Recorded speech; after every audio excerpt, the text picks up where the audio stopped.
Dreamscape presents Operation Joktan by Amir Tsarfati and Steve Yohn, narrated by Stephen Bowlby. Amir dedicates this book to God, the creator and sustainer of all things. May your will be carried out in my life, my ministry, and the world. My wife and children, it is your love and support that carry me through the days of separation and sacrifice.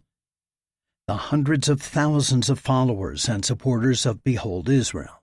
Some of you are like angels sent from the Lord to encourage us, come alongside us, and pray for us. Thank you for letting God use you to be His blessing. Steve dedicates this book to my God, the sustainer of my life. I lay your gift back down at your feet for you to do with it what you will. Rick, your face was the first I remember seeing when I woke up, and that's when I knew it would be all right. Wes, it is an honor to once again be your huckleberry. To Eber were born two sons. The name of the one was Peleg, for in his days the earth was divided, and his brother's name was Joktan. Joktan fathered Almodad, Sheleph, Hazarmaveth, Jira, Hadoram, Uzal, Dikla, Obal, Abimael, Sheba, Ophir, Havilah, and Jobab. All these were the sons of Joktan. The territory in which they lived extended from Mesha in the direction of Sephar to the hill country of the east. Genesis chapter 10, verses 25 to 30. Chapter 1. 12 years earlier. Cape Town, South Africa. January 20th, 2008. 13:30, 1:30 p.m. SAST. Even with a trained ear, it's difficult to place the origin of a single gunshot. For that reason, Nir Tavor didn't know which way to point his gun until dozens of shots joined that first volley. A glance to his left confirmed what he expected to see. Gideon Zamir, his ops supervisor, using his body as a shield over their charge. Zamir had been a battalion commander of the 1982 Lebanon War and the First Intifada, so he had plenty of experience with bullets whizzing overhead. Nir was only 24, still fresh in public service, and he'd never fired a bullet in battle. That was about to change. His journey to this point flew through his mind. Only 3 months ago, he'd been finishing his training with the state security system of Israel's Ministry of Foreign Affairs. One of the reasons he joined the MFA was to see the world, and the available postings, London, Washington, Tokyo, Paris, all seemed so glamorous. Yet, as he considered those cities, they also seemed predictable. Then, 2 words on the list caught Nir's eye, and the sense of adventure was back. South Africa sounded exotic with a little hint of danger. It certainly wouldn't be a sleepy posting. Many in South Africa felt a kindred relationship with the Palestinians because of their perception of the refugee situation, and this had led to governmental sanctions, popular protests, and even some acts of violence. But Israel and the post-apartheid South African government under President Thabo Mbeki were just starting to thaw their frosty relationship, and despite objections, ties between the two nations continued to progress. Israel had even reopened their embassy, sending Ilan Baruch, the man Nir was here to protect, as not quite an ambassador, but someone who would hopefully transition into a full-fledged holder of that position one day. Today, they were at an enormous Cape Town mansion that screamed of old apartheid money. Doric columns, a vast outdoor pool, marble everywhere, all sat on a massive, lush property. Nir had even seen peacocks wandering around the garden area. Baruch was here at the invitation of the South African Minister of Home Affairs, Nosiviwe Mapisa Nakula, whom he had met at a diplomatic function in Johannesburg several months back. In response to her inquiry about his eye patch, He told her about being severely wounded in 1970 during the War of Attrition with Egypt. This event had transformed him, he told her, and he was now very much a man of peace. His views on the Palestinian situation and his criticism of his own government's policies intrigued her, and she invited him to visit the city of her birth. Now, Nir was here on the last day of a weekend excursion that had been everything he'd hoped for when he'd written South Africa on that assignment request form. The previous 2 days had seen them sailing in the Atlantic, touring the Ezekiel Slave Lodge, and jaunting down to the Cape of Good Hope to see the penguins. Today, they were wrapping up the trip with a luncheon, followed by an outdoor fashion show at what was truly one of the most beautiful properties he'd ever stepped foot on. Blue skies, a gorgeous mansion, stunningly attractive models. It was the perfect day. Until the gunfire. Without seeing them, Nir couldn't be sure who the attackers were, but it was likely one of 2 groups, a Palestinian militia that had somehow found its way to Cape Town, or, more probably, a local Palestinian-sympathizing OSA military that wanted to punish Israel by killing Ilan Baruch. The assassination of Israeli diplomats wasn't unheard of. In 1982, 3 members of the Palestinian organization Fatah attempted to assassinate the Israeli ambassador to the UK, Shlomo Argov, by shooting him down in the streets of London. Argov survived a bullet in the head, but remained paralyzed and under constant medical care for the rest of his life. The fallout from that incident led to the 1982 Lebanon War, which left dead hundreds of Israeli soldiers and thousands of Palestinian militia and Syrian military. It also cost the lives of tens of thousands of Lebanese civilians. Nir knew his history and the potential ramifications of this attack. He would not let anything happen to Baruch. A half-dozen members of Mapisa Nakula's military escort immediately opened fire, their aim the entrance of the 12-foot cement wall surrounding the property. Knowing that their Vector R4 assault rifles would cause a lot more damage than he could pull off with his Jericho 941 9mm, Nir saved his ammunition and took stock of the situation. From where he stood at one front corner of the seating area, he could see that the 100 or so guests had all dropped to the ground, including Baruch, who'd been sitting in the row of seats next to the stage right side of the fashion show runway. Mapisa Nakula was on the ground next to him, and Zamir now hovered over them both. Nir scanned the scene, looking for more hostiles. Then his gaze reached the runway and stopped short. With a fear-filled yet inquisitive stare, 2 ice-blue eyes held him captive. Nir sucked in a breath. The woman lying on the stage was remarkable, beyond remarkable. Full dark brows crowned her captivating eyes. The skin on her narrow face was bronze, and her thick, pouty lips were colored a rich red. As he gawked, those lips formed 2 words. "Do something!" "Stay down," he called to her, angry that he'd allowed himself to be distracted. The gunfire stopped. Nir turned toward the security wall, figuring the South African soldiers had dealt with the shooters. All he could see was a camouflage-dressed military. A groan sounded to his left. He spotted a woman in a brightly patterned dress, lying face up near the stage, a matching traditional ek'iyah wrapped around her head. Blood was rapidly staining the yellow fabric on her shoulder red. He turned back to the model and reversed his instruction. "You, come here!" He thought she might be too stunned or afraid to obey, but as he pulled off his suit coat, he was gratified to see her sliding off the raised platform, leaving her ridiculously high heels behind. Her knee-length dress looked unbearably tight, but before she ran, she tore apart the lower seam, giving her legs more freedom to move. When he reached the injured woman, he knelt and pressed his jacket to her wound. The model's eyes revealed terror as she dropped beside him, but the rest of her expression showed resolve. "I'm Neil." "Nicole." "Great. Nicole, keep pressure on this. As soon as we're clear, I'll get you, my ambassador, and the Home Minister into the house. Good? Good. She had the type of voice he'd once heard described as smoky. Between that and her South African accent, he could spend the day listening to her read the Talmudic laws on skin diseases and be a happy man. The things that go through your head when you're under fire.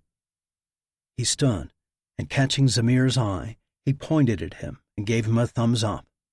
Zamir responded with a thumbs up of his own. Shouting erupted from the wall, and the military soldiers began firing their weapons on full automatic toward the gate. A Samil 20 military transport truck burst through the iron gateway and onto the lawn, 50 meters from where Nir stood. At least a dozen poorly uniformed guerrilla fighters jumped out of the back of the truck and began firing AK-47s at the military guard. It was a bloodbath, as both soldiers and guerrillas crumpled to the ground. Nir ran toward the truck, firing as he went.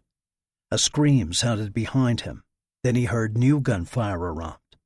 Spinning around, he spotted 3 assassins who must have come up the rocks leading to the ocean while everyone was distracted by the new assault. They were firing directly into the crowd of people prone on the ground, and 9mm shots sounded from Nir's right as Zamir emptied his magazine at the gunman. One of them dropped, and the other 2 took cover behind a large stone planter. "Get them inside!" Nir yelled at his commander. Zamir nodded, then pulled Baruch to his feet, followed by the Home Affairs Minister. "You too!" Nir shouted to Nicole. She'd already helped the injured woman up. Ahead, one of the gunmen stepped around the planter. Nir fired 7 quick shots, causing him to retreat. Quickly changing his mag, Nir dropped to one knee and scanned his surroundings. At least 6 people were undoubtedly dead, and several others were bleeding. While Baruch was his primary charge, there was no way he could leave these people here as sitting ducks. But if he stayed where he was, he would likely be one of those sitting ducks too. "If I've got no possibility for a solid defense, I better go on offense, and I better do it fast." Not giving himself time for doubt, Nir sprinted toward the gunman's cover. His only chance was to surprise them in the next 5 seconds before they recognized their 2-to-1 advantage and came out firing. 10 meters, 5 meters, 2 meters. Both camouflage-wearing Kosas stepped from behind the planter. Nir fired 3 shots, which all struck one of them, and the hostile dropped to the ground.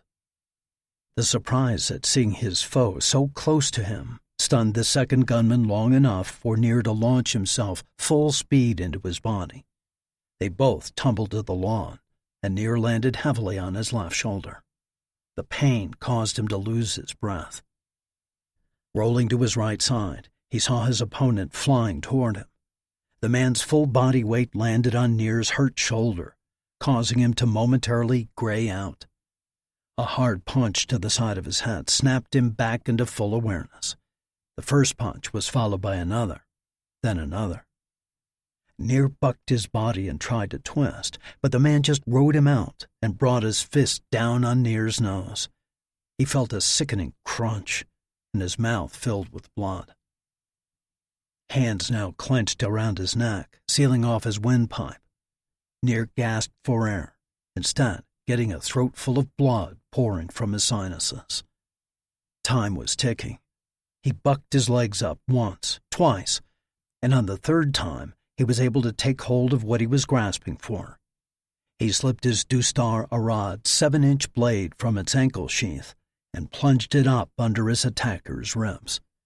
The hands released Nir's neck as the man fumbled for the blade in his back. Nir pulled it out, then drove it in again, then one more time, just to make sure. The gunman dropped to his side as Nir sucked in a lungful of bloody air, choking and coughing as he tried to force it back out. As he sat up, 2 South African police officers ran toward him. In the midst of his fight, he'd missed their arrival. Now he could see several cars with flashing lights parked on the lawn and a steady stream of them pouring through the gap in the gate. "See if they're dead," Nir said to the men, nodding toward the 3 Kosa bodies. He'd never killed anyone before.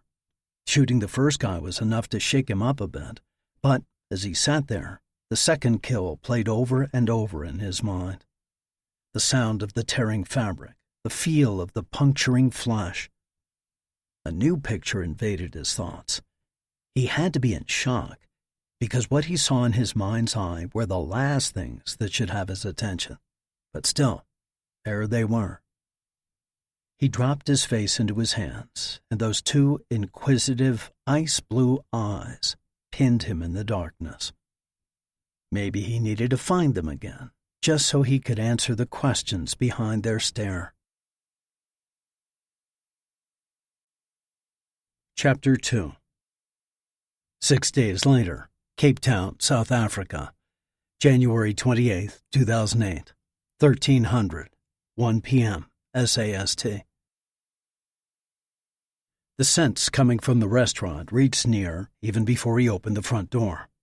Some sort of meat was definitely roasting inside, and it was quite evident that fresh naan was baking, but the smell of curry overpowered all others. This will be a good meal. The bow-capped district of Cape Town was like nothing he'd seen. Blocky, flat facade houses lined the streets, each one painted more brightly than the last. All shades of blue, yellow, red, and green were represented with no apparent plan or consistent color scheme. Evidently, each homeowner simply decided what their favorite color was, then ran down to the paint store. The only common bond he could find beyond their boxy shape was the bright white cornice that surrounded many of the houses. That simple touch was enough to give the randomness some kind of unity. This unique neighborhood reminded him a bit of home, though.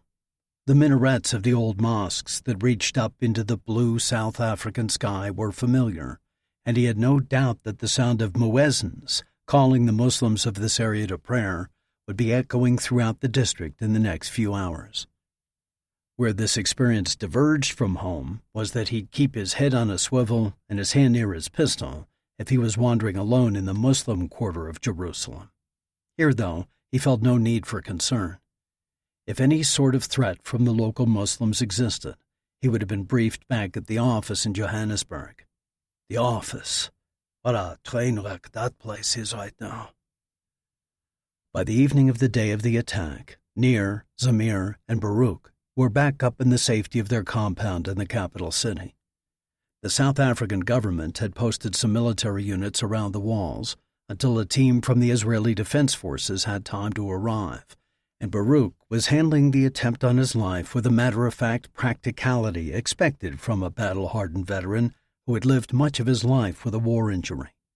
Being Israeli just added to his stoicism. But he wanted answers. He wanted to ensure the safety of embassy employees, and he wanted to make sure this event didn't in any way derail the progress in South African and Israeli relations. Commander Zamir was determined to oversee the security of the Johannesburg compound himself, so he sent Nir back down to Cape Town to liaison with the investigation. Nir was only too happy to go. First, it would get him away from the circus of the compound, with the constant calls from cabinet ministers, members of the legislative Knesset, and the press. Second, it would let him return to where he might be able to track down a certain female he'd recently met in a distressing situation. He'd been looking forward to this meeting ever since he'd made that phone call 2 days ago. After walking through the restaurant's door, he spotted her right away. Somehow, she was even more gorgeous without the professionally done makeup and the fashion-forward dress. She was seated at a table facing the doors, next to a floor-to-ceiling window that gave a view of the bow cap below and the hills beyond. As he neared, she stood. "Nicole." He leaned forward to greet her. As his cheek briefly touched hers, the fresh smell of citrus overtook the spicy scents coming from the kitchen. "You look beautiful." She was wearing jeans and an oversized sweater, and her dark, wavy hair hung loosely past her shoulders. She smiled as she pulled back. "I wish I could say the same for you." Nir laughed. His face was still a mess from the hand-to-hand combat of nearly a week ago, but at least he could breathe through his nose again, and the blackish purple surrounding his eyes was beginning to fade. "You should have seen the other guy," he said, then immediately regretted the joke. Nicole had seen the other guy, as he was firing an automatic weapon at her and the rest of the crowd that day. In the military, gallows humor is standard operating procedure. Not so much with a fashion model, perhaps especially the one he'd learned was just 20 years old. "Sorry." Nir held Nicole's chair for her as she sat, then took his place on the other side of the table. "Honestly, I wasn't sure you'd want to see me after everything that happened," he continued. "I was hoping to get a chance to thank you for what you did when it was all going down, but everything was so crazy, and then you were gone." Nicole remained silent, so Nir forged forward. "I tracked down your number from our records. I've got to tell you, how you handled yourself was amazing. You likely saved that woman's life." Still silence. "This is not going well." Nicole pointed out the window. "That peak over there is called Lawrence Head." Nir spotted the large hill a distance away from them. "The rise that comes back our way is Table Mountain. It looks a lot like the body of a lion. Where we are is called Signal Hill. Now, if that over there is the lion's head, and between us is the lion's body, then where are we?" The lion's backside." "Exactly," she smiled. "That's why another name for Signal Hill is Lion's Rump. So lunch today will be served on the Lion's Rump." "Message received. You don't want to talk about the attack. That's fine by me." "Did you recommend we meet at this restaurant so you could tell me that story?" He laughed. "Maybe." Now she had a mischievous glint in her eyes. "That and they serve the best babouti in the city." "Fair enough." Nir had tried the minced meat curry dish numerous times up in Johannesburg, and he wasn't really a fan. But that didn't matter. He'd eat fried grubs if it allowed him to get to know this woman better. The server came and greeted them, then looked at Nir. "I'll defer to the lady," he said. "I am completely at her mercy." Nicole smiled her appreciation, then ordered up a booty platter for each of them and a samosa appetizer to share. "And a sparkling mineral water for each of us," she added. When the waiter left, she said, "This restaurant is halal, so no wine is served." "Are you?" "No," she laughed.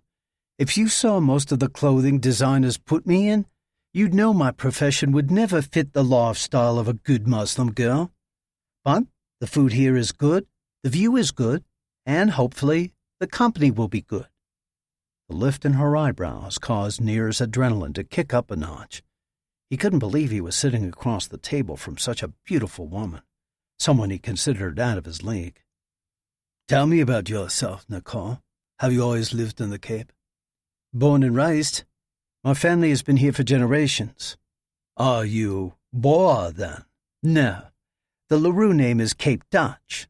200 or 300 years ago, people started migrating north from here, settling the Orange Free State and Transvaal. Those are the Boers." Nicole continued to talk in her alto voice that sounded years older than her actual age. But she gave few details about her upbringing, deftly deflecting any probing questions Nir asked. It quickly became obvious that home was not a good place, and she would rather focus on happier subjects. The modeling had begun when she was 15. "I had no interest in school, and certainly not in higher education. I just wanted a job that gave me the time and money to do what I really love doing." "Which is?" "I'm a keyboard geek." Nir laughed. "First, nothing about you says geek. Second, don't you need university to get into all that IT stuff?" "Well, all that IT stuff isn't what I'm into," she whispered with the tone of a conspirator. Then, grinning, she made a show of looking left, then right. "I probably shouldn't be telling you this, since you're kind of in international law enforcement." "I'm not law enforcement." "Huh? Do you shoot people?" Ouch, too close to home. "Occasionally. So, What do you do that might tempt me to arrest you? Let me put it this way. The records show I passed my matriculation exam with distinction. Okay, congratulations. Nir had no idea where this was going. Thank you. The thing is, while my exam was taking place, I was out surfing. Then how... Oh, I get it. You naughty girl. You're a hacker. Nicole pulled back, feigning offense. Hacker? Such an ugly name for the beauty of my craft. This girl just keeps getting more and more intriguing. The waiter brought the samosas, setting the plate in the middle of the table. You first, Nicole said. Nir lifted a puffed triangle from the small stack and took a bite. Inside the flaky dough was a mixture of beef and onions, spiced with an aromatic blend of curry, turmeric, ginger, and just enough heat to let Nir know the chef meant business. Do you like it? Nicole asked. This is amazing. When I was growing up, a lady named Abasa would stop by to visit my grandmother. Sometimes she'd bring along some groceries. She was a Cape Malay. Cape Malay. The Cape Malays are the descendants of Muslims who moved to the Cape region back in the 19th century. All the colorful houses you saw as you drove in, they all belong to the Malays. Hence the minarets and the halal restaurant. Exactly. She lifted a samosa and took a bite. Anyway, Abasa would sometimes bring samosas for me and my twin brother. I've loved Malay cuisine ever since. I can understand why. Nir took another samosa from the plate, wondering what a twin male version of Nicole would look like. So back to your criminal activity. Just how good a keyboard artist are you? Nicole grinned. Let's see. Nir Tavor, born October 27th, 1983. Father's name Avraham, mother's name Rivka. Grew up in Kibbutz Yisrael in the Jezreel Valley. A satisfactory student, although you didn't matriculate with distinction like someone else we know. Mandatory service in the Israeli Defense Force from 2002 to 2006. Employed by the Ministry of Foreign Affairs State Security System since 2007. Stationed in Johannesburg since November. Likes puppies, Taylor Swift music, and long walks holding hands in the rain. Wow, stalker much? Nir was stunned. He didn't know if he should feel impressed or violated. Rude. But she'd said it with a soft grin. She looked down and began tracing circles on the rim of her water glass. All made up that last part, she added, in a tone that lacked the self-assuredness she'd had from the beginning of their conversation. Nir realized the risk she'd just taken. She was laying herself out before him, showing him the real her.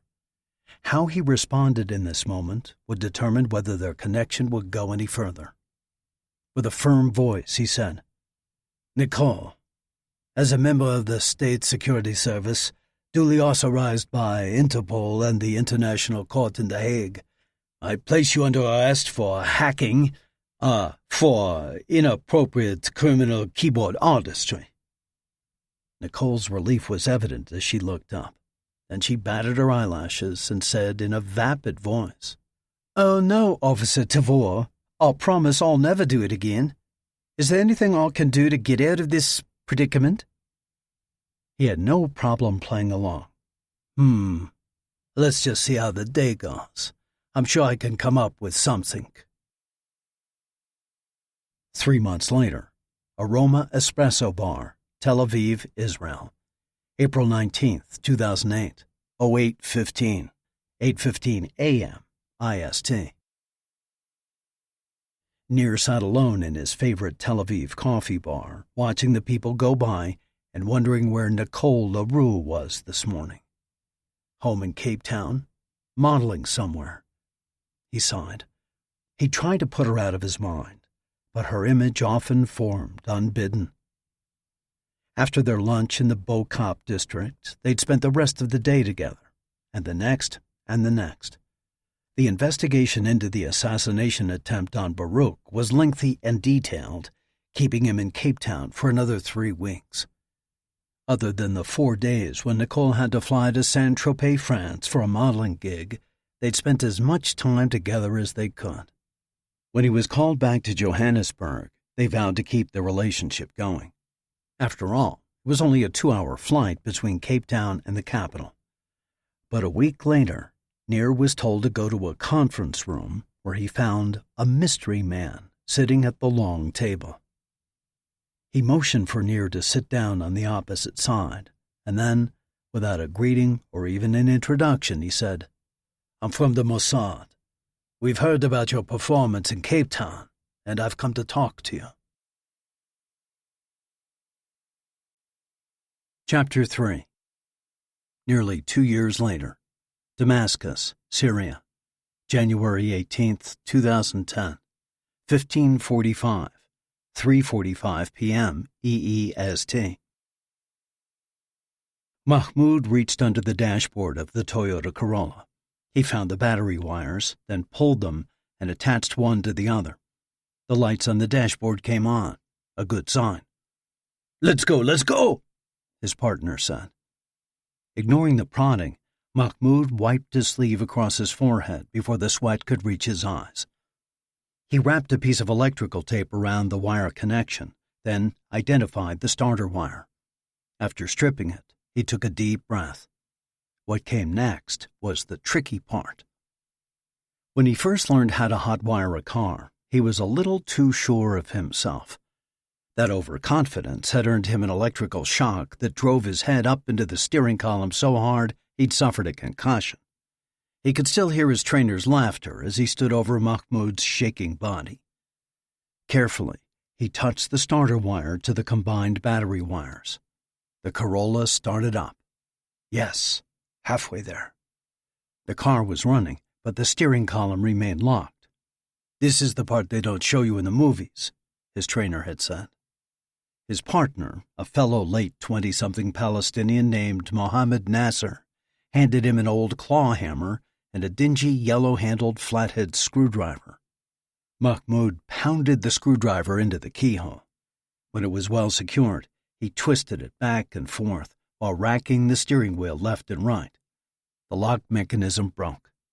Mahmoud stepped out with a satisfied smile, and Mohammed slapped him on the back before slipping into the driver's seat.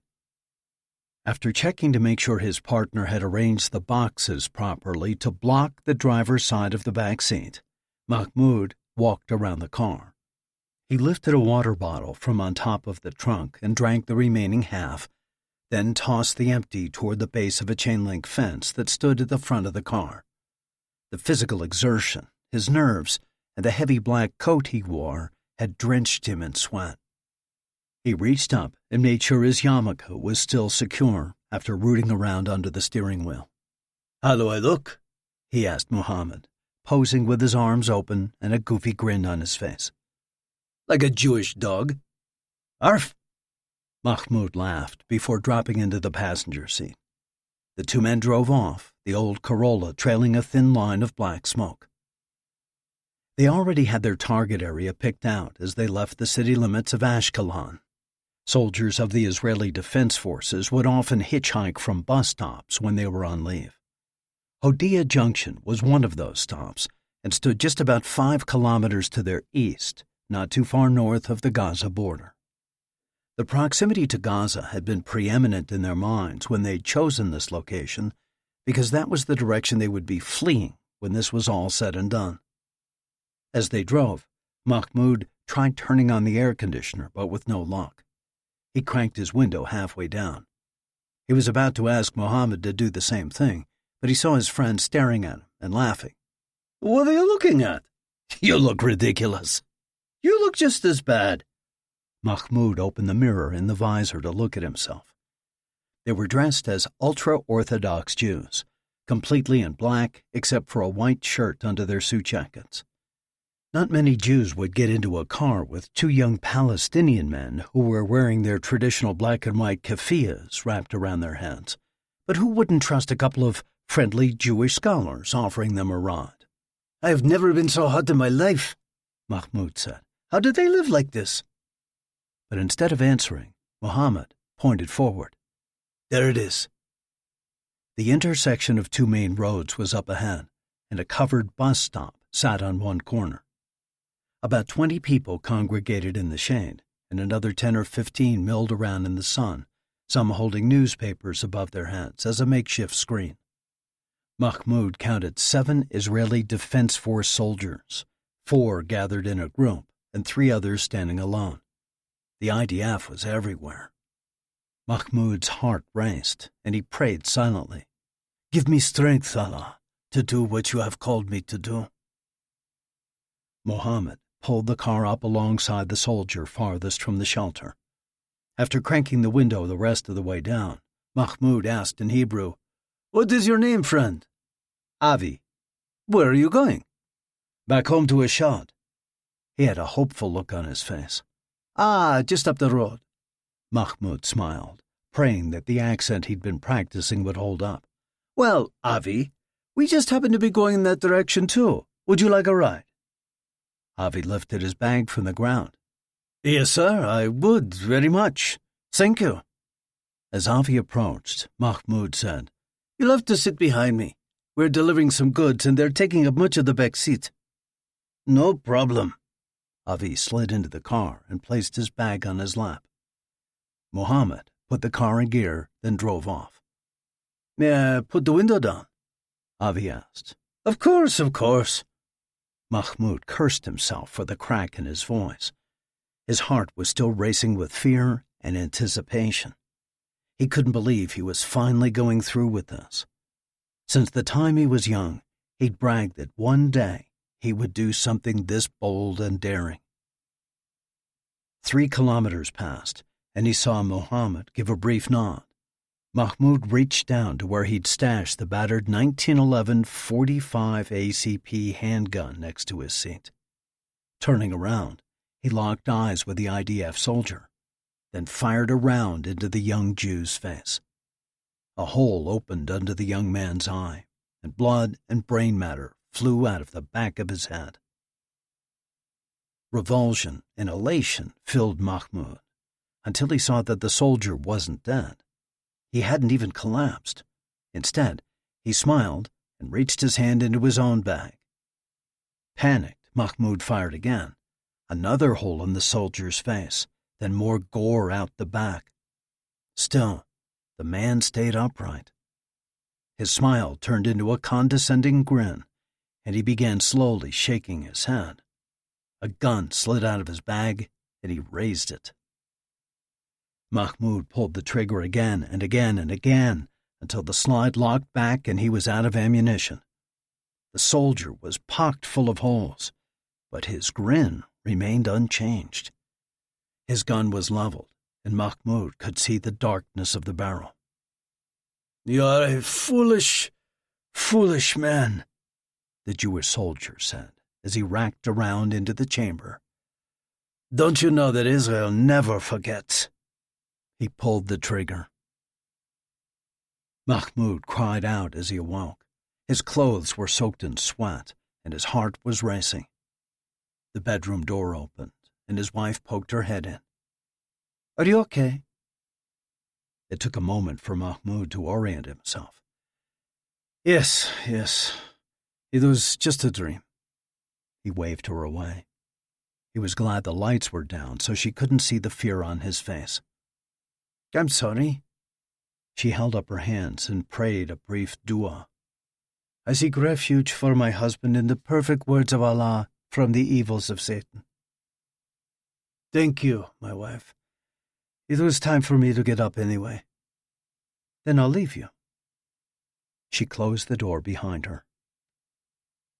Mahmoud continued to lie in the cool darkness of the curtained room, staring at the ceiling. When he'd shot that Israeli boy 21 years ago, he'd fired only 1 bullet, after which the soldier was most definitely dead. He and Mohammed had buried him not far from the place of his execution. 3 months later, Mahmoud and some other members of Hamas had abducted another IDF soldier. He was the driver that time, so one of his Palestinian brothers had the honor of putting a bullet into that dog. Ever since those first righteous assassinations, Mahmoud had been a marked man. Yet even though those Israeli sons of the devil had found ways to take their revenge on many of his friends, they had not caught up with him. Not that they hadn't tried, he could just see them coming. Allah had blessed him with a special ability to know when people were sneaking up on him. That's how he got the nickname, the Fox, from his comrades in Hamas. But eventually, even foxes are caught. He wasn't afraid to die a martyr's death. He'd spent his life serving Allah. Born nearly 50 years ago as Mahmoud Abdelraouf al-Mabouh in the Jabalia refugee camp in the Gaza Strip, he'd known hardship his whole life. Gaza was a dirty, dusty wasteland filled with cement and rubble. It was a violent place where he had to learn to defend himself from an early age. Even though gangs and factions lived within the camps in Gaza, Mahmoud knew two things united him to every Palestinian: a love for Allah, although some loved him more than others, and a hatred of the Jews. When he was a teenager, he joined the Muslim Brotherhood. That was where he learned what Allah expected from him. That was also where he was taught how to hurt people. He already had street fighting skills, but then he received real combat training. He and his brothers from the Brotherhood put their violent training to use every chance they had. Sometimes they would hear about one of the houses or cafes where fellow Muslims gambled and then raid them and beat the participants. Mahmoud used sticks, axe handles, lug wrenches, anything he could get his hands on to remind those backslidden sons of the Quran where their allegiance lay. And it wasn't just gambling that triggered their righteous wrath. Any infraction, drinking, stealing, adultery, they all demanded some level of punishment that he and his brothers were all too happy to mete out. It was exhilarating. In his 20s, Mahmoud was arrested by the IDF for possessing an AK-47, and the Jews had locked him up for a year. With nothing else to do, he and his fellow inmates plotted ways to carry out their revenge against the hateful Israelis. 2 years after he was released, he had his opportunity, finding himself in the front of that Toyota, dressed as a religious Jew, with a .45 next to his seat. Mahmoud rose and padded across the polished cement floor to the bathroom. After snapping on the light, he looked at himself in the mirror. In 1 month, he would turn 50. Despite the life he'd led, he felt he still looked pretty good. The hair on his head remained dark, as did his thick mustache and the small patch under his lower lip. His wife had hinted about his weight, but he wasn't at the point of worry. He brushed his teeth, stripped out of his sweaty clothes, and stepped into the shower. Afternoon naps were not the norm for him, but he had a late evening of meetings and then tomorrow an early afternoon flight to Dubai. He would be there only a couple of days, and there were certainly worse places to go, but he was nervous any time he left the safety of Damascus. Dubai in particular caused him concern. Compared to visits to Beirut or Tehran or even Istanbul, the openness of the United Arab Emirates left him vulnerable. He rinsed his hair. The fox will just have to keep his eyes open. Allah, please make sure those Jewish hounds stay far, far away. Chapter 4. Skies Above the Bosporus Strait, 2030, 8:30 p.m. TRT. I could get used to this treatment. Nir used his knife to smear a dollop of mustard soy sauce on a piece of salmon. He lifted it to his mouth, then followed with a sip of Pinot Noir. Is everything satisfactory, Mr. McCain? He looked up from his tray. Yes, Lara, it is, thank you. Add my compliments to the chef. The Swiss Airlines flight attendant's blonde hair and tan skin told Nir she probably spent a good amount of time skiing the slopes of Europe's world-class alpine resorts. I'll be sure to pass that along. Her smile said she was amused by his little quip, but her eyes belied the likely truth that she had heard the same dumb joke at least 5 times a flight, every flight. Lara asked Mr. Haidar, the man sitting next to the window in their 2-seat business class row, the same question. Nir had overheard his name when the other, more matronly flight attendant greeted him as they boarded. Now Haidar grunted his satisfaction, and Lara turned her attention to the other side of the aisle. "She's quite the looker, isn't she?" Nir whispered with a little nudge, sure of the response he would get. Haidar grunted again, never looking up from his chicken breast. Nir chuckled to himself. That's the way his row-mate had been ever since the beginning of the international flight. "Michael McCann," Nir had said in greeting when he sat down next to the balding, middle-aged man, who appeared to be about a half-dozen rugelach away from sizing out of his suit. Haidar had responded, "Good day," without looking up from the flight safety card he was reading. The man's look and French-accented English had Nir pegging him for Lebanese. "Going to be a long flight," Nir had said to follow up. Haidar grunted his agreement. "Let me know if you need help at any point. I won't mind stretching my legs." Nir chuckled, but Haidar only let out a sigh, then grunted again. 2 words. That's all this guy's going to give me the whole flight? 2 words. It wasn't that Nir was a big fan of small talk. He just wanted to practice his British accent. He'd been working hard on developing an estuary London sound, which falls somewhere between the traditional RP accent and Cockney, and would give his cover more authenticity. But Mr. Tightsuit next to him wasn't having it.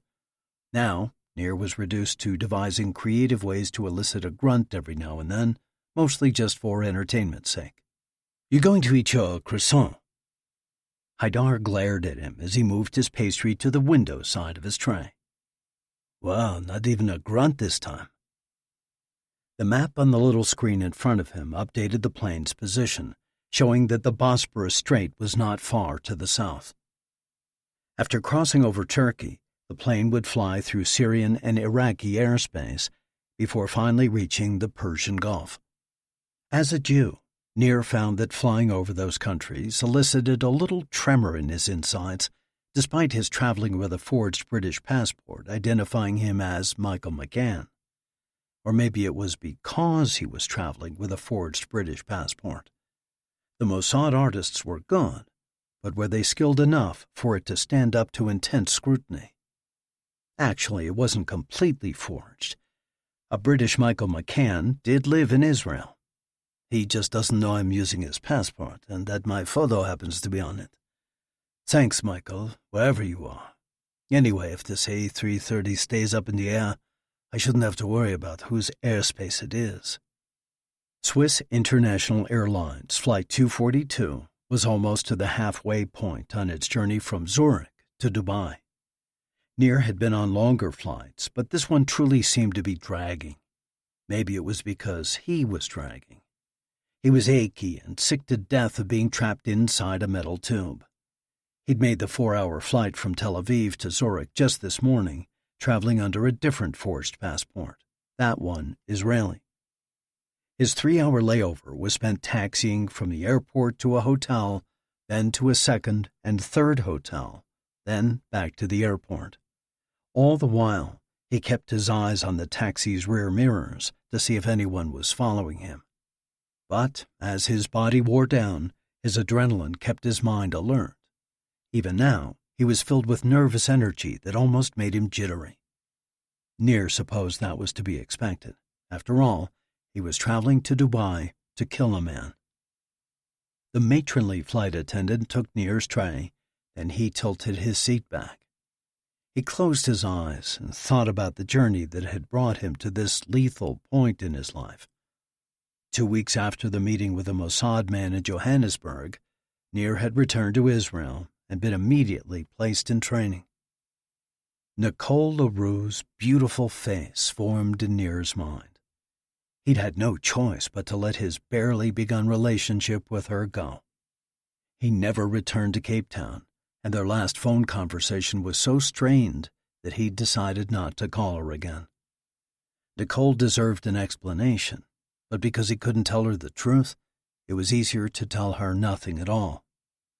He'd done his best to forget the beautiful South African model with those incredible eyes, but he still felt the sacrifice. By now, she'd no doubt forgotten all about him. He sighed and forced his mind back to his career in the Mossad. The next 6 months of his life had been a blur of physical, tactical, and language preparation. He was a native speaker of Hebrew, but he'd learned English from 2 friends while growing up on the kibbutz. These boys' parents had made Aliyah from Santa Monica, California, wanting to rear their children as Israelis. He helped them with their Hebrew, and they helped him with his English. The Mossad training had also greatly improved his passable Arabic, and he was given intensive instruction in French as well. Toward the end of his preparation, Nir was told he was being assigned to Caesarea. He was ecstatic. Every Israeli boy grows up pretending he belongs to Caesarea, which they all know is pronounced with a hard C. Named after the city built by Herod the Great on Israel's Mediterranean coast, this division of the Mossad was responsible for much of the shady activity that gives the Israeli intelligence service its reputation as the best and scariest in the business. While in training, Nir had also refreshed his knowledge about the Mossad's beginnings.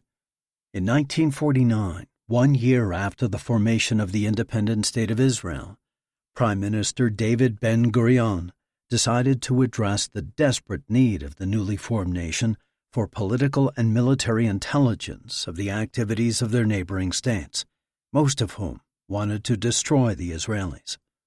To that end, he created the Institute for Intelligence and Special Operations. That title was quite a mouthful, so people began referring to it as simply the Institute, which in Hebrew is Mossad. The motto for the organization came from the wisdom of the great King Solomon, written in Proverbs chapter 11, verse 14. Where no wise direction is, the people fall. But in the multitude of counselors, there is safety. This scripture encircled the national symbol of the menorah on the Mossad's emblem. Israeli intelligence was divided into 3 categories: Amman, which was military intelligence; Shabak, which focused on internal security; and Mossad, whose charter centered on international activities. Within the Mossad itself were 8 divisions, Caesarea, the one that got its hands the dirtiest. After joining Caesarea, he was involved in several operations in Gaza, Turkey, and Italy. In each case, he was mostly limited to on-foot surveillance role, tailing a target walking the streets. Only once, in Rome, was he actually included in a car follow, but even that was short-lived. After 5 blocks, in order to avoid detection, he was forced to go straight while the target's vehicle turned right. Another car picked up the surveillance, and Nir never made it back into the hunt. The international travel was exciting, as was the hint of danger, especially in Gaza. If he were being honest, though, he'd have to admit he was getting bored. Caesarea had the reputation of being the righteous outlaws of the Mossad. The most outside the law he'd ever been, jaywalking in Istanbul. "I saw more action guarding diplomats," he said to his Italy team leader over a couple of bottles of Peroni at an outdoor Rome cafe. But he was only half joking. I know. The intelligence game is not all glamour. Just be patient. You're in Caesarea because what you did in South Africa was noticed. Your time is coming." That time came 5 weeks later when he was back in Tel Aviv and called into Alex Eichler's office. He was Caesarea's director. "How did you feel when you killed those men in Cape Town?" Eichler had asked the question immediately after inviting him to sit down. Nir was not expecting that. Rarely did anyone around the Mossad talk about feelings. "Honestly, pretty lousy. Life means something, and I took it away from those men. Not that I feel guilty or like I'd done anything wrong. I was protecting innocent lives. Sometimes That means killing first those who are trying to kill you, right? The director answered Nir's question with another question. What if the threat wasn't quite as imminent? Could you kill then? I'm not sure I understand what you're asking, sir. Eichler put his elbows on his desk. If someone was unarmed, but you knew they'd already murdered innocents and they would do it again given the chance, could you kill them? You're talking about assassination, sir. Call it what you will. I'm asking you a question. Nir processed for a moment, his eyes straying to the bare walls that held none of the degrees or pictures of handshaking moments with dignitaries and leaders that usually littered government office walls. This is the life you've chosen for yourself, behind the scenes, hidden in the shadows. But there's a difference between gathering intelligence and becoming an assassin. He thought about whether he would have preemptively taken them all out if he'd known what the Mossad terrorist militia had planned ahead of time, blowing up their hideout or snuck in and put a bullet in each of their heads. Then, in his mind, he saw the bloody, mangled bodies lying on the grass among the chairs. He saw the men firing their AK-47s indiscriminately, trying to kill everyone they could. He saw the fear in Nicole's eyes as she pressed his jacket into the shoulder wound of a victim. Absolutely, sir. If someone is intent on killing others, then it's incumbent on those who can do something about it to stop them. Eichler's eyes bored into Nir, evaluating, calculating. He was looking for something, but Nir had no idea what. He held the man's gaze. Tavor, I'm incorporating you into Yohn. Your work with Caesarea will continue, but I want to make you available for certain targeted operations. Are you good with that? Yes, sir. Nir tried to keep his face expressionless while his insides were awhirl. Caesarea was the elite activities unit of the Mossad, and Yohn was the elite unit of Caesarea. The Hebrew word Yohn means bayonet. This unit was the bayonet, the tip of the Mossad spear. Nir knew Yohn's history as well. In the early 1970s, the Palestine Liberation Organization, PLO, was carrying out terrorist attack after terrorist attack. Caesarea excelled at well-plotted, carefully designed counter-terrorist operations and assassinations. It was not set up for those situations when, based on new intelligence, the Mossad had only a day or two to prepare for a targeted killing. Speed, agility, and lethality were essential. So, legendary deputy head of Caesarea, Michael Harari, created Yohn to be that lethal weapon. Nir was startled out of his thoughts. Mr. Haidar had popped on his overhead light, then turned the air jet to max and begun flossing his teeth while watching an animated movie about meatballs raining from the sky. Pop went the floss. Pop, pop, pop. Nir sighed and raised his seat to the upright position. He'd get no sleep on this flight. His mind wandered back to the trajectory of his career. Following his entrance into Yohn, he'd not only worked with Caesarea, but spent time exponentially expanding his training in weapons, Krav Maga, the Israeli Defense Forces martial arts, and explosives. All the while, he knew that at any moment he could be called upon to put an end to someone's life. That call had come 2 days ago.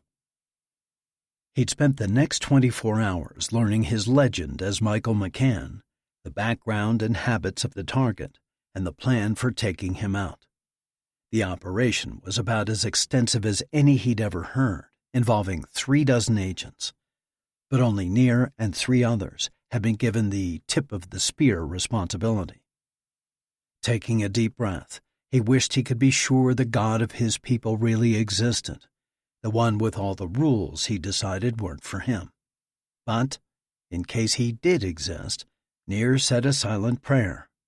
Let all enemies of the righteous, like the man we seek, become no threat, and help me not mess this up." He looked back at the map on the little screen. The tiny plane had moved from over the water to land. Less than 3 hours to go.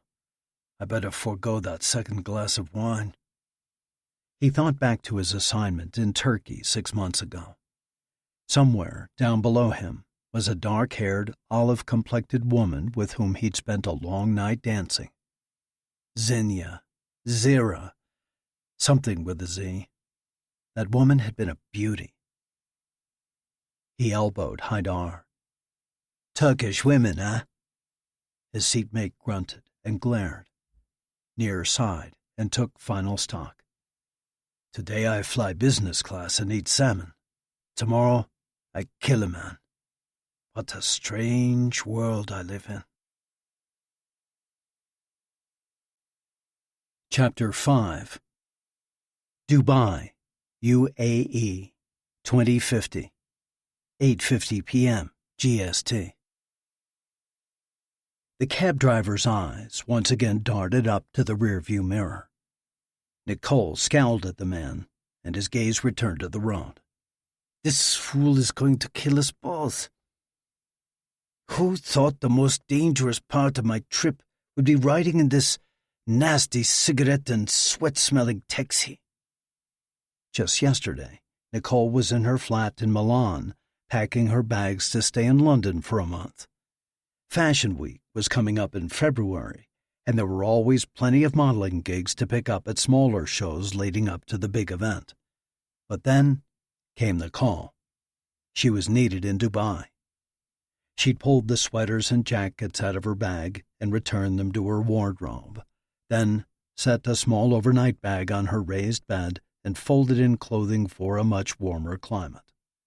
But January in Dubai wasn't quite as hot as she thought it would be.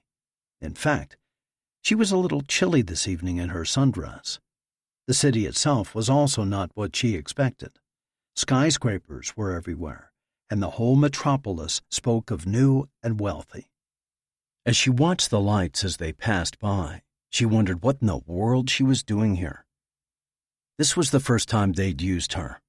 Her training as an agent had been minimal, a few weeks, and half that time seemed to just be filling out paperwork and listening to lectures about the unpleasant things that would happen to her if she went rogue.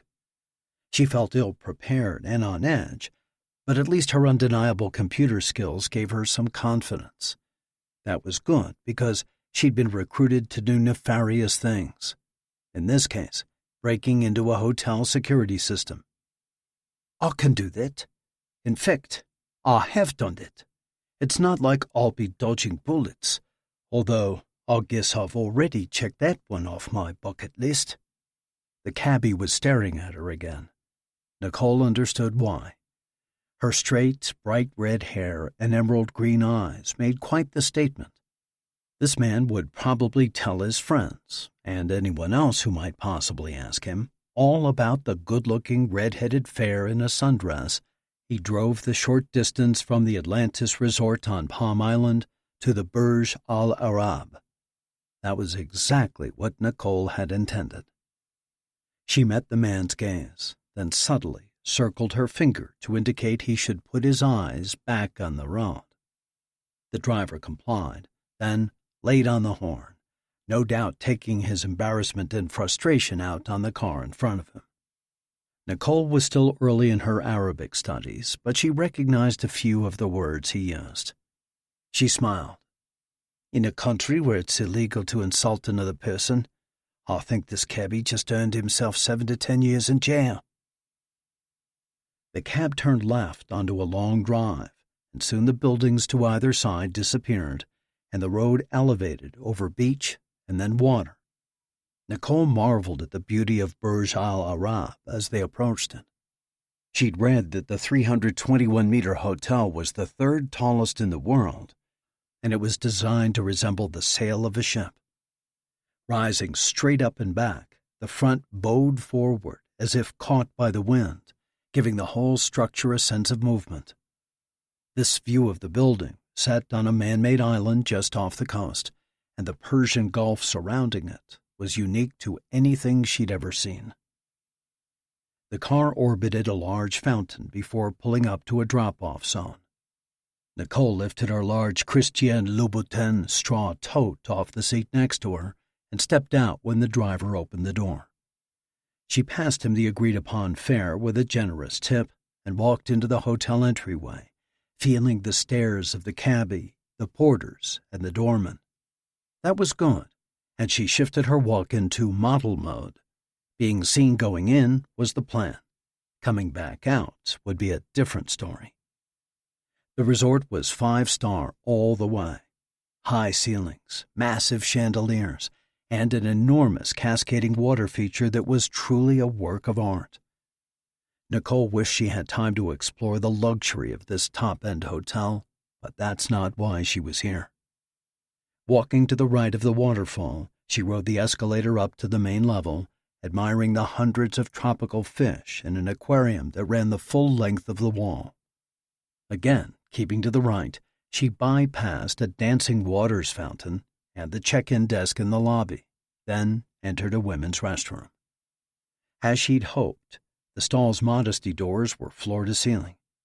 She entered the one farthest from the door and locked it behind her, and took off her wig and popped the colored contacts out of her eyes.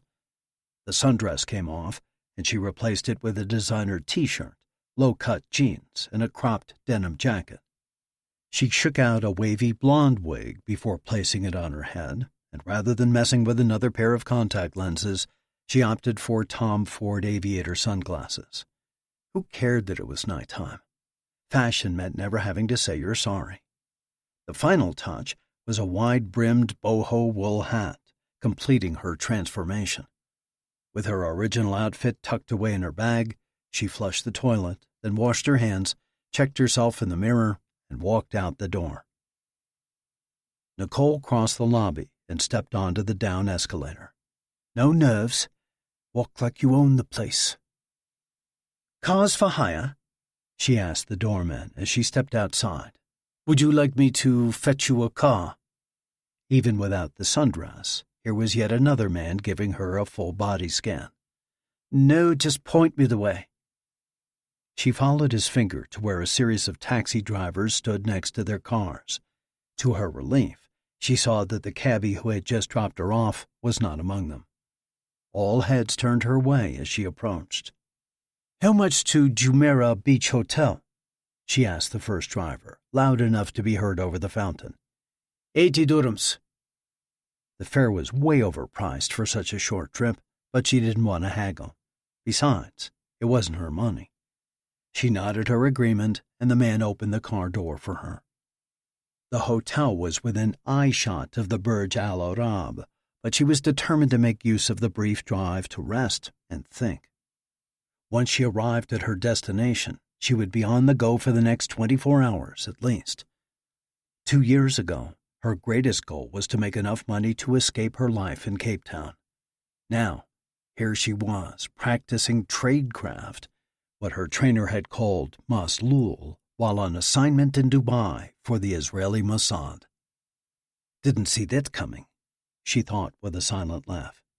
Not with the background I have.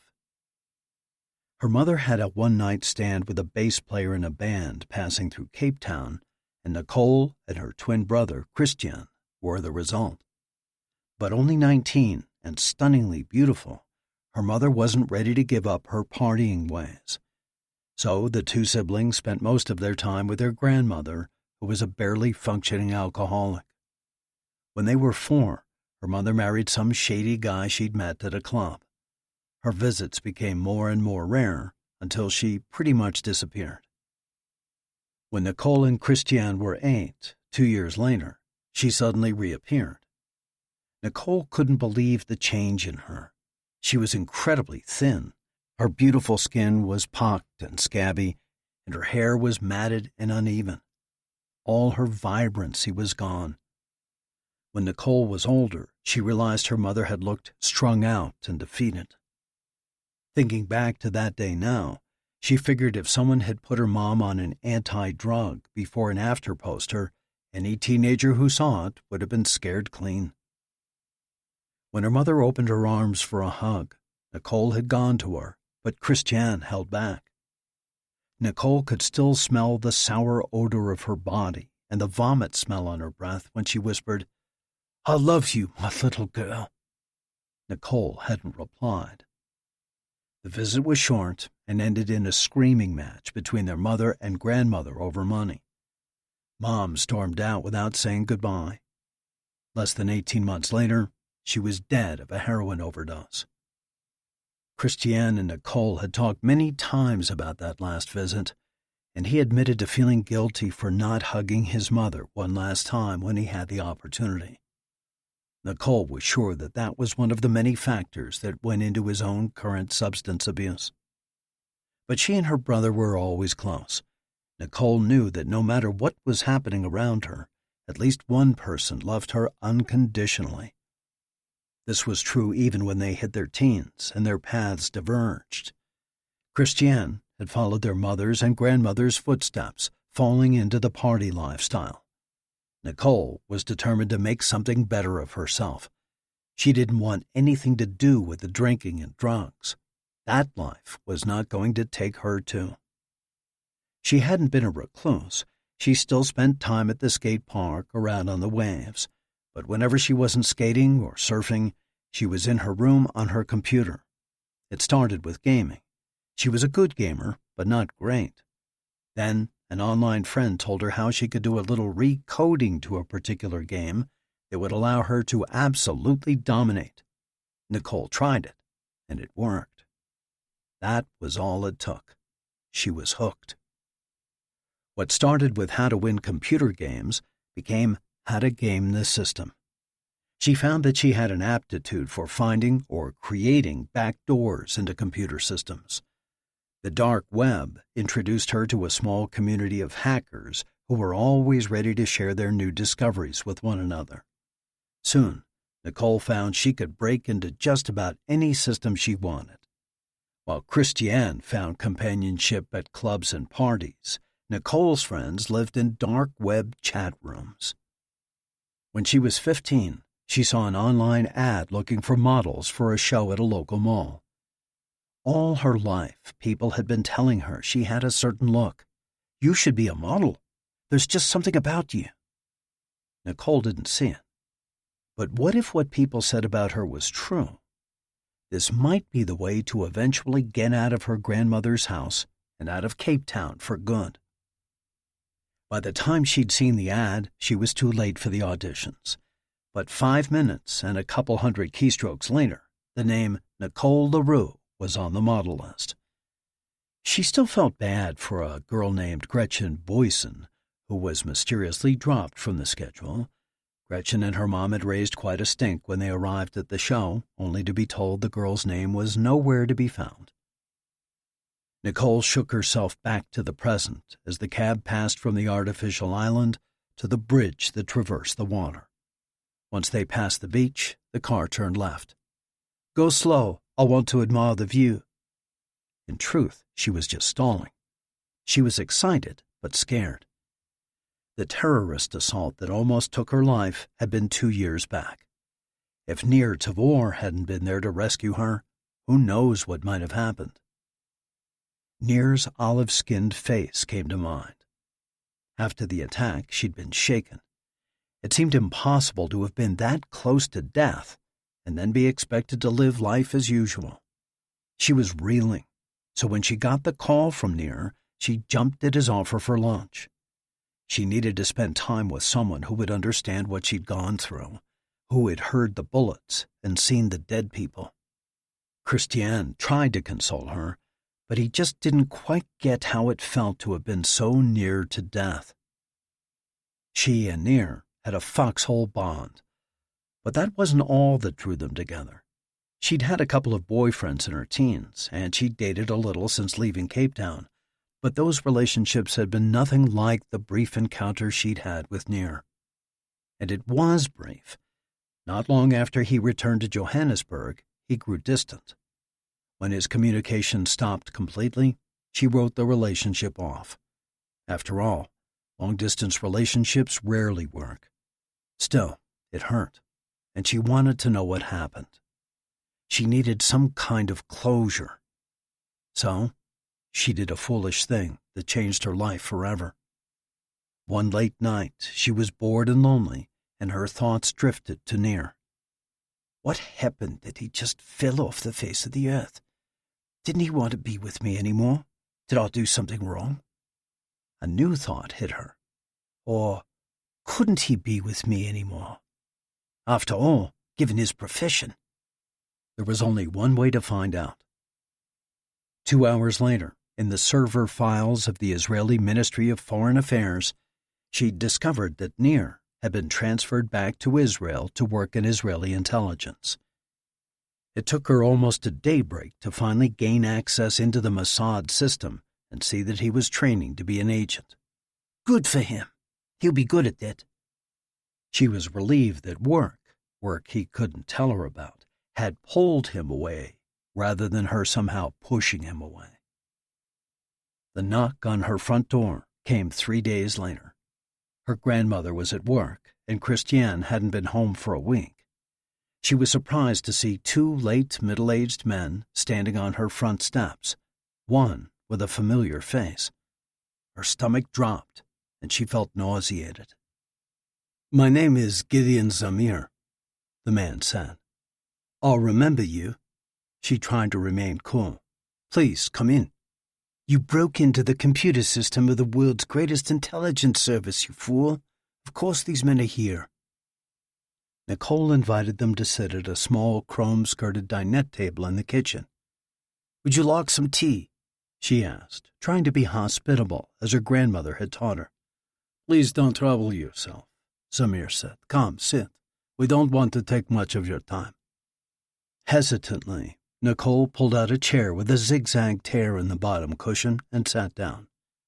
She didn't know if she was about to go to prison for hacking or if these guys were just going to make her disappear. The men sat after her. Zamir began. "Nicole, may I call you Nicole?" She nodded. "Good, thank you. I would like to know how you're doing after so admirably saving that woman's life during the incident here in Cape Town." "Incident? What a safe and sanitary way to describe a terrorist attack where people lost their lives." "I'm okay. Nightmares every now and then." "Of course. It's to be expected after so traumatic an experience." He nodded to his companion. "This is my colleague, Asher. As much as I would like to ask you about your well-being, his time is quite limited. He has some questions for you." Fine." Nervously, she picked at one of the pits in the table's surface.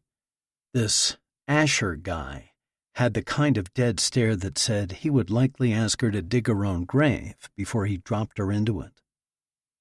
After a short silence that seemed like an eternity, Asher said, "Nicole, I am with the Mossad. I would tell you more about who we are, but I think you already know." "Ah, there it is." "Look, I'm sorry. I was just—" Asher held up his hand. "I am not here to punish you. I am here to give you a job." Nicole burst out laughing. She wasn't sure why.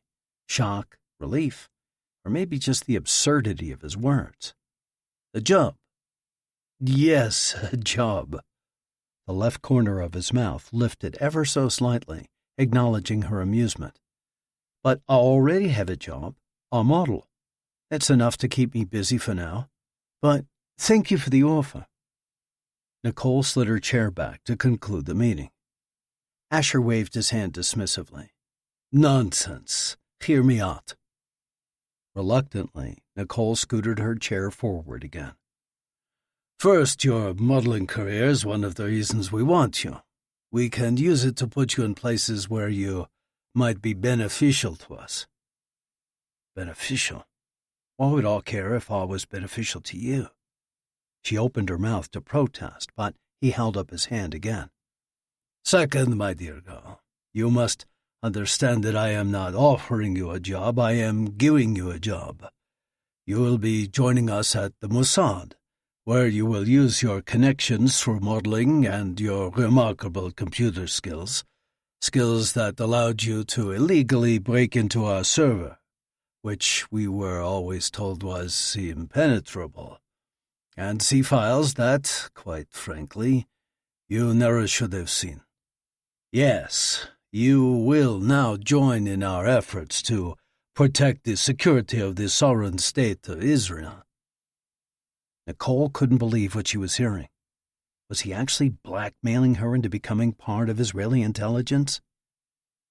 "Is there an or-else steer offer?" she asked, angry, and not only because he'd been so condescending. Asher leaned back in his chair and smiled. "Talk of or-else can get so ugly. Is it really necessary?" "It is to me. You're making veiled threats, and I want to know what I'm being threatened with." Asher shrugged and sighed. "Let me put it to you this way. When you broke into our computer system, you made yourself a liability. In our business, we are not comfortable with liabilities. Thus, I am here to turn a liability into an asset." After more back and forth, Nicole had accepted the job. What choice did she have? As the two men stepped onto her front steps, Asher turned around. "I have one more thing to ask. You and Nir Tavor had a romantic relationship, correct?" "Yes." Why did she feel embarrassed? "He is busy developing skills that could ultimately save his life. He doesn't need any, how should I say it, complications. I'm asking you not to make contact with him. To do so could distract him and ultimately put him at risk. May I count on you for that?" Nicole thought Asher's reasoning sounded forced, but she got the sense that when Asher said he was asking, he was actually telling. "Okay." "Good." He turned around to walk away, but then he stopped one more time. "And Nicole, stay out of our computers. This is a lovely city, but I don't want to have to make a return trip." 3 weeks later, she received a call from one of the more well-known modeling agencies saying they would be representing her and asking her to please make arrangements to move to Milan within the next 2 weeks. She was shocked. She'd never applied to any European agency.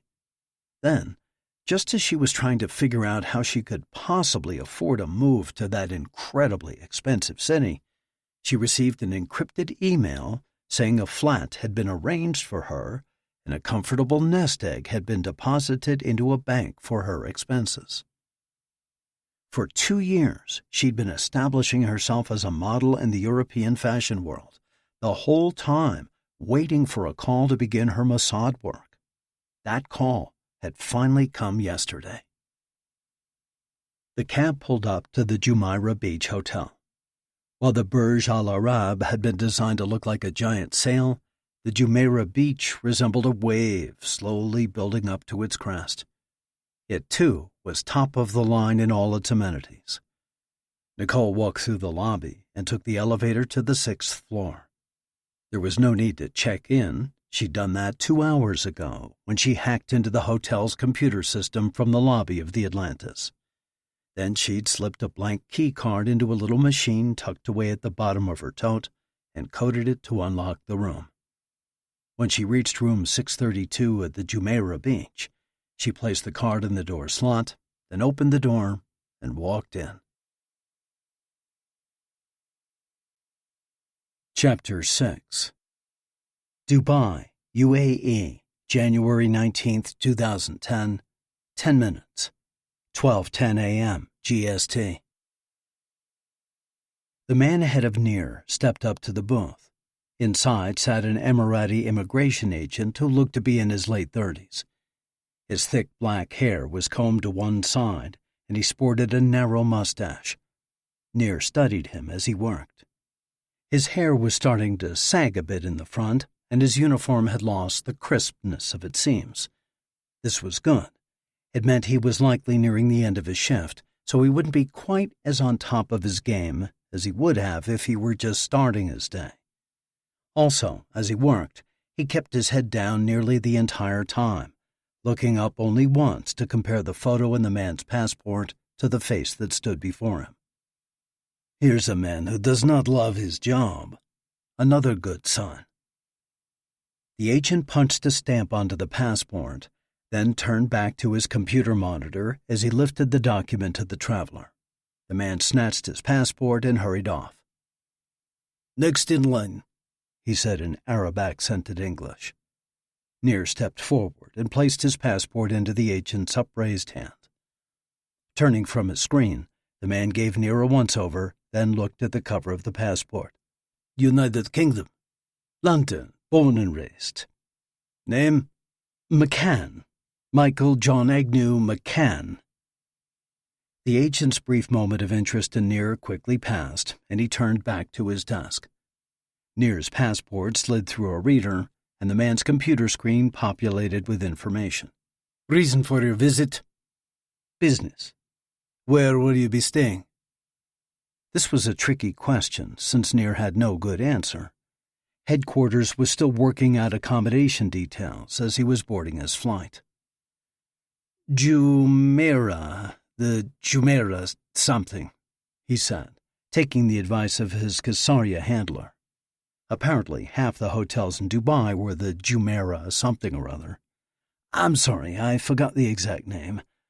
I can dig it out of my carry-on if—" The agent interrupted with a dismissive wave of his hand. "There are few better sounds than a stamp hitting a passport," Nir thought, when the man added the Emirati seal. "Especially when that passport is, well, compromised." Nir took the booklet when it was offered and exited the immigration hall. He'd fit everything he needed into his carry-on, allowing him to bypass the baggage carousels and walk straight to customs. He'd filled out his declaration slip on the plane, and he handed the paper to a customs agent and passed through to the terminal.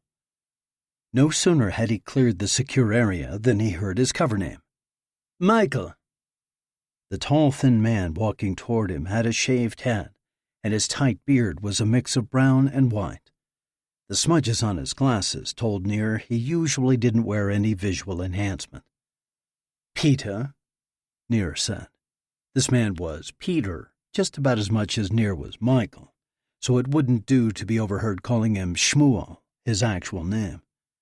This was particularly true here in an Arab Gulf state where nobody had much love for the Jews. The handler had emphasized that everyone would be using legend names on this operation the whole time, no exceptions. Keeping those names straight for this 36-member team would likely be tough for the operation leaders, but not for Nir. The operators were broken into smaller squads, so he only had a handful of names to remember. Peter, Gail, and Kevin were the operation's 3 key leaders. The 4th name belonged to his hotel roommate and fellow member on the 4-person hit team, James. "Good flight?" Peter asked. "Ah, you know the Lebanese." Peter wrinkled his brow at him but didn't follow up. Speaking softly as they moved through the terminal, Peter said, "The operation is called Operation Plasma Screen, after the code name for the target. Go to the hotel and get some sleep tonight, because you'll need to be rested tomorrow. James is flying in from Paris in 2 hours. He'll have a card key to let himself in. At 9:45 tomorrow morning, a car will be out front to take you both to a shopping mall. Kevin or Gail will meet you there. The situation is fluid now, but they'll be able to give you more information as time goes on. Any questions?" "Where's the target staying?" "We're working on it." "How are we dispatching the target?" "We're working on it." "How will we—" "What part of the situation is fluid do you not understand?" "So asking me if I had any questions was rhetorical." Peter had sounded exasperated, but it was frustrating to have so little information. Still, Nir figured this is how it worked in Kidon. No time for detailed plans going in, you just figured it out as you went along. Something touched his hand, and he instinctively took hold of it. "In this envelope is a key to your hotel room. Hilton Dubai Jumeirah, room 2910. take a cab. In the envelope is 1,000 dirhams for expenses. Go straight to the hotel. It's late enough that any maslul will probably draw extra unwanted attention. Tomorrow we'll make sure no one is interested in you. Be safe." Peter stepped away without another word. Cold air hit Nir as he passed through the terminal doors, and he wished he'd brought a coat. The cab ride was uneventful, but the city itself was spectacular. The lights of the skyscrapers rose high into the sky, while down on the ground, a surprising number of cars were out on the road for this late at night. Most of them cost far more than he could make in 3 years at the Mossad. Once at the hotel, Nir bypassed the check-in desk and took the elevator to the 29th floor. He removed the key from the envelope and saw no Hilton markings on it. "Hopefully whoever made this key did a good job. Otherwise, I'm probably sleeping on the beach tonight because I doubt the front desk even knows I'm here." He slid the key into the door slot for room 2910, and the red light turned green. As he toured the room, making sure there were no bad guys hiding in the shower or under the beds, he could see that the room was Hilton nice, clean, well-appointed, sort of like the business-class flight he just took. It wasn't quite first class, but it was good enough for his tastes. After examining lamps, picture frames, and any other little crevices for listening devices or cameras, he pulled a bottle of Dos Equis from the mini-bar fridge and stepped out onto the balcony. The air was even colder at this height as the wind blew past the hotel. Nir stepped back in, then took one of the blankets in a closet and returned outside. He tested one of the patio chairs for dryness, then positioned it so he could see the room's entrance out of the corner of his eye. Once seated, he covered his legs with a blanket. Bright lights outlined the shape of the Palm Jumeirah, the middle of 3 large artificial islands built in the Gulf waters. Shaped like enormous palm leaves, they were architectural and construction marvels. At the top of the palm was the massive Atlantis resort, and beyond it lay the blackness of the Persian Gulf waters. He put his feet up on a glass-topped table. Closer to the hotel, boats of all sizes were moored in the calm waters of the marina. Some of the yachts, anchored a little farther out into the Gulf, looked like they had to cost in the millions of euros. As he sipped his beer, he thought back to when his parents had taken the whole family on a week-long vacation to Haifa. The second day, his father had rented a sailboat. Dad had done some sailing when he was younger and wanted to teach Nir's 2 older brothers the basics. Nir, 4th out of the 5 children and the only other boy, was declared too young by his father and left out of the training. Everyone piled into the boat, and Dad pushed off, but the trip was ill-fated from the beginning. Despite his bravado to the family and the marina master, Dad had forgotten more about sailing than he remembered. Tensions escalated quickly as his father's embarrassment grew. When Nir's oldest brother, who was 13 at the time, made a joke at Dad's expense, the man swung at him with the back of his hand. His brother dropped to the ground, his mouth bloodied. Not that getting hit by their dad was that unusual. While certainly not a daily occurrence, each of the kids would occasionally feel the brunt of his frustration, and Nir got used to the taste of blood in his mouth. Mom made excuses for him, saying he hadn't been the same since the first Lebanon War in 1982. But by trying to explain away his violent outbursts, she'd allowed them to continue. The Haifa trip ended early, and Dad disappeared for a few days after they got home. Nir drained the last of his beer and went back inside, dropping the bottle into a little can by the bar. Enough reminiscing. Nothing good comes from looking backward. He practiced his Arabic by watching some strange TV show until James arrived. Then he took a shower before slipping into the queen bed nearest the window, eager for sleep. Chapter 7. Jumeirah Beach Hotel, Dubai, UAE, 0845, 8:45 a.m. GST. Nicole had been swamped all night, but now she was in hurry-up-and-wait mode. From the moment she'd stepped into the mini-suite last night, she'd prepared for the arrival of the rest of the team. 36 agents, translated to 14 squads of 2, 4 drivers, and 3 leaders, Peter, Kevin, and Gail, would be headquartering in the suite, plus her, the Goy hacker. Her first order of business had been reserving 16 rooms in 5 different hotels. That meant hacking into each hotel's computer system, reserving the rooms, checking into each room, and making key cards for each operator, and the clock was ticking on this enormous task. Peter's flight was to arrive at 22:35, which meant he would be at the hotel room by 23:15 for the key cards and a printout of the reservations. That had given her a little over 90 minutes to get the job done. His turnaround would have to be quick for him to get back to the airport in time to meet the other team members as they arrived. When the knock came at 23:20, she hurried to the door. As she looked through the peephole, the man on the other side said, "Annabelle." The name made her cringe. When she'd seen that name on the legend dossier her handler had given her in Milan, she wasn't sure if she wanted to laugh or cry. Annabelle Crittenden Smythe sounded like a rich, self-important villain in a Jane Austen novel. Nicole opened the door, and Peter walked in. "Do you have the cards?" he asked, after pulling a bottle of sparkling water out of the mini-fridge. He twisted it open, threw the cap onto a long dresser, and took a long draw. "Of course, right over there." Without pulling the bottle from his lips, Peter waved for her to bring him the materials. Nicole took a tan envelope with the key cards and printouts to him. He put the half-empty bottle down next to the cap and opened the package. "You're sure it's all here and all good?" "I wouldn't be giving it to you if I wasn't." Her reply came with a little anger in her tone. She was tired, and he was being rude, and that wasn't shaping up to be a good combination. Peter looked up from the envelope. "I'm only asking you this because my agents' lives are depending on you not screwing up. I don't know you.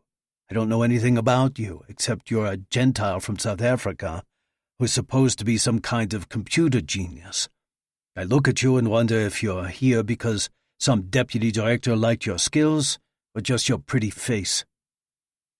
Nicole gave him an icy smile. "Well, my pretty face is one more asset than you have at your disposal." Peter stared at her, then burst out laughing. He looked back into the envelope. "I think I can get to like you." "Don't do me any favors."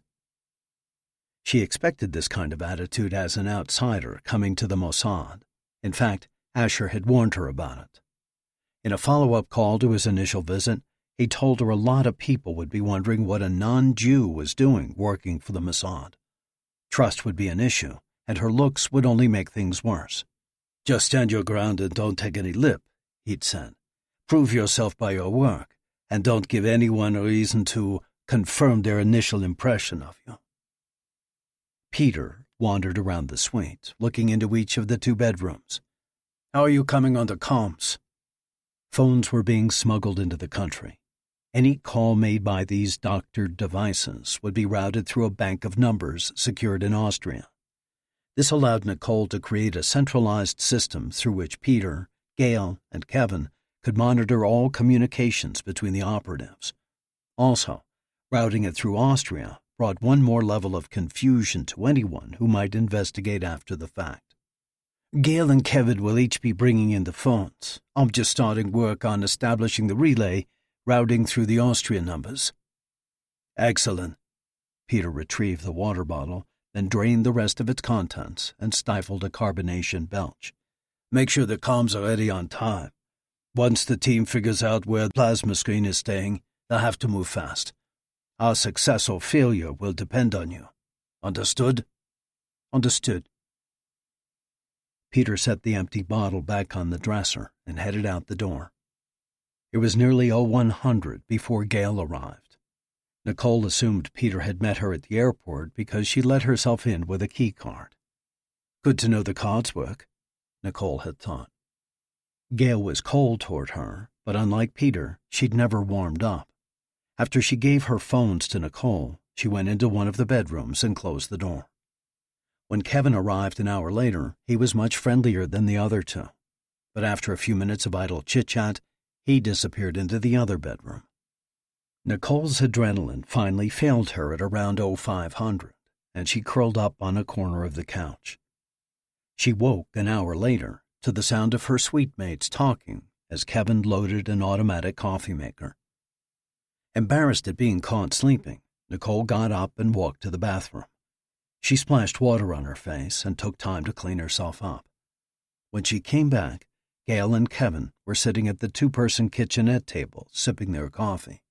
"Good morning, Annabelle," Kevin said. Gail didn't even look at her. "Good morning." Nicole vowed to track down whoever had created her legend name and do something nasty to their credit rating. "Help yourself to the pot. It's not too bad for hotel coffee." As Kevin resumed his conversation with Gail, Nicole poured herself a cup, then went back to her laptop. That had been 2 hours ago. Kevin had run out for a short time while Gail used the shower. When he came back, he had a bag of fried dough triangles filled with cheese. He called them fattier jibna, and they were delicious. At 0930, Gail and Kevin left, each carrying a shopping bag loaded with phones. Grateful for the quiet, Nicole poured herself more coffee. She went to the window and looked out at the waters of the Gulf. It would still be 3 hours before Plasma Screen's flight took off from Damascus, and then another 3 until he landed. But once he did, the craziness would start again. Chapter 8. Dubai, UAE, 0940, 9:40 a.m. GST. The Mossad driver, who had introduced himself as Evan, took another quick right turn, and the silver Land Rover moved inland, leaving the sea coast behind. Nir had never seen this guy before, but it was evident that he'd been doing this for a while. His tradecraft was spectacular. Its intersection work and rapid turns were well planned and choreographed to ensure that no one could follow them without detection. From his place in the back seat behind James, Nir stored away what he was learning for future use. After driving around the city for another 45 minutes, the SUV turned into the parking lot of a massive shopping mall. Evan spoke from the front seat in his distinctly Irish brogue. "Just walk around, pretend like you belong. Either Gail or Kevin will find you. They'll have something for you and some instructions. Then just walk the mall, kill time. I'll be back at 12:40 to pick you up from where I drop you off." 3 hours seemed like a long time to be out and exposed, but it was no use expressing his misgivings to Evan. He was just the messenger. Besides, who knew what was going on in the ops planning? There was likely a good reason they'd be here that long. Evan left them at an entrance and drove off. James held the door for Nir, and they went in. Immediately, Nir knew why this place had been chosen for the meet. It was swarming with people from all over the world. Every ethnicity, every style of dress, every language appeared to be represented.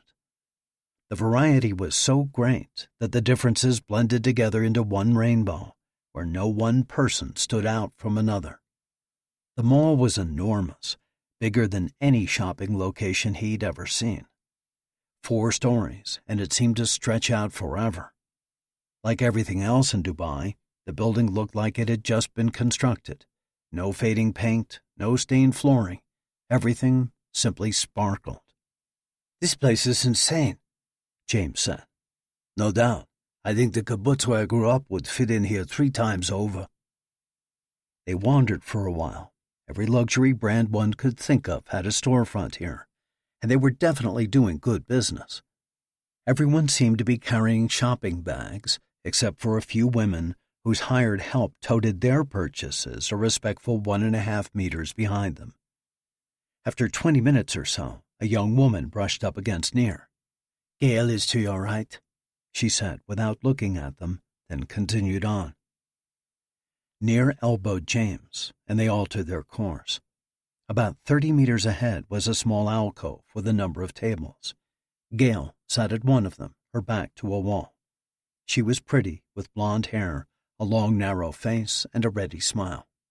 "Michael, James," she said as they sat down. "So good to see you." "Hi, Gail. I like the look." Nir knew her as Eliana, a dark-haired agent from Tel Aviv. "It's my glamour look," she laughs. "Okay, here's where we are. Plasma Screen's plane arrives at 15:30. We don't know where he'll be staying, but it's usually one of 3 hotels. We'll have surveillance on him from the time he lands. Also, we'll have teams watching the entrances to those hotels in case we somehow lose him from the airport." A pair of colorfully dressed Nigerian women passed close to the table, and Gail paused. When they were gone, she picked up again. "Once he checks into the hotel, we'll get a room right by his. Obviously, we don't know his schedule, but we do know he always meets his IRGC contact for dinner the first night he's here." "Nothing kills you faster than routine," James said. Nir agreed. "True, but you've got to kiss the ring of your masters, especially if it's the Iranian Revolutionary Guard Corps." Gail centered them back in. She had a script she needed to deliver, and it didn't seem like she had time to get sidetracked. "Listen, if he goes out, we'll hit tonight. If for some reason he breaks routine, then we'll be on hold for whenever he next leaves his room. Once he's gone, we'll get you and the other team into the hotel and into his room. When he returns, you two will subdue him. From the other team, Chester will stand as backup, and David will use the device." "Tell me about this device," Nir said. "It's an ultrasound injection device. David will hit him with a lethal dose of succinylmethonium chloride, but instead of using a needle, he'll deliver it using ultrasound waves. That way there won't be a mark." Nir inwardly marveled. "Ultrasound waves? I didn't even know that was possible." "Make sure they get the dose right this time?" James said. "What do you mean, this time?" Nir asked. 4 months ago, right here in Dubai, they spiked Plasma Screen's drink with something. It was supposed to kill him, but instead it just gave him a bad case of the runs. I doubt he even knows he dodged a bullet. He probably thinks he just ate some bad fish." Gail shook her head. "Come on, I need you to focus. I've got other teams to talk to. Trust me, this dosage is fine this time. You do your job, and the operation will be a success. There's a shopping bag at your feet. At the bottom of it is a phone. I know you've run through that whole drill. Just speed dial 1, and it will connect you to us." Nir used his foot to move the bag up against his chair. "You've got some time before Evan picks you up to take you back to the hotel. Wander around, blend in, go see the aquarium. Make yourself hard to tail. If it's a go tonight, we'll meet in the parking garage of whatever hotel Plasma Screen checks into. Evan will bring you. I'll let you know either way. Now, go." Nir snatched up the bag, then he and James blended back into the crowd. Time dragged as they roamed through the mall. In one of the food courts, they found a Canadian coffee shop called Tim Hortons. There they killed 20 minutes with lattes and a couple of bagels. Never much of a shopper, Nir felt like he was trapped in a giant luxury funhouse. To add insult to injury, when he tried to find the ski slope on a giant mall's map board, James informed him that the indoor skiing was at the Mall of the Emirates. They were at the Dubai Mall. Sad. That was the one thing he'd wanted to see. Evan delivered them back to their hotel by 13:30. Although they weren't tired, they both tried to nap. They would need their wits and strength when it all started to go down. Chapter 9. Dubai Airport, Dubai, UAE, 15:15, 3:15 p.m. GST. Eyes everywhere. Mahmoud could feel them. But whose eyes were they? And were they looking for him? He passed his customs form to an agent who waved him through without even looking at it. Mahmoud had long ago concluded that if you weren't bringing in a lot of luggage, The customs agents figured that whatever screening you had at passport control was good enough. Casually scanning the airport lobby as he walked, he tried to memorize anyone who was sitting on a bench or leaning against a wall. He ruled out anyone who was obviously African or East Asian. It was the Israelis he was worried about, and the ethnicity of their agents tended toward Jew, Arab, and European. Every now and then, there might be an Ethiopian or Tunisian, but nothing sub-Saharan. The fox and Mahmoud had developed a sense about who was looking at him. Even if their head was buried in a newspaper or they were thumbing a text into their phone, he could tell if that was real or just a cover. With all the people passing through the front of the airport, only 4 possibilities stood out. A European-looking man talked on a payphone, but his back was to the wall. A young Arab couple sat on a bench with a baby carrier between them. He was dressed in the traditional Emirati white kandura and was leaning back with his eyes closed. She was talking to her baby in the carrier. 2 fit young men leaned against another wall. They wore white, red, and blue warm-up suits with the Czech Republic logo on the sleeves. Finally, a tall, thin, balding man with a beard seemed to be taking a much longer time than usual looking at the departure board. "I'm betting it's the beard." He diverted his course and walked into a men's room. Finding a stall, he closed the door and sat down. He knew he was being overly cautious. Who could possibly know about this trip? But the Israelis seemed to have eyes and ears everywhere, and one could never be too careful. Besides, his sources told him he was near the top of the Mossad's hit list. The thought of his death being that important to the Israelis both frightened him and filled him with pride. It meant he was doing his job well. He was a connections man, a financial wizard, and an acquirer of goods important to certain groups of people, weapons of all kinds. Parts for the Palestinian-made Carlo submachine guns, Russian Katyusha rockets, 82mm and 120mm mortars, even the raw materials to make TATP explosives. He could, and had, bought weapons of all shapes, sizes, and calibers. The certain groups of people for whom he purchased these weapons were mostly Hamas, the militant and nationalist Palestinian organization, and its military arm, the Izz ad-Din al-Qassam brigades. These were his people, and one day they would push the Jewish invaders into the sea. His clientele wasn't limited to home, though. He freelanced, too, arranging deals for groups like Hezbollah, Al-Qaeda, the Palestinian Islamic Jihad, and Fatah al-Islam. He'd even overseen a shipment of 2,000 AK-47s to Boko Haram in Nigeria. It was true that his work had made him a wealthy man, but he liked to think he wasn't in it for the money. He was a servant of Allah. He did what he did so the warriors of Islam could be well prepared for battle. And if Almighty God chose to bless him with a comfortable life here on earth, it was simply recompense for the sacrifices he made. Jumeirah Beach Hotel, Dubai, UAE, 1517, 3:17 p.m. GST.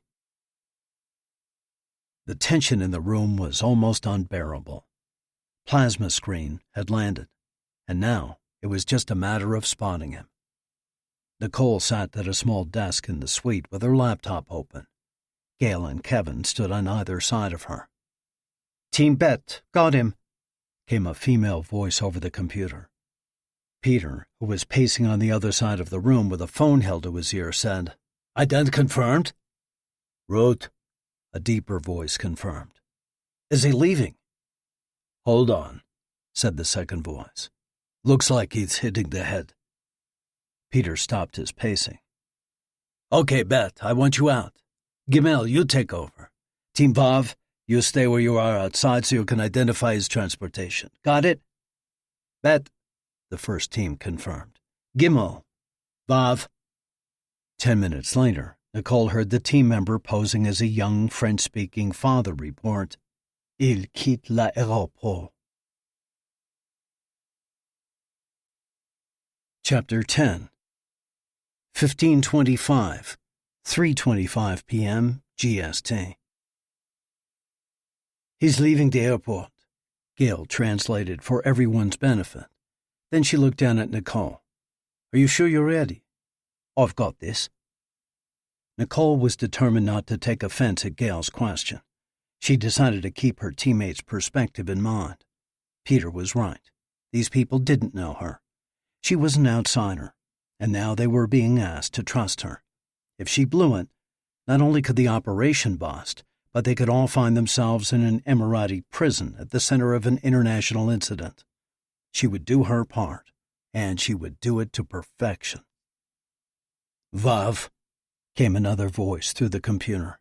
He's hired a taxi, white with orange roof, cab number Z708. Peter wrote the number onto the palm of his hand. Got it, Zayn. You follow the target into the city. Het and Yod, you be ready in case Zayn needs to break off.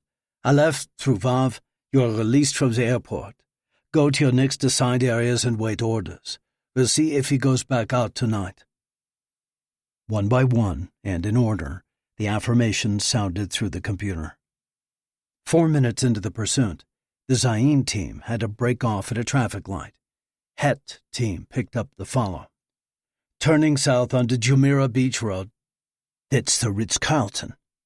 Nicole quickly typed into her computer to make sure her link into their system was still active. Lamed, be ready. Peter called on the comms phone. Looks like he's coming your way. The minutes passed with occasional updates. Peter paced. Gail chewed at her fingernails. Kevin played with the change in his pants pocket, and Nicole did her best to ignore them all. They're turning east, Het called out. Looks like they're getting onto the E11 and going back the way they came. I've got to break off. Stepping in, came the voice of Yohn. They'd been following 3 blocks behind, just in case of this eventuality. It's going to be the Al Bustan, Nicole told them. Why? Gail said. How do you know it won't be the Sheraton Grand? He stayed at the Sheraton more often than the Al Bustan. I don't know how I know. I just know. It fits. Pardon me if your I just don't know doesn't instill a lot of confidence in me, Gail sneered. Peter spoke from across the room.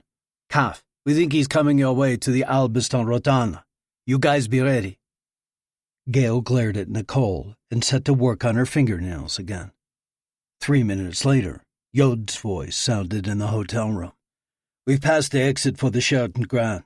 Unless he turns around again, it's the Al Bustan. E11 Freeway, Dubai, UAE, 15:45, 3:45 p.m. GST.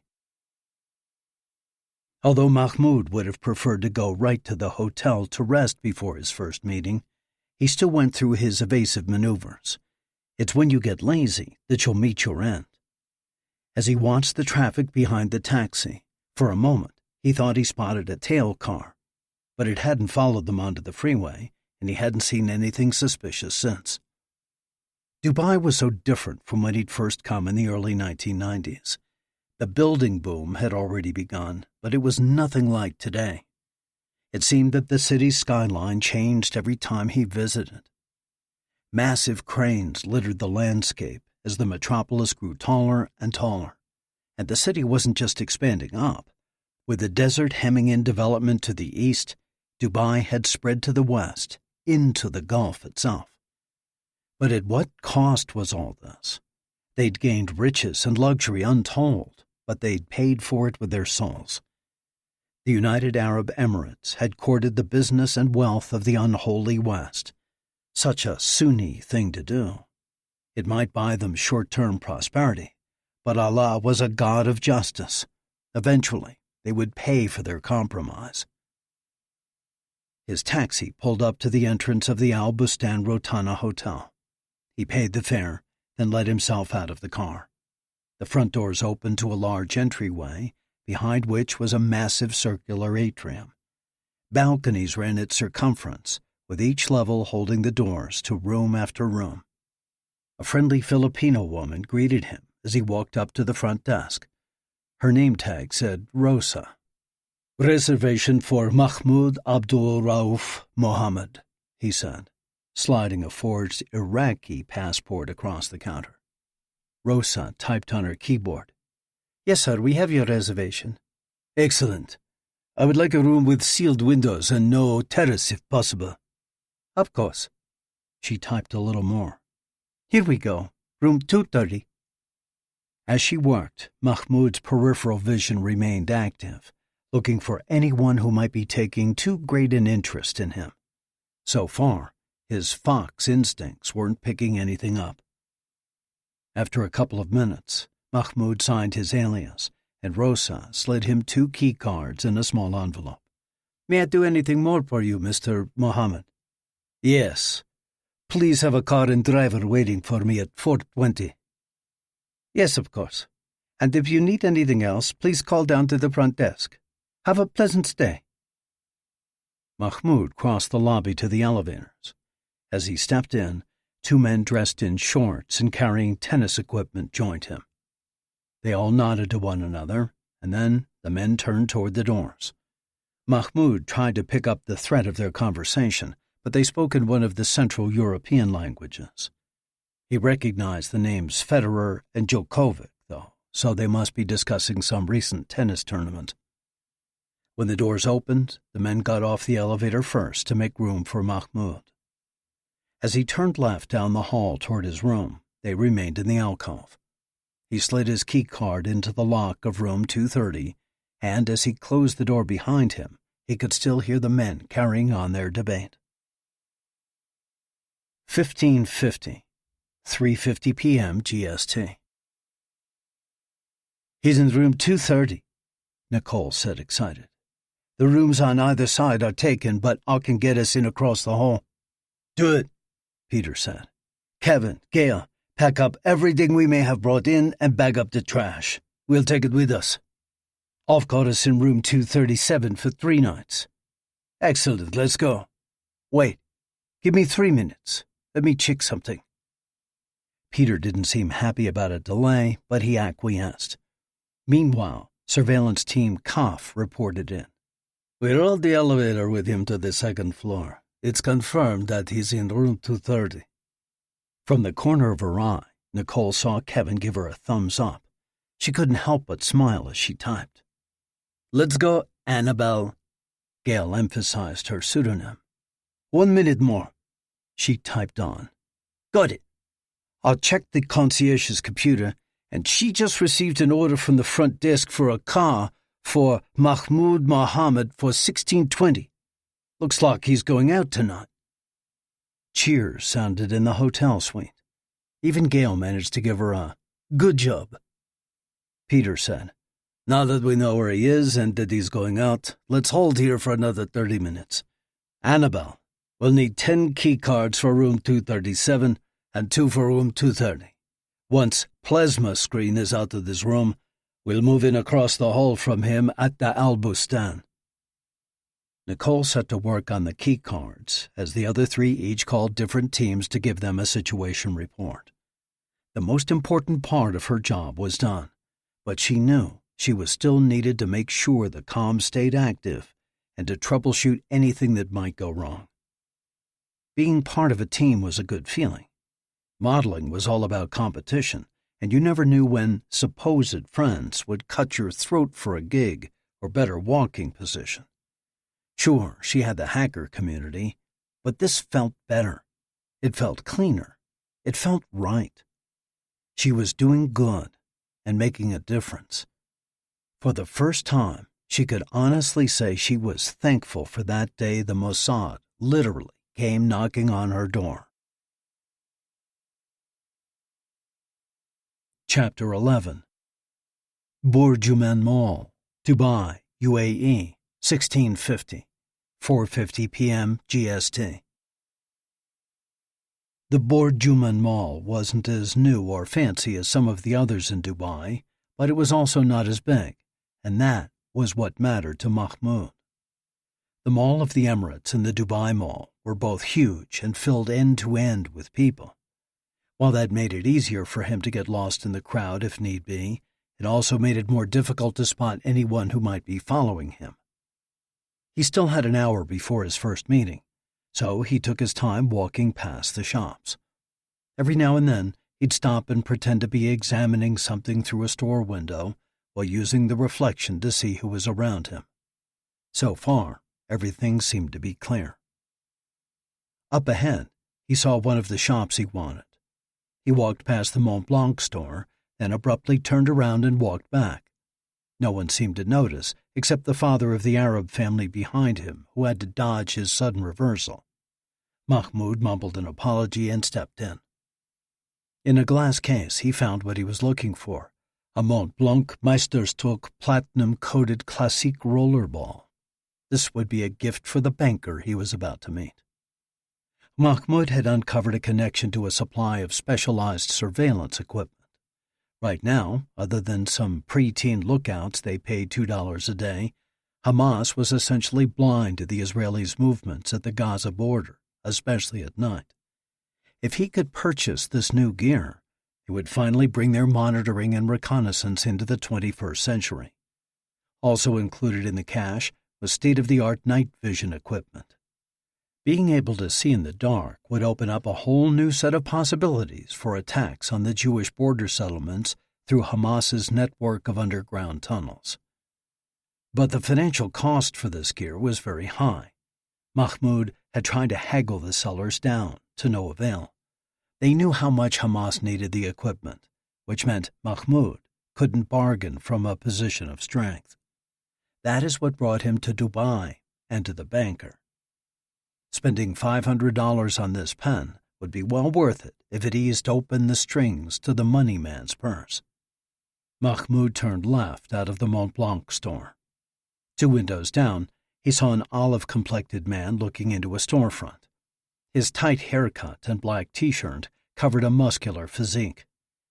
He looked familiar to Mahmoud. He was sure he'd seen him before. As Mahmoud walked by, he side-glanced into the window, but the man didn't seem to notice his passing. Still, his fox senses were tingling. Crossing to the other side, Mahmoud walked another minute, then abruptly stopped to rummage through his Mont Blanc bag. Sure enough, the man was walking in his direction, though still on the other side of the aisle. One store up was a canali boutique. Mahmoud ducked in. He took his time trying on shoes, then settled on a pair of dark brown calfskin Oxfords. After paying, he walked out and spotted a bench. Setting the shoe bag on it, he consolidated the Mont Blanc pen into the canali bag. Then he straightened up and stretched his back. This gave him the opportunity to see up and down the concourse. No muscular olive-complected man wearing a black T-shirt. His fox senses began to calm, and a quick glance at his watch told him it was time to go. As hopeful as he was about his first meeting tonight, he dreaded his second with one of his contacts in the Islamic Revolutionary Guard Corps. He was arranging a shipment of Katyusha rockets to Gaza. The Katyusha was not a very effective weapon. The warheads were unreliable, and their aim was atrocious. But they were cheap, so Hamas bought them. If you launched enough rockets over the border into Israel, one of them was bound to hit something. Thus, the purpose of the IRGC meeting was good. The man he was meeting, however, was not. All of the members of the Iranian military were obnoxious and condescending, and this particular colonel took those characteristics to the extreme. To make matters worse, he used being away from Iran as a license to partake of all the indulgences unavailable in Tehran. Because he wanted a partner with whom he could go dancing and drinking and womanizing, he would constantly pester Mahmoud to visit the many clubs in Dubai. It was like dealing with a bratty child, trying to get him to focus on his schoolwork when all he wanted to do was go out and play. It wasn't that Mahmoud was a religious zealot. He was not above a little drinking and womanizing himself, but he kept the lines separate. You work during work time, and you play during playtime. His driver was waiting for him when he walked out, and he opened the door for him. A chilled bottle of water waited in the center console, and Mahmoud opened it and sipped. He was happy with his shoe purchase, one of the perks of his job. Now, all he wanted was to make it through his meetings, then go back to his room and sleep. Chapter 12. Al Bustan Rotana Hotel, Dubai, UAE, 1705, 5:05 p.m. GST. "This is Tet. I'm out." The voice on the computer seethed with frustration. Peter jumped in immediately. "Lamed, you're on. Be careful. You're our only other asset there." "Lamed, root." "Tet, sit rep," Peter said. Nicole thought Tet sounded apologetic and embarrassed when he responded. "I got too close. He was in a Mont Blanc store. When he walked back out, I was just 2 doors down, out in the open. He walked past me, and he was watching me in the glass. I kept my eyes on the lingerie in the window." "Of course, no one would be looking at the lingerie," Kevin chuckled. Peter wheeled toward him. "Legend names. We only use legend names." "Ani mitztayr," Kevin said, apologizing. Then, realizing his Hebrew slip, he said, "Sorry, got it." Peter addressed his phone again. "Were you burned?" "I don't think so. I don't know. He's in the Canali store now." "Get out of there. Lamed, he's in the Canali store." "Lamed, root." Peter flipped his phone closed, and for a moment he looked like he was going to throw it. "Stupid. I won't let this operation get sidelined by shoddy tradecraft. Gail, set up an appointment for me with the Tet team when we're back in Tel Aviv. Apparently, they need to be reminded that their job is not to be seen." Gail, who had just arrived 5 minutes earlier, pulled a small black moleskin notebook out of her purse and began jotting in it. From the look of her face, to her short, quick movements, it was evident to Nicole that Gail was not doing well with the stress. Rising from her table by the window, Nicole went to where Gail was sitting on the queen bed closest to the door. Gail looked up. "What?" "Hold still." Nicole reached toward her, and Gail pulled back. "Hold still," Nicole said again. Gail sat still, but with a doubtful look on her face. Taking Gail's wig in her hands, Nicole gave it a 1.5 centimeter turn to the right. She brushed the hair back over Gail's shoulders with her fingers. Nicole smiled. "Bitte." Gail surprised Nicole by smiling back. "Thank you." Gail returned to her notebook, and Nicole went back to her computer. Time was ticking down. Still, it seemed like the moment of launch would never arrive. Al Bustan Rotana Hotel, Dubai, UAE, 1815, 6:15 p.m. GST. Nir sat in a white panel van in the parking garage of the Al Bustan Rotana Hotel. With him were the 3 other members of the Kidon hit team, James, Chester, and David, along with their driver, Evan.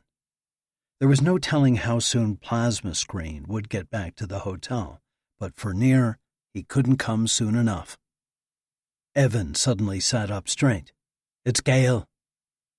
James pulled the side door open, and Gail stepped in.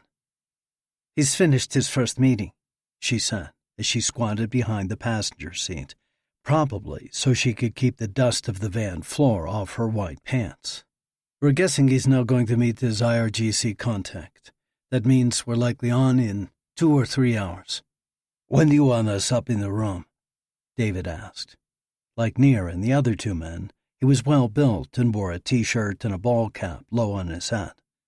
Nir didn't know anything about him, but he guessed he was in his mid-30s. Chester was the lookout, Nir and James were the muscle, and David would give the injection. "First team, I want you up there by 1835. Second team, come 5 minutes later." Gail reached into a shopping bag she'd brought with her and pulled out a white and chrome device about the size of a fist before turning to David. "It's already loaded with this succinyltonium chloride. I know you've practiced with it enough that I don't have to tell you how to work it." She passed the device to David, and he turned it over in his hands. Gail looked each man in the eye. This is our one shot at this monster. If we mess it up, he'll likely go underground for a long time. Remember, he shot Avisas Portas in the face. He and his friends shot and killed Ilan Saadon. Remember, all the lives this man and his weapons have taken. The time has come for justice. You four are the ones called upon by God and your country to deliver it. Nir watched as Gale stepped back out of the van, leaving the shopping bag behind. The gravity of what he was about to do weighed heavily on him. In a country with a population of 7.5 million, he and these 3 men were the ones given the honor and responsibility for not just avenging the deaths of those young soldiers and so many others, but preventing more murders. He would not disappoint Israel. He would not disappoint the families of the murdered young men. He would not disappoint the rest of his team. Plasma Screen would die tonight. Nir would make sure it was so. Chapter 13. 1840, 6:40 p.m. GST. Nicole was furiously typing on her laptop keyboard. Team Yud's comm system was glitching, causing it to sound like they were talking through a sock in a tunnel underwater. Peter was demanding that she resolve the problem, and she was doing her best. Unfortunately, there was a very good chance that the problem lay not on her end, but with the phone itself. There was a knock on the door, and Kevin opened it. She heard male voices greeting each other. She supposed this was the second of the Kidon teams who would be making the actual hit. She'd never seen actual assassins before, and she was curious to learn what they looked like. But she was in emergency mode, so she kept her back to them. Her curiosity would be sated once Peter could talk with Team Yod again. Then she heard one of the hitmen laugh, and she froze. She knew that laugh. She'd laughed along with it. That laugh had brought joy to her life. The man who owned that laugh had also disappeared from her life. She'd convinced herself she was done with him.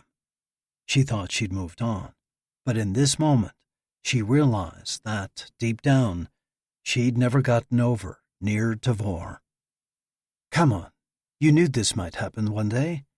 You can't lose sight of why you're here, and you absolutely cannot let him know you're in this room. He's got a job to do. If you distract him, you could get killed. Asher warned you about that, and it was never more true than in this moment.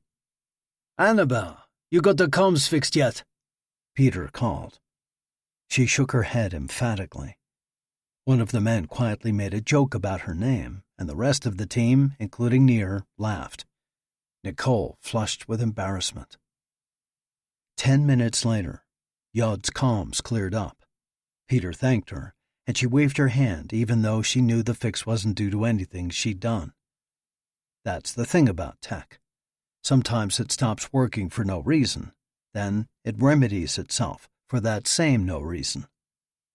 She needed an excuse not to turn around, so she allowed her fingers to frantically fly across the keyboard like she was doing something important, even though in truth she was just writing code to create a little blue and red frog that would hop across the bottom of her screen.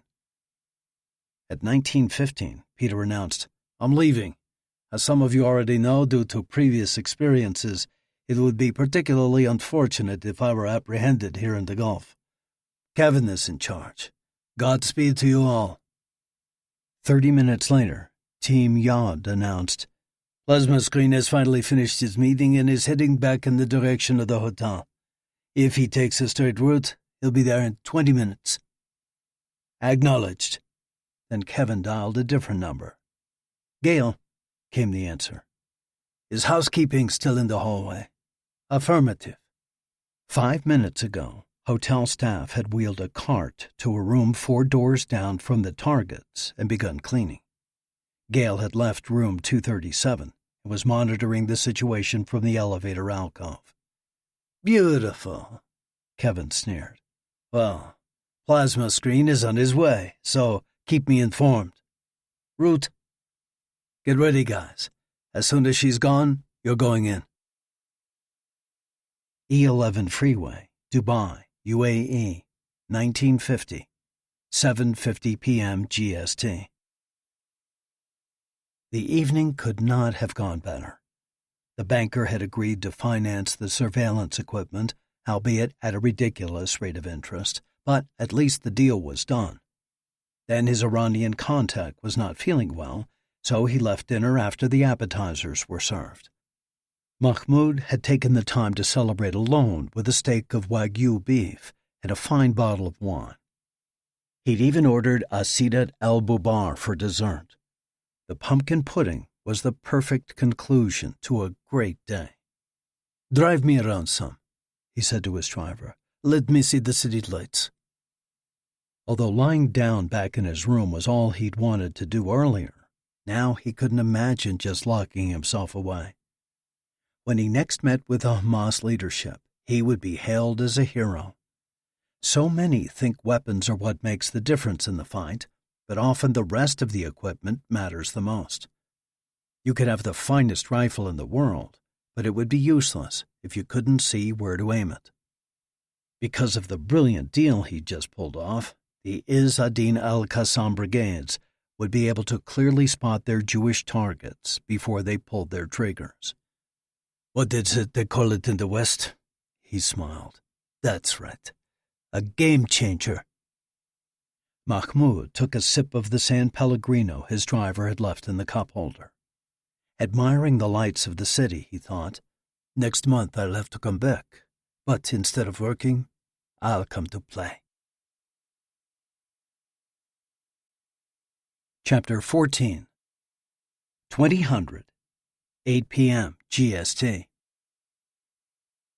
"Hotel staff is leaving," Gail said, her voice betraying her excitement. "I'm coming to you." Kevin turned to the hit team. "Listen for my go. Annabelle will make sure you hear." Every one of Nir's senses was heightened, and his adrenaline was surging. He was like a greyhound in the starting box, just waiting for it to burst open. When Kevin closed the door, Nir turned his attention to Annabelle. Even though she was sitting with her back to him and wearing some kind of floppy hat, he could tell she was a tall, well-shaped blonde. Kevin had whispered that she was some kind of looker, so Nir had found himself stealing peeks at her, hoping to catch a look at her face. But her attention had never left her computer screen. She also hadn't said anything. Only the clicking of her keyboard and a strange croaking, followed by her pounding one of the keys over and over, came from her part of the room. The woman was a mystery. But she's a mystery to be solved another day. He turned toward the door.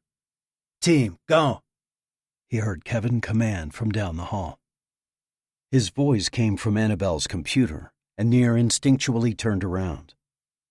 Now she was facing him, and she was spectacular. The blonde hair, the face, the eyes. Her eyes. Her incredible ice blue eyes. He was stunned. "Nicole?" The door opened behind him. He hesitated a moment, then turned and followed. His mind was in complete confusion, and he bumped into James, who was holding their room door open so it wouldn't lock behind them, just in case there was a problem. The elevator bell dinged down the hall. Then Gail rounded the corner and waved them back. All four men pushed back into the room. As soon as the door closed, Nir said, "Nicole, what are you doing here?" She just sat there, looking as stunned as he was. A gloved hand thwacked the back of his head hard enough to make him take a step forward. He wheeled around, and David grabbed him by the shoulders. The older man pinned Nir against the wall by the bathroom door, then put his face close to Nir's. "Listen, I don't know what's going on between you two, nor do I care. Get your head in the game. If you don't, you'll get us all killed. Do you understand?" He'd emphasized every syllable of the last three words. "Yes, sir," Nir answered, still confused and angry. David let him go, then turned toward the door. James whispered to Nir, You good, man? You got this? Yeah, I'm good. He faced the door, fuming. Why didn't she say anything? Of course, because she knew you would react exactly as you did, you idiot. Like David said, get your head in the game. You'll have plenty of time for questions later, like, what in the name of all things holy are you doing on a Mossad assassination operation in Dubai? Yeah, maybe I'll start with that. Gail's voice came through the computer. It's a hotel guest. Kevin is engaging him. 2 minutes passed. Then Kevin's voice said, We're clear. Make entrance. Without looking back, Nir left the room. Chester opened the door to room 230, and the 4 men entered. 2024, 8:24 p.m., GST. The car pulled up in front of his hotel, and a doorman opened Mahmoud's door. Mahmoud passed his driver a bill. Tomorrow at 10 o'clock in the morning, sharp. Yes, sir, I will be here. Mahmoud entered the hotel and made his way to the elevators, his shoe bag swinging in his hand. Maybe I'll order up some champagne tonight. I can order tomorrow's breakfast at the same time. The elevator dinged, and he stepped inside. The ride to the second floor was quick. As he stepped out, he saw a man off to the right talking on a phone, but Mahmoud turned left toward his room. A pretty blonde woman was walking toward him in the hall, also talking on a phone. As she passed him, she said, Salam alaikum. Surprised she would speak to him, he replied, Wa alaikum assalam. He stopped and watched her as she walked away, appreciating the view. Once she disappeared into the elevator alcove, he turned back around. Shaking his head, he strolled to his door, smiling. Maybe you do still have some of that old charm. He slid his keycard into the door, then turned the handle and pushed it open. Hands grabbed the front of his shirt, and he was pulled in. 2028, 8:28 p.m. GST. Nir and James hauled plasma screen into the room, and he stumbled forward, off balance, dropping a bag to the carpeted floor. Nir clamped a gloved hand over the man's mouth, and James pulled one of his arms high up behind his back. Once they dragged him past the bathroom, they angled him toward the bed. But plasma screen wasn't ready to go down without a fight. He stomped on James's foot and twisted from their grip, then ran for the door. But Chester had already positioned himself in the flight path. Plasma screen hesitated, and that one moment was all Nir and James needed. Nir's hand went back over the man's mouth, and James swept his feet from under him. He tumbled toward the floor, but before he hit, Nir yanked backward on his shirt, slowing him enough for a gentle landing. Their goal was to make it look like the target died of natural causes. A broken nose from a faceplant would absolutely destroy that charade. Nir pulled a cloth from his back pocket and tied a gag in the man's mouth. Then he took hold of both his arms, and James pinned down his legs, stopping their kicking and flailing. Okay, a cut, shatayim, shalosh, Nir counted, and they hefted the man up and dropped him on the bed face down. As he and James held their target to the mattress, David stepped in. Chapter 15, 2029, 8:29 p.m. GST. Mahmoud struggled to break free, but his attackers were too strong. His face was being pushed down into a pillow, and he wondered if they were going to suffocate him. But then he felt something being pressed to his neck, and it emitted a low hum and vibrated. What are they doing? Are they testing me for something? Have they tagged me with an identifier? His breathing was approaching hyperventilation, and he tried to slow it down. I must stay calm, think. So far I'm still alive. Maybe they won't kill me. Maybe they're kidnapping me. Maybe they'll swap me for prisoners. But he knew the truth. He had heard the Hebrew counting. These were the Israelis. This was the Mossad. He was a dead man. They were just killing him on their own time schedule. Hands grabbed his arms, and he was flipped face up. Then the men stepped back. One of them was saying something in Hebrew, but Mahmoud couldn't seem to process the words. One thing he did know, they'd just made a big mistake. No one was holding him down, and here was his chance. He tried to make a run for the door, but his legs wouldn't move. In fact, no part of his body could move. He was completely paralyzed. He couldn't even blink. The room began to spin, and it felt like he'd started to float. He tried to take a deep breath, but found he couldn't even do that. His breathing grew more and more shallow. Darkness crept in from the corners of his vision. What were the words of that ghost who had haunted his dreams for the past 20 years? Foolish, foolish man. Don't you know that Israel never forgets? 2035, 8:35 p.m., GST. David felt for a pulse, then put his ear to the man's chest. He's dead. Let's get to work. While Nir and James undressed him, Chester continued to watch by the door. David went through the room, putting back to right anything that looked out of place from the struggle, and Nir and James redressed the body in pajamas, then pulled the bedding up to cover it. David set the dropped bag on a chair before pouring a half glass of water and placing it on the nightstand. Okay, everybody, look. Is anything out of place? David asked. Nir walked the room, checking every detail. It looked right to him. Okay, Chester and I are out first. James, Michael, you follow in 5. Lock up, then head straight for the van. Nir tried not to think about the fact that the body of a man he'd just helped kill lay 4 meters away from where he stood. He wanted nothing more than to get out of there. Finally, James said, Time, let's go. Nir stepped into the hallway as James attached a device to the door's bolt. His hours of practice paid off, and James had the bolt slid into its slot in under 10 seconds. He closed the door, and Nir hung the Do Not Disturb sign on the handle. It felt surreal as Nir rode the elevator down. It was as if nothing had changed from the moment he'd taken the elevator up. Same elevator, same lobby, same van. Yet it was all so very different. He'd taken lives before, down in South Africa, but that had been in a gunfight as he was saving those around him.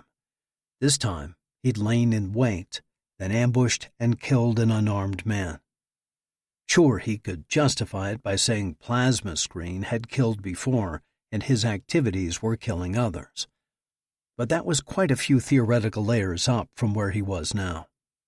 Here, nothing was theoretical.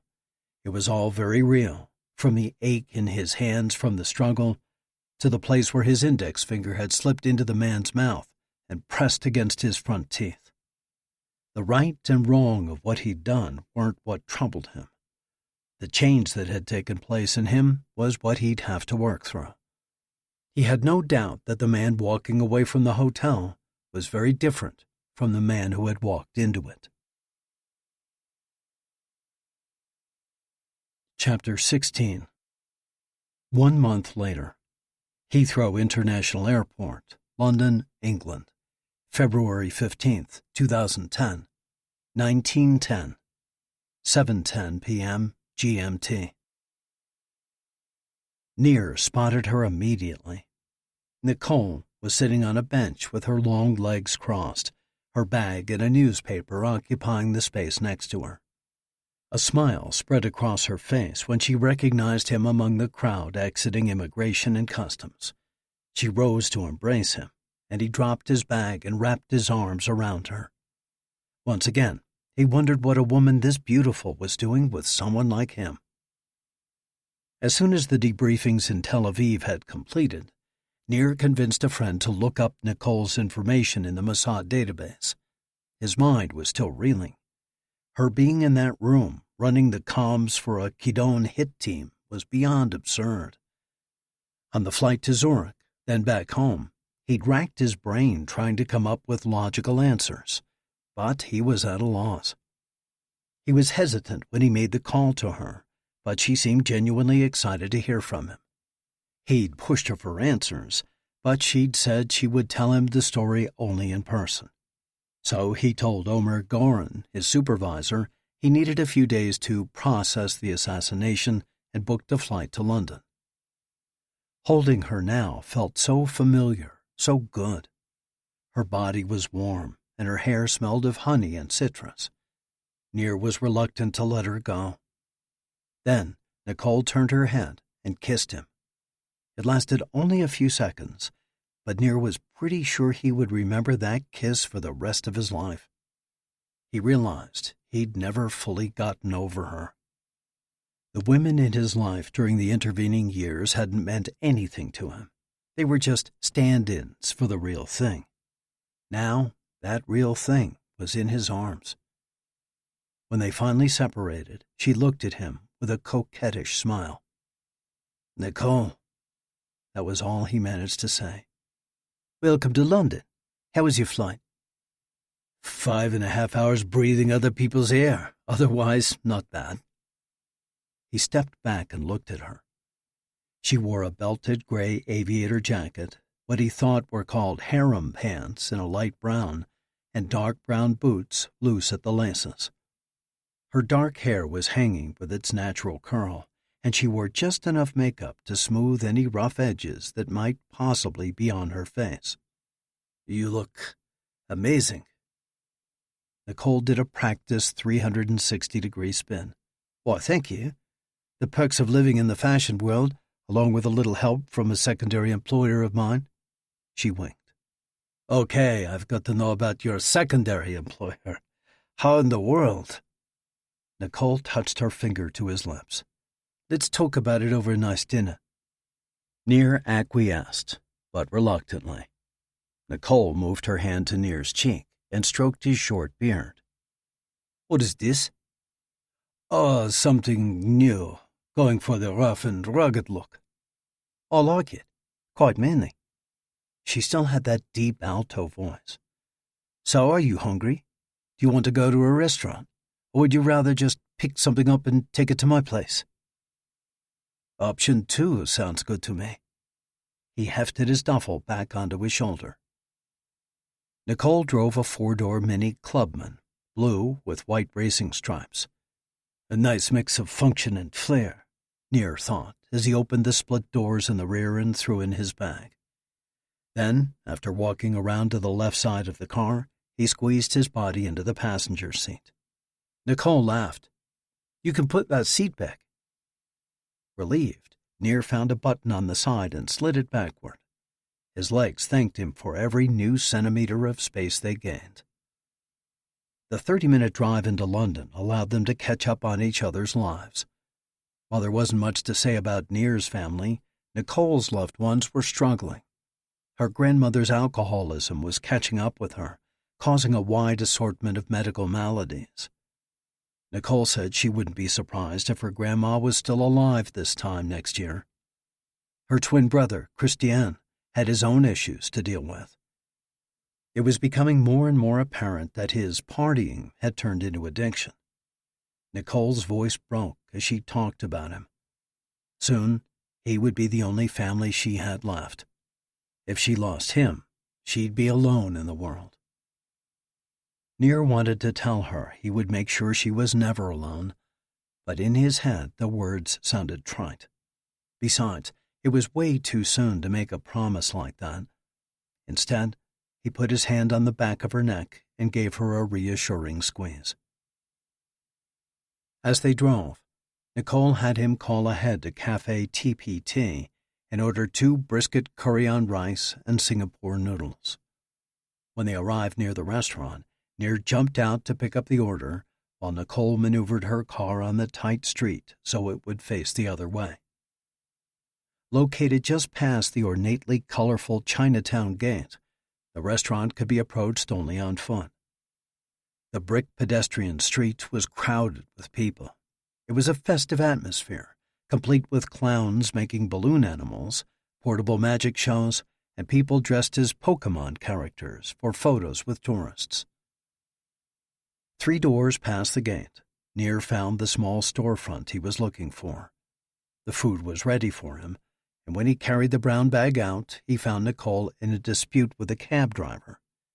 He was refusing to move his car, which he left sideways in the narrow street. "You shouldn't even be up this far," the cabbie said. "This is commercial traffic only." "Who are you, the zoning police? Move your car so I can finish my turn." Nicole was clearly angry.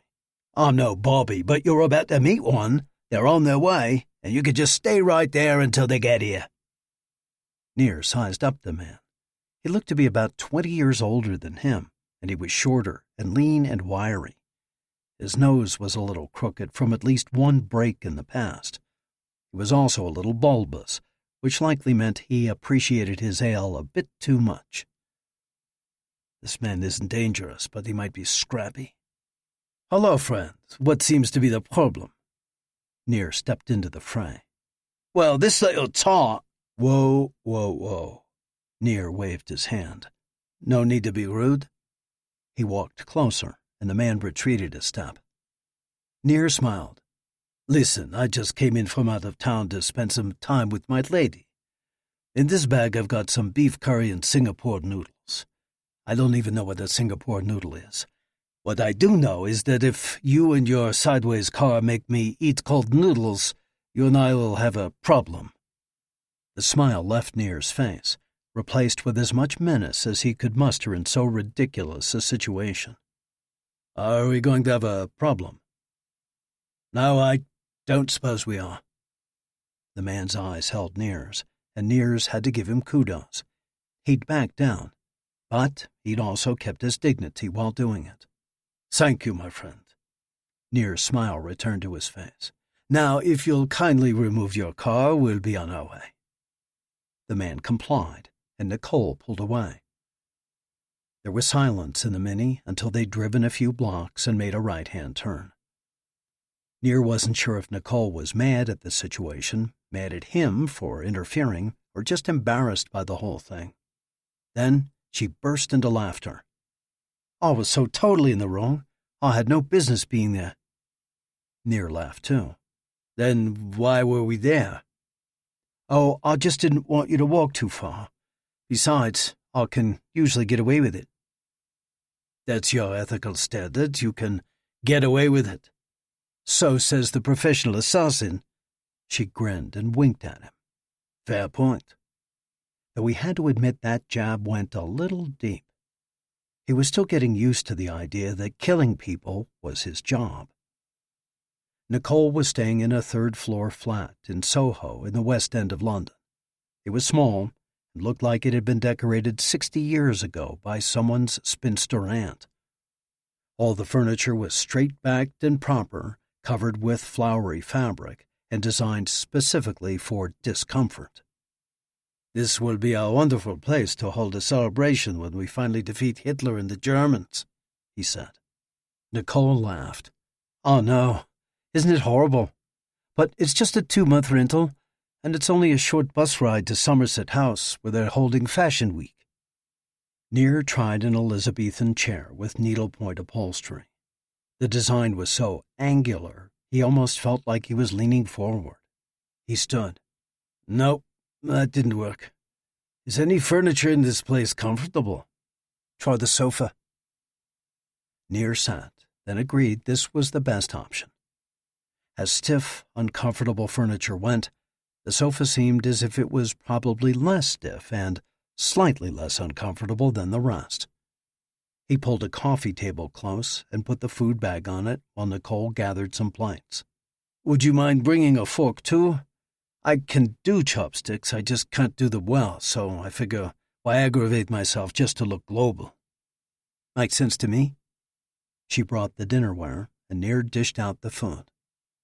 "Ah, so that's a Singapore noodle," he said, twisting some thin rice noodles around his fork. The brisket was amazingly tender for takeout, and the yellow curry had just enough spice to make his nose run a little. "Good choice. This is amazing." Nir noticed Nicole was only picking at her food. Something was going on in her head, and he had a feeling they were about to discuss it.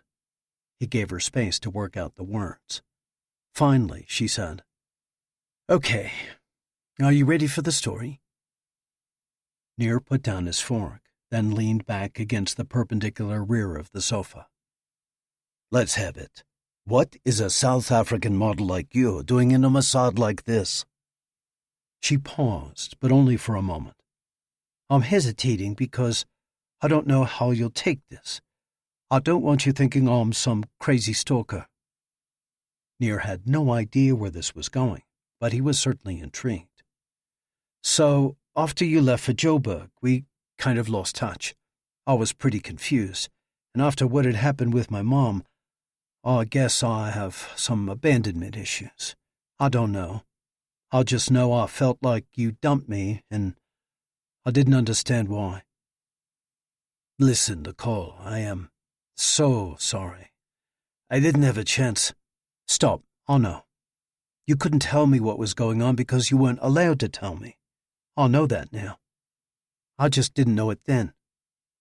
So, one night I was bored and sad and kind of lonely, and I decided I needed to know what happened to you. So I kind of hacked my way through the firewall protecting the computer system of Israel's Ministry of Foreign Affairs." "Kind of hacked your way?" "Okay, I busted right through. Tore that wall down like it was 1989 Berlin. And I learned you'd become a part of the Mossad. I have to admit you're the first woman who ever committed a felony for me." He laughed. "At least, that I know about." But Nicole wasn't laughing. She seemed genuinely embarrassed by her actions, yet Nir felt flattered over the attention. "It gets worse, Nir." He stopped laughing. "Worse?" He was absolutely intrigued. "I was curious about what kind of work you were doing in the Mossad, so—" "You didn't." "I did." "How?" Nir's reaction seemed to be loosening Nicole up. It was as if the fact that he wasn't mad at her, or hadn't made fun of her, had given her huge relief. "You really want me to explain how I hacked into the unhackable computer system of the world's foremost intelligence service?" "Most definitely. Just keep it simple, on my level." "Okay, on your level. I'll press the little clicky buttons on Mr. Computer until the Mossad computer said, 'Oh, hi, come on in.'" Nir smiled. "Ah, makes sense. Mr. Computer is very powerful." Nicole told him about Zamir and Asher's visit, then looked at him with hopeful eyes. "So you don't think I'm a crazy stalker?" "Let's just say I don't think you're crazy." Nicole laughed and threw a fringed pillow at him. "I'm not a stalker either. I just wanted to know what happened to you. We had something. At least, I think we did." Nir slid closer. "We did. And I'm hoping we still do." Then he kissed her, the Mossad forgotten. Chapter 17. One day later, Somerset House, London, England, February 16th, 2010, 12:30 p.m. GST. The music was deafening. It was some kind of electronica, and Nir could feel the bass vibrating his internal organs. Multicolored spotlights were spinning and flashing, sometimes slipping into full-on strobe. Stage right, a DJ was dancing around, trying to keep the crowd hyped. Unfortunately for him and the designers, no amount of hype could overcome bad fashion, especially with this critical crowd. Nicole had left a ticket for him at the door. From the moment he walked in, he felt completely out of his element. From the hairstyles to the clothes to the exaggerated mannerisms, these people were just weird. It's like they were aliens who had invaded from planet Loud. Nir sat in the back, ready to run if any of them tried to beam him up to their mothership. Judging by the conversations he couldn't help but overhear before the show started, these fashions were greatly anticipated. It was the first reveal of the collaborative work of a group of lesser-known French designers called brûler la maison. But it was a disaster from the moment the first model walked onto the stage. She wore a shiny green blouse with gray trim and some sort of geometric design. Her black shorts were cut high enough to allow a peek of bare thigh before her legs were overtaken by an extremely long leg warmer. The dark leggings were held up by gray bands above and below the knee. At the ankles, they morphed into stirrups, tucked into plain black pumps, the ones his mother had always called sensible. To Nir, the poor model looked ridiculous, and he was relieved to hear the pink-haired woman next to him, she had to be septuagenarian, break into laughter. He'd been afraid this really was good fashion, and he just wasn't getting it. Nicole was the fourth model onto the runway. As she strutted forward in a short sweater dress and thigh-high boots, he could tell some sort of large lettering was in the folds of the design. When she was halfway down, she stretched her arms out to either side. The cut of the garment formed a sideways diamond, stretching from wrist to wrist and neck to thigh.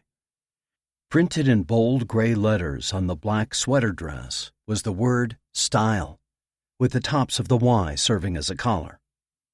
It looked absurd. Nir felt terrible for Nicole. She was doing her best to work a design that not even the greatest supermodel in the world could salvage. Madame Pinkhair leaned toward him and said loudly in his ear, "If they have to tell you it's style, honey, it's not." 15 more designs were revealed before the show abruptly ended. The spotlights shut down, the music terminated, and the DJ thanked everyone for coming. "Bless the saints above," said Pinky as she collected her bag from under her chair. Nicole had told him she was scheduled for 2 outfits, but Nir had seen her only once. This was obviously a premature ending. They say reputations are made and destroyed at Fashion Week. Nir figured the reputations of the fashionistas of Brûler la Maison had taken quite a hit today. While he waited for Nicole, he people-watched from a bench in the foyer of the meeting hall. 30 minutes later, she was walking toward him. She had a sheepish look on her face, but her eyes sparkled. Nir stood, and when she reached him, he wrapped his arms around her. "Baby," he whispered in her ear, "all I've got to say is that you have style." Nicole pushed back and playfully slapped him across the chest. "That's not even nice." Nir led her to the bench where they sat down. "It was so bad," she said. "When the designer demonstrated how he wanted me to reveal his design, I almost called a cab. He did it like 4 times, and each time he made the reveal he cried out, 'Style!'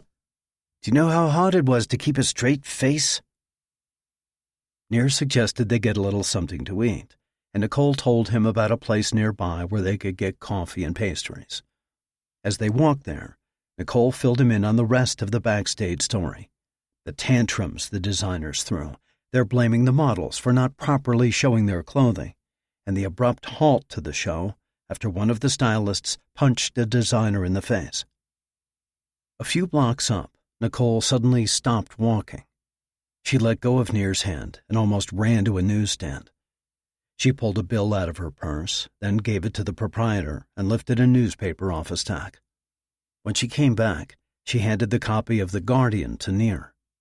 Photos of Peter, Kevin, Gail, and Evan were on the front page. The headline read, "Suspected hit squad in Mahmoud al-Mabhouh killing." "Come on." Nir led Nicole through the door of a pub. The establishment was old-school London and about half full. The bartender greeted them, and Nir said, "2 Guinnesses." They found a vacant wooden booth toward the back and slid in next to each other. Before he'd left Tel Aviv, the word had already gone out that, despite their efforts to disguise the fact, the Emirati police had declared al-Mabhouh's death a homicide. And while they said the Israelis were suspects, nobody at the Mossad was really worried. The Israelis were always suspects. That's the good and bad of having the Mossad's reputation. But how they had moved from a simple suspicion to photos of operatives on the front page of a London newspaper? All Nir could think about was Interpol coming bursting into the pub and arresting Nicole and him on the spot. They read the article silently. The police chief of Dubai, Lieutenant General Dahi Khalfan Tamim, had latched onto the case like a bulldog on a chew toy. After they determined al-Mabou had not died a natural death, Tamim's team began looking at who had flown into Dubai just before the assassination and flown out right after. They put together a database of all the possibilities, then looked at closed-circuit television footage. Over time, the police chief was able to assemble a video timeline from the arrival of Peter, Kevin, and Gail at the airport, to the activities of the surveillance teams, to the arrival of the hit team, to everyone fleeing the country. The bartender set 2 pints on the table and asked if they needed anything else. Nir said no, and the man left them alone. The extended coverage on the inside pages displayed more photos. Nir didn't recognize most of the faces, although he knew 5 or 6 from Operation Plasma Screen or from Tel Aviv. All told, there were 20 photos. Neither Nir nor Nicole's faces were among them. "I've got to see the video footage," Nicole said. "If I'm on there, my career is over." "So might be our freedom." Nicole pulled out her phone, and the 2 stouts remained untouched as they watched the compiled footage on YouTube. At one point, Nir appeared with James going to the elevator in the Al Bustan. But while James looked straight ahead, Nir kept his head down, his face protected by the bill of his cap. "Tradecraft 101, he said. "You never know where there's a camera." "It's exactly why I took the steps up. I didn't want to go near that elevator." When the video ended, both Nir and Nicole breathed sighs of relief. Neither had been seen. They were 2 of the 16 not identified. "How did they let this happen?" Nicole said in an angry whisper. "This is Mossad. You're supposed to be the best there is." "Whoa, first, I think you meant to say we're, because for better or worse, you're one of us. But second, you're exactly right. This is a screw-up of epic proportions. Heads are going to roll at headquarters." "They should. This kind of stupidity can get people arrested, or even killed." Nir's phone vibrated in his pocket. He slid it out and looked at the screen. "Unavailable," it said. "Great," he mumbled, pressing the talk button. "Tavor." "Are you done processing?" Omer Goran said. Nir ignored the question. "So how is your day going, Omer?" "I really need to find a dog to kick. Do you have a dog at home I can borrow?" "No dog. Seriously, how did this happen? It's a disaster." "It's worse than you can imagine. We've got 20 agents burned. They'll never be able to work in the field again. People are calling for Meir Dagan's head, the man who's been the Mossad's director for 8 years. The UK, Ireland, France, South Africa are all condemning the operation and threatening to pull their ambassadors since their country's passports were forged. Dagan and Prime Minister Netanyahu say they might issue arrest warrants for the burned agents, but at least they do so under the fake names." "Well, that's kind of worthless." "It's an empty action that even those angry governments will see as an empty action. Now, back to my original question. Has Nicole le Roux given you enough processing yet? I've got to get you home." Nir almost dropped the phone. "How did you know? Really? You thought I wouldn't know? You work for the Mossad, you idiot." "Yeah, which used to mean something. You gave me 4 days and I'm on day 2. You do the math." "Sounds good. According to my calculation, then, I'll expect you on the first plane out tomorrow morning. I need you back, Nir. We're bleeding agents here." "But, Tavor, enough discussion. This isn't a request. I'm giving you until tomorrow, which is more than I have to. Losing those agents, one in particular, has left a gaping hole in an ongoing operation. You're going to fill it. So, enjoy your time with le Roux and then say your goodbyes tomorrow. It will probably be a long time before you see each other again." The line went dead. "What did he say?" Nicole asked as Nir set his phone on the table. He gave her the gist of the conversation, leaving out the part of not seeing each other for a while. He didn't want that possibility to taint the time they still had together. They slid out of the booth, and Nir left a 20-pound note next to their full glasses of Guinness. Their plans to tour the city together were forgotten. The next day, they said their goodbyes, and Nir took the underground to the airport and was in Tel Aviv by late afternoon. He went straight to headquarters, where Yohn was waiting for him. They sat together at a conference table, and his supervisor slid a file toward him. Nir opened it and began reading. Before long, he realized the long time he'd be apart from Nicole would likely be measured not in months, but in years. Chapter 18. Nearly 10 years later, Old Town, Tallinn, Estonia, December 22nd, 2019, 17:15, 5:15 p.m. EET. It was like walking through a fairy tale. Between the medieval architecture and the Christmas decorations, Neil felt like he was in one of those princess movies he sometimes observed little girls watching on plane flights.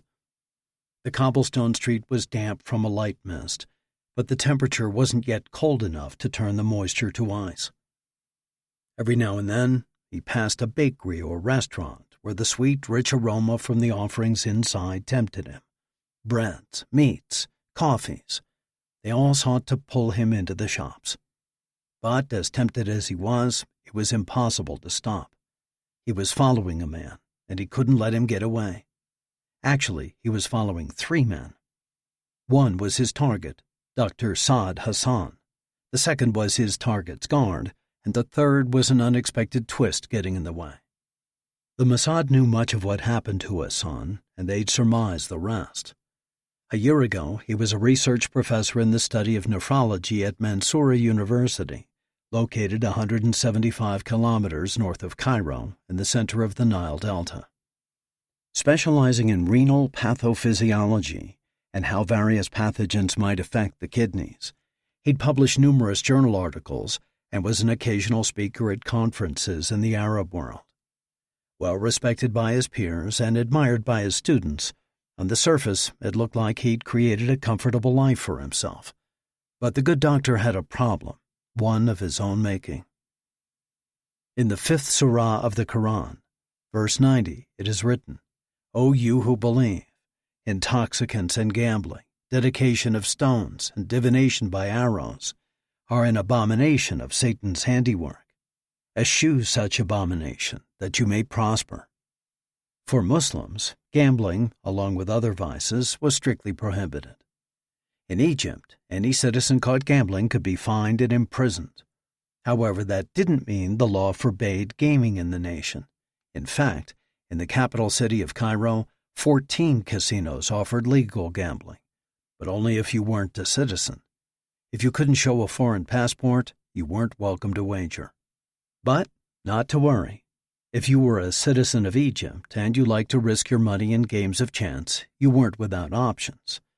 With the rise of the Internet, online gambling had taken off in the nation, and the police agencies had adopted a type of don't ask, don't tell policy when it came to Internet wagering. This is where Hassan's troubles began. The good doctor was a fan of online poker, and he did fairly well, at first. But, as so often happens, the early wins were followed by more frequent downturns, and he kept playing until his credit cards were maxed out and his savings were gone. No doubt disgusted, his wife took their 2 teenage children and moved back to her parents' home. Like so many gamblers, Hassan probably thought all he needed was one big win to pay off his debts and get his family back. But he had no more credit for the online games. That's when he moved to the underground casinos. Soon, he was way over his head in even more debt. Then, one day, Hassan failed to show up for work at the university, and that one day led to another, which led to another. After 2 more weeks, a Mossad informant who attended Mansoura passed on the information that a research professor specializing in renal pathogens had vanished. A bolo notice was sent out to Mossad agents throughout the Middle East and Europe to be on the lookout for this Dr. Hassan. The Mossad didn't know what happened between the professor's gambling fiasco and the day he disappeared, although the casino owner he owed was known by them to have secret Shiite ties into Iran. But for 7 months, Hassan remained missing. That had ended 4 weeks ago, when an agent spotted Hassan walking through Old Town Talon. His black hair had been dyed gray, and he'd shaved his beard, but the agent had no doubt it was him. He was also accompanied by a man who was obviously a guard. Several surveillance teams were sent, and the Mossad's considerable online assets were put to work. They soon discovered that Hassan had come to Talon 4 months earlier and was working under the Sudanese name Umar Atem in a private research lab allegedly working on therapeutic relief for chronic kidney disease. His true work, however, was far more sinister. Hassan had been recruited by the Iranian Revolutionary Guard Corps. He and his team of 3 assistants were diligently working on the development and dissemination of a toxin that would cause renal failure and potential death when dispersed within a controlled environment. The team at Khazaria had passed their findings on to the leadership of the Mossad. The Mossad, or director, had approved a targeted assassination, and Nir was called in to carry out Operation Inside Straight. They had little doubt that Hassan's life had been threatened, perhaps his family's as well, but that didn't change the danger he presented, the choice he'd made. When Nir heard the story, he thought it was brilliant for the Iranians to snare this Egyptian scientist. Who would suspect a Sunni Muslim of developing a biological weapon for his hated Shiite enemies, who could then turn it around and use it on his own people? Dr. Hassan didn't venture out often. A driver took him and his guard to work in the morning and drove them home at night. Their departures and returns varied, making it difficult to time a hit for when they were transitioning from one location to the other. As for dealing with Hassan at home, his house had a good alarm system that made entry not entirely impossible, but certainly risky. When Nir examined the notes from the day-to-day surveillance, the solution, though a precarious venture, became apparent. Late afternoon Sunday was the only time Hassan emerged from his home to journey to a location other than work. His driver dropped him and a guard at the bottom of the Old Town Hill. Then the two walked up the cobblestone streets until they reached the town square. There, Hassan had a cup of coffee at a cafe. Once he had his caffeine fix, the two would find the car and go back to his home. "Nothing will kill you faster than routine," Nir had said to himself. With just one other person with Hassan, Nir could execute a brush injection as the man was strolling through the city. But now, here was his target with a guard on one side and this stranger on the other. The third man hadn't started the walk with them, and no reports of him appeared in past surveillance notes. However, 2 blocks ago, he'd suddenly appeared, strolling alongside the doctor. "I wonder if this is one of his Iranian handlers. It would explain the regular weekly walks, making himself available in case one of his masters wants to talk with him." He gradually closed the gap between himself and the 3 men. The street they were on opened into a small square. A number of temporary kiosks had been erected, where vendors sold toys, mulled cider, and Christmas treats like braided sugary breads called kringle and pipperkugeln, little gingerbread cookies cut in the shape of angels and stars and barnyard animals. Nir knew the route Hassan normally traveled, so he took a chance and broke off as follows. He bypassed all the delicious-smelling kiosks for one he spotted across the square, where he made a quick purchase. Then he hurried to catch up to Hassan and was glad to see the 3 men had continued on the usual path. Again, Nir broke off the pursuit and stepped into a liquor store. He bought a bottle of Vanna Talon, a 90-proof Estonian liqueur that had a distinct rum, spice, and citrus smell. When he was back outside, he opened the bottle, then took a deep swig and swished it around in his mouth before spitting it out into a trash can. He repeated the action, then poured some into his hand, which he rubbed onto his neck and into his hair.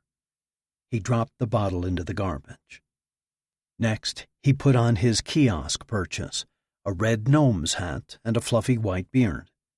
This completed his transformation from stealthy Israeli assassin to loud, drunk Estonian dressed like Yohn, the Baltic country's version of Santa Claus.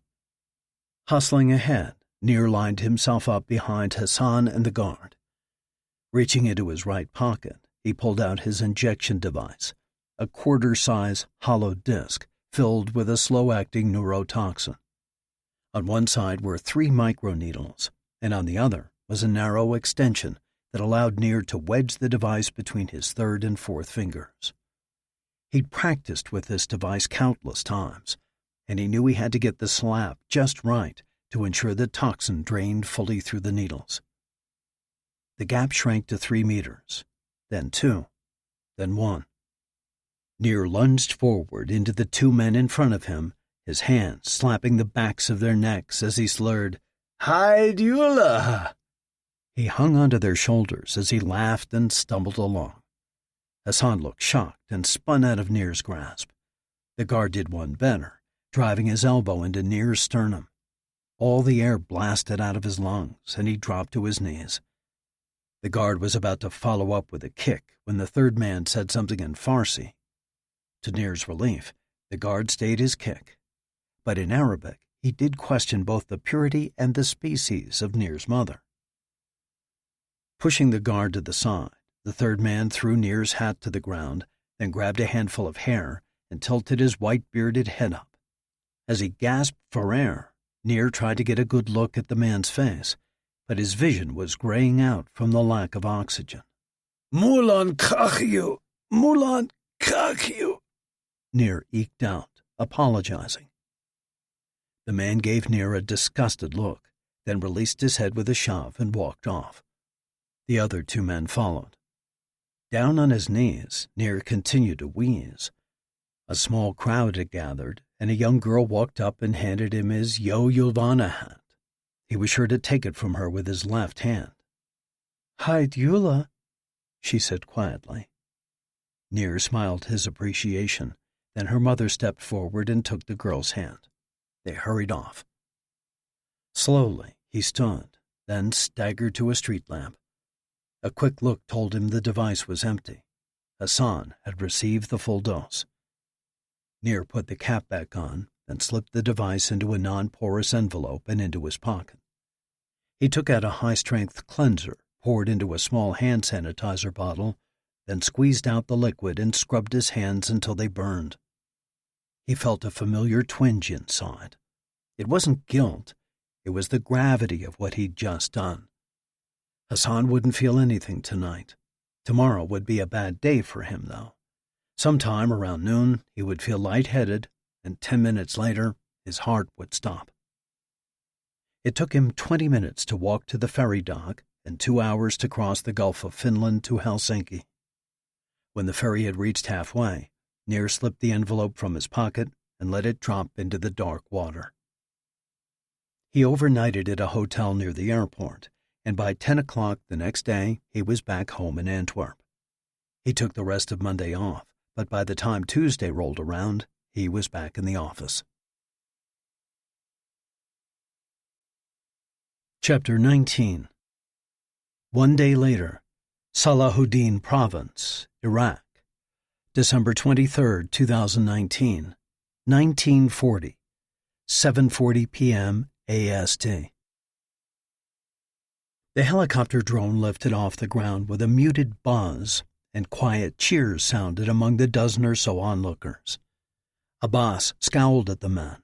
This was the wilderness, after all, and sound carried. Still, even his glare couldn't silence a handful of whispered prayers. "May God pilot you to your destination. Bring your wrath down on the servants of Satan. So shall it be for all enemies of Allah." With great satisfaction, Abbas watched the machine rise. If this mission was successful, he would not only gain praise from his superiors, but also notice from Tehran. The latter, to him, was what mattered most. No matter how much the leaders of his militia might sing his praises and celebrate his victories, still, they would remain in their leadership positions, and he would be forced to continue to serve their wishes. Those in Tehran, however, held the true strings of power. When they decided a change in leadership was needed, there would be a change in leadership. Abbas had been working for months now to provide them with a reason for that change. It wasn't that he disliked Fala Khazali or Abu Mustafa al-Shabani. They were honorable men and led well. He just knew he, Saif Abdel Abbas, could do better. The skybound unmanned aerial vehicle he piloted was called a Blowfish A-2. This unusual name for the UAV came from the fact that the drone looked very much like a pufferfish at full puff that then had its belly removed. On the A-2 Abbas controlled, in place of the blowfish's stomach, dangled 4 60-millimeter mortar rounds, looking like they were nursing off of their mother. The UAVs had been a gift from Iran, but Abbas was well aware that these weapons of war were manufactured by Xi'an UAV in the city of Zhuhai in China's Guangdong province. Despite heavy criticism from Western countries, including a scathing call-out by the U.S. Secretary of Defense, China had opened its UAV weapon vault to Iran. Both the Blowfish A-2 and its machine gun-carrying brother, the A-3, were snatched up by Iran's Islamic Revolutionary Guard Corps. In response to their critics, China pleaded good old capitalism. Their UAVs were for anyone who needed their capabilities and had the money to buy them. Hadn't they also sold some of those same drones to Sunni Saudi Arabia, Shiite Iran's mortal enemy? What could be more equitable and capitalistic than that? Abbas knew those who cared about such things believed the instability caused by these unmanned weapons ultimately fed right into China's global strategy. An unstable Middle East was good for the nation, they said. It drew the attention, resources, and press coverage of the United States and Russia while keeping them distracted from China's slow economic and political spread across the globe. But Abbas didn't care about China. He cared about his mission. The drone lifted higher and higher until it reached an altitude of 2,000 meters. Once there, it accelerated forward. Abbas held a computer tablet and watched its progress. While he was technically piloting the drone, all he was really doing now was observing. The target and flight path had already been programmed in. Eventually, the A-2 reached a cruising speed of 80 kilometers per hour. That gave it a flight time of approximately 38 minutes before it reached its destination. While he watched, he thought about the life events that brought him here. Born in Baghdad, he'd been 5 years old when the Gulf War hit his country in 1985. Looking back now, he could see what a fool Saddam Hussein had been for invading Kuwait. But he'd been too young to care about who had done what wrong against whom.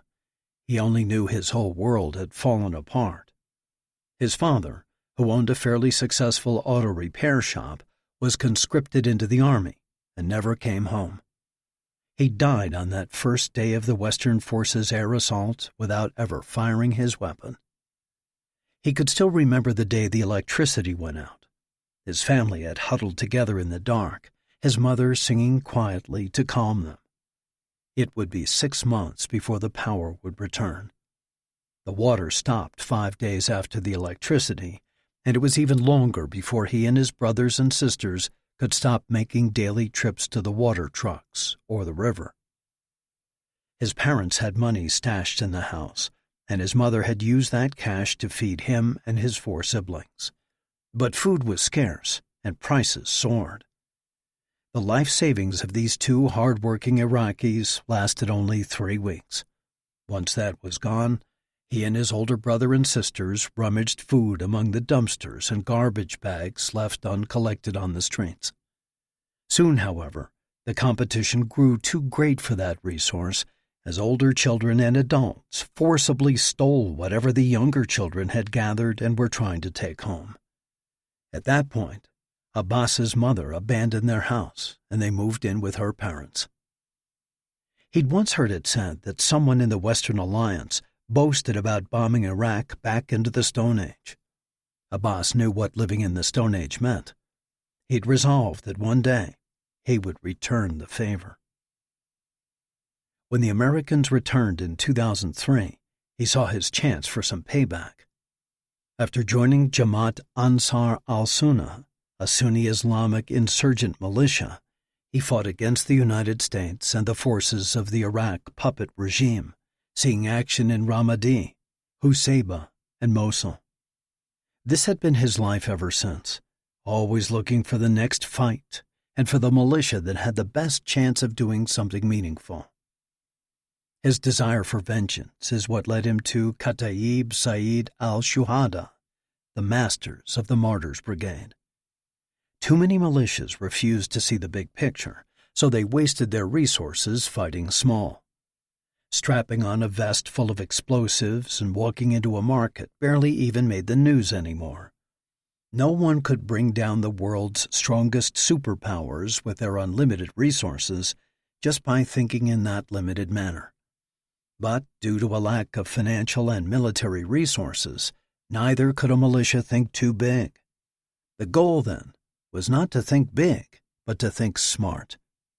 How does one leverage the few resources they have at their disposal in order to make the greatest impact?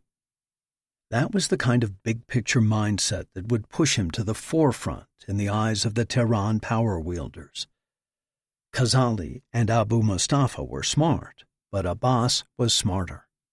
So he would use the KSS as his platform to show those in Tehran's power positions that Saif Abdel Abbas was the man they should be standing behind. A flash on his screen told him the blowfish was decreasing its speed. Pressing a viewing square set the picture from the front camera to full screen. The distant lights were growing larger, and he switched back to control mode. 3 minutes later, the helicopter drone slowed to a stop, then began its descent. Hundreds of meters of empty air passed until it halted at an altitude of 500 meters. From the camera on the drone's underside, the Sania refinery looked massive, even at this height.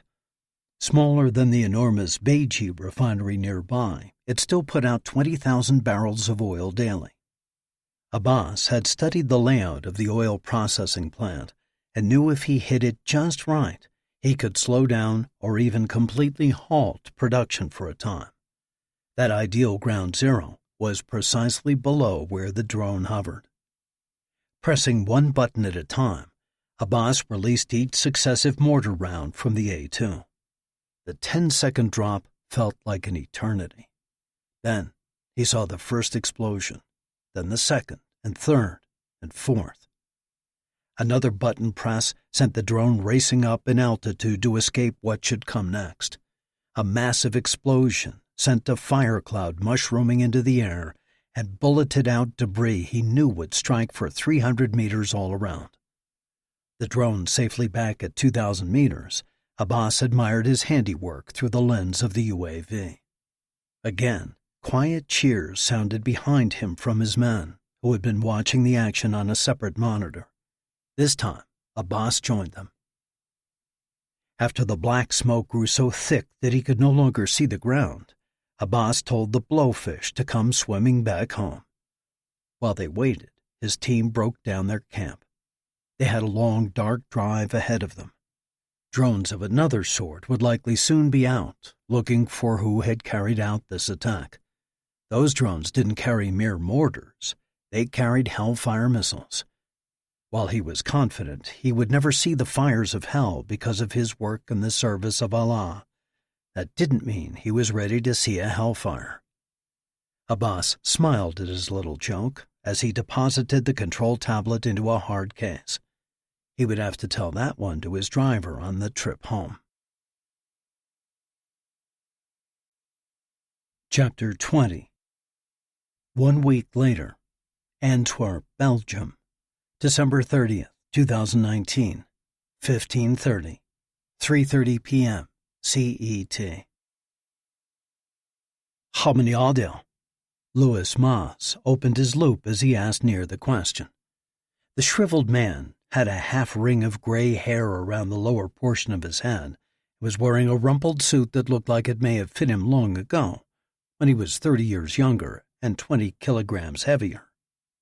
Using a pair of tweezers, he lifted one of the stones and turned it in the light. Although he looked old enough to have fought in the resistance during World War II, his hand was steady as he examined the precious stone. "Faulty, as it said on the manifest," Nir answered in the same language, French. "All the same color and clarity. Various sizes, but they combine to a 94 total carat weight." He leaned back in his chair as Moss slowly set the first diamond to the side and picked up another. It would be a while. Nir had been doing business with this man for 3 years, and he'd never sold him a bad gem. But Moss was nothing if not thorough. For the kind of money Nir was asking, he supposed he would carefully examine each diamond too. "What is the origin of the stones?" Moss asked as his tweezers turned a third jewel, a stunning 3.5-carat diamond that would bring in 16,000 euros all by itself. "Each one is clean. They all have their Kimberley process certification." Named after the capital city of South Africa's Northern Cape province, the Kimberley Process Certification Scheme was created in 2003 to combat the flood of conflict diamonds, or blood diamonds.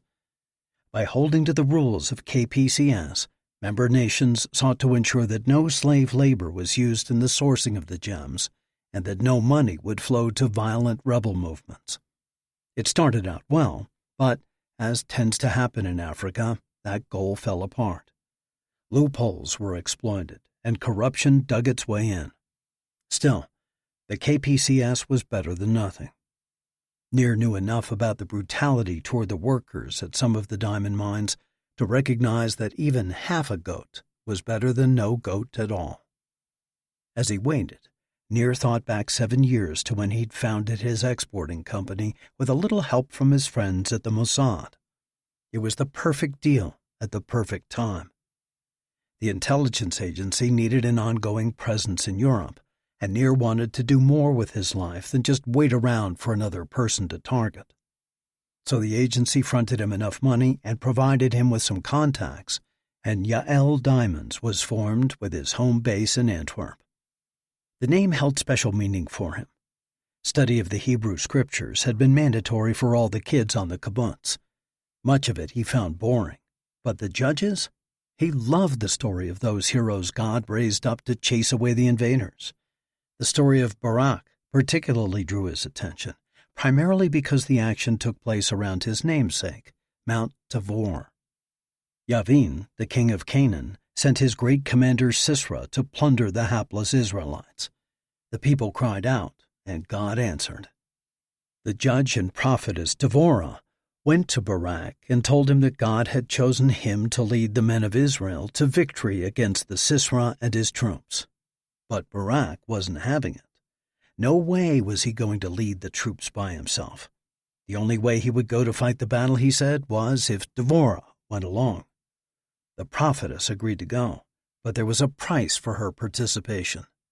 She told him a woman would get credit for the victory. It was a beautiful setup to make the reader think she was talking about herself. But, like all good stories, there's a twist. Barak gathered his troops and attacked, and God gave his army the victory. The whole Canaanite army was wiped out, except for one man, their commander, Sisera. He somehow escaped, and Barak and his army pursued. Exhausted, Sisera found his way to the safety of King Yavin's allies, the Kenites. He stumbled into the settlement, where Yael, the wife of Heber the Kenite, spotted him. Hurriedly, she invited him into her tent and hid him under a rug. Sisera was parched after his flight from the battle, so he asked Yael for water. She did one better and gave him a fresh skin of milk. He drank his fill, then laid back down. Yael covered him again with the rug, and he fell asleep, content in the safety of his hiding place. But he wasn't safe. The one person who knew where he was turned out to be the one person he needed to fear the most. While Sisera slept, Yael took a tent peg and a hammer and drove the spike through the commander's temple and into the ground. That story had resonated with young Nir, and early on he'd sworn he would never be like Barak. The man had been a leader, but without the strength of his own convictions. Yael, however, knew Sisera was bad news. She also had the wisdom to know that the tide had turned between the Canaanites and the Israelites. It was time for the Kenites to switch alliances. She'd done what was necessary to make sure Barak and his army would not wipe out her people in their quest to find the fleeing Sisera. Imagine, Nir had thought, Yael was going about her daily business, when suddenly she was thrust into the position where the fate of her people depended on her actions. Rather than shy away like Barak, she'd stepped up, she'd taken a risk, and saved her tribe. Naming his company after this strong woman was Nir's way of reminding himself that at any moment he, too, could be called away from his everyday life and put into a position where the fate of his nation was at stake. Once Yael Diamonds was established, it wasn't long before Nir found he had the personality and discernment necessary for this cutthroat world.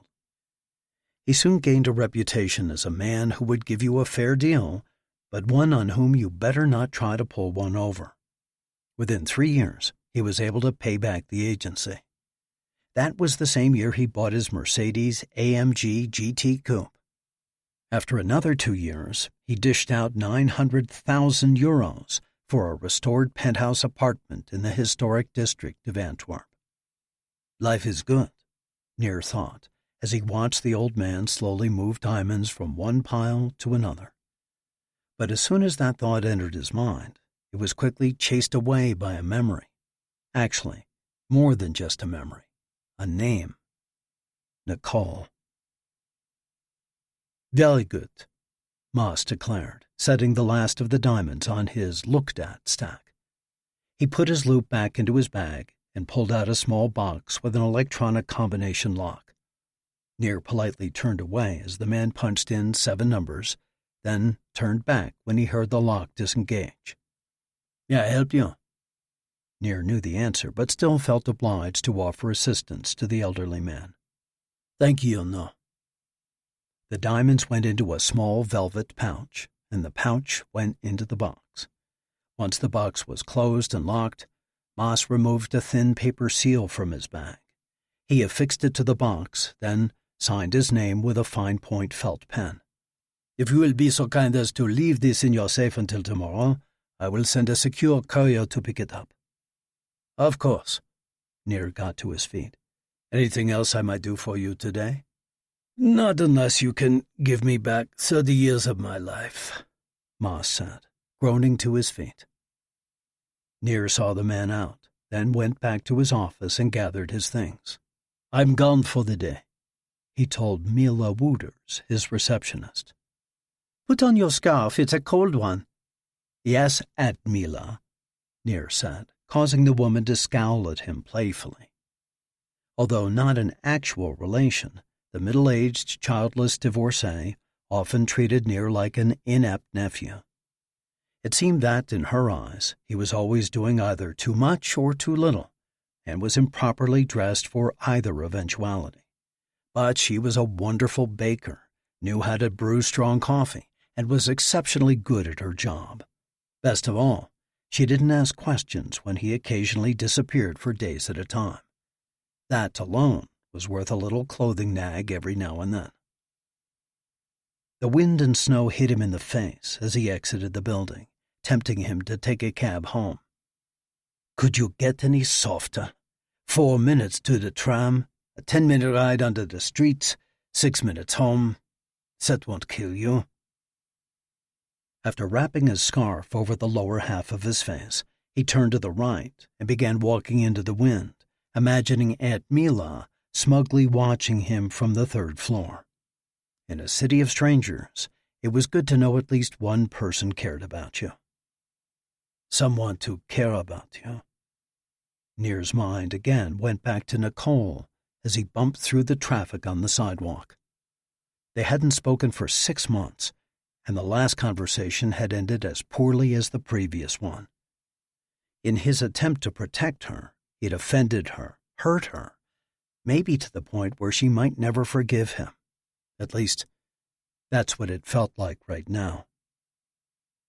Nir's timing was good, and after descending into an underground tunnel, he was able to step into the tram right away.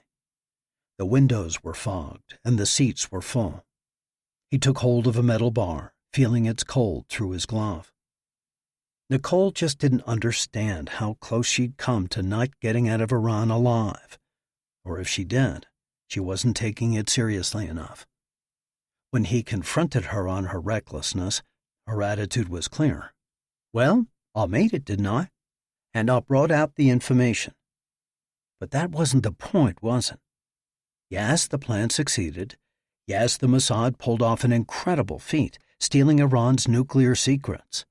Yes, Nicole had survived, although just barely. But he'd told her, "There's no way I'm going to let you take that kind of risk again." Wrong thing to say. Those two words, "let you," were the ones he most wished he could have back. They hadn't sat too well with Nicole. In fact, she'd chewed him out, using language that would make an Arab goat herder blush. After finishing her vent, she'd stomped away, not giving him a chance to respond. It was so aggravating because Nicole simply didn't understand the true situation. Sure, maybe he had said it the wrong way, but she needed to realize that she was too valuable to risk that way, too valuable to the Mossad, and too valuable to him. In the months leading up to the Iran operation, they'd connected every time their competing schedules allowed, which wasn't often. But the times they were together were exquisite. Then, just when it felt like their relationship was getting to the point where he was wondering if she might be the one for him, he almost lost her to the IRGC. And while her life was in danger, all he could do was sit in Azerbaijan and wait and wonder. She had no clue what that was like, the absolute helplessness. "I wonder if I should call her," he thought as the tram slowed for another stop. "Maybe she's finally cooled down enough to talk. Maybe we could even meet up if she's in Paris." And the desperation of what he was considering hit him. Next thing you know, he'd be following her to fashion shows and stalking her social media. Besides, the last thing he wanted was to deal with an angry phone call on public transportation. The tram slowed, then stopped. Nir stepped through the doors and onto the platform. He followed the crowd up the stairs and began the short walk home. He had to put Nicole in Iran out of his mind, another story for another time. Someday, when he was in the French Riviera, or, better yet, down in Eilat, out on the beach with a drink in his hand, he would let his mind run through that saga. But not here. Not now. Not without Nicole near him. He turned into a local pub called Elf de Gebot, the 11th Commandment. The walls were covered with religious icons and paintings, some sacred, some sacrilegious. He ordered a takeout bowl of their Apostles' fish stew, a mix of mullet, sole, scampi, salmon, mussels, and young potatoes, a perfect blend despite the misspelling of its name. A pint of the pub's eponymous Bruin, a hearty brown ale, kept him busy while he waited. Soon the bartender set a bag holding the stew in front of him. Nir took a last draw from his glass, but before he had a chance to stand, his phone buzzed. Not his regular phone, the one with a fully encrypted line, the one he kept in his right front pants pocket at all times. He snatched the bag off the bar and hurried out the door. If anything, the wind had picked up, and Nir's breath caught in his throat. Once he was out on the street, he looked for some place secluded, away from prying eyes. Up ahead, he saw a coffee shop and an alley next to it. He ducked into the alley, then slid the phone out and read the text. Rome, January 3rd. He felt the familiar surge of excitement. It hadn't been that long since Estonia, but still he was ready for some action. He needed something to take his mind off events of the past, and more importantly, He desperately needed some action that would take his mind off a certain person from his past. Chapter 21. 4 days later, outside Baghdad, Iraq, January 3, 2020. 15 minutes. 12:15 a.m. AST.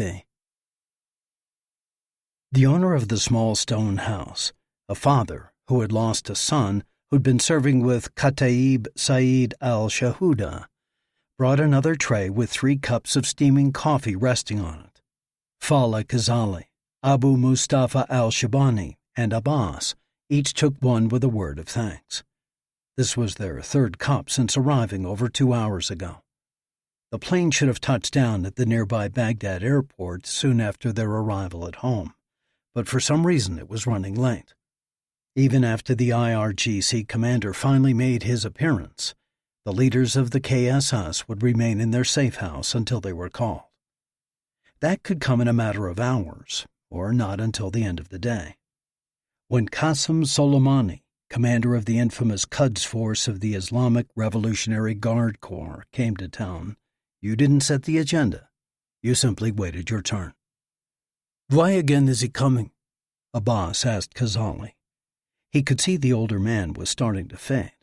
Better to engage him in small talk than to let him suffer the embarrassment of his coffee cup clattering to the floor. Kazali was the Secretary General of the KSS. Although his fighting days were behind him now, he looked every part the grizzled warrior. His face was well scarred, and a patch covered where he'd lost an eye while battling against Assad in Syria 7 years ago.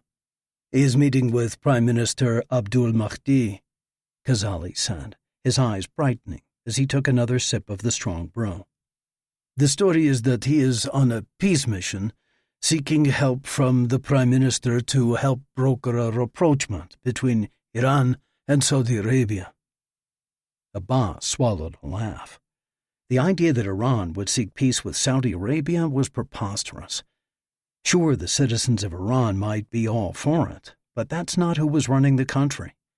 The only nation the IRGC and the Iranian religious leadership hated more than Israel and the United States was Saudi Arabia. Yes, there was certainly the Shia versus Sunni animosity, but this went deeper. Saudi Arabia was a debaucherous country filled with lecherous sheikhs. Their faith was shallow, and their lifestyle was disgusting. The Western infidels deserved to die because they were infidels. The Saudis deserved to die because they claimed to be good Muslims. "That is obviously not truly the case," Abbas said. "Why is he really here?" "Soon we will find out. His summons to us gave no reasons, only that we must be here to meet with him." Kazali took another sip of his coffee, then set his cup on a small wooden table. The night was cold, and the single-space heater in the room was not doing a good job of boosting the temperature. Through the dimness, Abbas watched as the older man slipped a blanket from the back of his chair and draped it over his shoulders. The light of the household was intentionally kept inconveniently low, but everyone understood why. One never knew what was flying in the sky above them, searching for them, targeting them. Abu Mustafa al-Shabani stood, then stretched and paced. Abbas had not seen the commander of the KSS militia for several months. He was away much of the time, working with a network he developed to smuggle arms and supplies to militias throughout Iraq. His activities were so onerous that he'd earned a $200,000 bounty on his head and a place on the Iraqi government's 41 most wanted list. Abu Mustafa held a particular hatred in his heart for the Americans. 13 years ago, his brother, Abu Yasser, had been captured by U.S. forces. He hadn't been seen since. After circling the small room several times, Abu Mustafa stopped in front of Abbas. "You know, he mentioned you by name." Abbas was stunned. "Who? Soleimani?" "The same." The white of Abu Mustafa's smile showed his confidence in the low light. He was used to being recognized by those in power. Abbas was not. "What did he say?" As soon as he said the words, Abbas chided himself for sounding a little too enthusiastic, like a teenager asking about his favorite sports hero. "The message we received was not detailed. He just said he wanted you in the meeting because of your success with drones. I think it is likely that you will play a part in whatever he has planned next." It was Abbas's turn to stand and pace. Exactly what he'd been hoping for was now taking place. Those in the upper echelons of power not only knew his name, but recognized his skills. It would not be long before Khazali would be too old to lead the militia. Abu Mustafa himself was in his early 60s. How long would he have the energy to divide his time between KSS and the Shabani network? The sound of jet engines this time of night pulled Abbas from his internal revelry. He and Abu Mustafa hurried to a window while Khazali remained seated and wrapped in the blanket. Opening the shutters just enough to see outside, the two men watched as an Airbus passenger jet descended to Baghdad airport. Abbas stepped away from the window first and resumed his pacing. He was a bundle of nerves now that he knew he'd been specifically requested. The arrival of the plane was just the next step in their hurry-up-and-wait night vigil, but it was good to know that Commander Soleimani was finally here and would soon be on the ground. Their host carried out several plates of food for his guests. The first held a stack of bread and a bowl of hummus with red peppers on top. The second carried Kuba Bill burger, fried dough dumplings stuffed with nuts and cheese and minced meats. The final plate was covered with dolma, boiled chard wrapped into small fingers and stuffed with rice, meat, and spices. Wedges of lemon laid neatly around the rim. "My friend, you do too much," Khazali said. "It is my pleasure. Let me prepare a plate for you so you don't have to get up." The man went running back to the kitchen, then returned with 3 empty plates and set them next to the food. Lifting one, he began to fill it for the Secretary General. "I apologize for the cold. It is now just me in the house, and I have only one heater." "Please, do not apologize." Khazali took the proffered plate of food. "Allah has seen your sacrifice for us. Rest assured you will be rewarded on the day you are reunited with your son." Their host laughed, and the meal was delicious and satisfying. Abbas hoped there would be another round of coffee soon, because he could already feel the fatigue caused by the food enveloping his brain. Boom! The sound of an explosion reverberated through the stone walls of the small house. All 3 KSS men rushed to the window. The last of a fireball was burning itself out in the direction of the airport.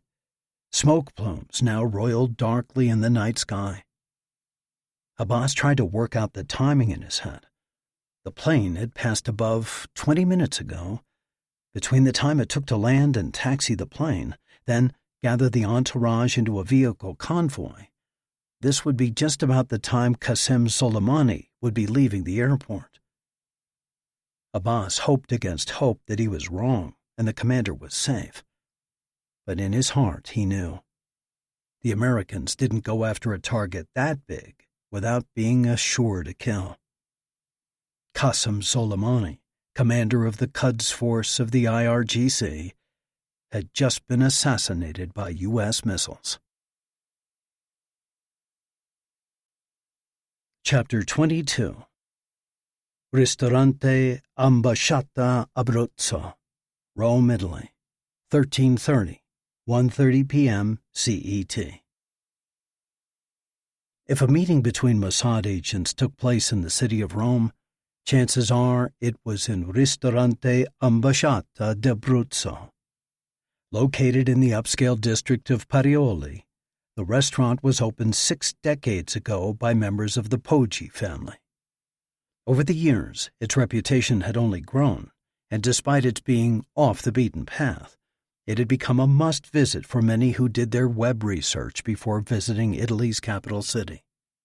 But why the Mossad? Nir wasn't sure. It could be the cuisine. Abruzzo was a region in south-central Italy that had developed its own style of food. Heavy on ingredients like bread, lamb, garlic, and truffles, and spices such as saffron and licorice and rosemary, many identified Abruzzi's cuisine as some of the best in Italy. Or it could be several other factors. It was somewhat isolated from most tourists. It tended toward noisy, and it was only a brisk 10-minute walk from Israel's embassy. Whatever the reason, if a person were to visit the Poggi family's establishment today and see an out-of-the-way table with two men, both who had somehow managed to arrange their chairs so they were facing the front door, that person just might be looking at two agents of the Israeli intelligence community.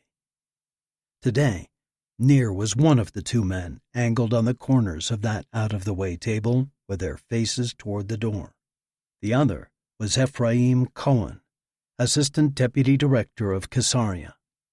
"Holy Mother of Mordecai, I love this place," Ephraim said, excitedly opening the menu.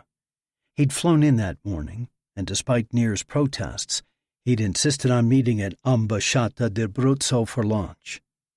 "Nothing kills you faster than routine," Nir said. "Yeah, I know.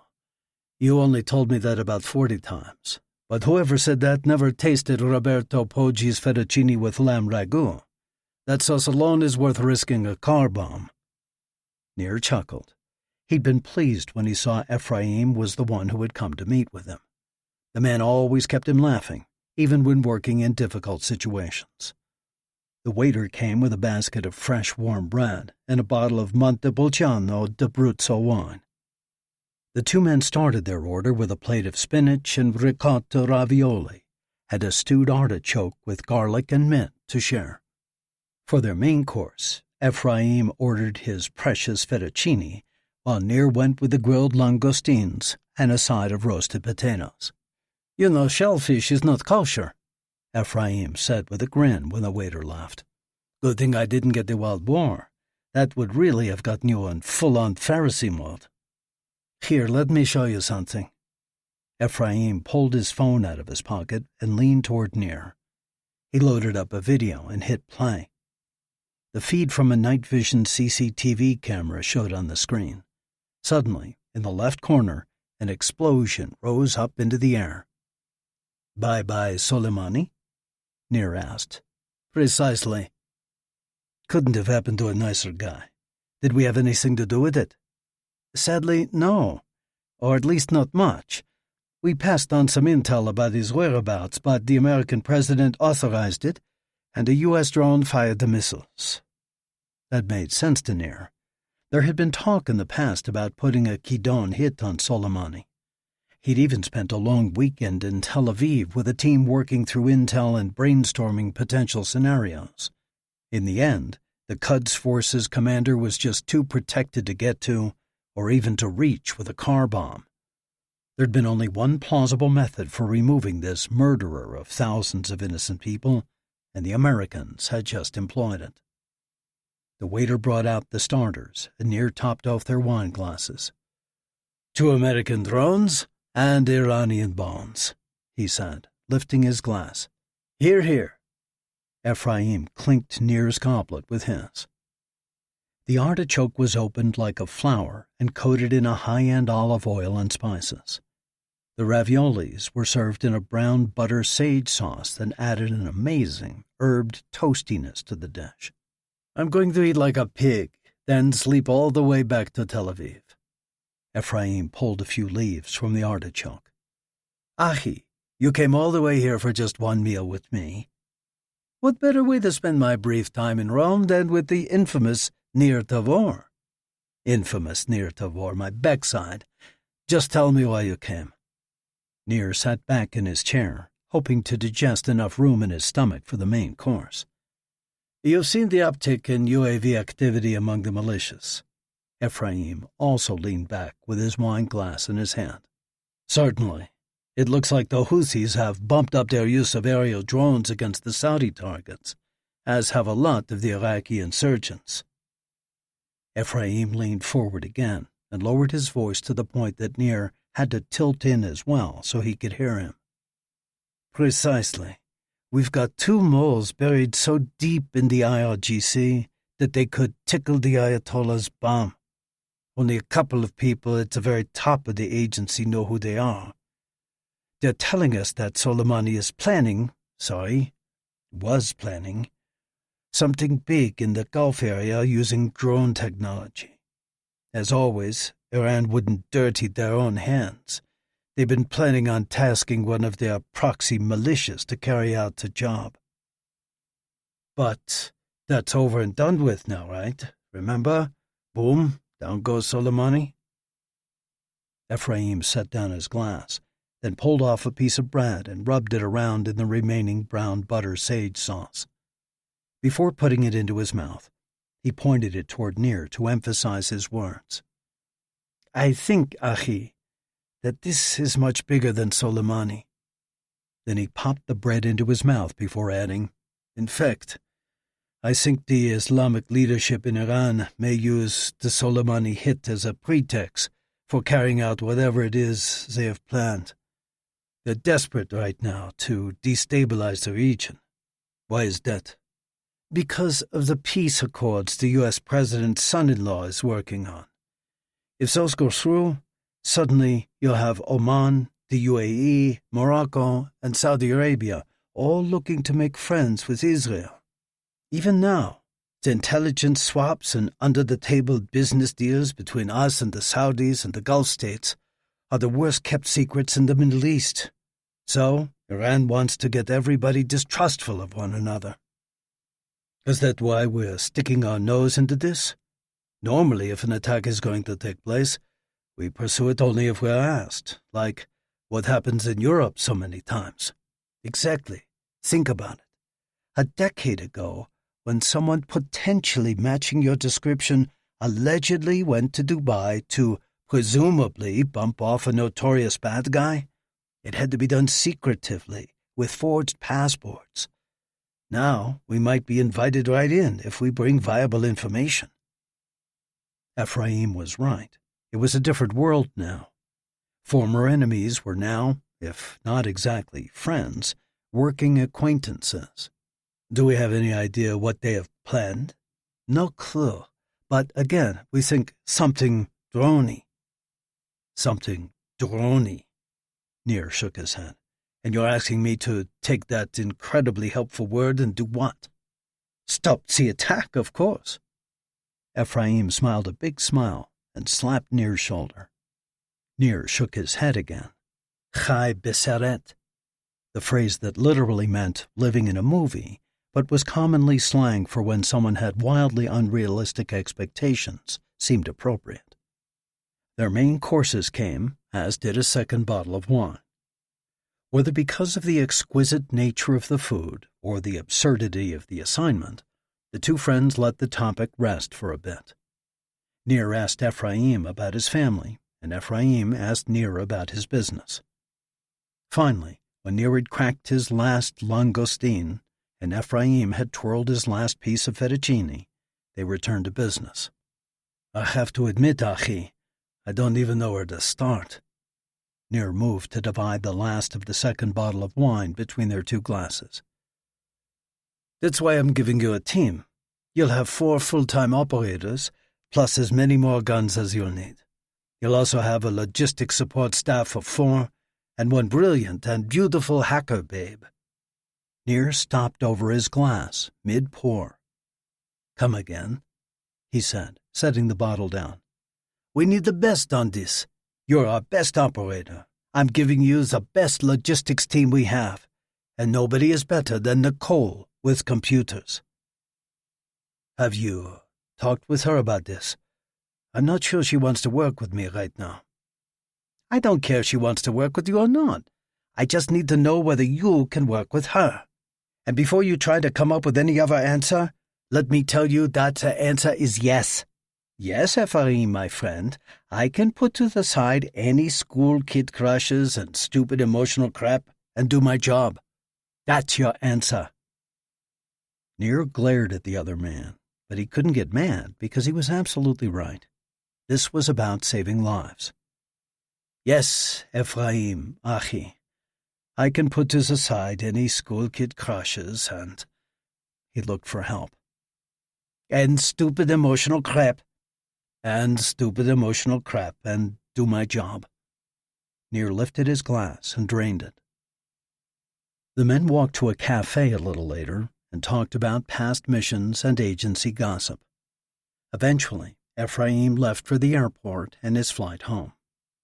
Back at his hotel room, Nir tried to picture what it would be like when he saw Nicole for the first time in months. Would she be able to put their differences behind her?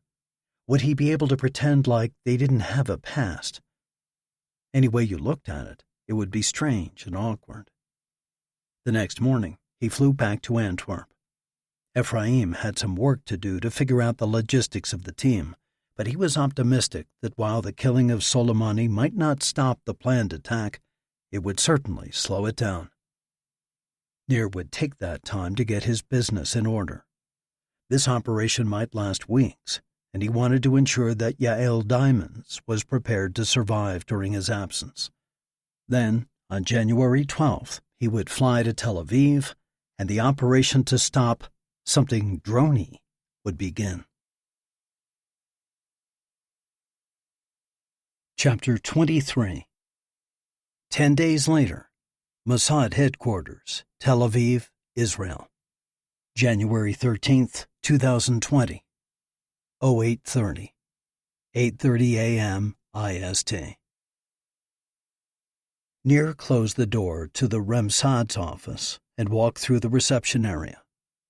For being the hub of the most well-respected intelligence service in the world, Mossad's headquarters decor was surprisingly utilitarian. No flash, nothing ornate. Instead, everything had its purpose and its place. This was true even of the director's office. Only a few pictures hanging, a bookshelf crammed with books, binders, ring-bound packets, and a wall of file cabinets. The latter had been a surprise. Did anybody still use file cabinets in this digital age? He supposed there would be some extra sensitive information one would not want to risk to the prying of skilled hackers. But wouldn't that kind of information be kept in a safe rather than in a bunch of 1960s-era tan metal cabinets? The meeting with the Mossad, Ira Katz, had been brief and for the most part uninformative. Yet it was probably necessary. Katz had told Nir he had all the resources he needed and that he and the country were counting on him. All the rah-rah go-get-em stuff that usually accompanies the start of an operation. But one interesting bit of information had come out of their time. As Ephraim had, the Mossad emphasized the possibility of a peace initiative spearheaded by the son-in-law of the U.S. president. He'd stressed that it was because of this peace initiative and the groundwork between Israel and some of the Islamic states that Nir and his team were even involved in this operation. He'd also made it clear that if this attack wasn't stopped, years of geopolitical courtship could be flushed down the drain. No pressure there, Nir thought as he strode through the halls. He checked his watch and realized he was 20 minutes late for meeting his new Caesarea team. He'd come to headquarters immediately upon his arrival in Tel Aviv yesterday afternoon. After being shown to a temporary office that would be his for the day while his team's workroom was completed, he read through the files of the men and women who'd been assigned to him. 3 of the Knack operatives had served with him on previous operations, but he didn't know any of the logistics squad. Then there was the final member of the team, Nicole. As he skimmed through her file, he was surprised to see how many operations she'd been a part of. Because her skills were with computers, she could work from anywhere she was able to set up a secure connection. That's what had allowed her modeling career to soar to just great heights, even while she became the go-to hacker for a growing number of Mossad operations. They'd spent so much time together, and for almost a decade. Nir hadn't been above seeing other women who interested him, and he assumed Nicole had seen other men. But she'd been the first and only woman who had ever made him consider combining the words exclusive and relationship. Until their disagreement, He thought she might feel the same way. Now he was about to see her face to face after months of angry radio silence. If it didn't go well, he would consider sending her back to Paris and letting her work remotely. He didn't need a cancer in the squad, and bitterness was a disease that could eat its way through a team's cohesion. Rounding a corner, he saw the open door to the workroom. Laughter was coming from inside, which was a good sign. He walked in, and the space immediately fell silent. He stared at the team, and they stared at him. On one side of a long table sat his 4 Kidon operators, and on the other side sat the 2 men and 2 women of his logistics team. Nicole sat by herself on the far side. Her face gave nothing away. There was neither joy nor anger at seeing him. Her expression was in runway model neutral. "Sorry I'm late, everyone. Got hung up in the Ramsad's office." He walked to the head of the table. No one said a word. "I hate making people wait, but when the Ramsa wants to talk, you sit there and listen." Then he laughed. No response. They all just impassively watched him as he sat down. "Well, this is awkward. Has Nicole been telling them stories about me? Do I already have to dig myself out of a hole with this team?" "Okay, so I'd like us to introduce ourselves, then we can get to work. Who wants to start?" He knew who they all were. He'd seen their photographs and their files. He just wanted to make sure they all knew each other. They said absolutely nothing. This time, however, he did see a little glint in the eyes of Yohn, an old-school Kidon operative with whom he'd worked several times before. That's when he remembered one other fact he'd gleaned from his time in the files of these men and women. While each of them was among the best at what they did, they'd all been written up at least once for insubordination or inappropriate behavior. "Ephraim, you knew me too well when you put this motley crew together. Okay then, I'll start. Hi, I'm Nir Tavor, and I'm an alcoholic." "Hi, Nir," the team responded, and then they all burst out laughing. Nir was relieved to see that Nicole was laughing with the rest. "When the Mossad wants to talk, you sit there and listen." Avi was another Kidon member and friend, mocking him with a very poor, self-important Nir impersonation. "I'm sensing that you have a problem with taking personal responsibility for your actions," one of the 2 logistics women put in. Her name was Leora. "I'll vouch for that," Nicole said, and they all oohed and laughed. Okay. I can see how this is going to be." He attempted to calm them. They had work to do. "Now, Ephraim Cohen gave me you bunch of misfits for a reason. You think differently. You're not bound by tradition. You're innovators. That's what I want. That's what will allow us to find an unknown enemy and stop their unknown attack. I don't care what you look like. Well, except for maybe you over there with the man bun." He rolled his eyes and pointed to one of the logistics guys. "I don't care how you dress. All I ask is that you do your job to the best of your abilities and that you aren't a jerk while you do it. For the next days or weeks, we're family. Who's your daddy? You're looking at him. Nothing creepy about that," Nicole mumbled just loud enough for everyone to hear. "If you're dead, then who's mom?" This from the logistics guy with the man bun, Yossi. "I'll be mom," the second logistics woman said. "But I'm not cooking for you, and don't get any other funny ideas." This was Daphne. "There is no mom," Nir said. "It's an analogy." "No mom?" Yossi shook his head. "That's kind of sad. Everyone should have a mother." "Everyone does have a mother," Yohn said. "Otherwise, we wouldn't be here." Nir had to gain some control. "Stop. I'm daddy. There is no mommy. And you're all about to get a timeout if you don't focus." "Dad's kind of grumpy," Nicole said to Yossi in a loud whisper. "Must have been a rough day at the office." Nir couldn't help but laugh with the rest. As irritating as the banter was while he was trying to lead the team, It also meant they were bonding.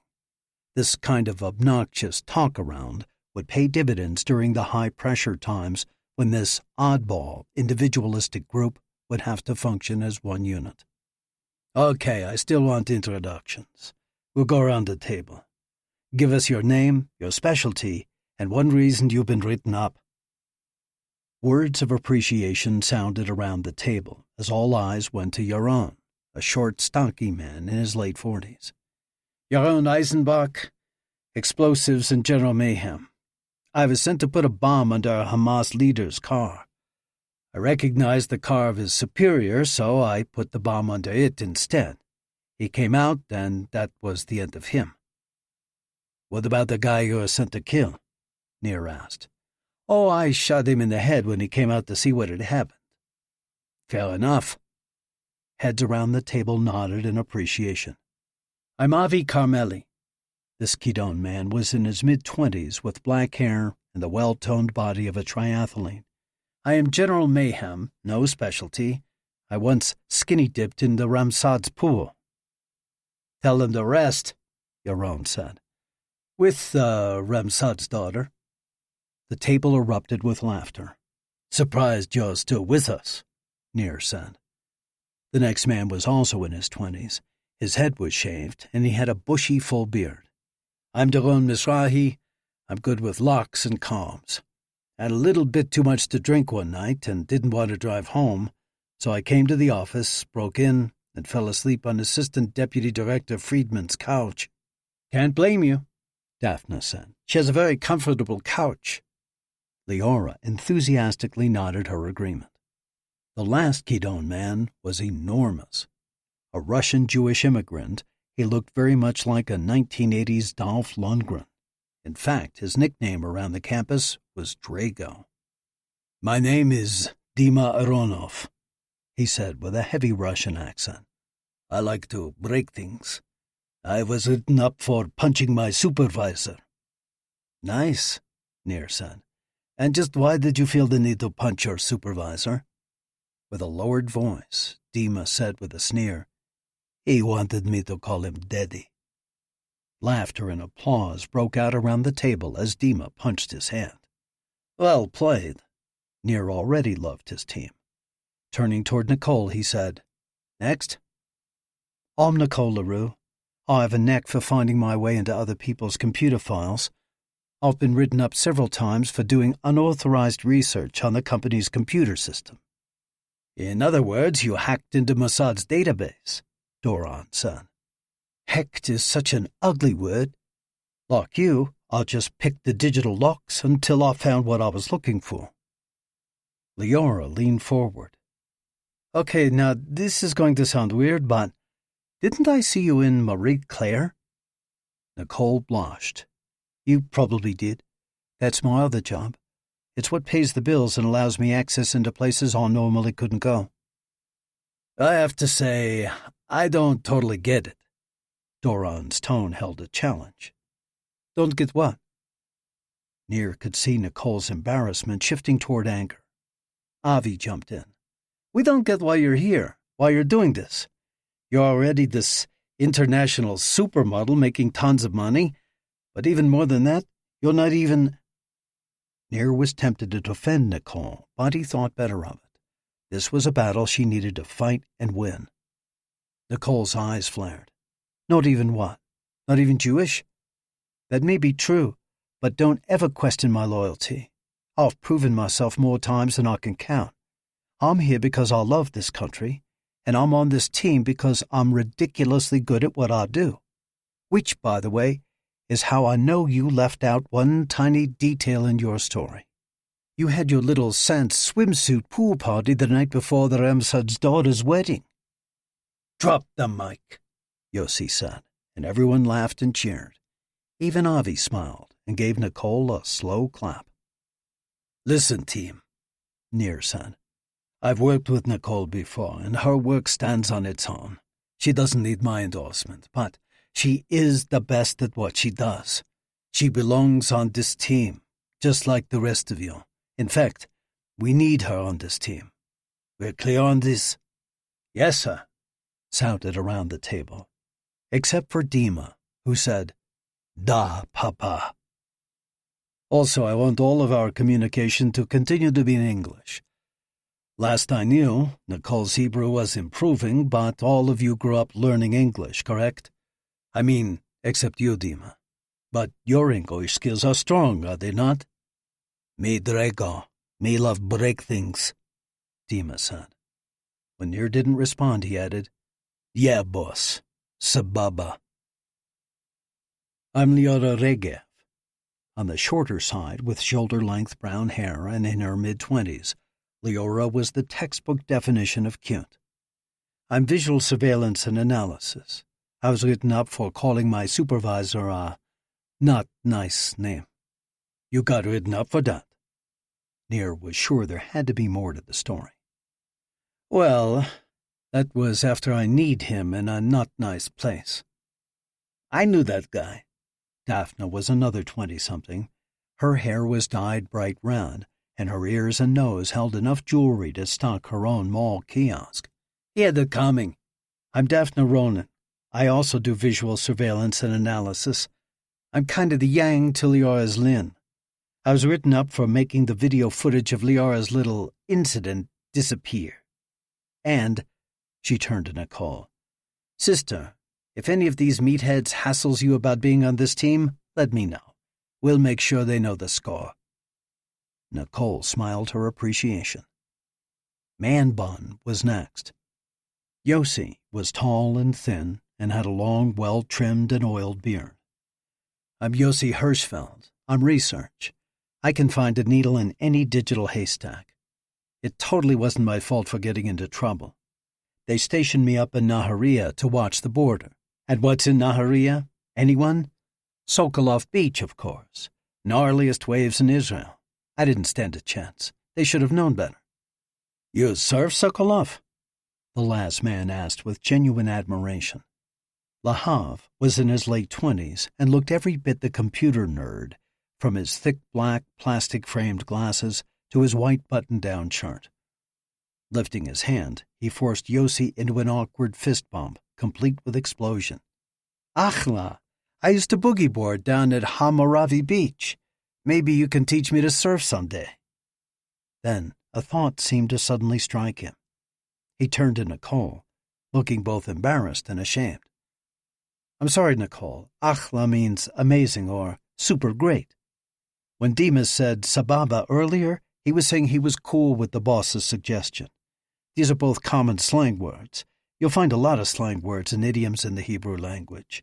If you ever have trouble understanding one of these phrases, please don't hesitate to ask.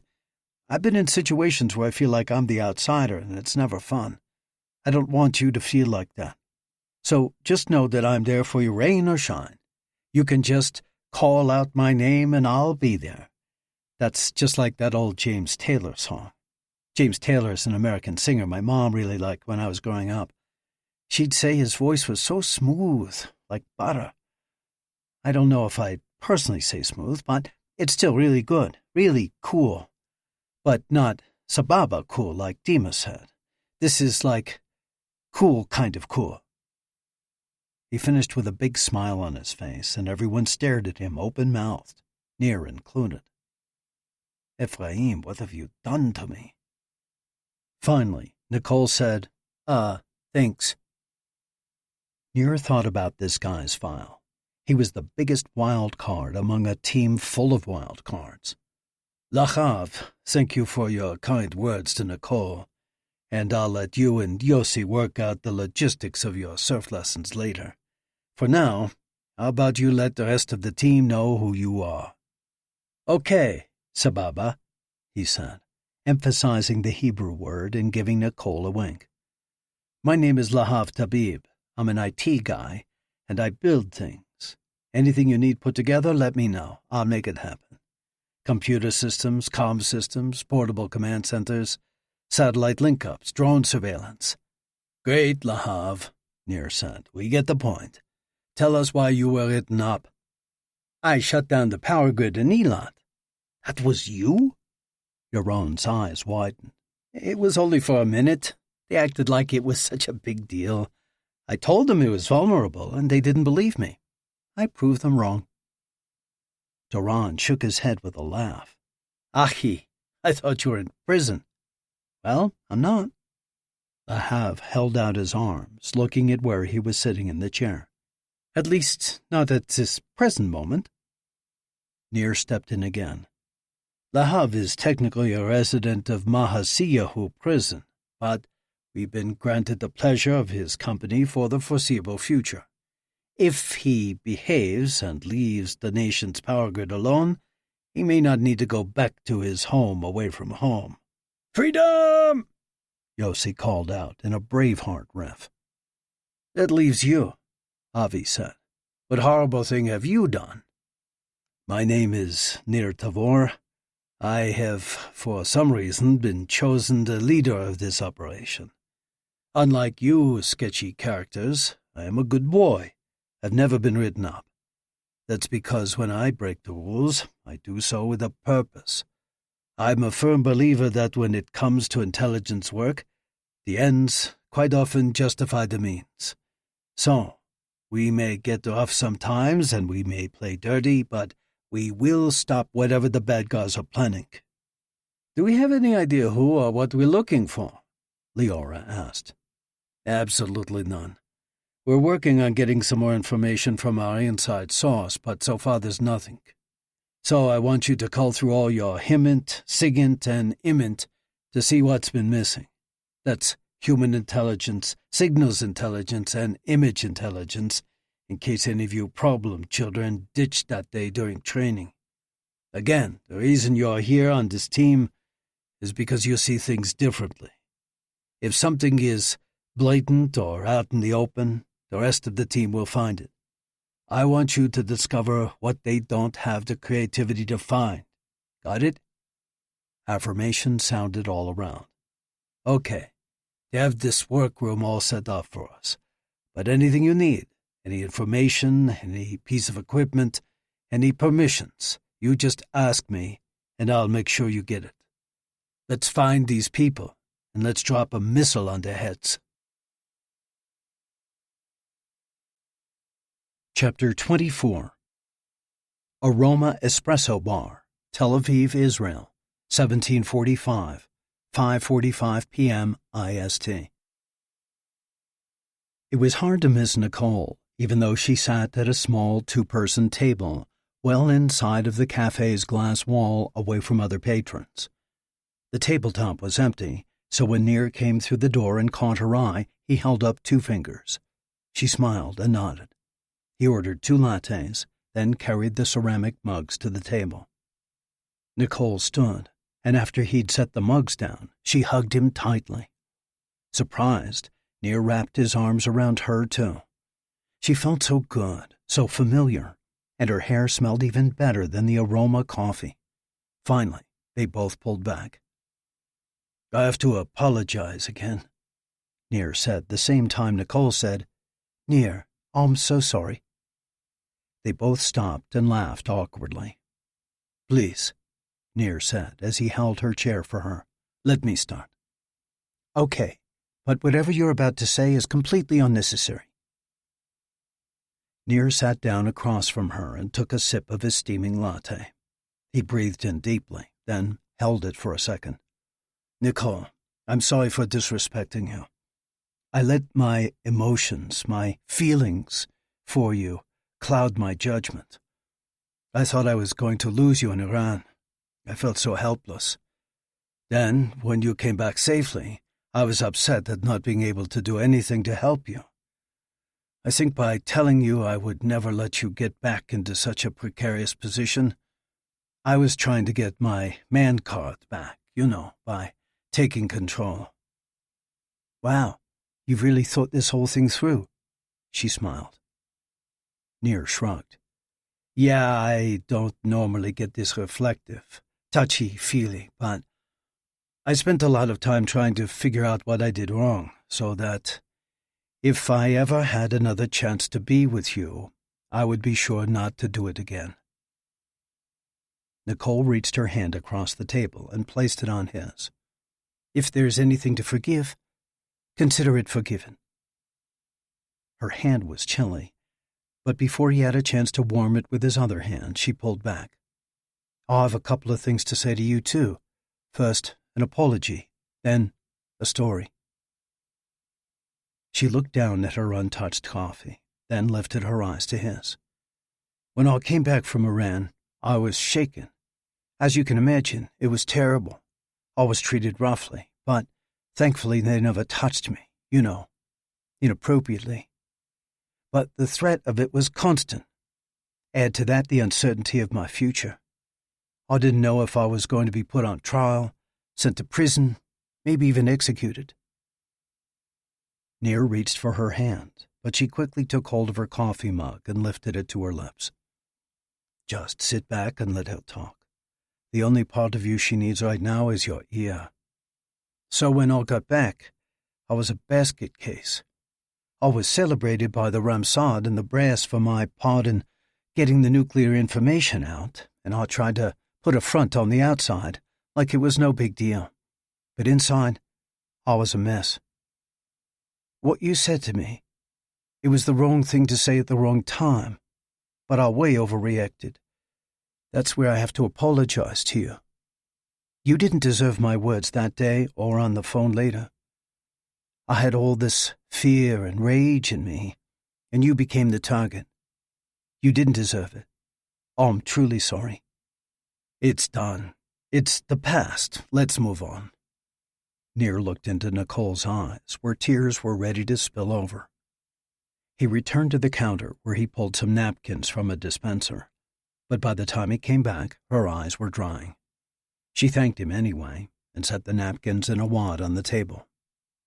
That was the easy part. She gave a nervous laugh. I've no idea how you'll respond to the rest of the story. Short of you telling me you're a spy for the IRGC, I think I can handle anything you have to say. Nir finished the rest of his latte as he waited for Nicole to begin again. She saw that his mug was empty and swapped it for hers, which was still mostly full. Nicole wasn't a huge coffee drinker, and this swap had occurred often when they were together. It made Nir feel hopeful to watch her trade those mugs again. Soon after the whole Iran incident, not long after our last phone call, the Mossad offered me a leave of absence. Even though I thought I was putting on a strong front, he could see through the bravado. Nir knew about this leave from reading her file, but he didn't tell her this. Besides, he was curious to find out what she'd done with her time away from the agency. I decided to go down and see Christian. Remember I told you it seemed like he was getting his life straight? I just wanted to see what was happening with him, and to be around someone I knew had 100% unconditional love for me. So I went home to South Africa, and soon it became apparent what had changed him.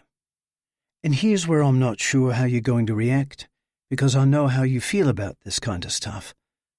I used to feel the same way. Again, there was the nervous laughter. Come on, Nicole. You know you can tell me anything. Okay, then. She looked straight into his eyes. Christian had found Jesus. Found Jesus? I didn't even know Jesus was lost. As soon as he had said it, he wished he could take it back. He saw the crestfallen look on Nicole's face, and he wanted to slam his head into a wall. You see, that's why I didn't want to say anything. I know how you feel about God and religion. She leaned back in her chair and crossed her arms. I'm sorry. Stupid thing to say. I'm an idiot. It just slipped out before I could stop it. Please, go on. I really want to hear. I've been hoping for so long that Christian would get his life together. Nicole uncrossed her arms and put her hands back in her lap.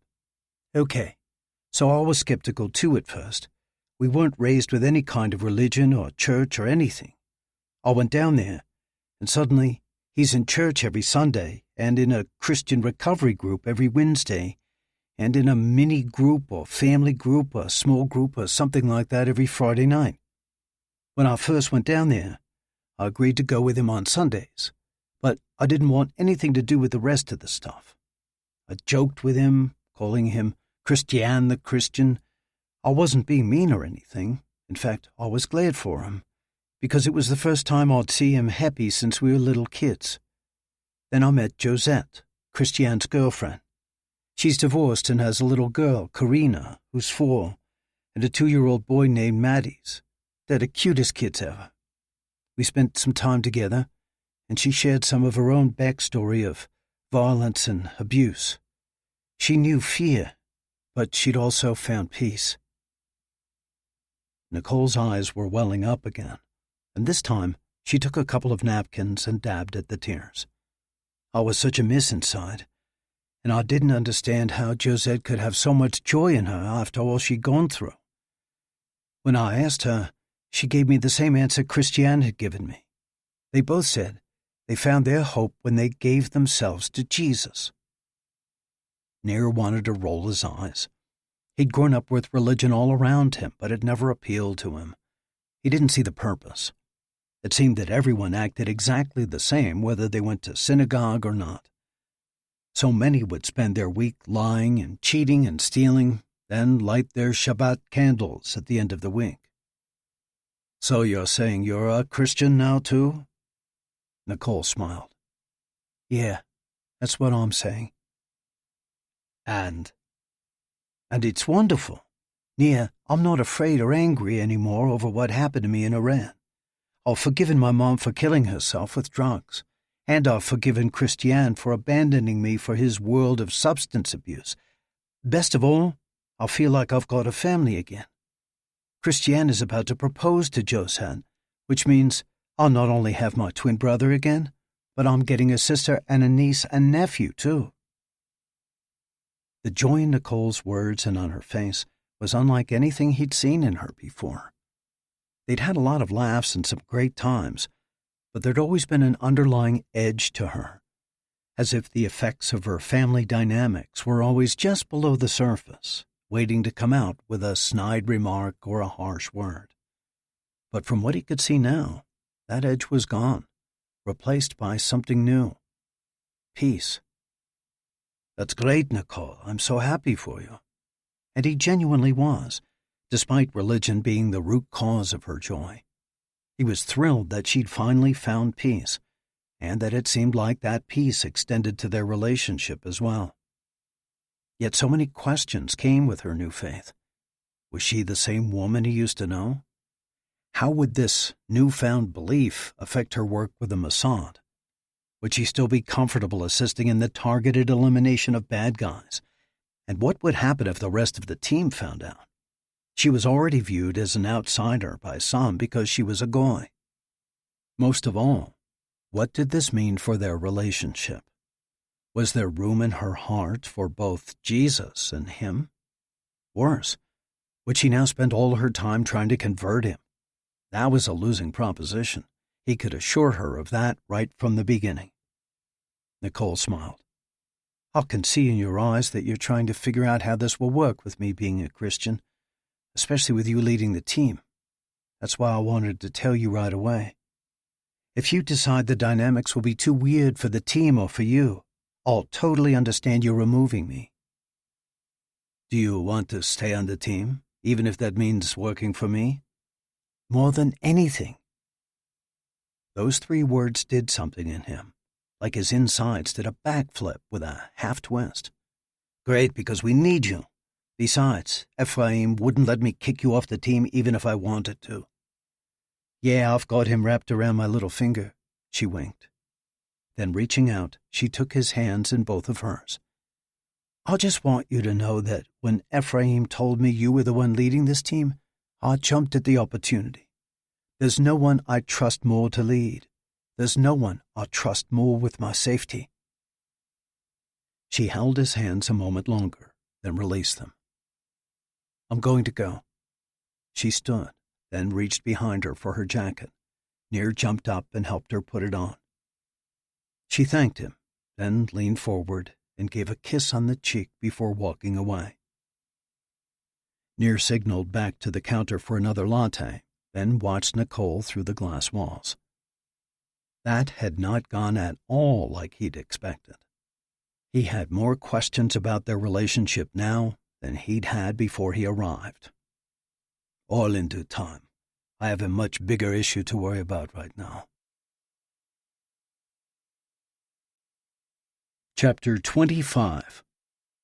1 week later, Mossad Headquarters, Tel Aviv, Israel, January 21st, 2020, 10:15, 10:15 a.m. IST.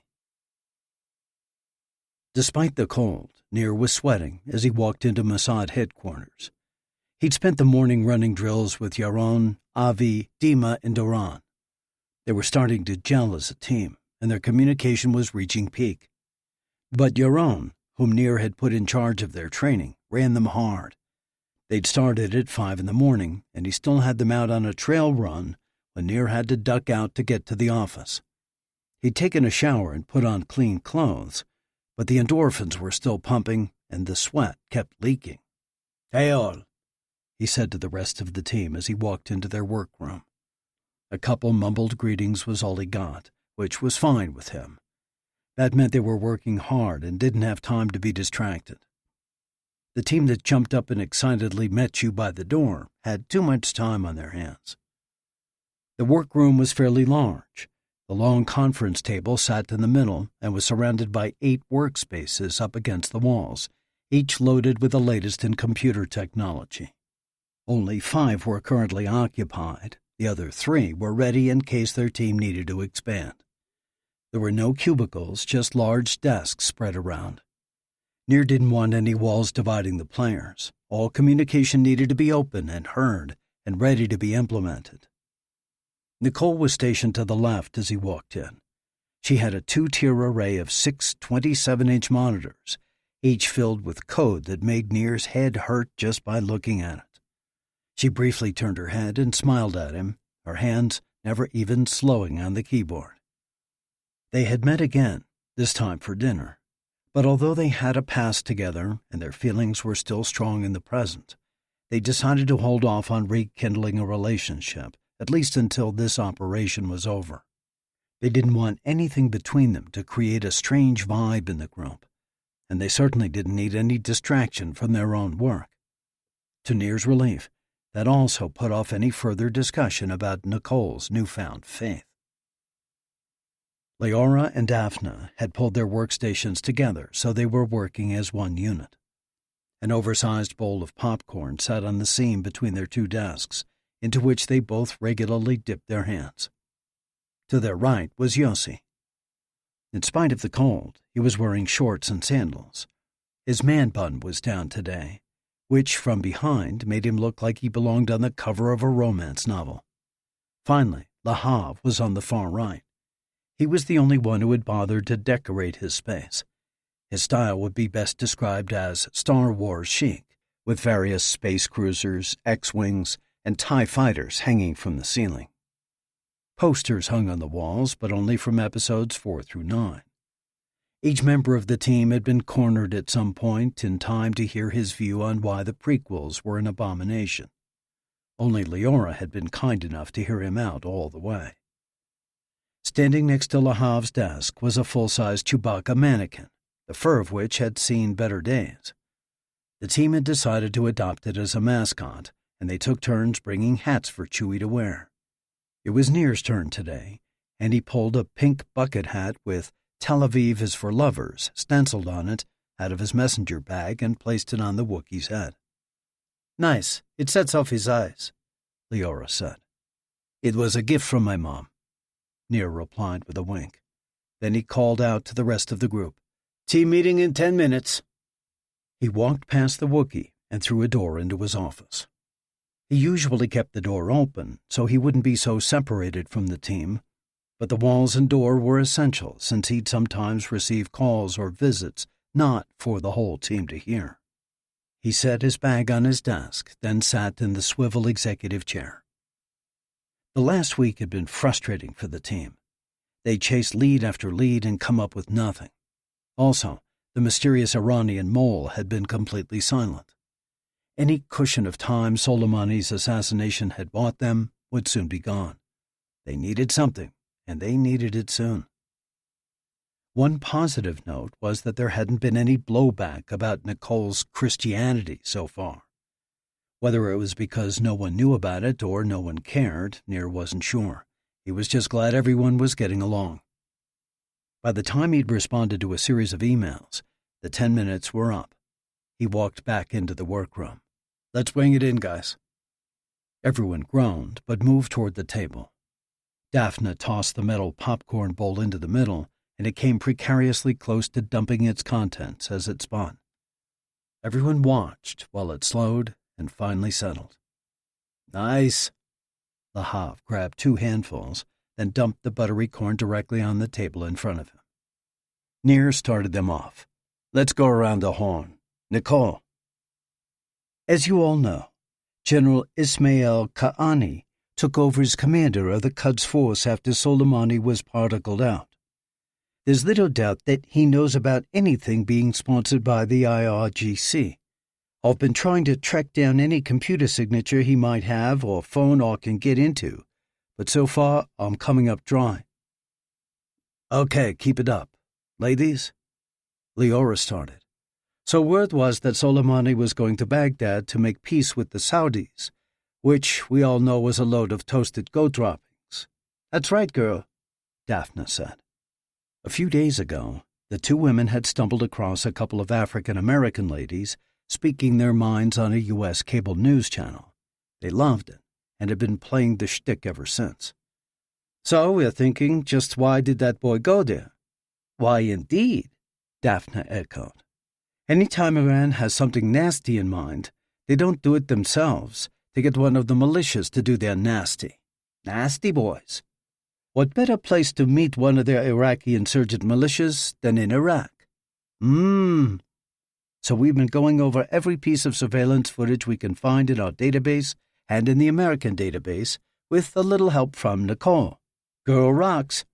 And we're trying to track down any known militia leaders who might have been within a 10-mile radius of Baghdad Airport." "That's the kind of thinking I like," Nir said, laughing at their banter. "Good job. Yossi, can you help them with your needle-in-a-haystack skills?" "Already on it, boss. The difficulty is that everyone in their left-handed savta has started their own militia." "My grandmother was left-handed," Nicole said. "Is your savta in Iraq?" Yossi grinned. "Nah, she died." "Phew, then she's probably not a militia leader." Nicole laughed, crumpled a piece of paper, and threw it at Yossi. "Let's rein it back in." Nir rolled his eyes. "I hate to put all of our eggs in one basket, but right now this Baghdad airport lead is the only basket we've got. So let's go full on with this. Le Havre, what have you been working on?" "I'm learning all I can about drones." "Good." Nir thought back to Ephraim's idea that the attack might be something drony. "And what are you learning about drones?" "If I wanted to kill you, I'd use a drone." "And do you want to kill me?" Le Havre's creepy factor had elevated from the time the team was first formed, and some moments, like now, it full-on spiked. "Of course not. No really good reason I can think of right now, but if I were going to launch an attack and make it big, I would not use a Katyusha rocket like the incompetents in Hamas. Their detonation is unreliable, and their aim is worthless. I also wouldn't go into some place with guns blazing. Too many other guns around to last long. Besides, it's been done. Suicide bombs are a big yawn now. Nobody cares. If you want to make a statement, fly a drone. It's the terrorism of the future." "Well, Le Havre, you could make a commercial for Killer Drones Are Us." Daphne had a point. Le Havre blushed. "Thanks." Although said with a high level of creep, Le Havre was exactly right. And what he said confirmed Ephraim's earlier speculation. "All of you, great work. Keep it going. Let me know if you come up with anything. I don't care how minuscule or seemingly irrelevant it is."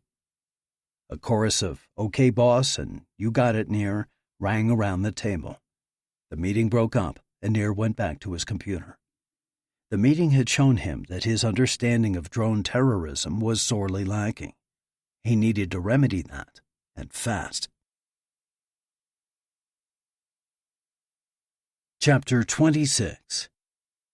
2 days later, Abu Kamal, Syria, January 23, 2020, 14:30, 2:30 p.m. EET. The house was less than a mile from the western bank of the Euphrates. If you kept going a little further from the famous waterway, the landscape would be nothing but dirt and rocks. But here, near this ancient river, were date palms and willow trees and Syrian mesquite. Abbas could even see several rows of grapevines peeking from behind the large home.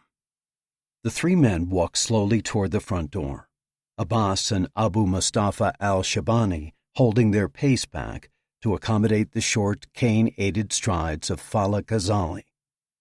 Abbas hadn't been in Syria for several years, and this was his first time ever to be in the country without a gun in his hand. But they were here not to fight, but to meet. And what a meeting it would be.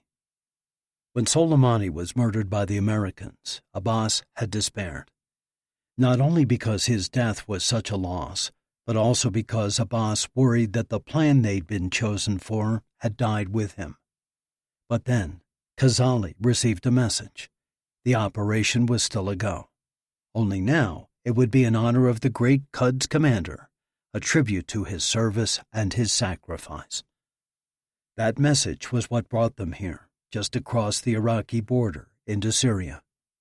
Behind that front door sat General Ismail Ka'ani, the new commander of the Quds forces of the IRGC. The fact that he'd traveled all the way to this border town told Abbas all he needed to know about the gravity of this mission. They reached the front door, which opened before they had a chance to knock. Before entering, Abbas turned and waved to the four armed men he'd left by the cars, letting them know all was well. While not opulent, the inside of the house was nevertheless upscale for this part of the country. Gold-framed paintings hung all around, and high-quality rugs had been spread around the floor. What appeared to be marble was everywhere, the walls, the floors, but when Abbas looked closely, he could see several places with cracks and chips, which proved that what looked like marble was just an overlaid facade. A man in a dark blue suit led them across the entryway and through another set of doors.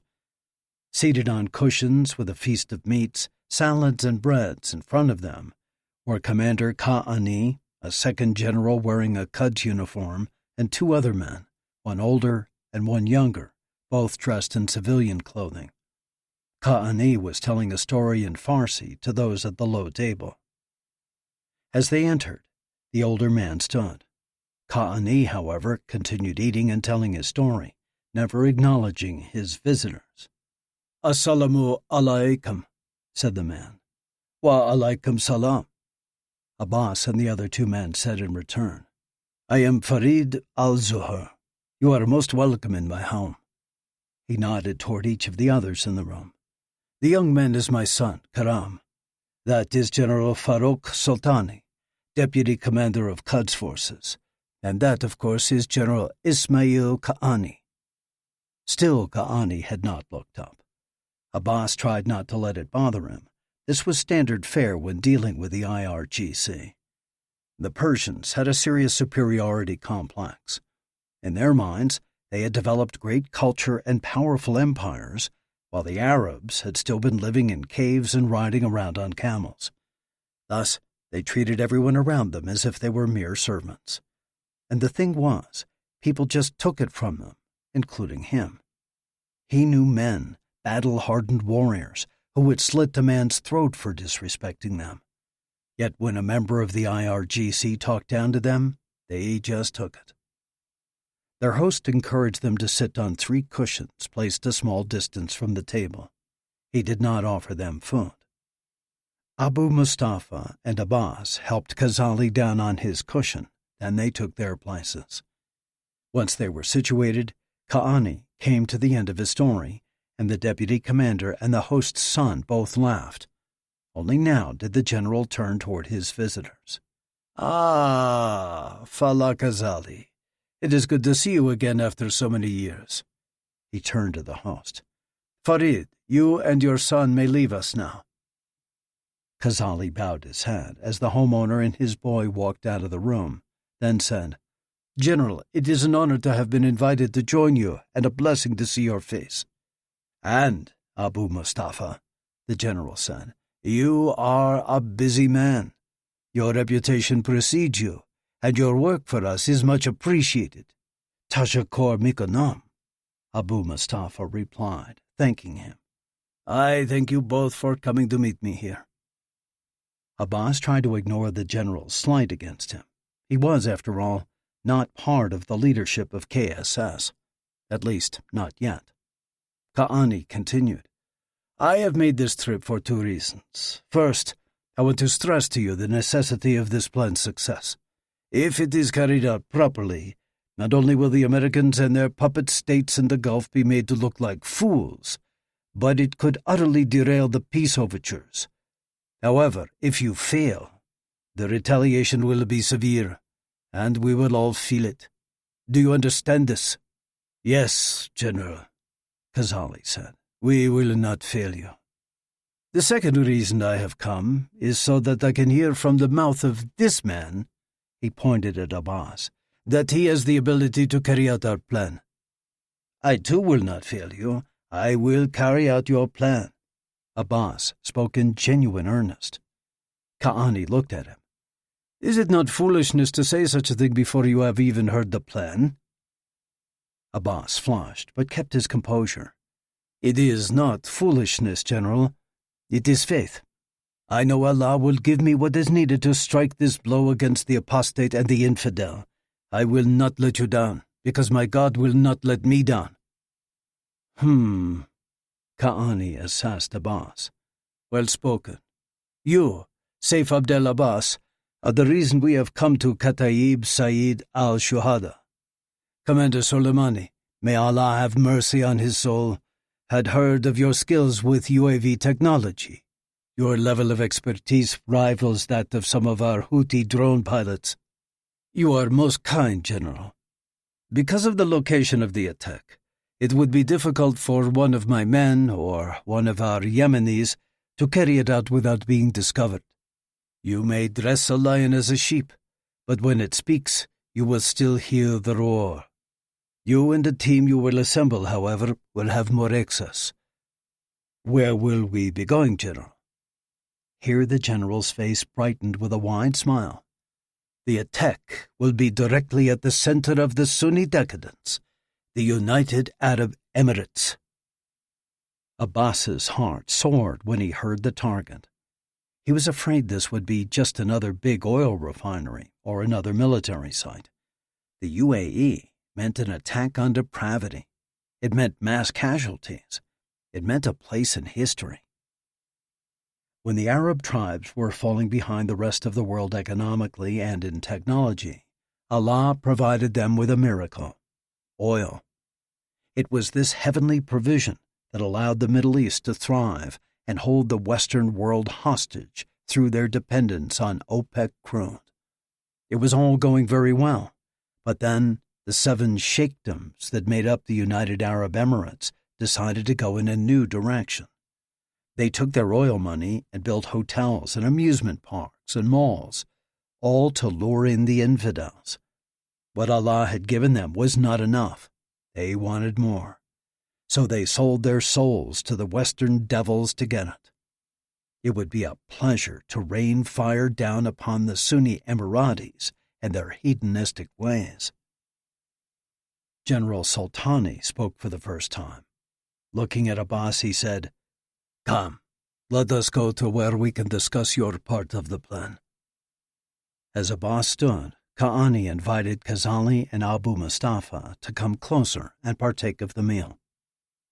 In the next room stood a high table and 2 chairs. Sultani sat in one chair and Abbas in the other.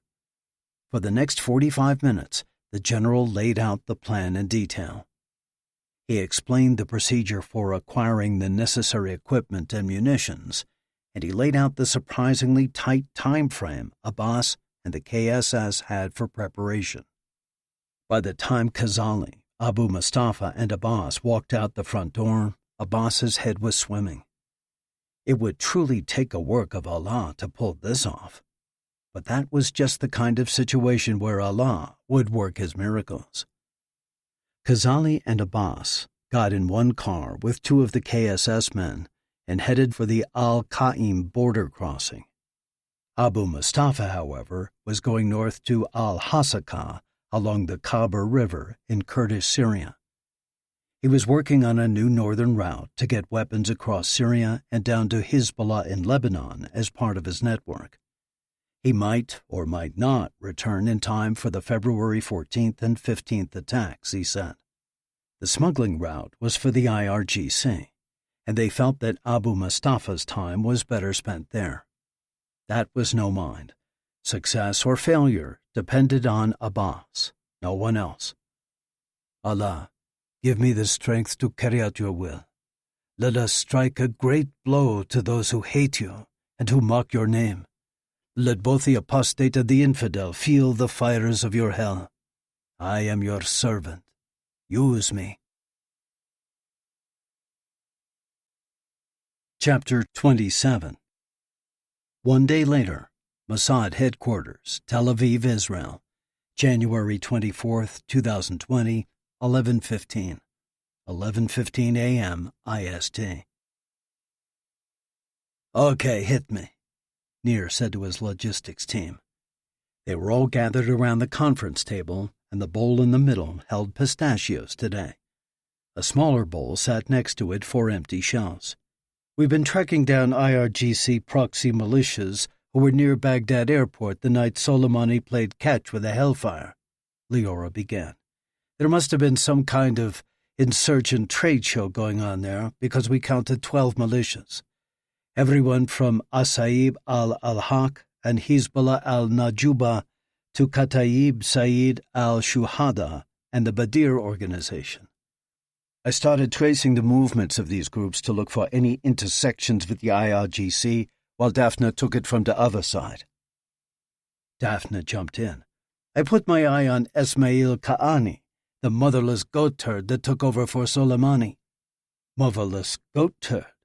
That opens a whole box of questions, Yossi said.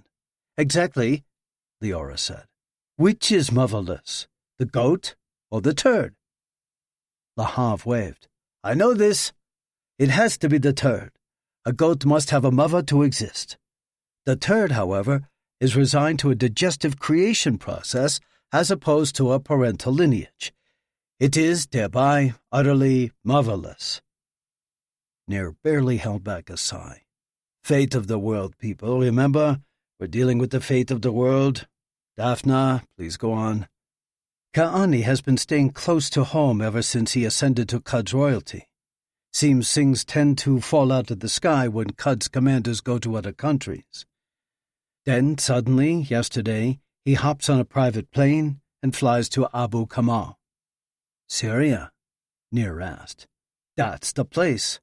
A lovely tourist destination right across the border with Iraq, along the lush Euphrates River. It's a lovely place if you like rocks, Yossi said. And dirt, Lahav added. And goats, Leora said. Daphne followed up. And motherless goat. Stop. Nir looked at Nicole, who was laughing. It's like running a daycare. Oh, that reminds me. Snack time. Leora reached for the bowl of pistachios. Sadly, her short arms didn't quite reach, so Daphne grabbed it and pulled it toward her. Gotcha, girl. Daphne, how were you able to track him? Nir asked. I've got to think he keeps his movements very hush-hush. For that, we have a Gentile giant to thank. Leora turned to Nicole. And Yossi, Nicole added. While Daphne followed Ka'ani's movements forward, Yossi looked backward. For every location where we could pin him down, we pulled up all the cell phone numbers that pinged the towers in that area. It was a ridiculously high number. But with each successive location, we were able to compare that list with the previous ones and cut out all the numbers that didn't match. It was surprising how quickly the possibilities shrank. Finally, after 14 locations, we had a number. We test ran it for a couple of days until we were sure it was his, and it matched his known movements. Achla, Nir said. Lahav leaned toward Nicole and said in a loud whisper, That means amazing or great. I'll know what it means. It may have been sweet the first 15 times he defined Hebrew slang for her, but now it was well past the helpful point. Nir continued. When we're done with this operation, remind me to send that number up the chain. The bosses may want to forward the information to the Americans. See if they want to rain down on Ka'ani's parade someday. So we've got Ka'ani and Abu Kamal. What now? Oh, it doesn't end here. Leora grinned. The militia movement information we could track down was way too thin to generate any patterns. Life would be so much easier if we could just GPS chip older terrorists, like my family did to our mini Schnauzer. Lahav was about to comment on that idea when Nir snapped his fingers and pointed to him. The analyst furrowed his brow, but remained silent. Leora continued. Anyway, I thought maybe we could narrow the list some by looking at those who'd been involved in UAV attacks. You know, something drony, like Ephraim said. There were 4. Ashab al-Kaf, Kataib Hezbollah, Asaib al-Haq, and Kataib Said al-Shuhada. Daphne picked up the story again. We're still running on speculation, but when we saw that Ka'ani had gone to Abu Kamal, we turned to our girl again. She used her thumb to identify Nicole as our girl. Somehow, using her keyboard artistry, she was able to get us a feed from the surveillance cameras at the Al-Qaim border crossing. And who do we spot there? She pressed a button on a remote control she must have had hiding in her lap. The huge screen hanging over their workspace lit up, and a bearded man stood next to a black car as he spoke with 2 members of the Syrian military. Oh, it's that guy, Nir said, with no clue who he was looking at. Does that guy have a name? He sure does, Daphne said. Abu Mustafa al-Shabani. The Shabani network guy. The same. One of Iraq's 41 most wanted. Why 41? Lahab asked. What?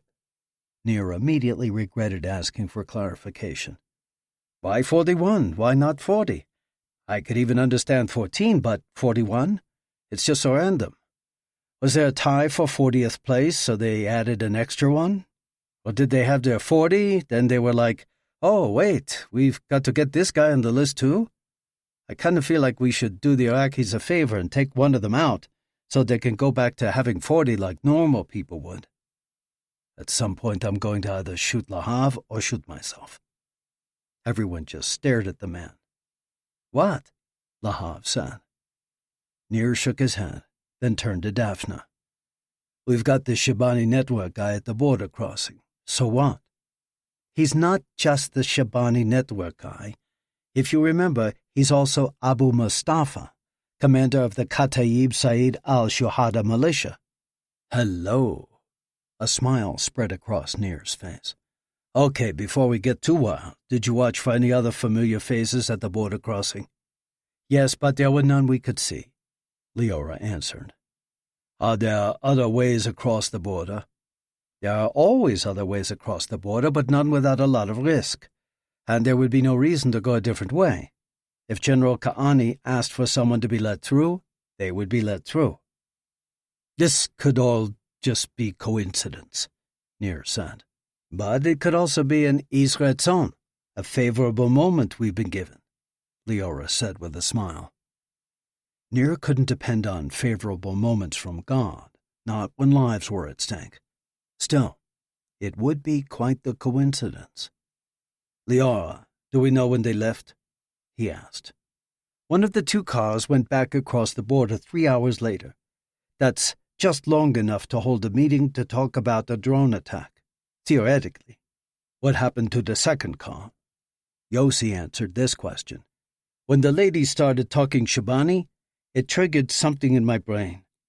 I dug through some old SIG-int I'd read, and I came across a bulletin talking about laying groundwork for a northern smuggling pipeline to get weapons from Iran through Kurdish Syria and to Hezbollah in Lebanon. Want to guess who was organizing it? Abu Mustafa al-Shabani, the one and only. Could he have just been crossing the border there to drive up to the meeting? Yossi thought for a moment. I suppose he could. But that wouldn't explain the second car, and the pictures at the border show they were definitely together. Nir tapped his pen on the table a few times. So we think he went north while the others went back east across the border. That would make sense. Silence settled around the table, and Nir was sure everyone's mind was racing the same as his. He started tapping his pen again, until Daphne grabbed it and threw it across the room. An idea that was either brilliant or would get him killed was formulating in Nir's brain. Maybe both. You know, there's really only one way we can know if this Shibani is involved in the attack. How's that? Nicole said. I can ask him. Chapter 28. One day later, near Baghdad Airport, Baghdad, Iraq. January 25th, 2020, 13:30, 1:30 p.m. AST. The warehouse was less than half a mile from Baghdad Airport, which made Abbas a little nervous. Surely there was no way anyone could know about his rendezvous or the cargo he was about to pick up, but the last time he'd been here, an American UAV had fired Hellfire missiles from the sky and murdered General Soleimani. There was irony in the situation, though. He was here to pick up UAVs that would soon be employed to kill many others, and, inshallah, some Americans would be among them. It would be a just vengeance upon them in the name of the general. 2 of his soldiers had come with him.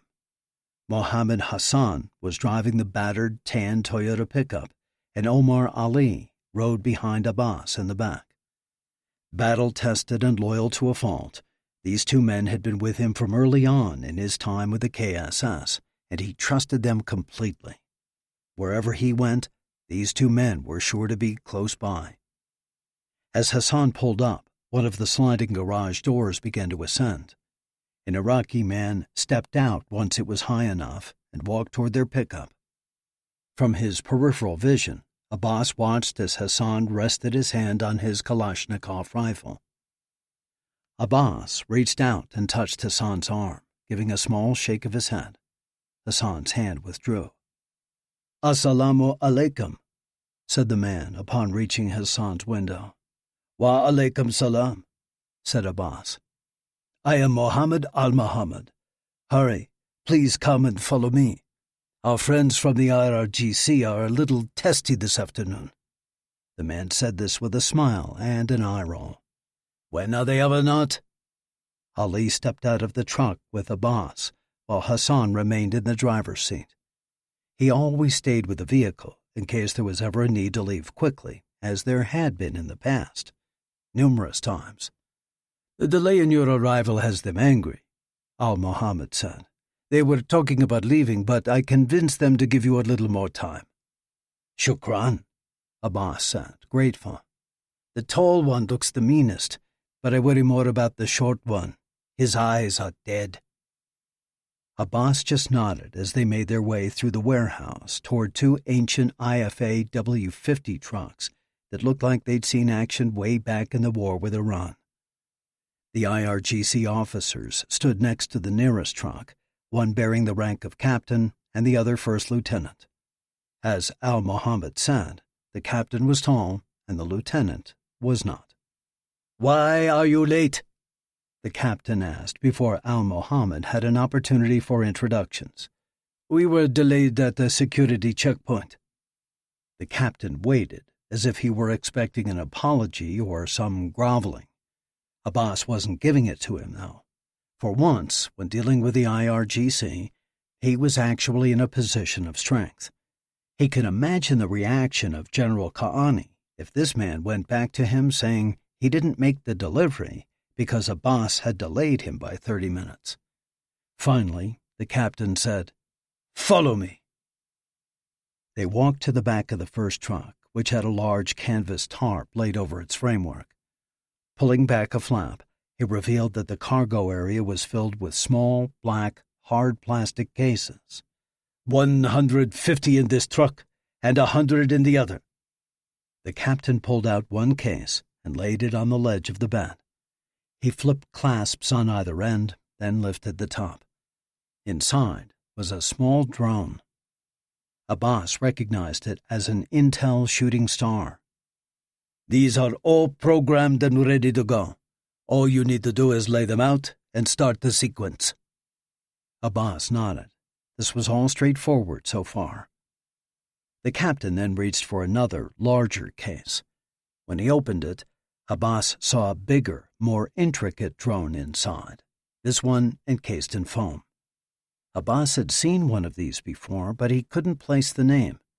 "This is an Aurelia X6 Standard. It can carry a 5-kilo payload. You have 10 of these. Also, at the front of this first truck are 2 crates with a total of 10 1.4-kilo blocks of C4, surrounded by 1 kilo of nails and metal balls each. Each one has a detonator also. Once you power them on, they will automatically arm when they reach an altitude of 25 meters. Then, when they descend at their destination, they are programmed to go off at an elevation of 1.3 meters. The thought both thrilled and appalled Abbas. The devastation would be horrific, yet well-deserved.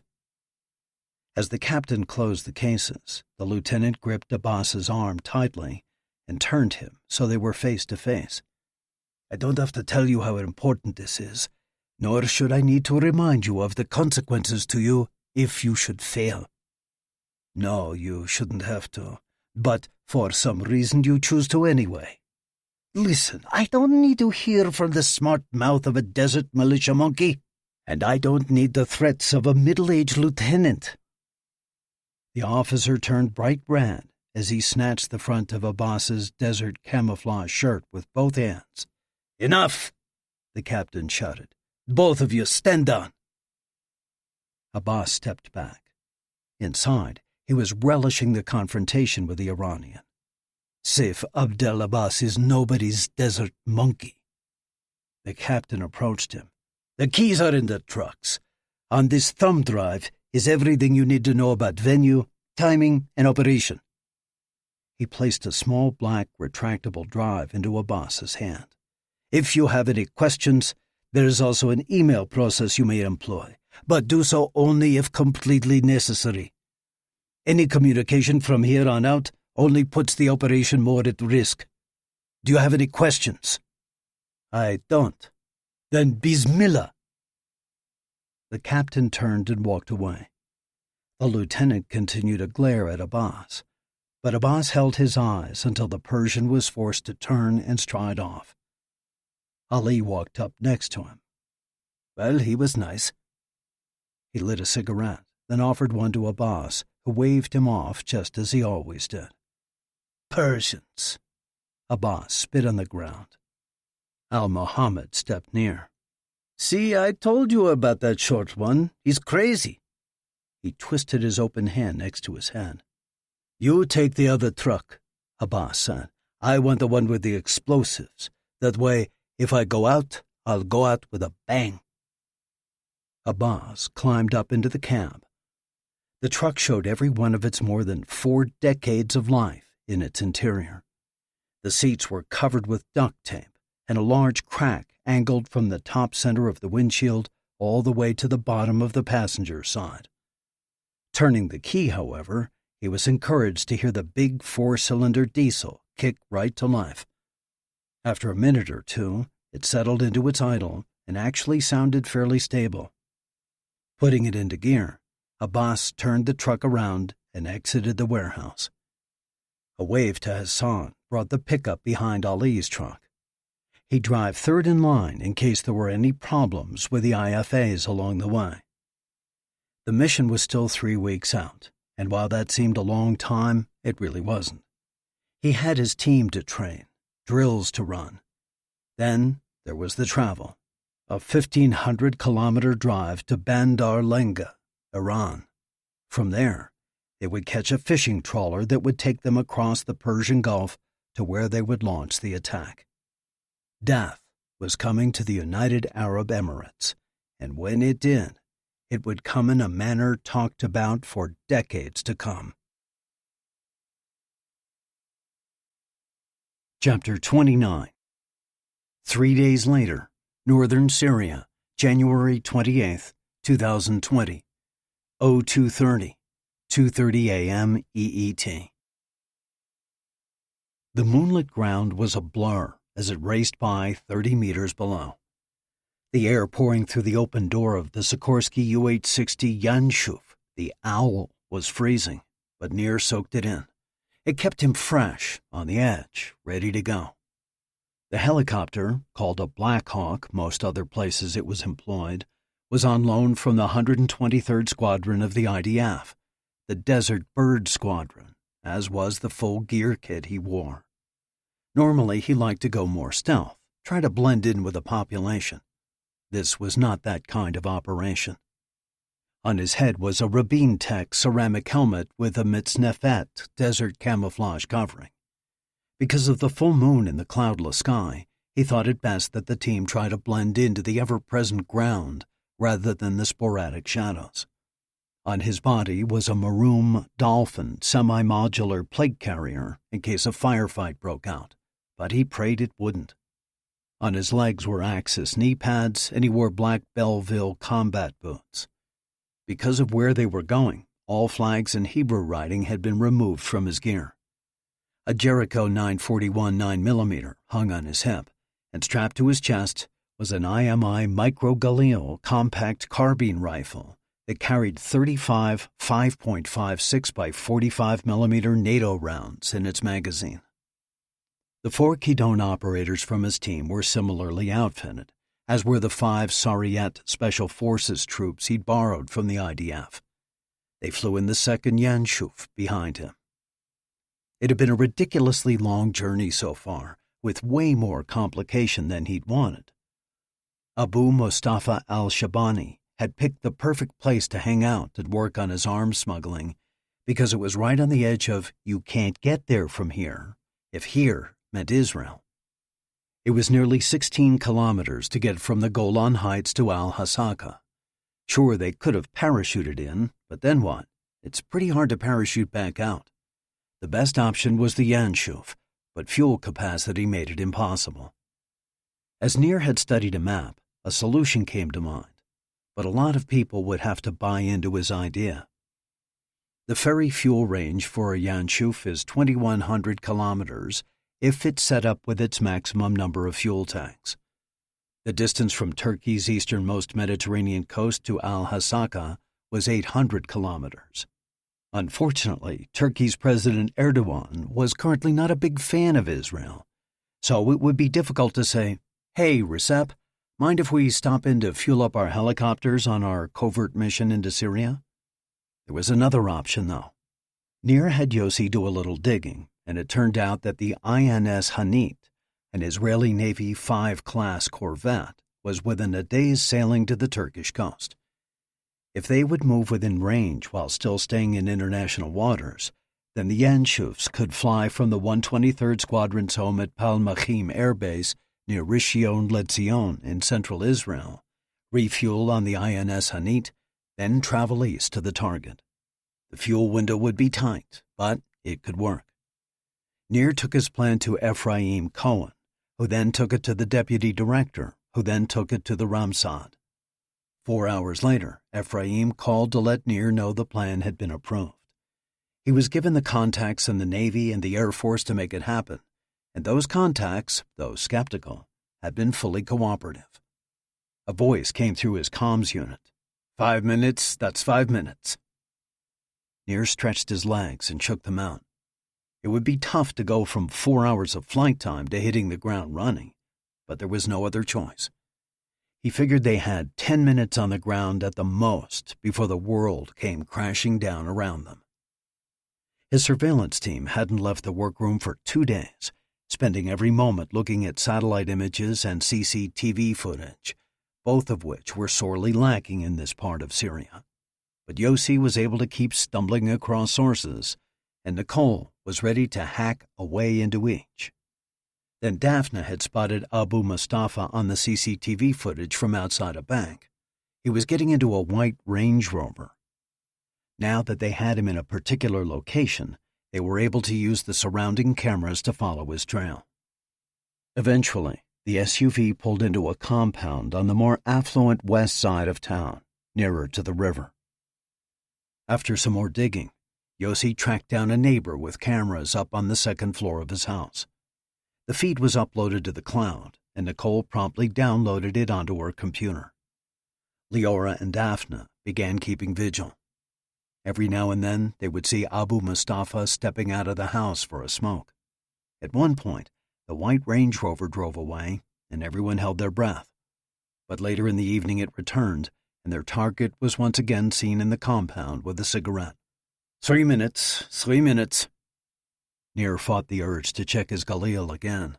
But not only had he checked all of his equipment himself, but Yohn had also gone over it as part of their buddy check. "Okay, man," he said. "We're here for one reason, to take Noblesse back to Israel for a little R&R time."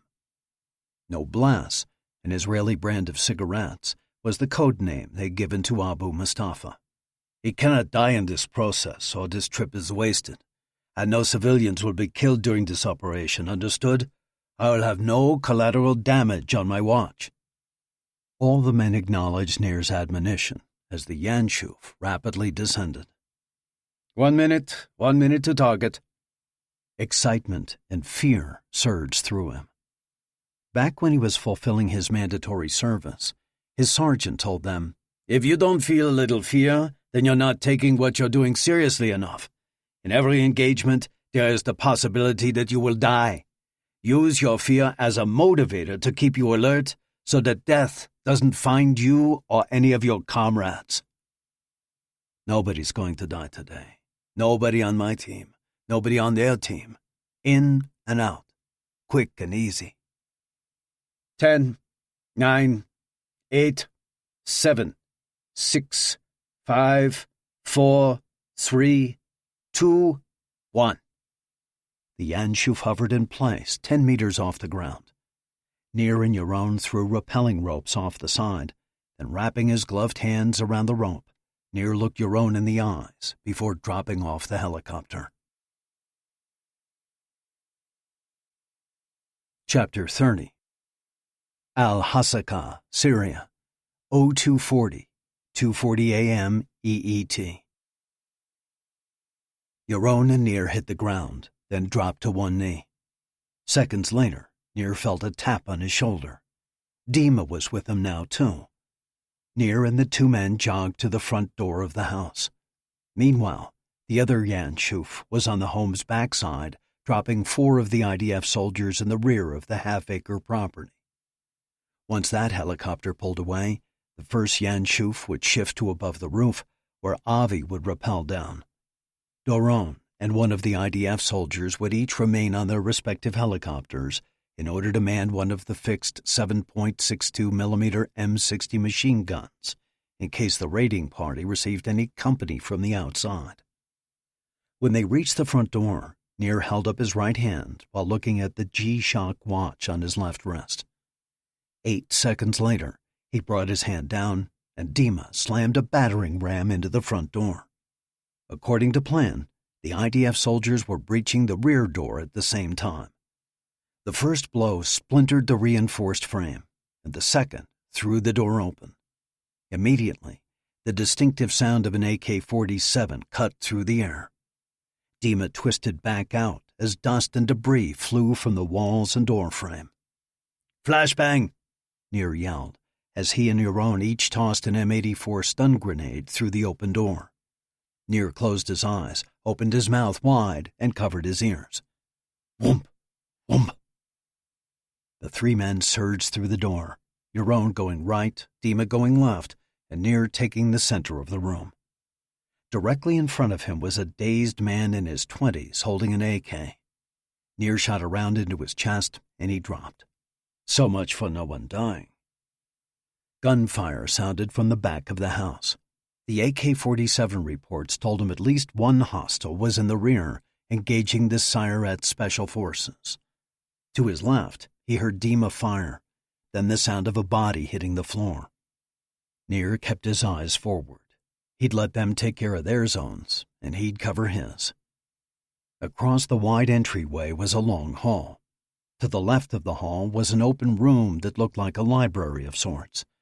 An eating area and the kitchen beyond were to the right. All was now silent. "Sit rep," Nir said. He needed a situation report. "Jonathan," said the leader of the IDF squad, using their operational designation. 2 hostiles down, rear area cleared. David 4, all clear up top, Avi said. David lead, Nir said. We've got 2 hostiles down. Jonathan proceeds through the kitchen and clears through to the front. Then to Dima he said, David 3 clears a room in front of you. David 2, let's take this hall. Nir took the lead with Yohn on his back. Leora's voice crackled through the comm. David lead, be advised that the satellite is showing possible hostiles inbound mobile from the northwest. Dove 1, Dove 2, keep your eyes open, Nir whispered. With 2 clicks in his ear, the helicopter pilots acknowledged his order. Nir twisted the handle for the first door on the right and pushed it open. Yohn spun in, gun at the ready. Clear, he said 10 seconds later. Crossing to the left, Yohn opened that door, and Nir spun in. Clear. Back in the hall, Nir saw 3 more doors ahead. David 3, room is clear, Dima said from the library. Jonathan, we're cleared, said the second squad. Stepping to the next room on the right, Nir turned the handle and pushed. Yohn spun in, and gunfire erupted. Yohn dropped to the ground. Nir rounded the corner and fired. An old man flew backward. The rifle he'd been holding clattered to the tile floor. As Nir ran toward him, he said, David 2 is down. Jonathan, clear the rest of this hall. David 3, get in here and check on the man down. I have a hostile down, and I think it's Noblesse. Identifying now. The old Arab was stretching out with his left hand, trying to reach his rifle. His right arm lay useless next to him, the shredded shirt around his shoulder red with blood. Nir used his foot to slide the AK back to where Yohn was on the ground. The old man looked up at him, his face contorted with pain. There was no doubt. This was Noblesse. He had Abu Mustafa, and he had him alive. As Nir rolled the man so he was face down, Abu Mustafa cried out in pain. Nir pulled flex cuffs from his vest and tightened them on the man's wrists. Then he rolled him back over, eliciting more cries. Save it, you murdering slug, Nir said in Arabic. The man's eyes widened as he heard Nir's accent. You're Jews. God's chosen people. Nir pulled a field first aid dressing from another Velcroed pocket. Children of Isaac, not Ishmael. God always did like us best. He pressed the gauze hard into the shoulder wound, causing Abu Mustafa to again cry out. This time, his cries were accompanied by some creative curses. Pipe down, Nir said. He threw aside the first gauze patch and looked closer at the wound. It was through and through, but it looked like the bullet had done some decent damage on its journey.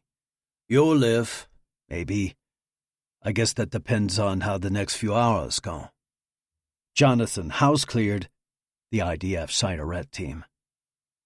Nir linked his arm into Abu Mustafa's left arm and hauled him to his feet. When he turned, he saw that Yohn was also on his feet. He was leaning on Dima's shoulder and was holding his chest. You okay? Nir asked. Hurts like a mother. He's a good shot for an old man, right in the chest. Remind me to buy the IDF gear man a beer. Machine gun fire erupted from outside the house. David Lee, this is Dove 1. We're taking fire. 2 trucks with hostiles half a click northwest from your location. We're engaging. Dima, you and Yohn bring Noblesse behind, but stay clear of the action, Nir said, before catching himself using real names. David 4 and Jonathan squad, let's go. Nir ran out the front door, with the Jonathan guys right behind him. Avi was already at the compound's front gate and had it open. They ran toward the sound of the gunfire, with too many AK-47s to be able to differentiate for a count. From above came the clatter of the 7.62 millimeter machine guns raining down death. By the time they neared the battle, both trucks were on fire and bodies surrounding the burning hulks. Dove 1 and 2, sit rep, Nir said. Dove 1 clear. Dove 2 reported in. Took some hits, but everything looks good so far. David 2 and 3 coming up behind with noblesse. Nir turned around and saw Yohn and Dima running toward him. Noblesse was over Dima's shoulders in a fireman's carry. Dove 1 and 2, bring it down. Let's load up. 90 seconds later, both UH-60s lifted off the ground. Chapter 31. Northern Syria, 0305, 3:05 a.m. EET. Once they had cleared the city, Avi had Yohn pull off his vest and shirt. A bruise was spreading on the left side of his chest. Avi felt around, eliciting a colorful remark from Yohn about his parental heritage. You kiss your Ima with that mouth? Avi asked. He turned to Nir. He's got at least a bruised rib, probably a break. Can't know for sure without x-rays. Better than the alternative. What about him? Nir nodded toward Noblesse. Avi shifted over to where Abu Mustafa was buckled into a seat. The old man glared at him as he pulled the shoulder harness away from the wound. He lifted the gauze away, throwing it to the back of the cargo cabin. Abu Mustafa tensed as Avi prodded the damage. He'll be fine. The blood flow is slowing. Got to hurt like anything, though. Should I give him some morphine? Not yet, Nir said. Give me a sec. A thought had been forming in Nir's mind, and he wanted to process it for a moment. The plan had been to get Noblesse back to Tel Aviv and question him there. The problem was that they were still over enemy territory. Anything could happen between here and Israel, including running out of fuel. The pilots had done all the calculations, but they'd spent nearly 15 minutes in Al-Hasaka. What if the numbers were off now? They'd risked too much, and the information that Abu Mustafa held was far too valuable to chance it. He made the decision. Even though he was confident that Abu Mustafa couldn't hear him over the rotor noise, Nir shifted to the opposite side of the cargo cabin. Base, are you still connected into our comms? Check, David Lead, replied Liara. Okay, I want you to turn us off. I need to go dark for a few minutes. Wait, why? Procedure requires that we... Listen, you've just had a malfunction, do you understand? And I want to make sure this conversation we're having right now is lost in that malfunction. Got it? Nicole's voice came on the comms. David Lead, what are you planning to... Please, just do as I ask. There was a pause, then... Going dark. Dove 2, I want the same from you. Route, going dark. Nir slid around so he could put his hand on his pilot's shoulder. I'd appreciate you not recording what's about to happen. This stupid voice recorder has been giving me problems all week. Nir slapped his shoulder, then went back to the cargo pit. Drago, I think our friend here needs the Soviet treatment. Will you let him see how high up we are? Da. Dima unbuckled, then walked his large frame to where Abu Mustafa sat. He leaned forward and said, I must break you. He unbelted the man and dragged him to the open door of the helicopter. Then, kneeling on the man's legs, he held his upper body out into the night air. No! Abu Mustafa struggled to find a way to pull himself back in. Nir let him hang out there for about 20 seconds, then nodded to Dima, who pulled him back in. Listen, you terrorist piece of trash. I have no problem letting you take a nosedive out of this helicopter. In fact, I think it might be fun to watch you fly. But I've got a job to do, and that job is to get some information from you. Abu Mustafa was breathing hard and looking at Nir with hate. I will never tell you anything, Jew. You see, that's my concern. Is this a fool's errand? We're already short on fuel. Lightening the load by 86 kilos makes a difference between us making it or splashing into the water. If you talk to me, I'd be willing to take the risk. If you say you'll never talk, well, then...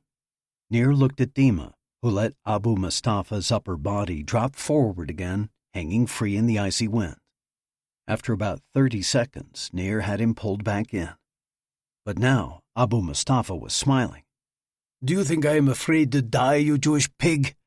I have served my God faithfully, and now I am ready to die a shaheed, a martyr for Allah.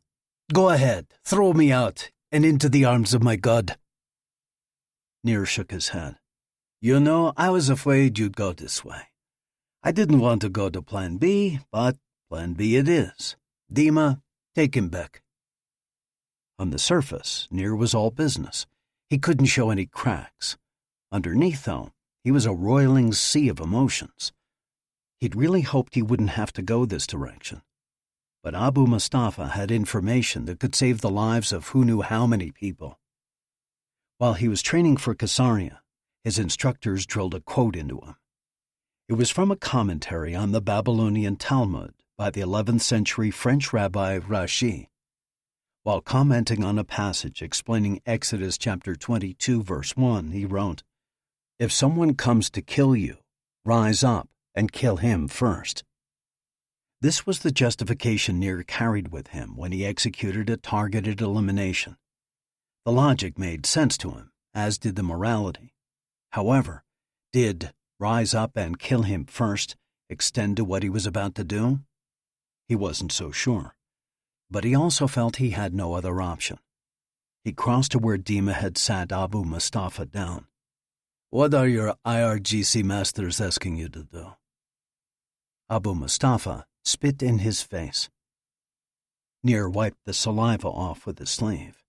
He stared in the terrorist's eyes, then pulled back and punched Abu Mustafa's wounded shoulder with all of his might. He punched a second time, then a third. He could feel the already damaged bone splintering and could see the blood starting to flow freely again. Abu Mustafa cried out, doubling over to try to protect himself, but Nir grabbed him by the hair and lifted his head. "Tell me, where are you going to attack?" The man groaned and began to weep. At that moment, he didn't look like a terrorist. He just looked like somebody's grandfather. Nir felt sick to his stomach. "Tell me, old man, do something right in your life for once. Save lives instead of taking them." "Go to—" Nir punched him in the shoulder. Then again. Abu Mustafa screamed. Nir put his hand directly on the man's wound and began to push. "Tell me, where will you attack?" A deep groan sounded through the old man's gritted teeth until he finally shouted, "Abu Dhabi, the UAE, that's all I know. I promise you, that's all I know." Nir let off the pressure. "When? What is the nature of the attack?" "Like I said, that is all I know." He was gasping through the pain. "Come on, they wouldn't keep you out of the details." The old man sobbed. "I swear to you, I know no more. I went up to Al-Hasaka. The others were to make the arrangements." "Okay, then who was the others? I know you know that much. Tell me and I'll have my friend there give you some morphine for the pain." Suddenly, Abu Mustafa lunged forward, driving his forehead into Nir's chest. Nir stumbled backward. Before anyone had a chance to react, the old man crossed the cargo cabin and launched himself out the door. "No!" Nir yelled. The old man was gone, just like that. The men looked at each other, stunned at what had just happened.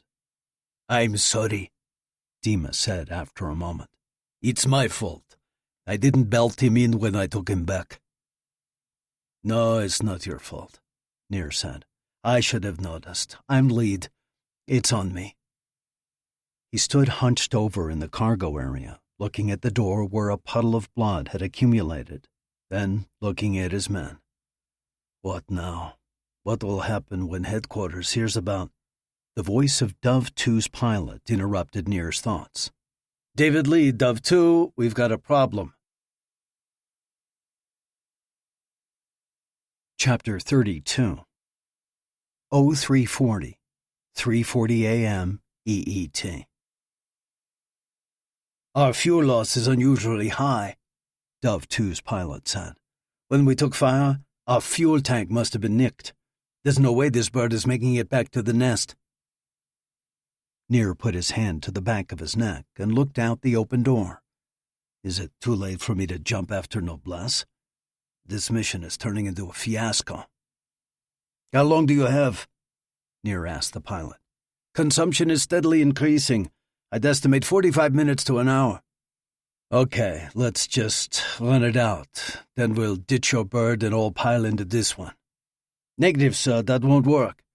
First, between the two owls, we've got 15 souls on board. 14. Excuse me, sir, but we've got 7 on board with us and you have 8 with... We've only got 7. Don't ask. The pilot paused. Right, okay, that still doesn't change the numbers. Capacity on the UH-60 is 11. Even that is pushing it with the distance we're flying and the extra fuel load. Dove 1, check my math on this, but if we fly 30 more minutes, we'll just have enough fuel left in your bird to take the max passenger load of 11. Affirmative. 3 people aren't making this trip. Nir slammed his fist into the bulkhead. He saw the print it left and realized he still had the dead man's blood on his hand. Boss. Avi tossed him a bottle. Nir poured water into his hands and then scrubbed them with a rag. He cursed to himself. Not only am I going to lose a Yanshuf, but 3 men on my team will have to risk their lives in enemy territory for a full day until they can be retrieved after dark. He turned to look at his men. They all had their eyes on him. Nir started to speak, but Avi cut him off. Listen, Nir, you need to get back to Tel Aviv. Dima, Doran, and I will stay behind until another bird comes to pick us up. You're not staying without me, Yohn said, the redness of his face and mostly shaved head showing his anger at being left out. Avi reached over and slapped him on the chest, and Yohn doubled over in pain. Sorry, Achi, Avi said. This isn't your fight. Yohn turned his head to glare at his teammate. Nir shook his head. Nobody is staying behind without me. This is my operation. First man off, last man on, all that tough guy military leadership stuff. When Avi and Dima started to protest, Nir held up his hand. Listen, you guys can argue and give your reasons if it'll make you feel better, but I've already decided. Avi, you take Rib Man there and take him back to Tel Aviv to get looked at. Doran, you're our comms guy. I want you with me. Root. Doran rose to start collecting the needed gear. Dima, I want you there in case anything needs to be broken. Dima smiled, then also stood to pack up. We all good? Everyone gave their affirmation, although Avi looked unhappy with the decision. Okay, everybody listening. Dove 1, Dove 2. By the way, you have 5 men here who are ready to stay behind with you. I wouldn't expect anything different from Sayeret. I'd take them up on it, except I want to minimize the number we're putting at risk. Here's the plan. 15 minutes before you have to ditch the bird, I want us down on the ground. Preferably not in some malicious backyard. Then, fly the bird west as far as you can and put it down. Before you load onto Dove 1, I want you to set it up to blow in spectacular fashion. See if you can get the attention of every angry Arab in the area. I want them going that way instead of our way. Oh, that reminds me. Nir turned to the pilot. Can you get our logistics team back on? Root. A moment later, he heard Leora's voice. We're back. Nir took a moment to lay out the situation. We're going to need landing zones. So, as soon as they drop us, I want you guys looking at the satellite footage for 3 alternative LZs. We'll try to stay near where we're dropped off, but I want options in case we get company. Will do, Leora said. Nir looked at Avi. I want you in charge of the ops side. It's your job to get us back out. Base, I'm giving the Goya command of logistics. We learned 2 things from Noblesse. First, he all but confirmed that Kataib Said al-Shuhada is running the operation. At least he didn't deny knowledge of it, which for me is good enough. Second, we know the attack would be in Abu Dhabi. But that's all we know. Noblesse won't be giving us any more information. Run it up the chain immediately. We're going to need some high-powered liaising to see if UAE will even let us help them with this. Our friendship with them is better, but this will ask even more of the relationship than they've ever given. They may let us run with it, they may relegate us to an advisory position, or they may shut us out completely. Own it, Nicole the Goya said, then added, "Be careful." Nir smiled, but he wasn't sure why. He'd just lost his prisoner out the door in a 100-foot swan dive. He was about to be left behind deep inside of Syria, yet Nicole's words of concern felt good. He looked at Dima, who was grinning at him with one eyebrow raised. "Shut up," Nir said. 30 minutes later, Dove 1 touched down in the Syrian wilderness. Nir, Dima, and Doron jumped out and ran free of the rotor's wash. Immediately, the bird took off. Within 20 seconds, it was out of both sight and sound. The three men ran into a small cluster of boulders and knelt. The landscape was more wilderness than desert. White wormwood, saltbush, silver feather grass, and saltwort grew in clumps on the dirt and rock-covered ground. Here and there, a tamarisk tree spread its sparsely covered branches. At least it's slightly better than the surface of some moon. The three men waited silently, trying to discern any noises that might be man-made. They still wore their full gear, having topped off their magazines, and they'd each added 2 bladders of water and a handful of energy bars. Doron tapped Nir and pointed west. About 40 meters away sat 2 large stones, big enough to give both cover and shade during the day. Nir nodded, tapped Dima, and the three sprinted to the rocks. Once there, they hit the ground and listened. After a minute, they felt comfortable enough to relax just a bit. They all sat up, and Nir opened a protein bar. He thought they'd found the best cover in the area, but if anyone happened to come around, it wouldn't be too difficult to spot them. Thankfully, the blunt-nosed vipers northern Syria was famous for were one enemy they wouldn't have to worry about. The January daytime temperature wouldn't get high enough for them to come slithering out of their holes. He finished his bar in 3 bites, then stuffed the wrapper back into his vest. "I'm going to go up on the rise and see if I can spot anything." Dima shifted. "I'll come with you." The 2 men ran forward in a low crouch, then up on top of the small hill they laid flat. Thankfully, they saw no signs of life. One sight made Nir's heart sink, though. 100 yards ahead, the light of the full moon revealed a road. It wasn't paved, it wasn't even fully cut, but like spotting a game trail when hunting, he saw evidence that clearly told him vehicles passed through this area, and on a regular basis. Chapter 33. Mossad Headquarters, Tel Aviv, Israel, 0445, 4:45 a.m. IST. "Update," Nicole said to the logistics team. Even though Nir had put her in charge, she sat at her usual place, leaving his chair at the head of the conference table empty. Leora spoke first.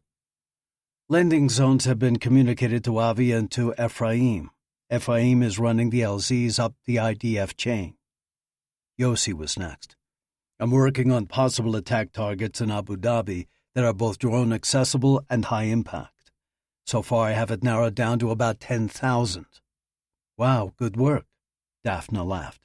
"Exactly. We really need more information. A tip or an informant, or a neon sign from God." "Are we even sure it's Abu Dhabi?" Leora asked.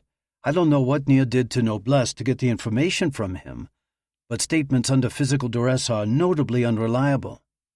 Nicole nodded. "You're exactly right. But Nir was able to confirm that the perpetrators are Kataib Saeed al-Shuhada, and that Noblesse claimed the attack would be in Abu Dhabi. I don't know why we can't question Noblesse anymore. Unfortunately, right now, this is all we have." She too was frustrated that Nir had lost Abu Mustafa to death or escape or whatever. But that was water under the bridge, and they had to work with what they were given. I'll have to say that UAE makes sense. It fits what we've already been told. Unless Nir tipped him off that we knew more about it being a Gulf state attack, Noblesse could have indicated anywhere. In fact, he likely would have said someplace else, Iraq or Saudi Arabia or even here. That he placed the attack in UAE is too serendipitous to believe he made that up. What is serendipitous? Yossi asked. The question took Nicole off guard. Fortunate, lucky. Bar mazal, Lahav said. Yossi nodded. Ah, got it. You throw me off with your big fancy English words, Nicole. Sorry. Then with a grin she added, I'll try to speak English on a level that even you can understand. Oh, sounded around the table. Listen, I speak Hebrew, a language with generation upon generation of culture behind it. Yossi had taken on a mock professorial tone. I speak English, the language of world commerce. Nicole mimicked his tone. Ah, but Hebrew is the language of history. And yet your language still hasn't evolved to having vowels. They all laughed, with Daphne adding in a fair point. Seriously, my apologies, Yossi. Please let me know if I accidentally drop in other words like that. I'm so appreciative that you all are accommodating my weak Hebrew skills.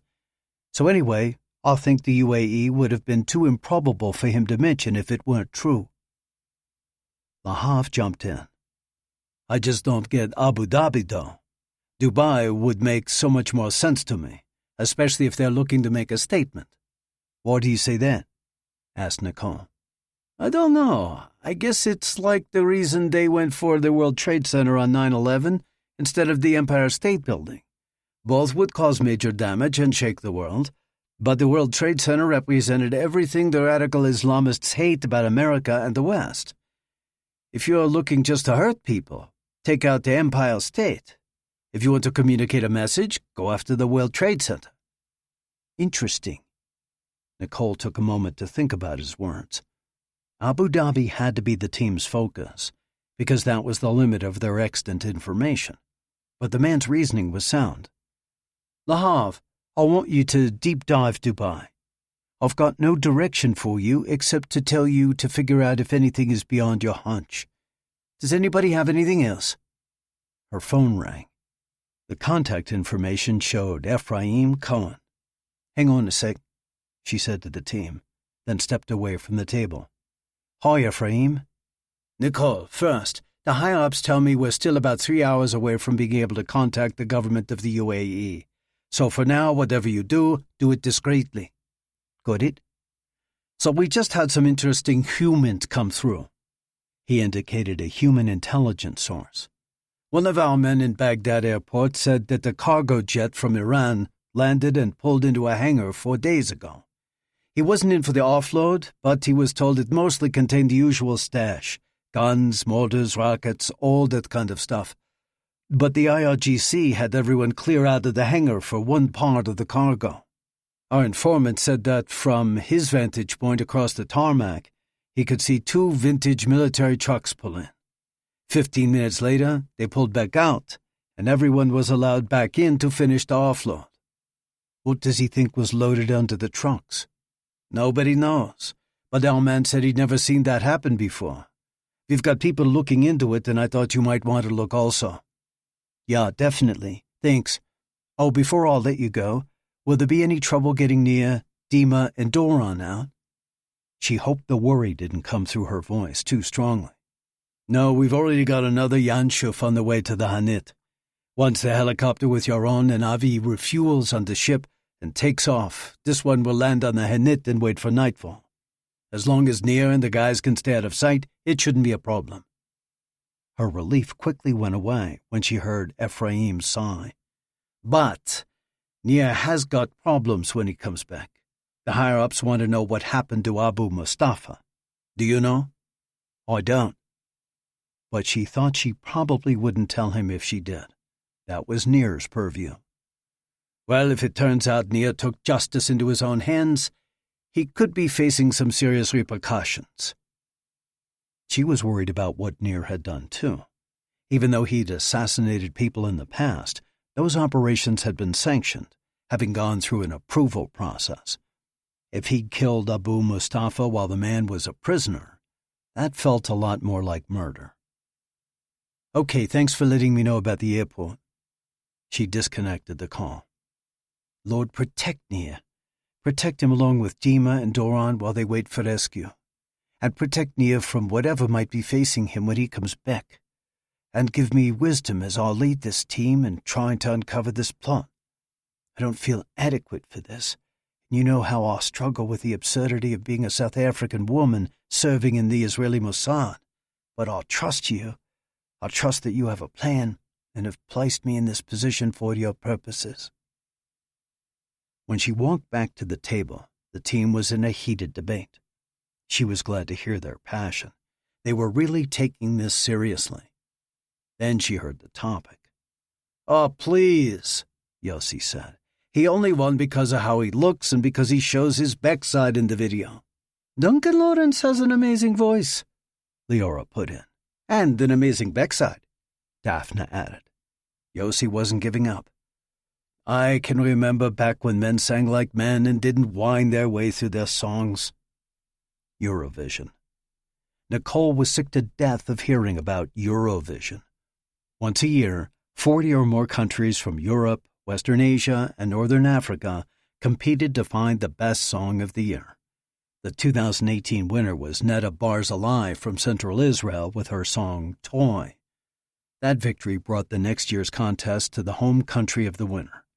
Therefore, last May's 2019 contest was held in Tel Aviv. Now Eurovision seemed to be the topic that wouldn't go away. I've heard the same song with different words sung by 100 different artists, 100 different ways. Yossi seemed determined to win this argument. Let's get a Gentile perspective, Daphne said. They all looked to Nicole. She sighed. First, I'm not going to comment on Duncan Lawrence's backside. His song was fine, but it was nothing compared to Netta's. Anyone who can win a songwriting contest while clucking like a chicken, I've got to give the girl major props. She set the bar high, and this year's contestants didn't even try to make the jump. Ooh, nice analogy. Girl's got wisdom, Leora said. Like a female Goy Solomon, Daphne added. Nicole shook her head. She put up with this kind of off-topic banter because it helped keep the millennials and Gen Zs on the team sane. Too much intensity all the time can greatly damage morale and productivity. Let them have a little fun now and then, and they'll work harder, longer, and more efficiently. Now, can we get back to business? She asked. She filled the team in on Ephraim's news. I want to find those trucks. I have no idea what was on them, but they could end up being our only lead to the KSS. I know our satellite footage is spotty, so I'll work on borrowing footage from our friends in the CIA, MI6, and the Guanbu. I'll funnel it to you as soon as I get it. Hacking into the Chinese Secret Service. Oh, the irony. Daphne laughed. Yossi, you look for anything out there regarding KSS location, leadership, connections, patterns, everything. Lahav, like we said earlier, you take a little digital journey to Dubai and see what you come up with. Yalla, let's go. They all applauded Nicole's use of Hebrew slang before leaving for their workstations. She remained at the table. It seemed nearly impossible to find where this militia was hiding in Iraq. They were looking for a compound or a camp or maybe an acre square in a country that was as big as Germany, with the Netherlands, Belgium, and a little bit of France and Austria thrown in. But they had no choice. They had to track them down. You know where they are, Lord. Please, help us find them. Chapter 34. Kataib Saeed al-Shuhada Headquarters, Al-Diwaniyah, Iraq, 0725, 7:25 a.m. AST. It was obvious that Fallah Khazali was agitated. When Abbas walked into his office, he'd found the man pacing with the aid of a gnarled mesquite cane. Looking around, Abbas saw the room was sparsely furnished with nothing personal to the leader. But of course the Khatib Saeed al-Shuhada headquarters in al-Diwaniyah, 195 kilometers south of Baghdad, was just one of a number of KSS HQs. The militia worked in well over a dozen other satellite buildings, including in Kirkuk, Najaf Ashraf, Nasiriyah, and the holy city of Karbala. For now, they'd set up here because of its proximity to the capital city and its location near the main route to Basra and the Shalamecha border crossing just to its east that led to Iran. "Abu Mustafa has been taken," blurted the old man. Abbas was stunned. He dropped into a chair, trying to process the information. "What? How? By whom?" "He was still in Al-Hasaka. Everyone else was killed in the house, as were some of our brothers who had come to his aid. Abu Mustafa's body was never found, so the assumption is that he was taken." "Was it the Kurds or the Americans or the Russians?" "Why would the Russians take him? Use your brain." "Why did the Russians do anything?" Then Abbas calmed himself. "How did it happen?" "Witnesses said there were 2 UH-60 helicopters. The enemy rappelled in. There was gunfire. Meanwhile, 2 trucks with soldiers from the Liwa al-Imam al-Bakir militia were returning from patrol. They heard the gunfire and came to investigate. All of them perished as martyrs. The assault team ran out of the house toward the helicopters, and one of them was carrying a person over his shoulders. We can only assume that was Abu Mustafa." "Are the witnesses sure they were UH-60s? One used to be a member of the Syrian army. He recognized the aircraft." Abbas thought for a moment. "The Kurds don't have them. Neither do the Russians. As far as I know, the only ones near us with UH-60s are the Saudis, Jordan, Americans, and some of the Gulf nations." "Like the UAE?" Abbas shook his head. "Yes, like the UAE, but this is not like them. Maybe the Saudis, maybe Jordan. But this sounds more like something the Americans would do." "Could it be the Israelis?" "No, there's no way to get a Sikorsky from Israel to northern Syria. I would bet it was either the Americans or the Saudis. Ultimately, it is no matter. The operation is compromised. We have to abort." "Absolutely not." Khazali drove his cane into the floor. "We are not compromised. Abu Mustafa would not have talked." "Everybody talks eventually, you know that. If it is the Americans, then the process might take longer because of their legislated rules. However, if it is the Saudis, then we have to assume that he has told or will soon tell them everything." "Which is?" Khazali shifted to his desk and sat.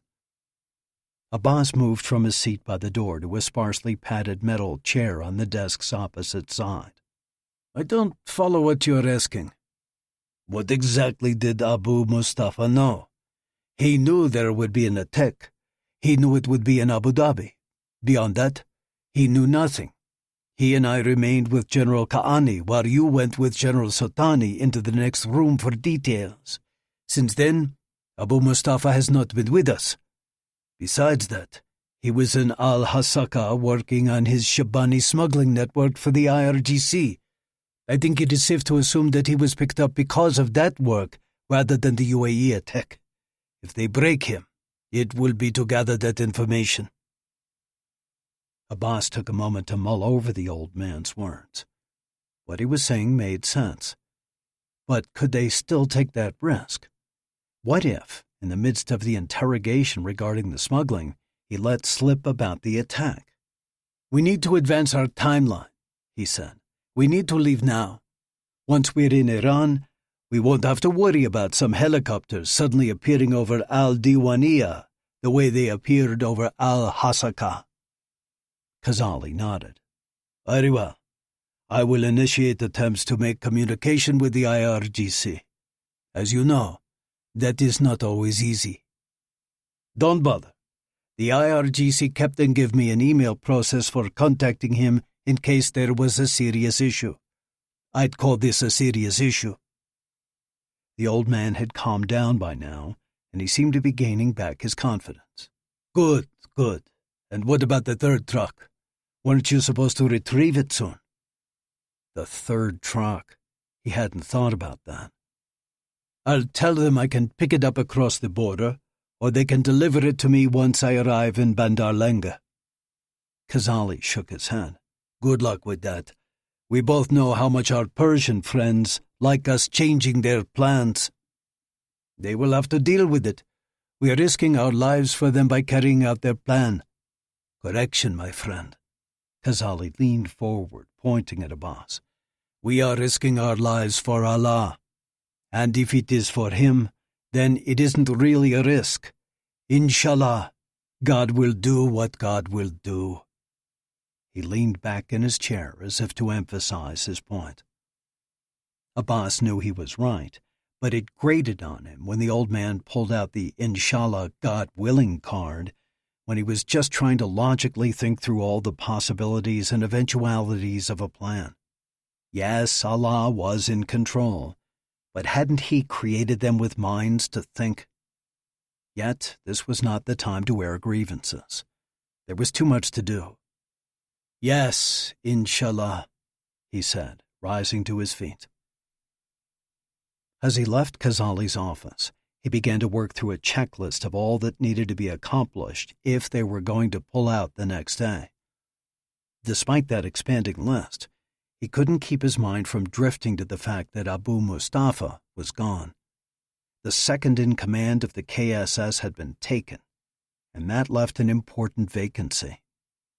Who else was there to fill it, if not him? And if Khazali continued on his downward health decline, could it be much longer before death or infirmity would remove him from his position?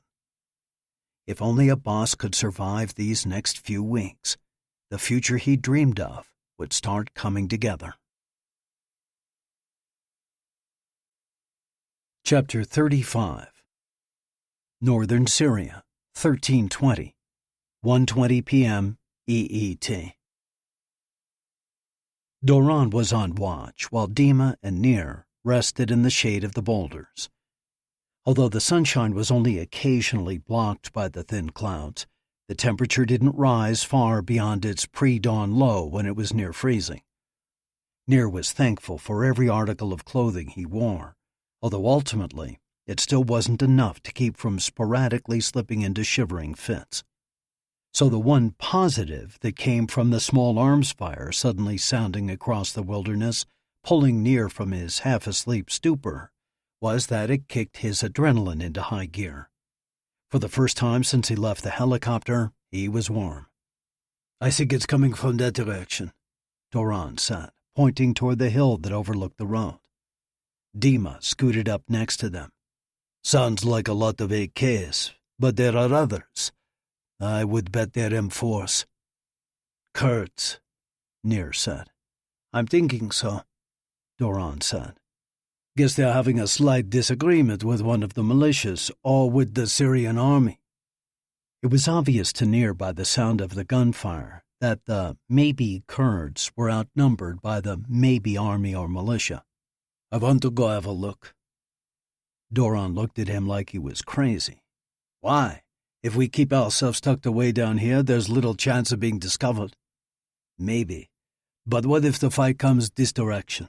Or what if a squad of AK-toting bad guys decides to go for a little off-road excursion over that hill? We're sitting ducks. Worse, we're blind sitting ducks because we don't know what we're up against. More information is better than less information. Can't argue with that, Dima said. I could argue it, Doran put in. But that's just because I am contrary by nature. Nir laughed. Okay, guys, yalla, let's keep it low and tight. The three men left their cover and trotted toward the hill. When they got near the top, they dropped to the ground. Once they'd belly-crawled to the crest, the situation took shape below. Nir breathed a sigh of relief. 4 pickup trucks, definitely not Army-grade government issue, were parked in a line on either side of the road. He'd much rather face these militia fighters than Syrian troops. He counted 16 armed men behind the cover of the trucks and surrounding rocks. 2 of the trucks had Russian-made PKM machine guns mounted in the bed. Both guns had a man pulling the trigger and another reloading. Nir knew those rifles could fire 650 rounds of 7.62 by 54 mm R per minute, which meant they could empty their 100-round cartridge cans in just over 9 seconds. Whoever they're firing at will get chewed up. The ones on the receiving end of the fire were hard to make out. Nir pulled a pair of Steiner binoculars from his vest and looked down the crude road. At least 3 people were firing back. "Do you recognize them?" he asked Doron, who was also looking through a pair of binoculars. "Definitely Kurds, trying to make out their insignia. Looks like a yellow pennant with a red star. If so, they're the People's Protection Unit. That means they're Democratic Union Party, anti-Assad, depending on the day of the week," Doron said. He was exactly right. The belief in Israel was that, like the Palestinians, the Kurds never missed an opportunity to miss an opportunity. If they would just band together, they would be a powerful force and could legitimately push for their own sovereign state. Instead, they split themselves into faction after faction. The 2 biggest groups, the Kurdistan Democratic Party and the Patriotic Union of Kurdistan. The KDP was led by the former president of the Kurdistan region, Masoud Barzani, and was very much separatist in its leanings. The PUK was led by former Iraqi President Jalal Talabani. Many despised them, viewing them as collaborators. But these 2 Kurdish parties loathed each other.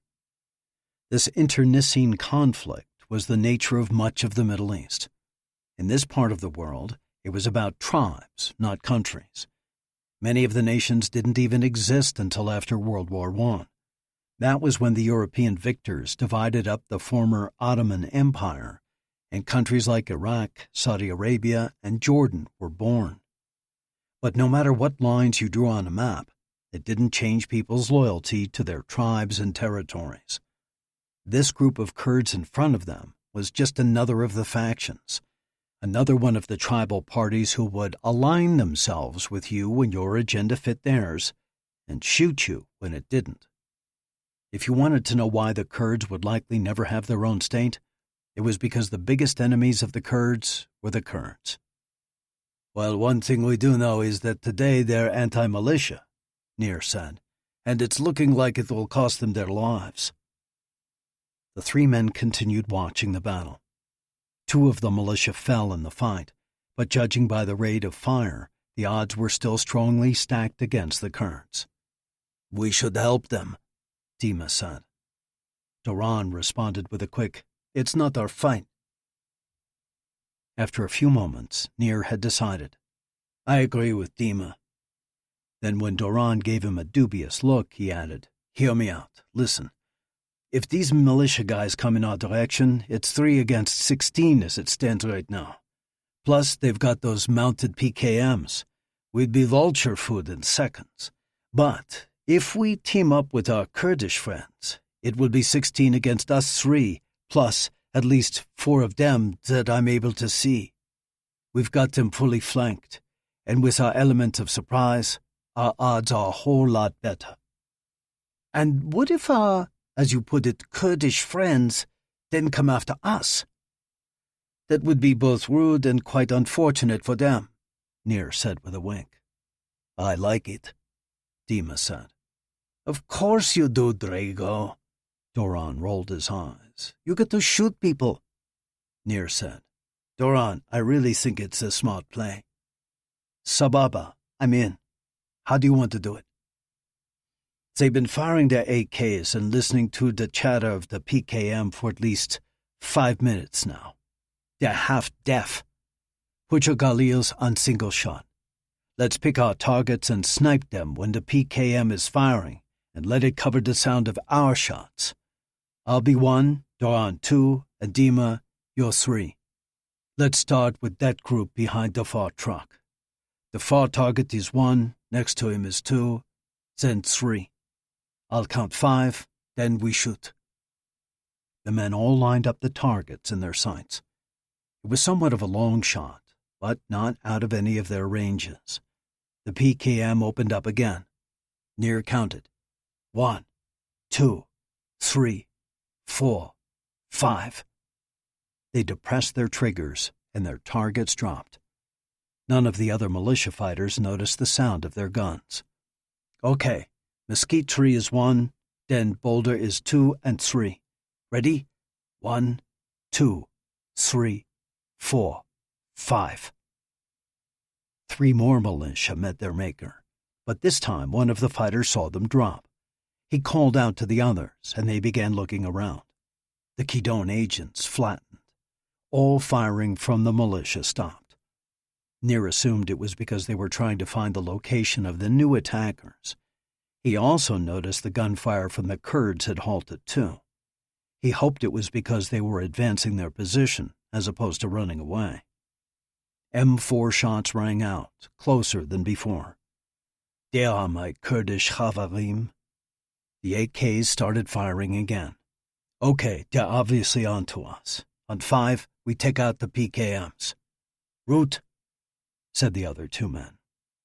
1, 2, 3, 4, 5. They popped up to take aim, but the trucks were gone. Right, cried Doran. To the right, both trucks had looped around and were on their way up the hill. The 3 men opened fire, and the windshield of the nearest truck shattered. It swerved and began rolling sideways down the hill. The 2 men in the rear were thrown out. One landed in the path of the tumbling truck and was crushed. The other's life ended due to a round from Nir's rifle. The second truck kept coming. The militia fighter manning the PKM pulled the trigger, and the gun started shooting out its large rounds. But the bumps from the moving truck kept his aim off. Suddenly, the front of his head exploded out their direction, and he dropped into the bed. Several rounds from Dima's Galil found the driver, and the truck rolled to a stop. The 3 men ran toward the truck and found the loader also dead in the bed. Let's hear it for the Kurds. Dima and Doran jumped up into the back. Dima swiveled the machine gun around, and Doran attached the new ammo box. The gun began firing, dropping fighter after fighter. Nir could see the Kurds now. There were 6 of them, and they were charging the militia. Soon, the last of the terrorist fighters were down. Dima and Doran jumped out of the truck. Guns at the ready, the 3 made their way down to where the Kurds were looking for any threats that still existed. When they spotted the men coming toward them, they all lined up their sights on the Kidon agents. "Drop your weapons," their commander called out in Arabic, "or I will put bullets through your heads." Chapter 36. 13:35, 1:35 p.m. EET. Nir kept his gun leveled at the Kurdish commander. Out of his peripheral vision, he saw Duran and Dima raise their weapons to sight level. Nir answered him in Arabic. "That's not going to happen, Sadiq. It would be a shame for us to have to kill you after we just saved your life." "There are more of us than you. You would be dead before you could take us all down."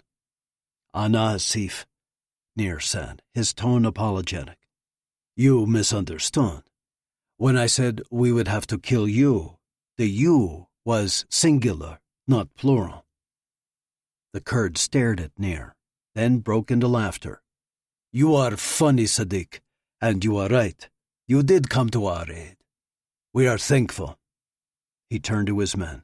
"Put your weapons down. We are among friends." Once all of their weapons were lowered, Nir and his men followed soon. "I am Major Mustafa Nurettin of the People's Protection Unit. This is my second-in-command, Lieutenant Murat Erdal. We were on patrol when we stumbled across this Hayat Tahrir al-Sham trash. They had us pinned down, and it looked like we were done for. Then suddenly, Allah sent us angels from the desert. Imagine now my surprise when I learned that our angels are Israelis. And after I worked so hard on my Jordanian Arabic accent," Nir said. Again, Major Nurettin laughed. "You are really funny. Now, may I ask, What 3 Israeli soldiers are doing in the middle of northern Syria? You may ask, but I'm afraid I cannot give you an answer. Interesting. Nureddin tapped his chin. You are dressed as if you are IDF, but your words are cryptic, like you are Mossad. Nir gave nothing away with his face. Nureddin smiled. You also keep silent as if you are Mossad. But be that as it may, we are in your debt. Our camp is near here. May I invite you for some warmth and a hot meal? Nir looked at his men, who both shrugged their shoulders. It certainly could be a trap, but if they'd wanted to kill or capture Nir and his men, they could have attempted it while they were still approaching. Turning back, he said, Thank you for your hospitality. We will take you up on it. It's a risk, but one hopefully worth taking. Nir followed the major and the lieutenant down the road to where they'd pulled a desert-camouflaged Humvee behind a low rise. The 4 other Kurdish soldiers stayed behind, no doubt to rifle through the bodies, collect all the weapons, and confiscate the 3 remaining functional pickups. Nureddin invited Nir to sit in the front passenger seat while he drove. As they traveled down the bumpy road, the major regaled Nir with stories of his battles against the militias of the Islamic State, and with his reasons why the Turks, the Iranians, the Iraqis, and the Patriotic Union of Kurdistan could never be trusted. The Americans could be trusted until they changed their minds, and the Russians only when goats sprouted wings. When they arrived at the small tented camp, Nir was impressed with the quality of the vehicles, the weapons, and the camp equipment, all, he was sure, courtesy of the U.S. government. 2 lambs were roasting over a fire pit, causing his stomach to remind him that he hadn't eaten anything of substance for almost a full day. Major Nureddin escorted them to a large tent with cushions spread around. In the middle was a coal stove, putting out quite a bit of heat. He invited the Israelis to make themselves comfortable. He excused himself momentarily, returning in seconds. I have to report our incident, but I have instructed my men to refer to you as nomads, if anyone should ask. If I were to talk about finding 3 Israelis wandering in the wilderness, the next thing you know, people would start expecting to find manna every morning. Nir laughed, more because he liked this guy than due to the quality of the humor. Nureddin continued. Besides, massive paperwork always accompanies the word Israel. An incident like this would have me writing reports for the next 6 months. I appreciate your discretion, Nir said. May I ask you one question? Where are you going from here? Do you need to be taken someplace? Thank you, but no, we have a ride coming tonight. The major looked like he wanted to ask more, but he held back. I'll return soon. In the meantime, please, enjoy a meal. Your hospitality is unmatched, Nir said. Of course, I am Kurdish. After the major left and the men had relaxed on the cushions, Nir put in a call to logistics headquarters. How are you? Nicole asked upon answering. We're fine. Interesting day. I'll tell you about it when we're home. I need you to scout the new LZ for us. We're at 36 degrees, 35 minutes, 35 seconds north, by 39 degrees, 42 minutes, 24 seconds east. I'll let our hosts know that the Yohn Shuf is coming in. Your hosts? Where are you? She asked as the tent flaps opened and dishes of food were carried in. I don't know for sure, but it sure smells delicious here, and he leads there. We're making progress, but it's nothing that can't wait until you're back. Keep yourself safe. We'll see you tomorrow. Route out. The start of the show, the lamb, was prominently displayed and roasted to a juicy perfection. In the surrounding dishes were salads, pilaf, dolmas, and flat bread. Partway through the meal, Major Nureddin came in, accompanied by Lieutenant Erdal. The lieutenant carried a tureen filled with a white concoction he called dew. It was a yogurt-based drink with salt and a hint of mint. Nir was dubious of it until he tried it. His first glass was followed by 2 more. When the Major inquired about their departure, Nir let him know about the UH-60 that would arrive a few hours after dark. Noretin said, "You are my guests until then. Feel free to rest or walk around. I would only ask that you refrain from entering our command tent." "Of course, and I hope to repay your hospitality someday." "Nonsense," scoffed the Major. "It is I who am indebted to you. I will give you a way to contact me. Please, do not hesitate to call should you ever need my help." Nir thanked him, and the Major and the Lieutenant left the tent. Dima ate an amazing amount of food, only to outdo himself when the baklava and date cookies arrived later in the evening. Doron ate little, never fully trusting the situation they found themselves in. Nir was just glad to be out of the cold and near the coal stove. Night fell around 1830, and it was nearing 2 hours before midnight by the time they heard the rotors of the Anshuf. With a parting salute, Nir and his men said goodbye to their hosts and climbed on board the helicopter, which had set down just outside the perimeter of the camp. It took 2.5 hours to get them to the INS Hanit for refueling, then another 3 hours to get home. By the time Nir climbed into his bed in Tel Aviv, the sun was just coming up. Chapter 37. Mossad Headquarters, Tel Aviv, Israel, January 29th, 2020, 12:30 p.m. IST. The logistics team whooped and applauded when Nir walked into the workroom. Embarrassed, Nir said, Yeah, meeting in 10. He felt Nicole's gaze on him before he even turned her way. Sure enough, those blue eyes were locked on him. She had a concerned smile on her face.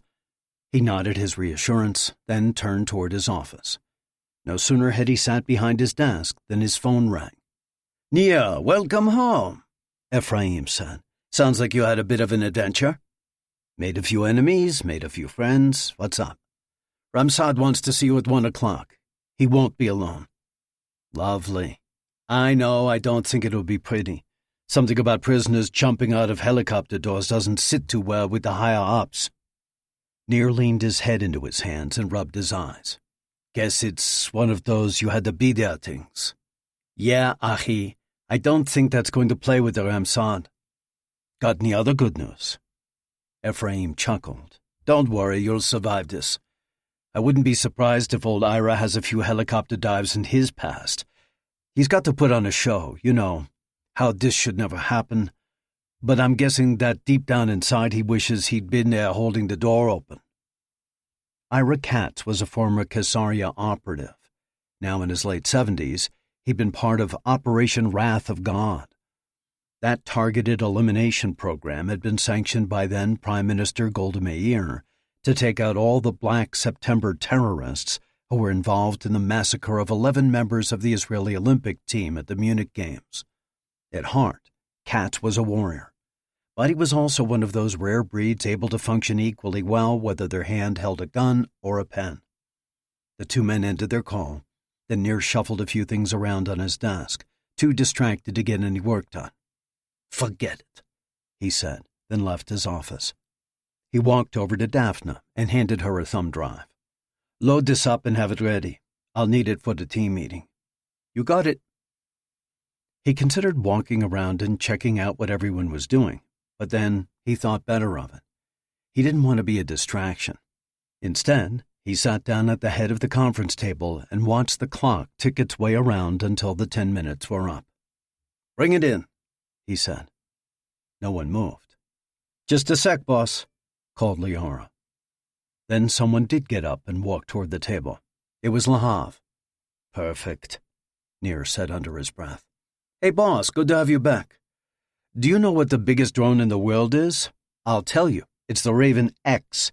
Its wingspan is more than 18 meters and it weighs 25,000 kilograms. They're developing it to launch satellites. Imagine that, a drone launching a satellite. And the smallest drones are called mini drones or micro drones. As you can imagine, they're designed for stealth. They're even working on ones that look and move like insects. Can you believe it? You smoosh a mosquito, and rather than seeing blood, you see a tiny microchip. That's crazy. Don't you think that's crazy? Yeah, that's crazy. Nir desperately hoped the rest of the team would get there soon. I know, it's totally crazy. The drones the IDF uses are called the Hermes 450 and are made by Elbit Systems out of Haifa. They can be used for surveillance and communications and... Welcome back, Nir, Nicole said, sitting down at the table. Hey, Nicole, Lahav said, as Nir mouthed the words, thank you, to her. Do you know what the biggest drone in the world is? It's the Raven X. It's 18 meters and weighs 25,000 kilograms, much bigger than our Hermes 450s that are made by Elbit Systems out of Haifa. Lahav's face spread into an enormous smile. Wow, I didn't know you knew so much about drones. Oh, don't. She stared at him while he tried to figure out what she was saying. Then his smile turned into a sheepish grin. Was my voice carrying again? Yeah, just a bit. If you could dial it back some more like we talked about, it would be great. By now, the rest of the team was scooting up to the table. Nir started the meeting. Okay, everyone. First thing, the folks in the big offices have now given us a name.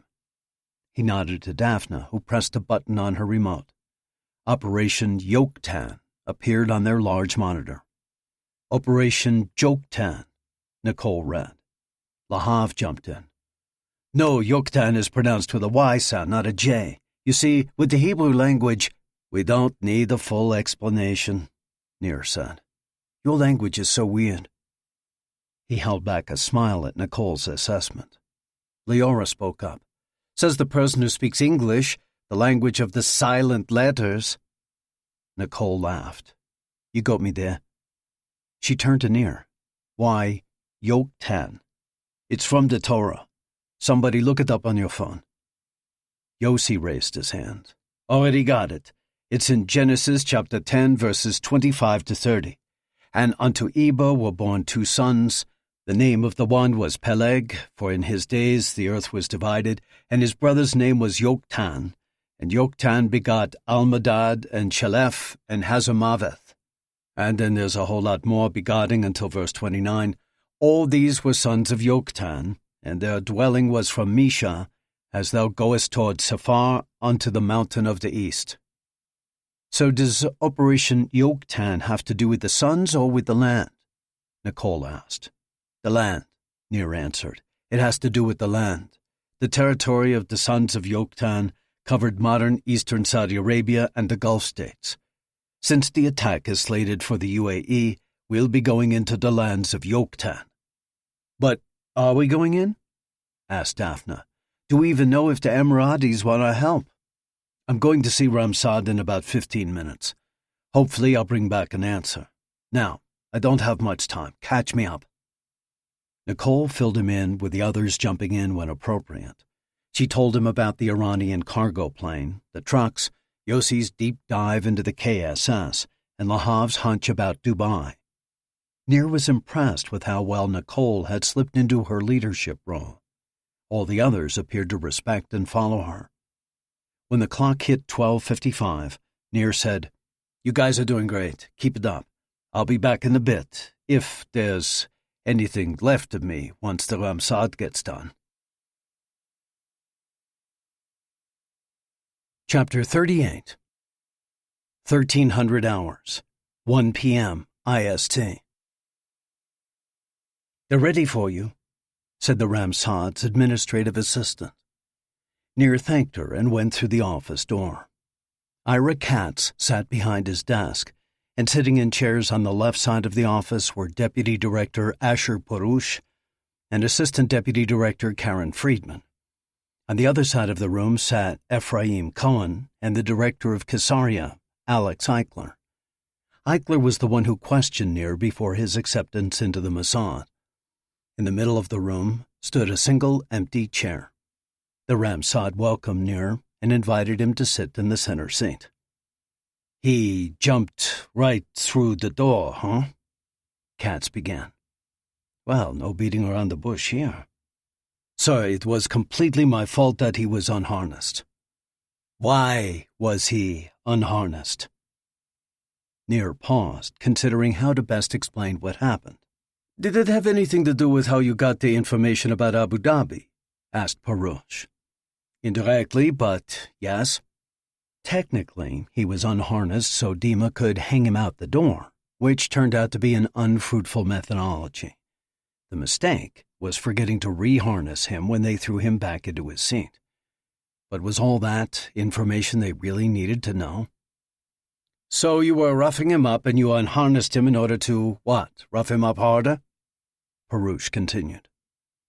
It was obvious that the deputy director was trying to get under his skin, but Nir wasn't going to take the bait. Keep calm and cool, ride it out. "No, that wasn't it." "Then what was it? Was the harness uncomfortable for him, so you thought you'd help him out a little? Did you offer him peanuts and a cocktail while you were at it?" "I don't think a Muslim would have taken a cocktail." Nir saw the Mossad cover a smile with his hand. Parouche, however, was not smiling. "Do you think this is a joke? Do you know how much money and effort went into this operation? Do you know the political fallout we're dealing with from having one of our warships that close to the Turkish coastline? All that work so you could let the target jump out of the helicopter. You're lucky you're not up in charges right now. You've got no reason to be sitting there all smug when you've led one of the greatest failures in Kassaria's history." "Failure? Did he really just say failure?" "You want to know why he was unharnessed? Because I had one of my men hang him out the door to see if he would talk. When he didn't, I had him brought inside. That's when I set to work on the old man. It took only 5 punches to the shoulder I had personally put a bullet through no more than half-hour earlier to make him talk. You want to know why this isn't a failure? I'll give you 2 words. Abu Dhabi. Out of all the cities in this world, we got it narrowed down to 1. Was this a screw-up? You bet it was, and I'll take the heat for it. Was it a failure? Absolutely not." Nir glared at Parouche, then turned toward the Mossad. So much for not taking the bait. A quick glance toward Ephraim saw the other man shaking his head, trying not to laugh. "Well, that saved us about 15 minutes of interrogation." Katz gave Parouche a chastising look, then turned to Nir. "I appreciate your being candid and taking responsibility for, as you yourself put it, screwing up. I'm sure I have nothing to say to you, no pearl of great wisdom like always buckle the harness, that you haven't already thought of and beat yourself up over. We all make mistakes, but only the fool doesn't learn from them. If something like this should happen again, it would be very clear to me that you are a fool. I will not tolerate fools in my Mossad. Is that understood?" "Yes, Ramsad." "Good. Now, Director Eichler has been in touch with Abdullah al-Rashidi, director of our Emirati equivalent, the Signals Intelligence Agency, or SIA. Alex, do you want to take it from here?" Eichler, short, bald, and tending toward the round, was a man who had quite the body count behind him, despite the image his appearance gave. Al-Rashidi took it to the Prime Minister, and then the 2 of them took it to the Sheikh of Abu Dhabi. Surprisingly, the Sheikh was open to our involvement and even appreciative. I think that's likely because he heard about the rumored accords that will soon come out of Washington. Because the Prime Minister is very open to normalizing relations with us, most of the Sheikhs see the direction the tide is flowing. They will cooperate with us under one condition, that they are kept abreast of everything going on. Communication will be key, Nir. I need to know your every step. I will communicate with al-Rashidi, who will run it up his chain." "Yes, sir, I understand. We're on the cusp of something very big right now, not just with the UAE, but with other countries, like Bahrain, Morocco, Sudan, maybe even the Saudis. One wrong guy plunging out a helicopter could destroy this whole thing.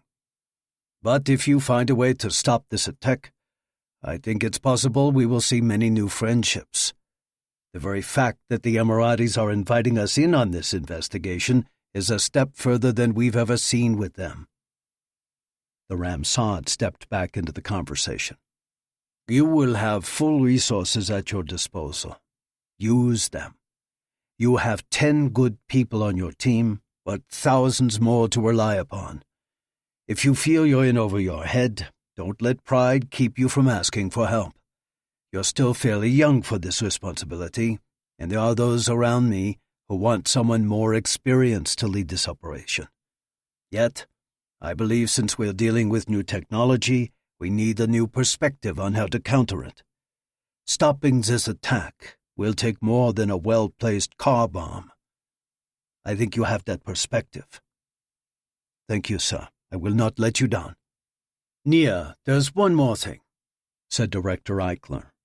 The Emiratis are still pretty sore about the Mahmoud al-Mabou hit a decade ago. I had to assure Director al-Rashidi that nobody involved with that targeted elimination will be part of this operation. Do you understand what I'm saying? Mahmoud al-Mab. Who? Exactly. Make sure Nicole le Roux knows she's never been in the UAE either. Yes, sir. Take care, and Godspeed, Nir. The Mossad had dismissed him, and as Nir walked back to the workroom, he felt the weight of his charge. He'd started the day trying to stop a drone attack on a foreign nation. Now, it felt like he was suddenly responsible for bringing about world peace. This was when he wished he had some of that faith Nicole talked about. It would be nice to know there was some kind of higher power looking out for him, someone who would come to his aid when the going was tough. Yeah, it'd be nice. It'd also be nice if I had lasers in my eyes and could fly. But we're dealing with reality here. It's up to me and my team to stop this attack. And if we work hard enough and smart enough, we'll bring these terrorists down. Chapter 39. 1 week later, Aroma Espresso Bar, Tel Aviv, Israel, February 5th, 2020, 16:30, 4:30 p.m. IST. I feel like we wasted 7 days we couldn't afford to waste, Nir said. Have we made any progress anywhere? Nicole put her latte down without having taken a sip. They were back at Aroma, which had become their unofficial late-afternoon hangout. We mostly just ruled things out. There's no land route for a militia to get to the UAE. They'd have to drive through Saudi Arabia, and that's not going to happen. It's possible to parachute in, but because the Saudis monitor their airspace so carefully, it would have to be some sort of high-altitude airdrop. It sounds more military than militia. Besides, you'd have to parachute in the UAVs as well. The risk of their being damaged or getting lost on a drop like that would be way too high. So that leaves us with the water. The UAE Navy is on high alert. When you say UAE Navy, is that anything like saying the Palestinian Air Force? Nicole chuckled. Actually, it's decently fortified compared to the country's size. 9 corvettes and a few dozen coastal patrol boats. Several of the corvettes will be kept in the area, and they'll be concentrating the patrol boats around Abu Dhabi. But smugglers have been sailing those waters for centuries. If they want to get a boat in, they'll likely be able to get the boat in. Nicole shrugged. Maybe. What's the typical range for a UAV? It varies. For many of the smaller ones, you have to be within about 1 kilometer to control it. Larger ones can fly much farther. What's the distance if you want to go from Iran across the Persian Gulf to Abu Dhabi? About 240 kilometers. Out of range for most UAVs, except for larger military-grade drones. Nir picked up his mug. You know, you're kind of smart. He drank the last of his latte. I mean, for a Gentile. When he set his mug down, Nicole laughed and swapped it with hers. You're too good to me, he said. Better than you deserve. Isn't that the truth? So we've ruled out land, air, and most likely sea. I guess our only other option is that they found a way for the weapons to materialize out of thin air. I think the only option we can completely discredit is your ex nihilo hypothesis. When I say we've ruled out options, we haven't actually ruled them out fully. They may have found a way we haven't thought of yet. Lifting up her first finger, she said, "Land. Maybe they've compromised a border guard, although it would probably have to be a full shift. Or maybe there's some smuggling route or underground tunnel system we don't know about. For instance, the IRGC is the primary backer of the Houthi rebels from Yemen who keep attacking the Saudis. Maybe terrorists B have discovered a way to help terrorists A across the border." She put up a second finger. "Although it sounds preposterous, maybe some militia members are trained for a high-altitude parachute jump. Or maybe they have a way to mess up the Saudis' radar long enough to get choppers across the border to where they could drop a KSS team. Then they could be picked up by Houthis or some Shiite sympathizers." "Finally," she said, raising a last finger, "maybe they just need to get the boats close enough without having to come all the way to shore. Or, as you mentioned, maybe there's an already established smuggling route. Still way too many questions out there." Nir shook his head and sighed. "Great, you're essentially saying we know nothing." "No, not really. If we were able to divide it up into 3 boxes, I'd say we are currently populating the ways it can't be done box and the ways it might possibly be done box. We just haven't been able to put anything into the last and most important box, ways it will be done. But I'll have a real peace that we'll find the answer." Out of the corner of his eye, Nir saw 3 girls at a table who looked to be in their late teens. They were staring at him and whispering. Great, this could get awkward. While he was certainly outclassed in beauty by the woman sitting across from him, he knew he wasn't bad-looking. His cropped hair and tight beard gave him a look that matched well with his naturally muscular physique that always had him playing defender in pickup football games rather than forward. The mid-eastern olive skin of his face was marred only by a faint scar that ran from his hairline down to the outside corner of his left eye, courtesy of a glass bottle wielded by an unhappy Moldovan in a bar fight. He'd been approached by plenty of women in the past, but usually not when he was accompanied by another woman, and certainly not by girls this young. He continued, "I know our team is great. A little nuts, but good. I just don't know them well enough to be able to put that much confidence in them. Yeah, this team is great, top of the line, but my confidence isn't in them. Even though they might be the best there is at what they do, they're fallible just like anyone else. My confidence comes completely from God." Nir was tempted to roll his eyes, but he stopped himself. His automatic reaction to any kind of religious talk was still dismissiveness or ridicule. Religion just seemed so fake to him. It was rituals and rules. It was saying the same prayer for the same occasion every single time. If you got the words wrong, or you washed your hands the wrong way, or you didn't touch the mezuzah when you walked into a house, God would be angry with you and maybe hit you with a plague. It had been especially bad on the kibbutz as he grew up. Rule after rule and ritual after ritual. He was constantly being told how furious God would be if he messed up. After a while, it felt like the only one more petty than the synagogue rabbis was God himself. The Almighty seemed more like a petulant child than the great creator of all things. Do it my way, or you're going to feel my wrath. But with Nicole, Nir did see something different. There had been a remarkable change in her, one definitely for the better.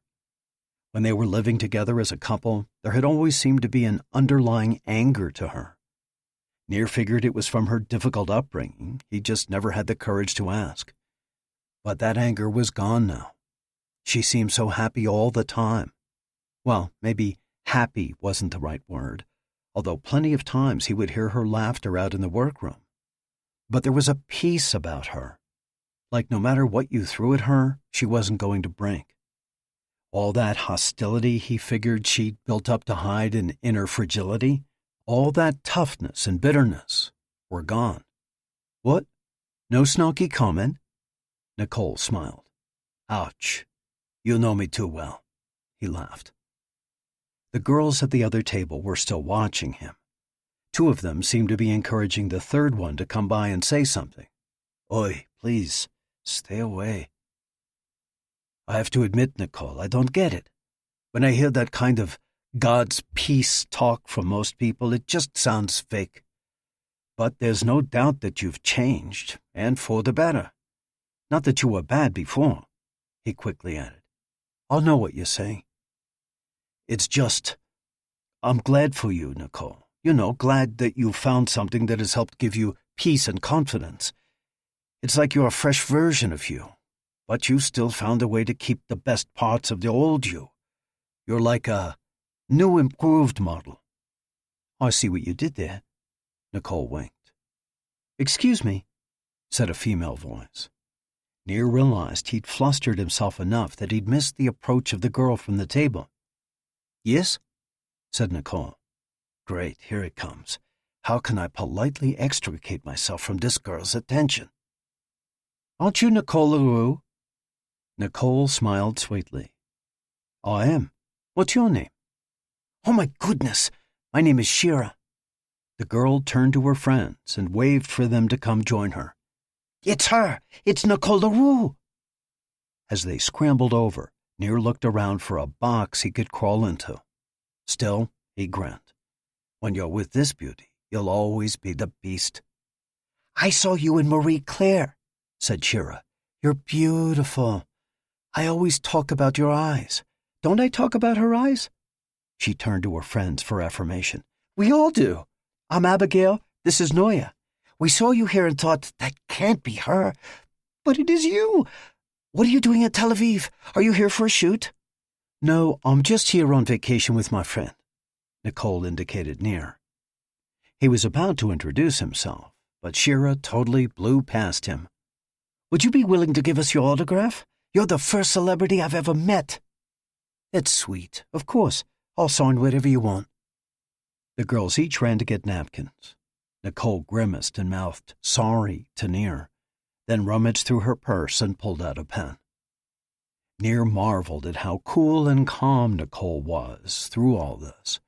She signed her name on 3 napkins and personalized each one with a little note. Then the girls gathered around her for a series of selfies, one on each of their phones. He considered offering to take a group picture for them, but he didn't think they'd even recognize his existence. It might be frightening for them to suddenly hear this male voice coming out of nowhere. They each hugged Nicole, then practically skipped back to their table. Embarrassment was evident in Nicole's tone. I'm so sorry. It doesn't happen often. Nothing to be sorry about. You handled it well. They were kind of rude to you. I was going to say something, but I'm still not that good at this being recognized thing. How typical of you to be worried about me. Again, you did great. I'm just wondering how your celebrity might affect your safety in operations. Has anyone discussed that with you? Nicole shook her head. That might be because, other than what I did for the Iran operation, I'm pretty much behind the scenes. The mention of Iran stung him, but he didn't say anything about it. Maybe we can work on some sort of disguise for you. Like, we could get you one of those plastic nose and glasses things. Nicole laughed. Listen, I'll pay enough to have this top lip waxed. I'm not going to have some fake bushy mustache hanging off my nose. Nir's attention was suddenly and completely focused on Nicole's upper lip, trying to discern any kind of shadow. She laughed and covered it with her hand. I'm joking, you dog. Sorry. He felt 100% the dork she just accused him of being. So what I was saying before, you're like Nicole 2.0. I'm just glad this Christian thing is working for you. It doesn't have to be just for me. Now Nir did roll his eyes. Come on, Nicole. You're sitting in a Jewish cafe in Tel Aviv, Israel. Music with Hebrew lyrics is playing in the background. Yet somehow you still manage to forget that I'm a Jew. What you're saying then is, because you're Jewish, you can't be Christian. Hello, we've talked about this before. I'm a Jew, you're a Gentile. I am one of the people of Judaism, you are of the Christians. I'm Old Testament, you're New Testament. Nicole sat back in her chair, nodding. I finally get it. It makes perfect sense. That's why only Arabs are Muslims, and only Chinese are Buddhists, and only Indians are Hindu. That's not what I'm saying. I mean, it dawned on him that this was exactly what he was saying. Nicole reached across the table and put her hand on his. I'm sorry. You paid me a sweet compliment, and I'm turning it into a battle. You're right. This is working for me, but not in the sense of it being some sort of self-help thing. It's not like I've gone on a diet or I'm starting yoga classes or I'm trying out meditation. This isn't a lifestyle change, it's a life change. The Bible says if anyone is in Christ, then he's a new creation. There's no more old because the new has come. That's what I feel like, Nir. Jesus took all the fear and anger and bitterness from me and replaced them with peace and joy and confidence. The fact that he replaced them means that those things are not based on me and my abilities, they're based on him. I don't know, Nicole. Again, that's great for you. I have to admit, sometimes I've kind of envied your changes. It's just, I don't know. I'm a Jew, and I'll always be a Jew. Nicole smiled one of her stunning smiles. She lifted her hand from Nir's and placed it on the side of his face. And I wouldn't want you any other way. Wait. You want me? Does that mean we should take the rest of the evening off? Nicole laughed and gave his cheek a light tap with her hand. Sorry, mister, not what I meant. Besides, we have a world to save. Nir sighed. Ah, yes. Duty calls back at the headquarters. He drained the last of Nicole's latte, and they strode to his car. Chapter 40. 2 days later, HKP MMA Gym, Vancouver, British Columbia, Canada, February 7th, 2020, 1500 hours, 3 p.m. PST. His left fist jabbed and connected. Another left, then another. The last one was followed by a right down low, hard enough to echo through the building. Next came 3 round kicks from the right in rapid succession. Low, then mid, then high. He danced, preparing to go back in, when a voice to his left called, "Time!" Wasagu Kataki stepped back from the punching bag and leaned over, putting his hands on his knees. His coach, Bruce Hatcher, squatted next to him. Good. Remember, Jared Keith is a striker. His focus will be upstairs. So if you can throw a high combination, he'll react. That will leave his lead leg vulnerable. He needs that lead leg if he's going to have any power behind his punches. You weaken the leg, you weaken the punch, you win the fight. Wasaku absorbed every word Hatcher said. The man knew his stuff. A decade ago, he had been the World Fighting League middleweight belt holder. The whole reason Wasaku had come to Vancouver was so that he could train in this man's gym. Wasaku shot some water from a bottle into his mouth as he nodded. Okay, 40 gym laps, then let Brett work you over, especially your left calf. Then you can call it a day, Hatcher said. Thanks, Coach. Wasaku put a towel around his neck and began jogging on the small track inlaid around the perimeter of the gym. He often found that thinking back to what had brought him to this point in his life helped to keep him grounded. If you know where you come from, you'll better know where you're going, an old sensei of his had told him. He let his mind drift backwards. Wasaku was born in Osaka 24 years ago. He was named after his great-grandfather, who had died defending the island of Guam in 1944. The name Wasaku means create harmony, a fact he played off of when he came up with his fighting nickname, Man of Harmony. As he did now, he found himself smiling at the irony every time he heard the ring announcer call out, "Wasaku, Man of Harmony, Katagi," right before he went out and knocked out his opponent.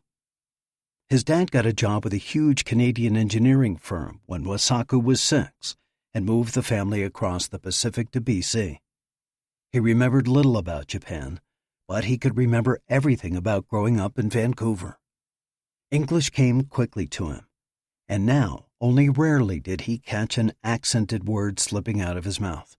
Even then, he knew it was likely the residuals of growing up listening to his parents, since he could usually in his mind hear them saying the exact same words the exact same way. When he was 10 or 11, he really started to recognize that he looked different than most of his friends. This triggered in him a desire to learn more about his heritage. His studying led him to a fascination with the warrior culture, samurais, ninjas, martial arts. He let his folks know about his newfound passion, and, to his credit, his father found him an Aikido dojo not too far from their house. He began attending and was immediately hooked. He loved the physical workout and the discipline, but more than that, he was good at it. By the time he became a senior in high school, he was becoming restless with Aikido. His hard work had earned him a first Dan black belt by his 18th birthday. He had great respect for his doshu and his senseis, and he thought the teachings of the way were a good model for how most people should live. The problem was, he really wanted to punch people in the face. He had started watching MMA fights online, and something stirred inside of him. Maybe it was a calling, maybe he wanted to take out some aggression. He just knew he wanted to be in that fighting cage. His martial arts discipline, Aikido, however, was about peace and harmony. While this connected perfectly with his name, it didn't mesh with who he was anymore. The goal of Aikido was to never use Aikido. Wasaku would never disrespect the discipline or his teachers by taking the martial art into MMA. Besides, Aikido just didn't work with mixed martial arts. Not only were many of the throws and holds and joint locks of the discipline not allowed, but its philosophy of nonviolence was exactly the opposite of MMA. He once saw someone in a video say that using Aikido in MMA was akin to bringing a knife to a gunfight. He decided to leave his dojo and the discipline. Aikido had taught him to be a master grappler. Now he needed to know how to use his fists and his feet. He found a Muay Thai dojo across town and began learning to strike. After graduation, the problems began. Even now, the thought of this period brought a twist into his gut. His parents were insistent that he follow in his father's footsteps and become an engineer.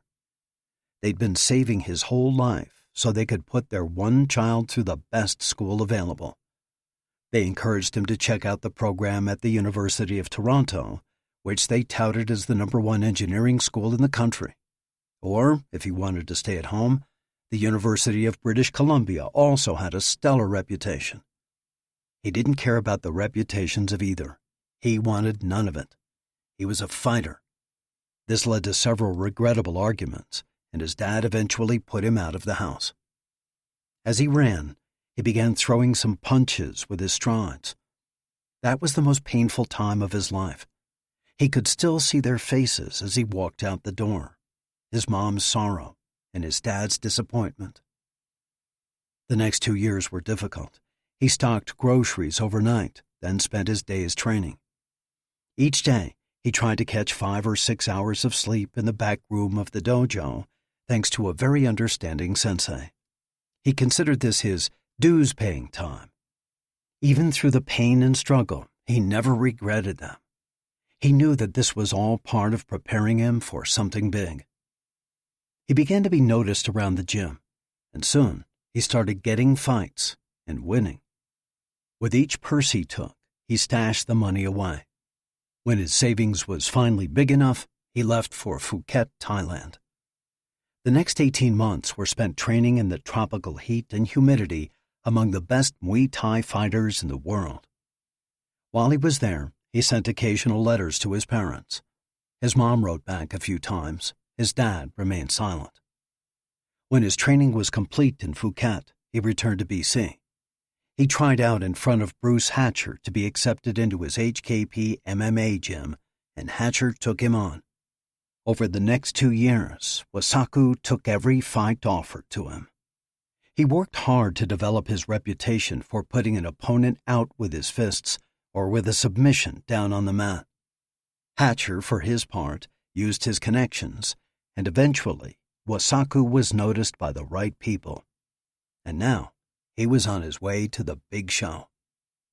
Slowing to a trot, Wasaku started his 40th lap.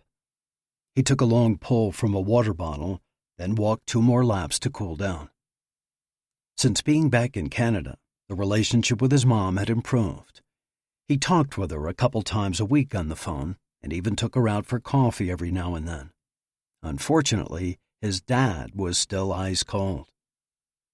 He finished his last lap and cut across the gym to the trainer's room. There he found Brett Terrell sitting on a table waiting for him. Terrell jumped off, and Wasaku slid on. Coach said to pay special attention, Wasaku began. to your left calf, Finished Terrell. Yeah, Bruce told me I got you.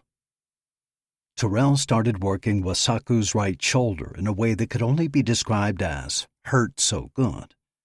There were times when Wasaku wanted to squirm or pull away, but he was determined to tough it out and remain still. You're coming with us, right? Terrell moved to the left shoulder. Yeah, I thought I was going to have to convince the missus, but she was all for it. Makes you wonder, doesn't it? Terrell pushed his thumb deep into a pressure point on Wasaku's deltoid.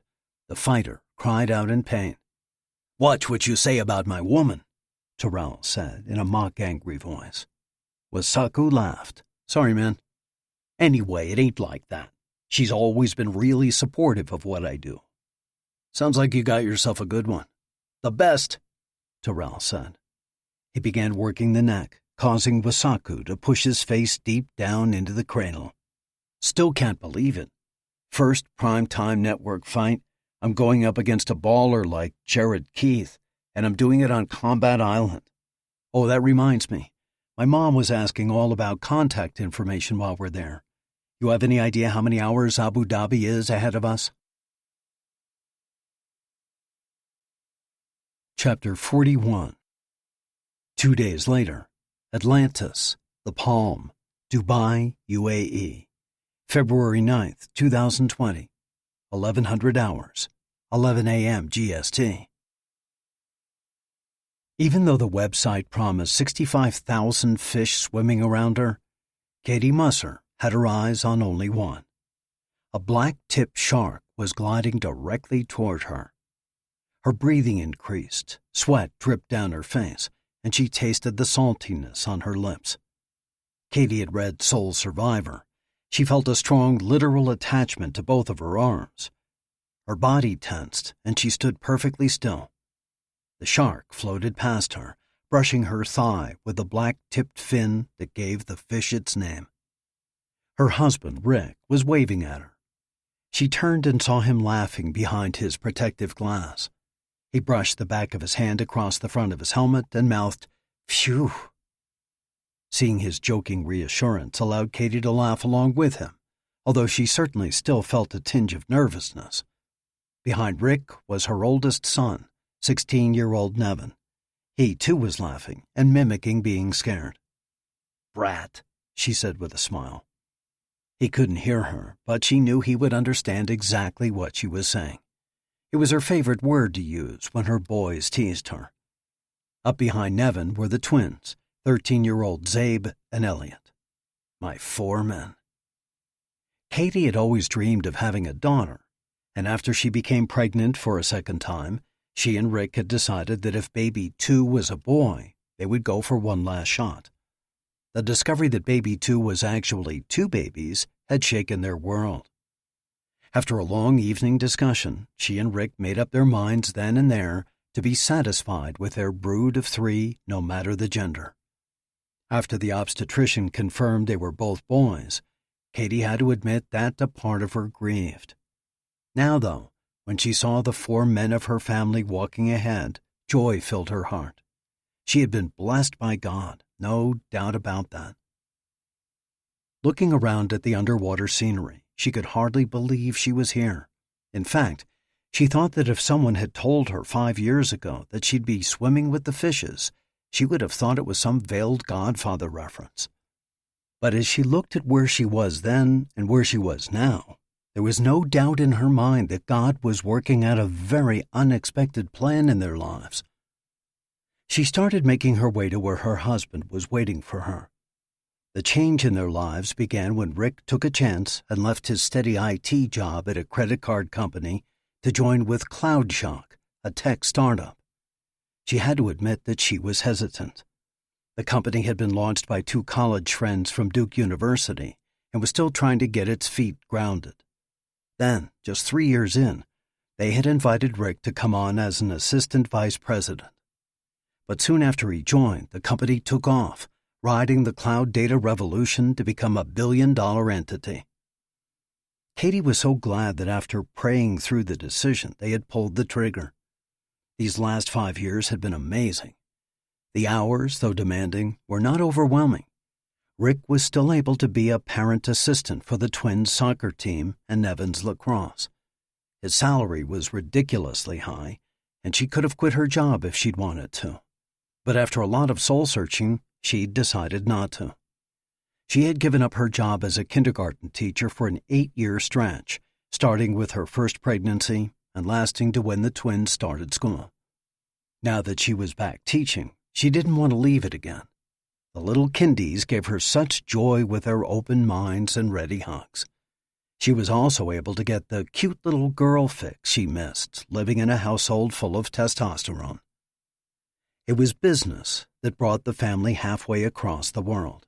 Actually, it was business that had brought Rick halfway around the world. She and the boys were just tagging along for the ride. One of the reasons that she and Rick were willing to take the chance with CloudShock was their claim to be a family-oriented company. Katie in particular was dubious, wondering if their definition of family-oriented was in any way similar to hers. She had been surprised and excited to find out they were. The school of clownfish that passed in front of her dive helmet was proof of their commitment. When Rick had opened an envelope at Christmas containing the amount of his yearly bonus, there had been a sizable number printed on the paper that would be deposited into his account, as well as an invitation to bring the family on Rick's scheduled business trip to the UAE.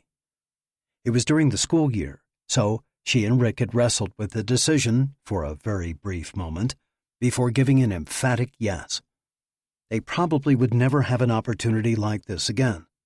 The boys talked to their teachers, she arranged a sub for her classroom, and they all hopped a plane from Durham, North Carolina to the Middle East. That was how she now found herself on a helmet dive in a massive aquarium with huge rays swimming above her head and what appeared to be vicious man-eating sharks brushing up against her leg. Rick moved toward her. She read his lips. "You okay?" She nodded, then with a smile pointed toward the boys. Even from behind, she could tell they were fascinated. She didn't have to see their faces to know the exact expression they were each wearing. What an experience for them, especially for Elliot, who had talked about becoming a marine biologist ever since they'd visited one of the North Carolina aquariums on a weekend getaway to Nag's Head.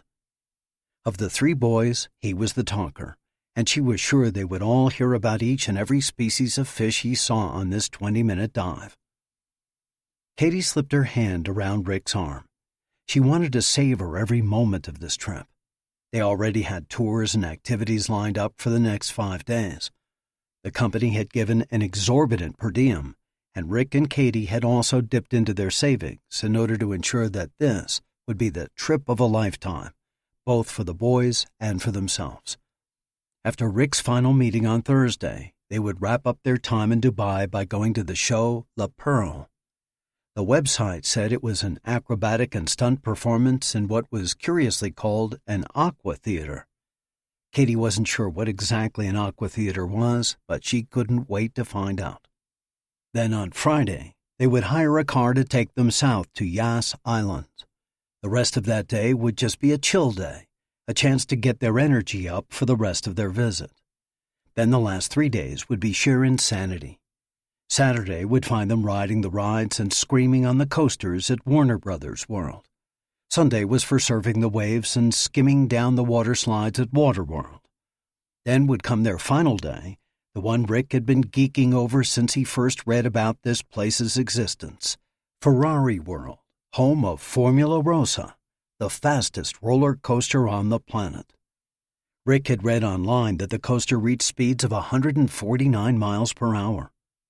Although she wasn't sure how excited she was about it, she knew that the boys were going to freak out. Katie couldn't wait to watch Rick as he walked amongst the sports cars on display at the park. He had always been a car buff. A day surrounded by Ferraris was the closest thing to heaven he would ever find on Earth.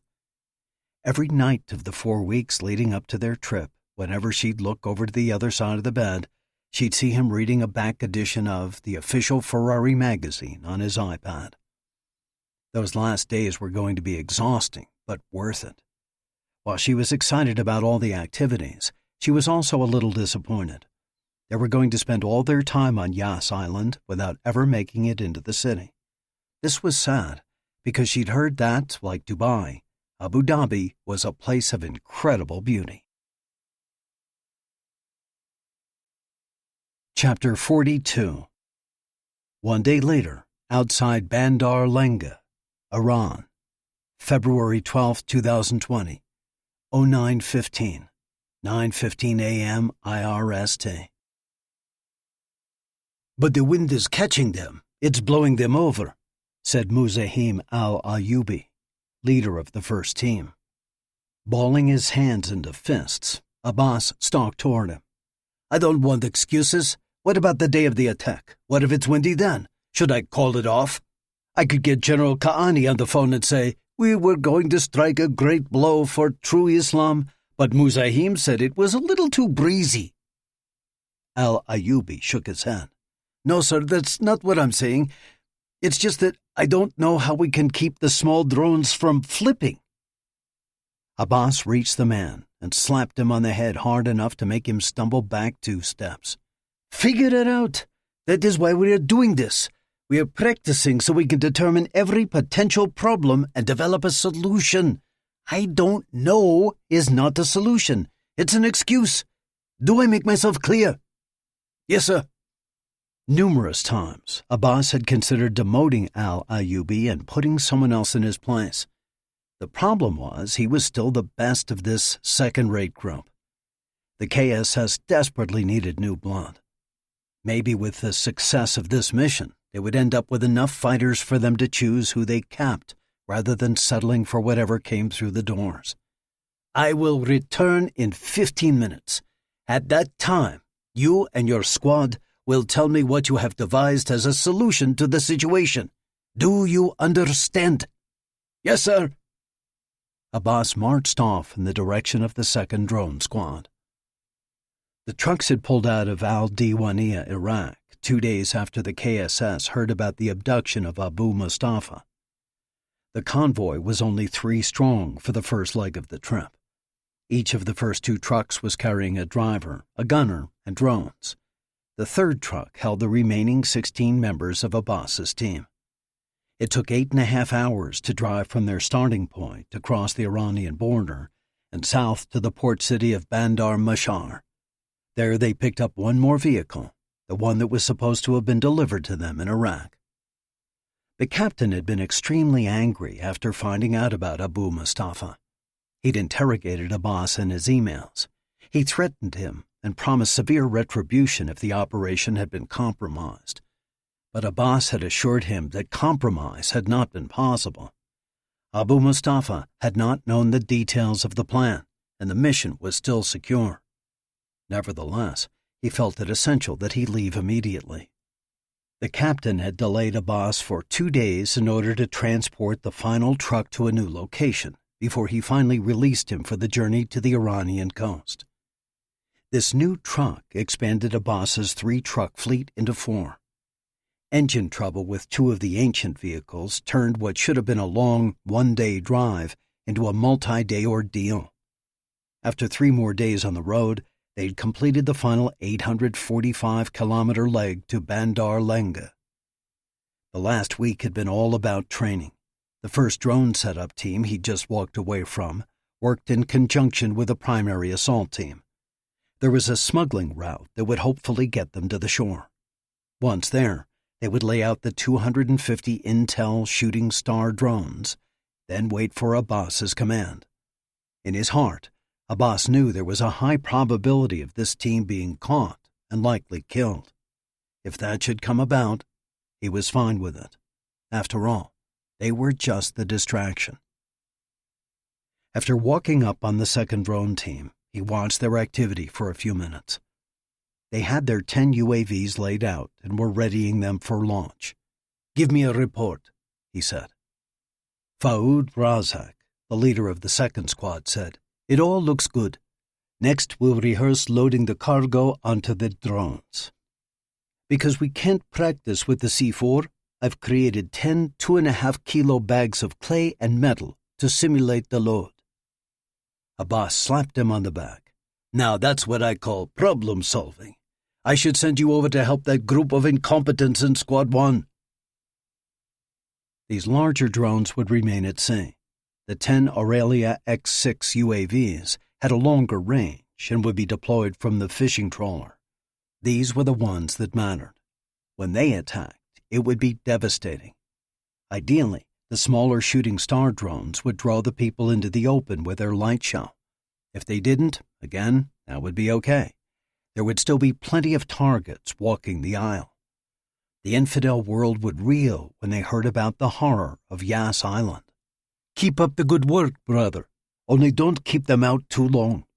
Between the wind and this godforsaken Iranian landscape, it would be easy to get grit into the machinery.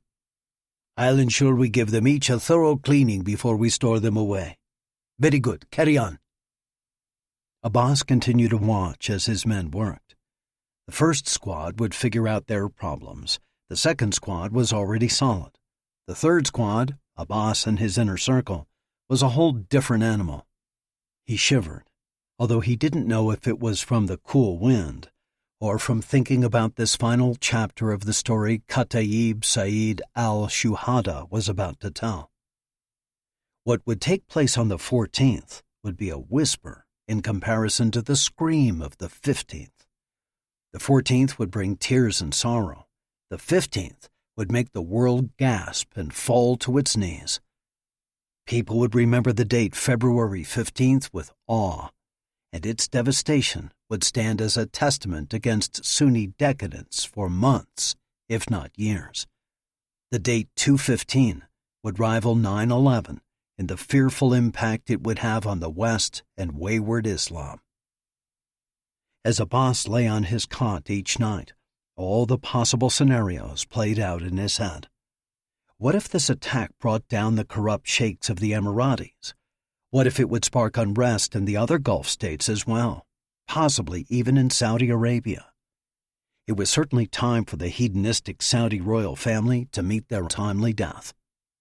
Was it even possible that this one act might finally trigger the Shiite-Sunni war that he and other Shiites had prayed for so many long years now? He prayed to Allah that this would be true. Finally, Iran, Bahrain, and the militias of Iraq would have an excuse to execute judgment on the heretical Sunni dogs. If that happened, he would be a hero of historical proportions.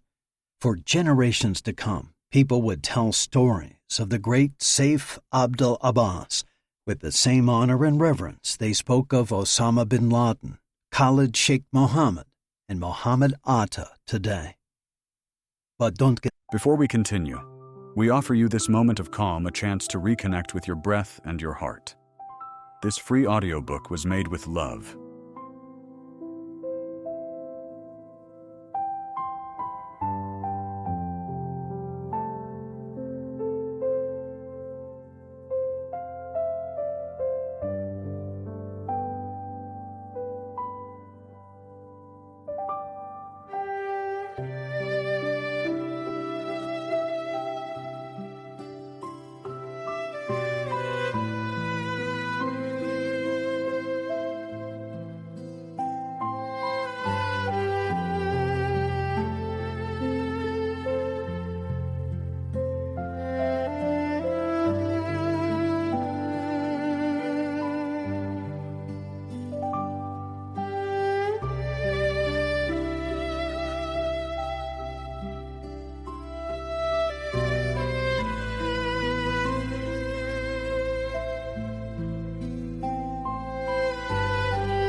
the head of yourself, he thought as he made his way back to his first squad.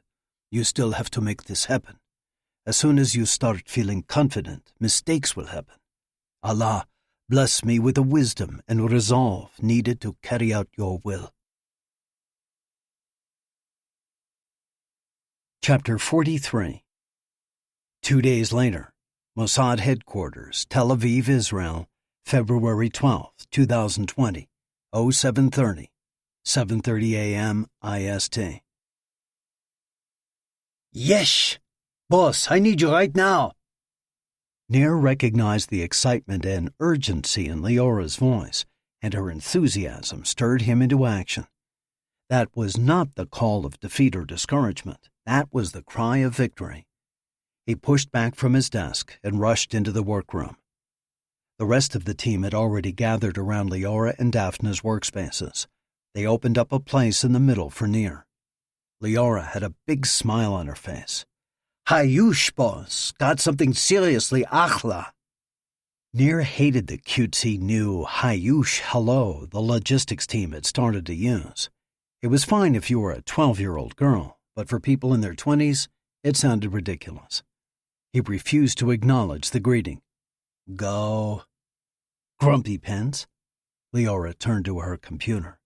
Okay, as you know, your girl has been feeding us satellite footage from just about everybody who has a piece of photographic space junk orbiting the Earth.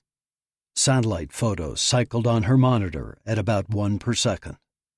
Nir was about to protest Leora's use of the words, your girl, but when he saw Nicole standing next to him, she just smiled and rolled her eyes. Nicole's right, let it go. We've got more important issues. Besides, if she's good being called my girl, I certainly shouldn't be complaining. Leora continued. The bad guys did us a favor by driving those W-50 trucks. They're so old, I'm surprised they didn't have horses pulling them. Daphne punched a couple of keys on her board, and a photo of an old truck popped up. As you can see, they're pretty distinctive in their look. Shallow cab, small hood, very rectangular in shape. Leora took back the stage. This means they give a distinct silhouette from the sky. That's fashion terminology. She winked at Nicole. It means what its shape looks like when viewed. I know the word, said Nir. Go on. Wow, you are testy today. Daphne added a tisk-tisk to her assessment. Listen, everybody, we're at our 90-second attention span limit, and I know someone is about to go off on a ridiculous tangent. So, just for today, let's keep focused. Now, pretty please, go on. Sababa, I'll keep us on target, Leora said. So Def and I have been looking for these trucks. Here's the first picture we got of them exiting the hangar at Baghdad Airport. Here, they're leaving the airport grounds. Unfortunately, not long after, we lost them south of Baghdad. The thing is, even though these W-50s are from the late Triassic period, a lot of them are still around. Fewer than most other models, but enough to lead us on a lot of false leads. Sadly for them, they can run, but they can't hide. Show him our gift from China, Achoti. Daphne spoke as she typed. The lovely Miss Le Roux hit us with a feed from one of the Chinese satellites. This camera was amazing. It could show a birthmark on a beetle's butt. A beetle's butt wouldn't have a birthmark. Everyone turned toward Lahav. What? A beetle doesn't have skin like us. It has an exoskeleton made of a substance called chitin. Therefore, it would not be susceptible to birthmarks or other skin-related issues. Nir shook his head. Remember when I mentioned ridiculous tangents? I just thought it was an important clarification. It wasn't.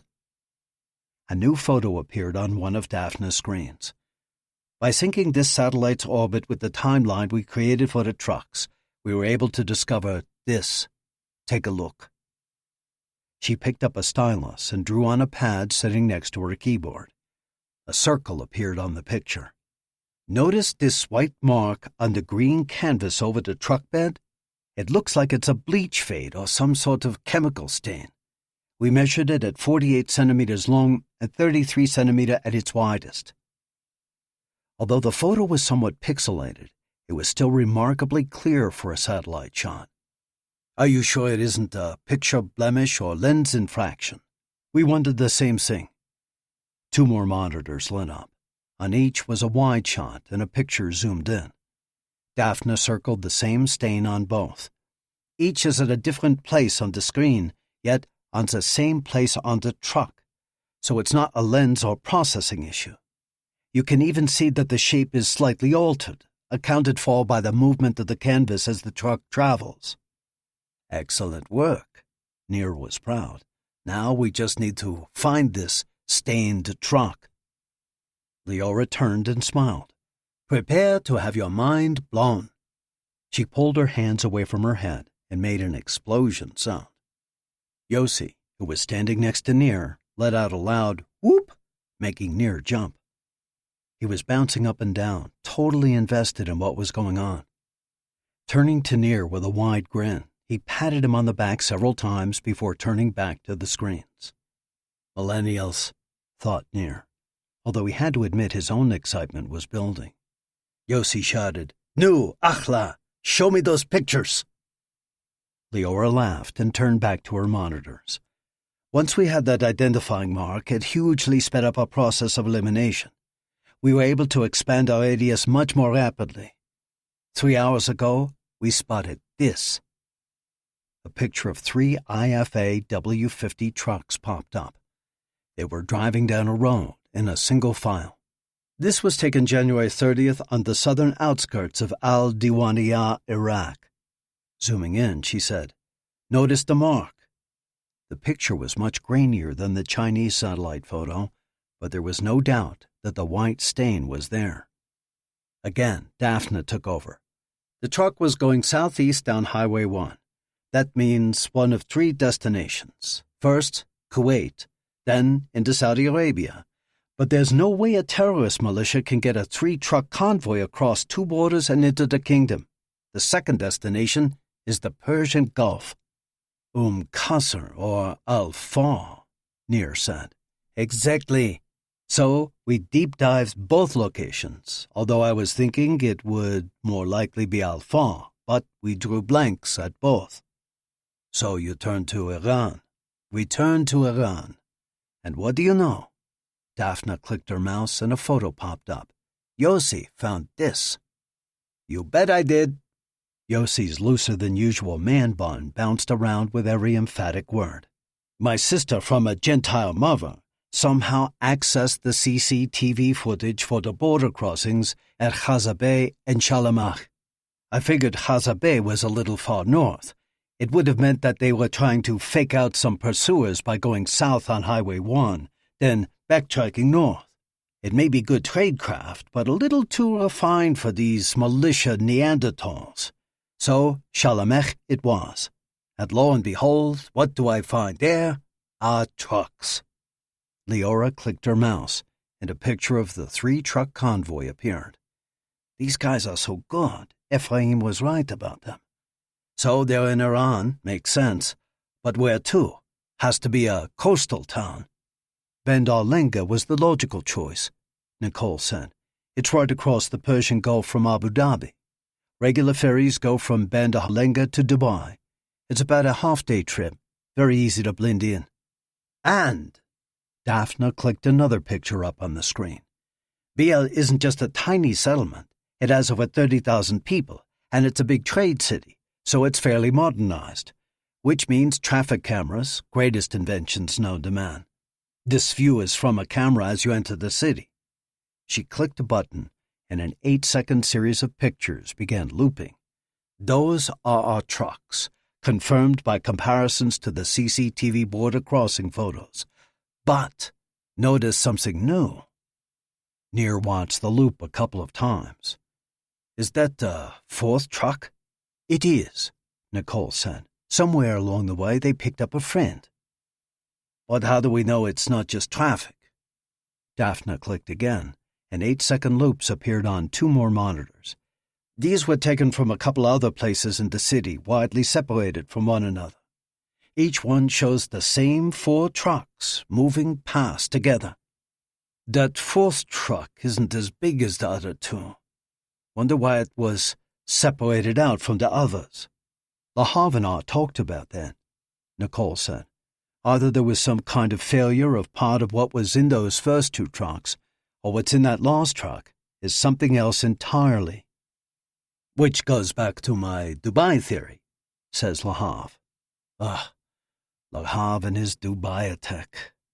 Hold off on that a second. Now that we know where the attack is coming from, let's focus on the when. I've been thinking about that, Lahav said. Nir groaned inside. Okay, let's hear it. First, let me say that I still think there's more going on. I know you don't want to hear it right now, but we've got to talk it through. This first attack can be big, but I think the bigger fish is Dubai. Half the people in the world don't even know where Abu Dhabi is. They think it's some made-up place in a Disney movie or something. Duly noted, para para. Lahav turned to Nicole. Para para literally means cow cow. It's one of our stranger idioms and refers to first things first, or one thing at a time. So when Nir wants to hear about Abu Dhabi, and I instead talk about Dubai, Lahav, para para. Let's deal with Abu Dhabi, Nicole told him. Lahav's face showed pure joy. Brava, Nicole, you're really catching on. Achi, no, Abu Dhabi, Nir said. Right. The attack will be somewhere where it hits a lot of international visitors. If a bunch of Emiratis are killed, the West will yawn, say, bless their hearts, and move on to the next thing. But if KSS wants to make a statement, they need to take out a bunch of Westerners. Yas Island, Nir said. Precisely. And I figure it will need to be soon. The longer they wait, the greater the chance of getting caught. Now, what's on Yas Island that will draw people in, especially this weekend?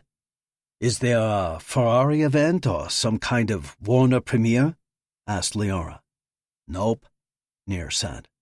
World Fighting League pay-per-view light heavyweight title fight between Vladimir Norinov and Dennis Robbins. I was hoping to be around to watch it. Lahav's nod was emphatic. Exactly! Now you could do it during the fight. But the drone attack would have to bring down the Combat Island arena. Not easy to do. They could carry it out as the crowd's exit, which I think makes a lot of sense. However, they could also do it the day before. You'd have the usual crowds plus 25,000 more there for the fight from all around the world. That would make a statement heard loud and clear. Not as clear as Dubai, but... Nir waved him off. We get Dubai. Keep looking into it. But I think you've nailed it. I've got to get to Ephraim.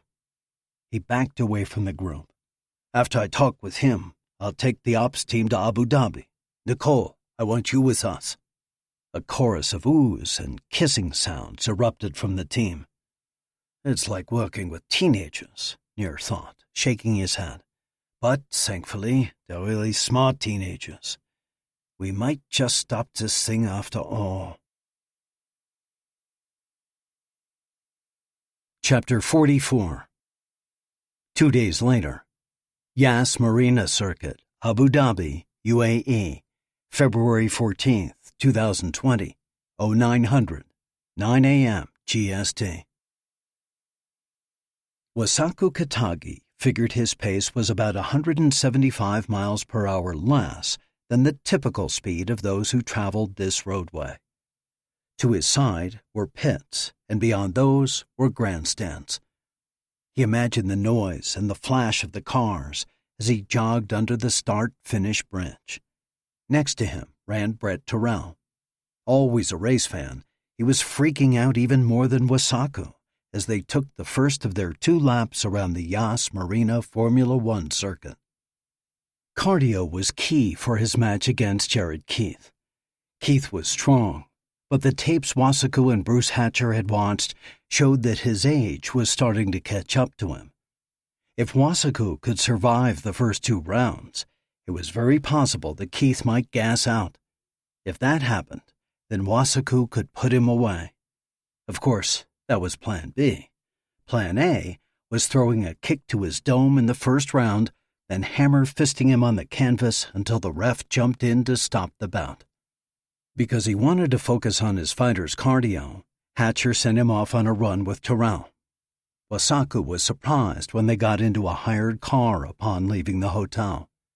Terrell refused to say where they were going, responding to any and all questions with silence and a beaming smile. When they pulled up to the track, Wasaku's jaw dropped. It was beautiful. Everything was modern and sleek and spoke of speed. "But what about our run?" he'd asked.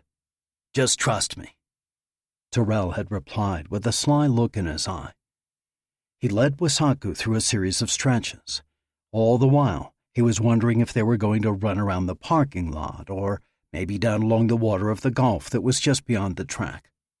"Okay, man of harmony, let's go get in tune with our need for speed." Terrell headed toward the gates. After paying an entrance fee, he led Wasaku through to the track. A number of cyclists and a few joggers were already on the asphalt, making their way around the circuit. "This is 5.5 kilometers, just under 3.5 miles. 2 laps around, and we're good." "Wait, we can just—" But before he could finish his sentence, Terrell set off. Wasaku hurried to catch up with him, and they settled into a steady pace. All along the way, Terrell pointed out interesting elements of the track. There was the start area, where, unlike NASCAR and Indy racing, the Formula One cars began the race from a complete stop. He showed him the rubber marks that covered the curbs on the turns. "Curbs are just suggestions in Formula One," he said. Terrell also explained the DRS areas, where, if a pursuing car was within a second of the car in front of it, the driver could employ his car's drag reduction system, adjusting the wing of the car to give it less drag, allowing his car to pass. But when he began describing all the rules surrounding DRS, Wasaku tuned him out. How does an immigrant kid like me get to a point like this? He marveled at his good fortune. But it wasn't just good fortune. This hadn't all just fallen into his lap. He'd worked hard for everything he had. There had been a lot of blood and even more sweat, but not a lot of tears. He didn't regret much in his life. In fact, the only thing he wished he could change was his relationship with his parents, especially his dad. When he'd video chatted with them to let them know about his upcoming televised fight, his mom had been encouraging. His dad had mumbled a "congratulations," then left the screen. Terrell had fallen silent as they plodded along. He was usually in tune with Wasaku's moods, so maybe he'd realized his friend and charge was in a contemplative mood. They continued on, one foot rolling heel to toe on the ground after the other. Maybe a good showing at the fight would soften the relationship with his folks. He wished his dad could see what an amazing accomplishment it was just to get here. Sure, he was in the first fight of the main card, but at least he wasn't in the preliminary bouts. He'd made the big show. Why can't he be happy that I'm fulfilling my own dreams, rather than being disappointed that I'm not fulfilling his dreams? He jogged a while further, brooding about his dad, then realized what he was doing. Enough of that. Coach says it's dangerous to get too much in your own head before a fight. I'm on a Formula One track. How cool is that? Elbowing Terrell in the arm, he picked up the pace. Hey, slow down. This is supposed to be a casual jog. But Wasaku wasn't listening to him. He was on a racetrack. This wasn't a place to saunter along. It was time for a little speed. After a half-mile with his turbos on, he slowed back down to a comfortable jog. The start-finish bridge loomed ahead on the straightaway, marking the completion of their first lap. Ahead and to his right, a family of 5 was waving to him. The father and tallest son were enthusiastic, but the rest looked like they had no clue who he was. This was one part of fighting he'd yet to get used to, the fact that he could no longer live an anonymous life. It wasn't like he was Russell Wilson or Tiger Woods, with everybody recognizing him, but especially in Vancouver, he had enough of the hometown boy makes good publicity that he tried to always remember that his actions were constantly on display. He smiled and gave a nod and a little wave as he and Terrell jogged past. Hatcher had already laid out the rest of Wasaku's day. After the run, he'd work him out for an hour punching and kicking. No weights today. This afternoon would be the weigh-in. Then tonight, they were all going to grab a light dinner out on the island. Hatcher had heard there was a light show over the island every weekend evening just after dark. But rather than with spotlights or lasers, this show was done with hundreds of synchronized drones. He was not going to miss that. Chapter 45. Yas Marina Circuit, Abu Dhabi, UAE, 0935, 9:35 a.m. GST. Dad, that's Wasaku Katagi right there. Nevin was pointing at two men jogging around the track. I'm serious, that's him. Katie knew Nevin had begged his dad for tickets when he learned the World Fighting League was holding a bout on Combat Island. Both father and son loved MMA. Every Saturday night that a fight was televised, they were there on the couch watching. Zabe and Elliot were starting to get into it a little more, but they typically got bored once the fights went to the mat. Apparently, for the novice, punches and kicks were much more exciting than grappling and submission. Although Rick had learned about the fights well before their trip, by the time he inquired about tickets, the arena was sold out. He could have scored some from one of those online services, but their prices started at $1,250 a seat. He told her that was far more than he could justify. Nevin had understood, but he was definitely disappointed. Now, however, to see this guy he told her was the most exciting up-and-comer, live and in person, this moment just might turn out to be the highlight of their 16-year-old's trip. Mom, that's Wasaku, Nevin said, starting to wave at the passing men. Wave, everybody, maybe he'll see us. Katie didn't understand what Rick and Nevin saw in MMA. Every time she watched with them, blood started pouring out of somebody's head or their nose would get smushed. Then, when the next fighters came out, they would have to fight on the same blood-stained mat. Sure, someone had cleaned it up, but the red splatters remained. She thought it was stupid, violent, and just plain gross. Yet Rick and Nevin, who would be going off to college in just a couple of years, held the interest in common. So she supported it all she could, always making sure their popcorn bowl was full and their sodas were topped off. That bond between her men was what had her waving her hand at a complete stranger like a crazy woman. It certainly wasn't the fighter himself. She knew full well that he would answer a bell the next night and do all he could to knock his opponent senseless. Once the two men were past, Nevin launched. That was Wasaku, man of harmony, Katagi. He's a lightweight. That's not very nice, Katie said, baiting her son. No, Mom, that's his weight class. That means he's 146 to 155 pounds. Why do they call him man of harmony? Doesn't really fit being a fighter. Katie could see Rick smirking at her behind Nevin's back. He knew exactly what she was doing. I don't know. I think it's something about his name. He's Japanese, you know, but now he's from Vancouver. Katie pretended to think deeply. Japanese, you say? With a name like Wasaku Katagi? Who'd have thunk? Nevin finally caught on that his mom was playing with him. He shook his head and turned his attention to his brothers, telling them all he knew about Katagi's fighting history. And you call us brats, Rick said, putting his arm around her shoulders as they began walking a circuit around the racetrack. It's because you are. Besides, I'm just having a little fun. She leaned into him. Their plane had arrived from Dubai about an hour ago. They couldn't check into their hotel for another few hours, so they looked for something to do. Back home in North Carolina, one of their favorite activities was hiking.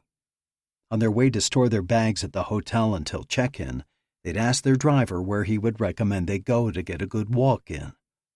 He mentioned several beaches and some parks around downtown, then the Formula One circuit. He didn't need to say anything after that. Rick and the boys were 100% sold.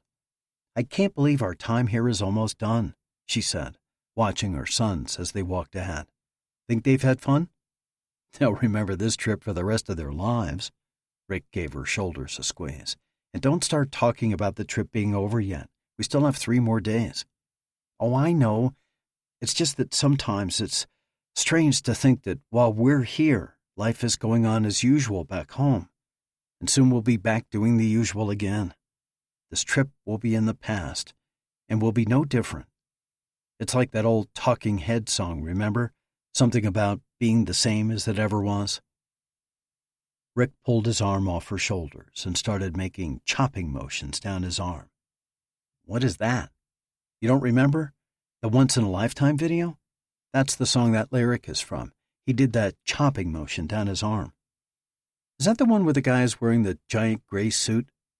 That guy was David Byrne, and you're thinking of the suit he wore in the Talking Heads concert video. Stop making sense. Katie halted and looked at Rick. You really are such a geek. Only you would know that. Rick laughed. Then they started walking again. The absent-minded professor.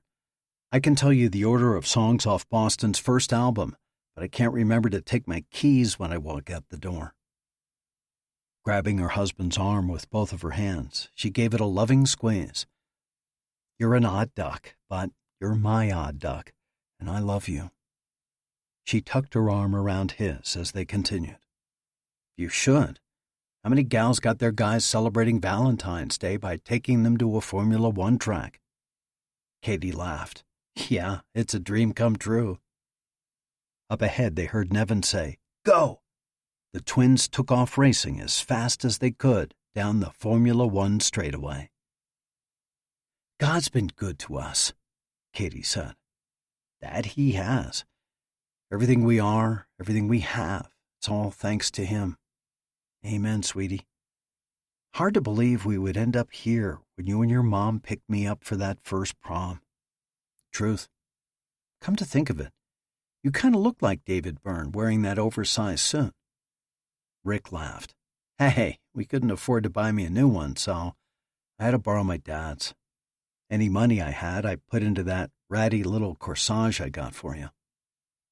Katie punched his shoulder. Watch your mouth. It was beautiful. Do you know, I still have it? Pressed into the pages of that hardbound copy of Pride and Prejudice I always keep on the shelf of my bedstand. Rick's smile was wide. 19 years of marriage, and I never knew that. What other secrets are you keeping from me? If I tell you, they wouldn't be secrets. She gave him another squeeze and a grin. Rick lifted his arm back around her shoulders, and they walked in silence for a while.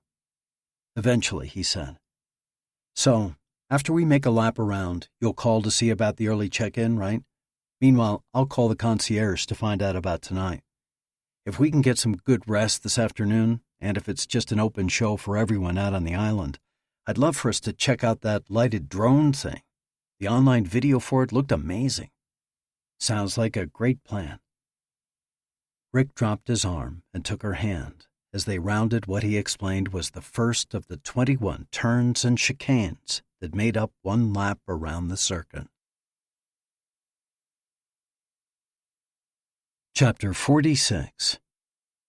SIA Headquarters, Abu Dhabi, UAE, 1100, 11 a.m. GST. I don't care what you have to do, Ephraim. Go to the Mossad, go to the Prime Minister. I just need these people to back off. Nicole could only hear Nir's side of the phone call, but she was guessing that Ephraim's side was just as passionate. They were sitting in the Abu Dhabi headquarters of the Emirati SIA.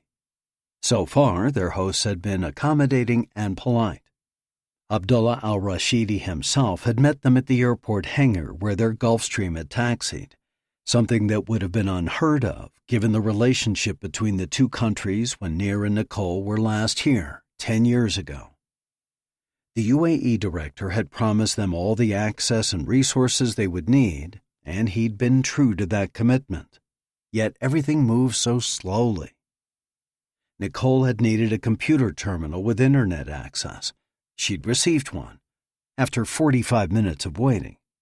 Even then, the speed was way too slow, which, she suspected, was due to heavy monitoring of her work.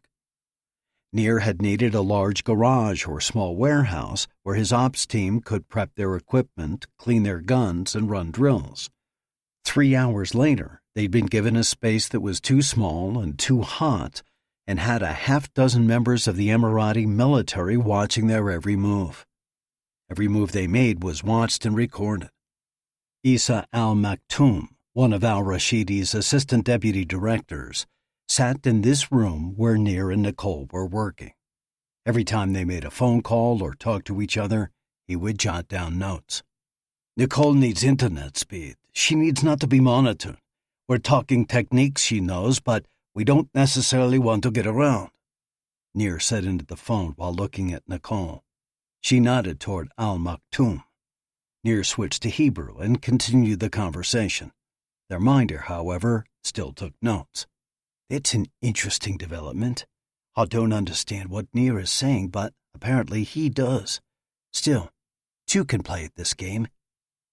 Nicole left her computer and sat down next to the Emirati. While he'd given her a pleasant greeting, most of his attention had been toward Nir. Al-Maktoum seemed to view her as Nir's assistant or secretary, something she'd become used to when dealing with the Arab world over the years. This was true whether she was wearing her Mossad hat or her modeling hat. "Your name is Isa al-Maktoum, correct?" she asked, knowing full well the answer. He grunted his affirmation, never taking his attention away from Nir. Nicole crossed her legs, then leaned toward him and placed her hand on his arm. "I was wondering if you could help me, since you seem to know so much." The touch caused al-Maktoum to turn toward her. She smiled an embarrassed smile and gave her eyebrows a hopeful lift. It took only a moment for the man to not only be hooked, but reeled in and flopping in the boat. "Men is so easy." It always made her somewhat uncomfortable to use her looks to manipulate others. But when situations could be life or death, you had to use whatever gifts or abilities God gave you. When she was younger, she wrestled with her appearance, sometimes feeling blessed by it and sometimes feeling cursed. Now she recognized it for what it was, a gift from God for her to use to accomplish His will and do good in the world. She didn't make herself look like this. She could accept no accolades. God gave this face to her, and He could take it away just as quickly. Al-Maktoum smiled. "Of course, I am here to help. What can I do for you?" "You are from Abu Dhabi, are you not?" "I have lived here my entire life. Other than my time in the military and fighting in the Libyan civil wars, Abu Dhabi has been my home." He said this with pride. "You must love this city, then." The man beamed. "It is like my mother. I feel as if it has given me my life." "Wow, so beautifully said. You know, you are exactly the man I need right now." She gave his arm a squeeze. His chest perceptibly puffed up, and she stifled an eye roll. "Imagine you have a bunch of UAVs, maybe 100 or more. Where would you send them?" The Operation Joktan team was operating off of the theory that a massive number of drones could be involved in the attack. Otherwise, what would have been the need for all the trucks? They had to be filled with something. Al-Maktoum made a show of his hard thought. "There is the festival in the park concert series at El Amarat Park. That's held in conjunction with the Abu Dhabi Festival." "Interesting. Where is the Abu Dhabi Festival taking place?" "Various locations throughout the city. It's really about a 7 or 8 month series. Most of the venues are indoors, but many attend and would be susceptible to drone attack upon leaving. Of course, there is also the mixed martial arts fight tomorrow. The same is true for that.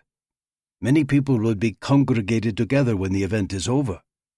Then there's the world of Warner. They could try to attack the roof, rain down damage. Did you know it is the world's largest indoor amusement park?"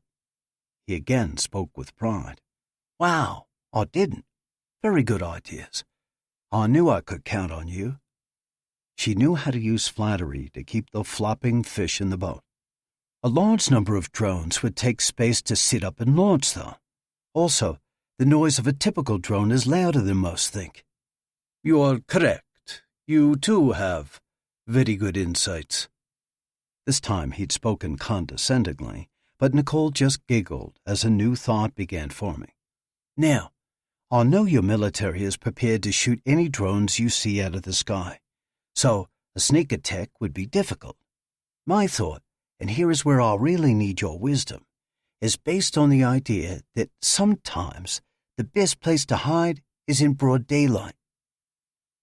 I'm afraid I don't understand. He had a confused look on his face. Nicole was just processing the idea herself. It felt like a sudden dose of inspiration was being poured into her. I just mean, we're looking for hidden drones right now. When the time comes, they will suddenly make an appearance from their hiding place and try to make a sneak attack despite the noise and the spectacle they will make. But what if, instead, they somehow come in a way that everyone was already expecting to see them? It's like most murders are carried out by people the victim knows. Why? Because of the access. The victim lets the murderer in the door. Their guard is down because they know the person. Then, bang! That person they thought they could trust shoots them. Ah, I understand what you're saying. He turned his face toward the floor. For the first time, Nicole felt like he was actually more interested in the conversation than in her. She allowed him silence in order to think. There is one event, he finally said. It takes place every weekend night out on Yas Island. Let me pull it up and show it to you. Excitement pulsed through Nicole's body as Al Maktoum worked on his phone. This felt like it could be it. Of course, it could also be another dead end, but it felt different from all her other theories. Here we go. Al Maktoum leaned toward her with his phone, and there was no creepiness about his actions this time. He was feeling the excitement too. A banner showed at the beginning of a video. It read, Yas Island Drone Show.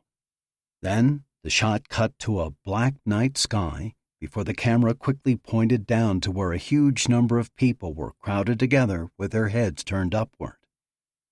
When the camera tilted back up, hundreds of pinprick lights appeared. They started moving around, darting in and out, making shapes and spelling out words. Right away, Nicole thought of the opening ceremonies at the 2018 Pyeongchang Olympics. She'd never seen a drone light show before, and she remembered wondering how they were able to make those shapes and letters in the sky. Then the commentator mentioned drones, and she'd been even more blown away that someone was actually able to pull off a show that spectacular. May I? She said to Al Maktoum, excited. She snatched his phone away before he had a chance to protest. Hang up, she called across the room to Nir as she made her way toward him. He pointed to his phone and mouthed, Director Eichler. I don't care who it is. Hang up. Nir said something in Hebrew, then ended his call. He was noticeably irritated. What? Look at this. She handed Maktoum's phone to him. He watched the video for a few seconds. What am I looking at? He asked without taking his eyes off the screen. Lighted drone show above Yas Island. Nir looked up at her, his eyes big. Is it going to happen again? It is. When? Tonight. Chapter 47. Halat Hanura Island, Abu Dhabi, UAE, 1350, 1:50 p.m. GST.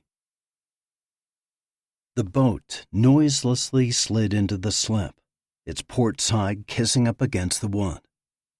The voyage across the Persian Gulf had been smooth, particularly for February. The winds were low, which kept the waves to a minimum, and the boat's pilot had a deft hand, having smuggled goods in and out of Abu Dhabi for decades. As the mooring ropes were tied to the bollards, Muzahim al-Ayyubi breathed in deeply of the mild, humid air. The boat secured, he stepped off and began directing the unloading. Even though they were padded inside, The cases were still handled carefully as they were moved from the cargo hold to the 3-paneled trucks waiting at the end of the dock. During training, Al-Ayyubi had received the brunt of Saif Abdel Abbas's vitriol. Many times the proud warrior had to bite his tongue as he was humiliated for the failures of others. Rather than let it break him, though, he'd used it as motivation. With Abu Mustafa gone, Abbas was destined to be the next leader of Kataib Sayyid al-Shuhada. That meant Al-Ayyubi's future lay in that man's hands. He was determined to not let this backcountry rabble he was overseeing mess up his reputation in Abbas's eyes. Al-Ayyubi thought about where he and the 13 men on his team found themselves. The eastern coast of the United Arab Emirates was solid coastal land. The west coast, however, was made up of hundreds of islands. Abu Dhabi itself was an archipelago of more than 200, some large, some small, some built up and inhabited, some barren and covered in sand. One of these islands, located almost halfway between Dubai and Abu Dhabi, was Halat Hanyura. At its western end was a long peninsula, and built onto this peninsula was the dock the men were on. Halat Hanyura had been used by smugglers for many years, but usually at night. The arguments Abbas had made for traveling by day were understandable, but for Al-Ayyubi they were not compelling. Yes, the Navy would be expecting them to cross at night.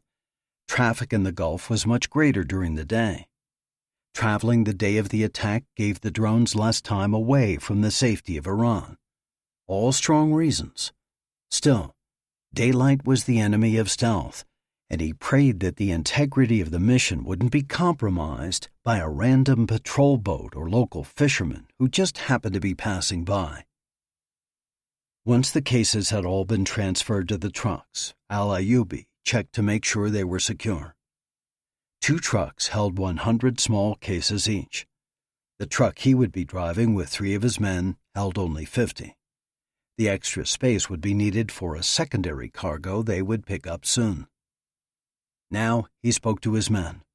"Remember, we will meet at the warehouse off Channel Street at 6:30 p.m. That will give us 90 minutes to set up. This is not where the show is usually launched from, so people may wonder why there is activity there after business hours. If anyone stops you, just act like you belong there. If that doesn't work, send them to me. The only way this will fail is if somebody panics. Tawfiq, you leave 5 minutes after me. Arshad, you leave 5 minutes after that. Go straight to the parking garages and wait for the right time to leave. Do not leave your truck. Do not go get something to eat. Do not walk around to stretch your legs. If you have to pee, use a bottle. No one is to leave the truck. Am I understood?" Nods all around. One of these idiots is going to step out, even if just to look around. I have no doubt. Allah, strike down the fool who compromises the mission. Okay, my brothers. We are about to be part of something big, inshallah. We will survive to fight another day. However, if we do not, we know that we will die shaheed, martyrs for Islam.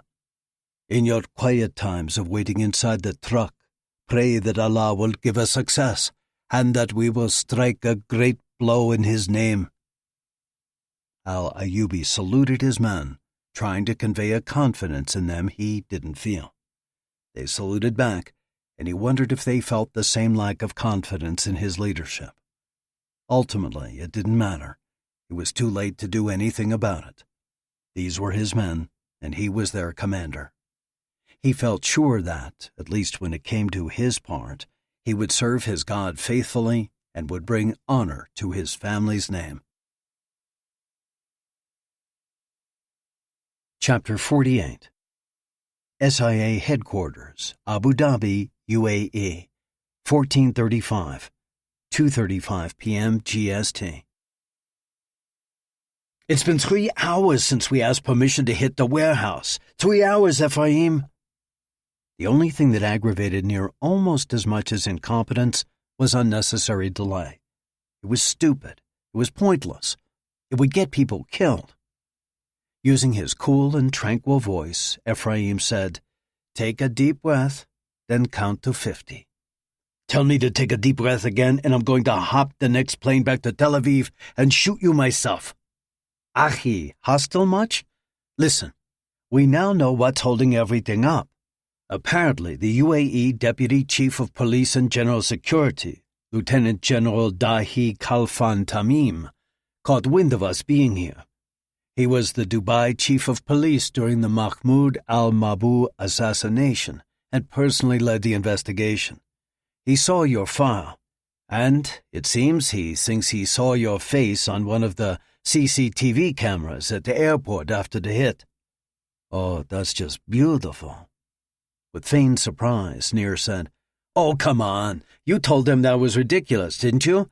The first 3 months of 2010, I was in Brazil." He said it for the sake of the extra sets of ears he knew were tuned into his conversation. Neither Nir nor Nicole had been allowed access to their cell phones while working in the SIA headquarters. They were told it was for security. Nir knew it was so every word they said could be monitored. Their football field, their rules. At least they'd been able to get rid of their in-room monitor and his ever-present notebook. "Of course I told him that, but Tamim wants either a full investigation into you and your role in the assassination or for another team to be brought in." "Brilliant. Either should be concluded somewhere around the time the next terrorist group decides to attack the UAE. Can someone please explain to him that as talented an agent as I am, I cannot be on 2 continents at the same time? And can you please let them know that I need to get to the warehouse now?" I told them about the warehouse. They said if you give them the location, they'll be happy to send a police car over to check it out. Nir dropped into a desk chair, causing it to roll back on the tile floor. He squeezed the phone's handset until he heard a crack. "No, Ephraim, it's got to be me and my team. They can include some of their people if they want, but I won't have some random patrolman stumbling into the militia and tipping them off that we're onto them. And by the way, likely getting himself killed in the process." Frustration was starting to show in Ephraim's voice as well. He sighed. "I'll talk to the Mossad, see if he can help. But if he says to tell them, Achi, then you have to tell them." "If the Mossad says to tell them that, then he's not the strategist I thought he was." Nir slammed down the phone. "It seemed to go well," Nicole said from across the room. Nir turned toward her with a scowl, then saw her sarcastic smile. He gave her a bitter laugh and a shake of the head. "Remember when I talked about trusting God?" "Great, the last thing I need. Please, Nicole, not now," he said quietly. I'll know. Her smile was softer now and genuine. "I'm just saying you're putting this whole event on your own shoulders. That's too much for anyone to carry, especially if this doesn't turn out how we want. If you give it over to God, trust Him to be responsible for the situation, He'll give you peace that He'll take care of it." Her words sounded nice, but also like a bit of a cop-out. If he couldn't handle the stress, then what was he doing in this job? Still, if what she said was true, it could possibly help him. Any higher frustration level, and it was going to start clouding his decision-making. He was liable to start saying and doing things he would later regret. "Okay, I'm game. Tell me how to get this peace." "The Bible says we just pray and ask for it. When we do it, it says, and I'll quote, that the peace of God, which transcends all understanding, will guard your hearts and minds in Christ Jesus." "Yeah, well, there's the rub," Nir said again quietly. "How is my heart and mind guarded in Christ Jesus if I don't even believe in Christ Jesus?" "You don't believe in a historical Jesus?" Nicole sounded surprised. "No, I mean, yes, I believe there was a guy named Jesus, but was he the Messiah? No, I doubt there even is a real Messiah. It's kind of like waiting for Superman to come along and solve all your problems for you. Sometimes you've just got to go out and battle Lex Luthor all by yourself." Wow, you really are a geek, she said with a laugh. Yeah, I walked into that one. So, computer nerd, back to my question. How do I get the peace of Jesus if I don't believe in Jesus? He was unsettled to see tears form in Nicole's eyes. She started to say something, then stopped. Finally, she said with a sad laugh, I don't know, Nir. I'm sorry. I'm still new at this, and I'm not very good. I'm trying to learn more, but I don't have all the answers. Nir walked over to her, and when she stood, he wrapped her in his arms. Just holding her calmed him down. I appreciate what you're doing, he said softly in her ear. I promise. I hear everything you tell me. I'm not ready to buy what you're selling, but keep praying for me. There may be hope for this geek yet. The phone rang, and Nicole stepped away to get it. Lifting the receiver, she passed it to Nir. Tavor, he said. It was Ephraim. Get your guys together. It's a go. They wanted you to go unarmed, just as observers, but the Mossad had a conniption. So gear up. You'll have 10 of the elite Presidential Guards unit going with you. Ephraim, you are a beautiful man. Thanks, Ahi. That's what my mom... Nir hung up before he could finish. It's on, he said to Nicole as he moved toward the door. Now that they've caved on this, demand your cell phone back and insist on using your own laptop with your most secure VPN. If they push back, have Ephraim get the Mossad involved again. Let's run with the advantage while we have it. 10 minutes later, he was in one of 2 BAE Cayman MRAP transport vehicles racing toward the Royal Falcon Drones warehouse, hoping he would find himself some terrorists to swoop down on. Chapter 49. Royal Falcon Drones Warehouse, Abu Dhabi, UAE, 1455, 2:55 p.m. GST. The first exit of the roundabout led to the Rashid bin Saeed Al Maktoum Naval College, named after the second Prime Minister of the UAE, who led the country for 32 years until his death in 1990. The one responsible for the change in the economic philosophy of the nation, he was reported to have once said, My grandfather rode a camel. My father rode a camel. I drive a Mercedes. My son drives a Land Rover. His son will drive a Land Rover, but his son will ride a camel. This foresight in recognizing that an oil economy cannot last forever led Sheikh Rashid to focus on business, trade, and tourism. When anyone looked at what the UAE was today, they couldn't help but find the Sheikh's fingerprints. But what did Muzahim al-Ayyubi care about that now? Keep going straight, he said, as he took his place in the passenger seat. At the next roundabout, we'll go right toward the water. He'd just finished changing from his soldier camouflage into a white kandura, the traditional long robe worn by Emirati men. On his head was a gutra, a white headscarf held in place by a black band called an agal. The 2 men in the back of the truck had also replaced their uniforms with kanduras. The driver, who would remain in the truck with the precious cargo, remained as is. 3 minutes later, the panel truck pulled up outside an old warehouse. The fresh coat of paint couldn't hide the toll the humidity of the nearby Gulf waters had taken on the sheet metal. Across the street stood the walls of the Al Sadir maximum security prison, notorious for its harsh conditions and torture of prisoners. An image of being behind those walls chained to a chair in a dank cement room while the Emirati police violently interrogated him flashed in al-Ayyubi's mind. That was not going to happen to him. It was either success or death. He would not allow himself to be caught. The 3 men exited the van and walked to a door set with 3 deadbolts.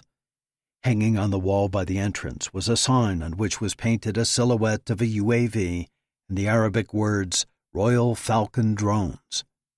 Trying the knob, al-Ayyubi found it locked.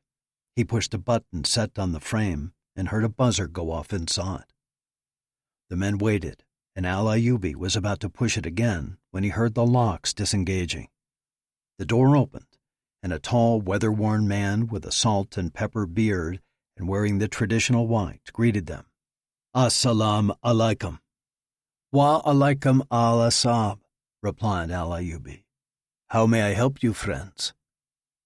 Al-Ayyubi brought his hand from behind his back.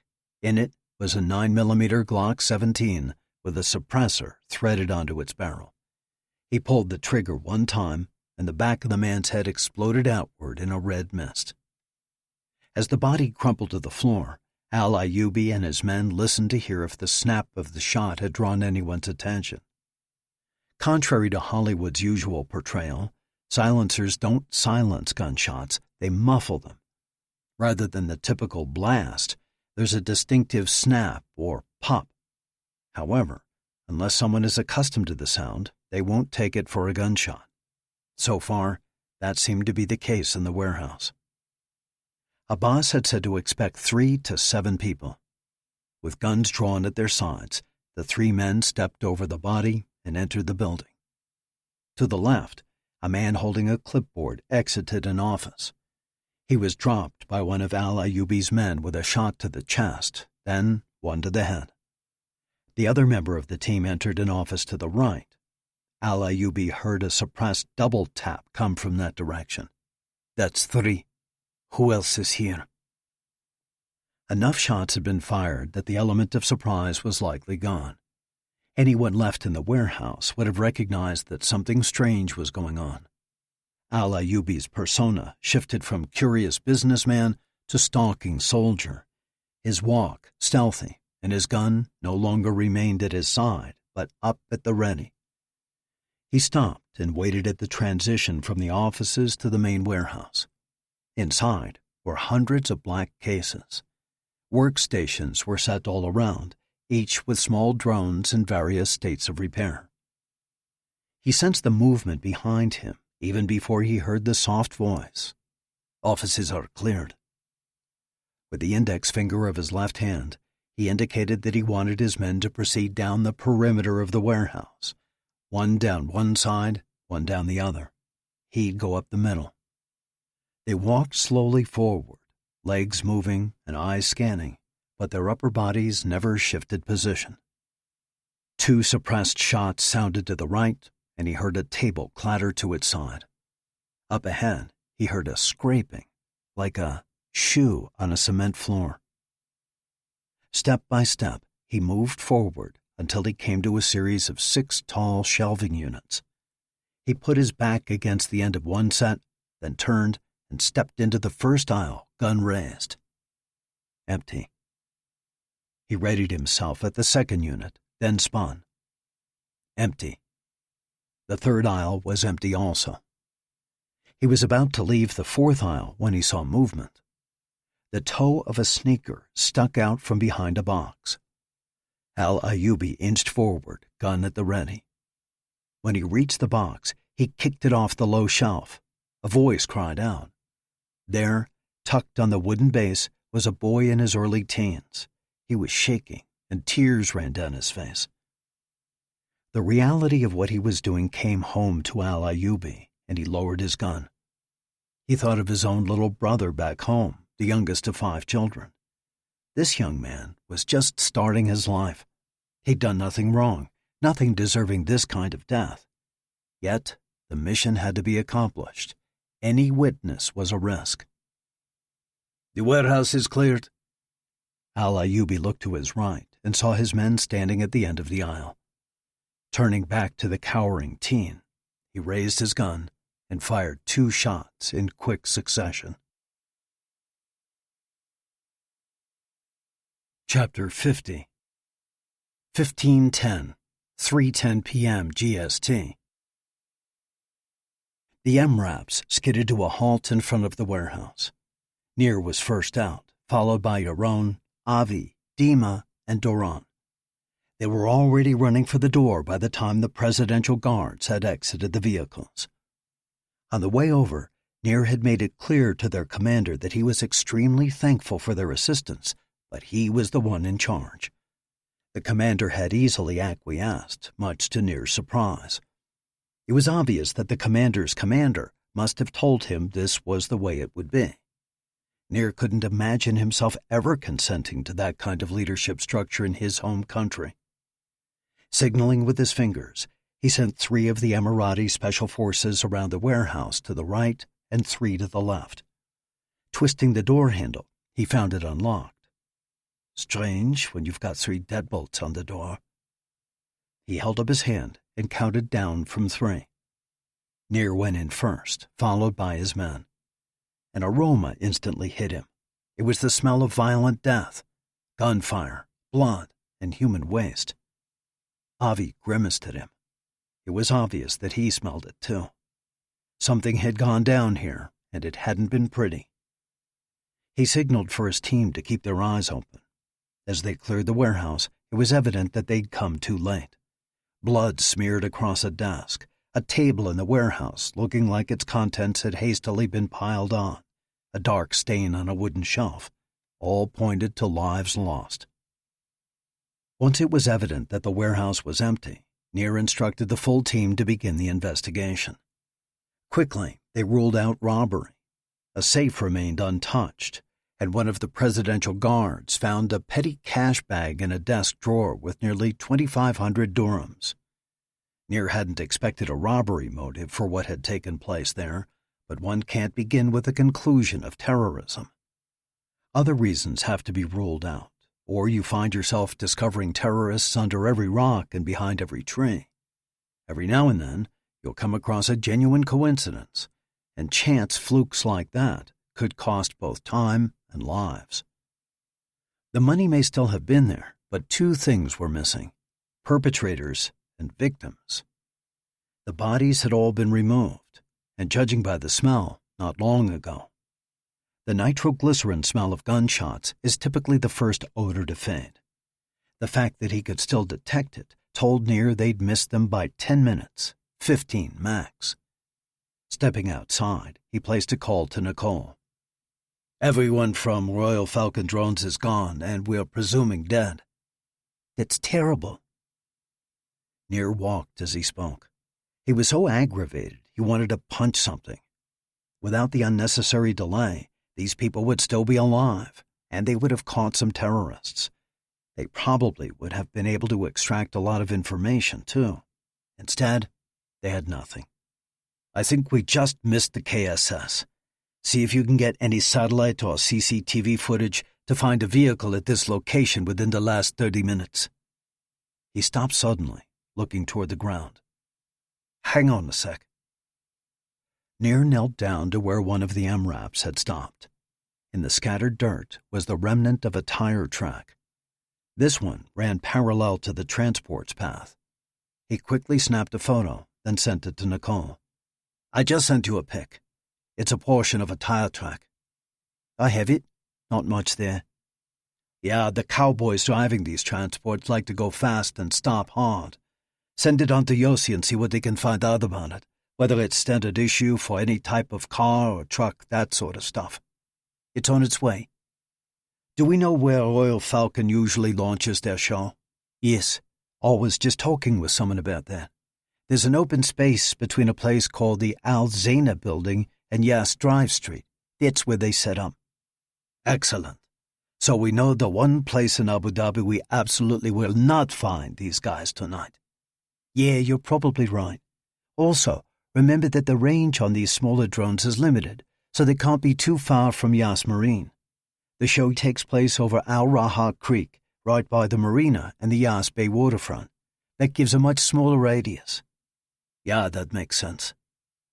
Nicole paused, then said, Nir, how are you doing? How am I doing? He hadn't really had time to stop and think about it, nor did he want to. Ops isn't about self-evaluation and feelings. It's about the moment. It's about training. It's about instinct. Once you start slipping into personal assessment, you lose your edge. I'll have to talk with Nicole about that when this is done. Ask me how I am before and after, but during, only one answer for that. I'm fine. Are you sure? The stress isn't... Nicole, I'm fine. He'd said it more sternly than he'd intended. Now, do me a favor. Get me an Escalade or a Suburban or something else that doesn't scream military. If they insist on a driver, I'll take one of those, but no more than one. We've already got 5 of us. I don't want to drive around sitting on Dima's lap.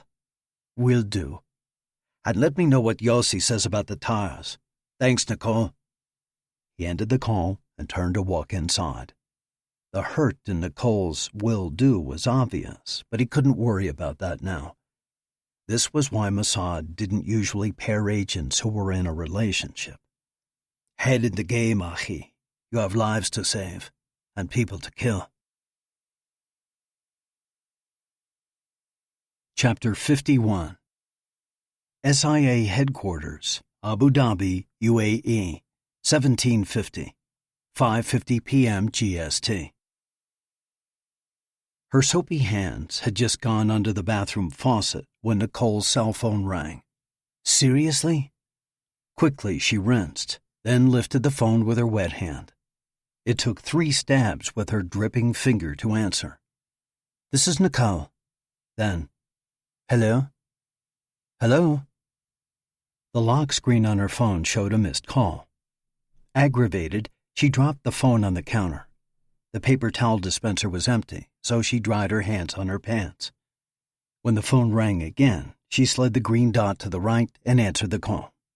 This is Nicole. We figured it out. Leora sounded excited. Adrenaline raced through her body, despite the tremendously vague statement. She hurried from the bathroom toward her temporary office. What part? We figured out how to find the drones. Well, actually, Laha figured it out. He'll need to explain it to you, so you better sit down and get comfortable. Hey, that's kind of rude, she heard Lahav say. Then, how's it going, Nicole? She could picture them all sitting around the conference table, Leora and Daphne on one side, Yossi and Lahav on the other, and the Wookiee standing across the room.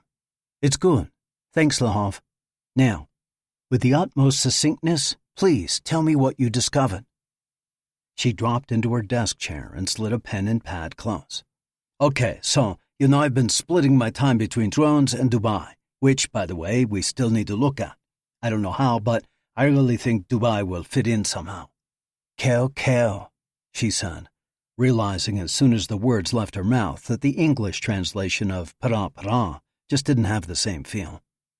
Judging by the groans coming from the other side of the phone, her misgivings were well-founded. Sorry, guys.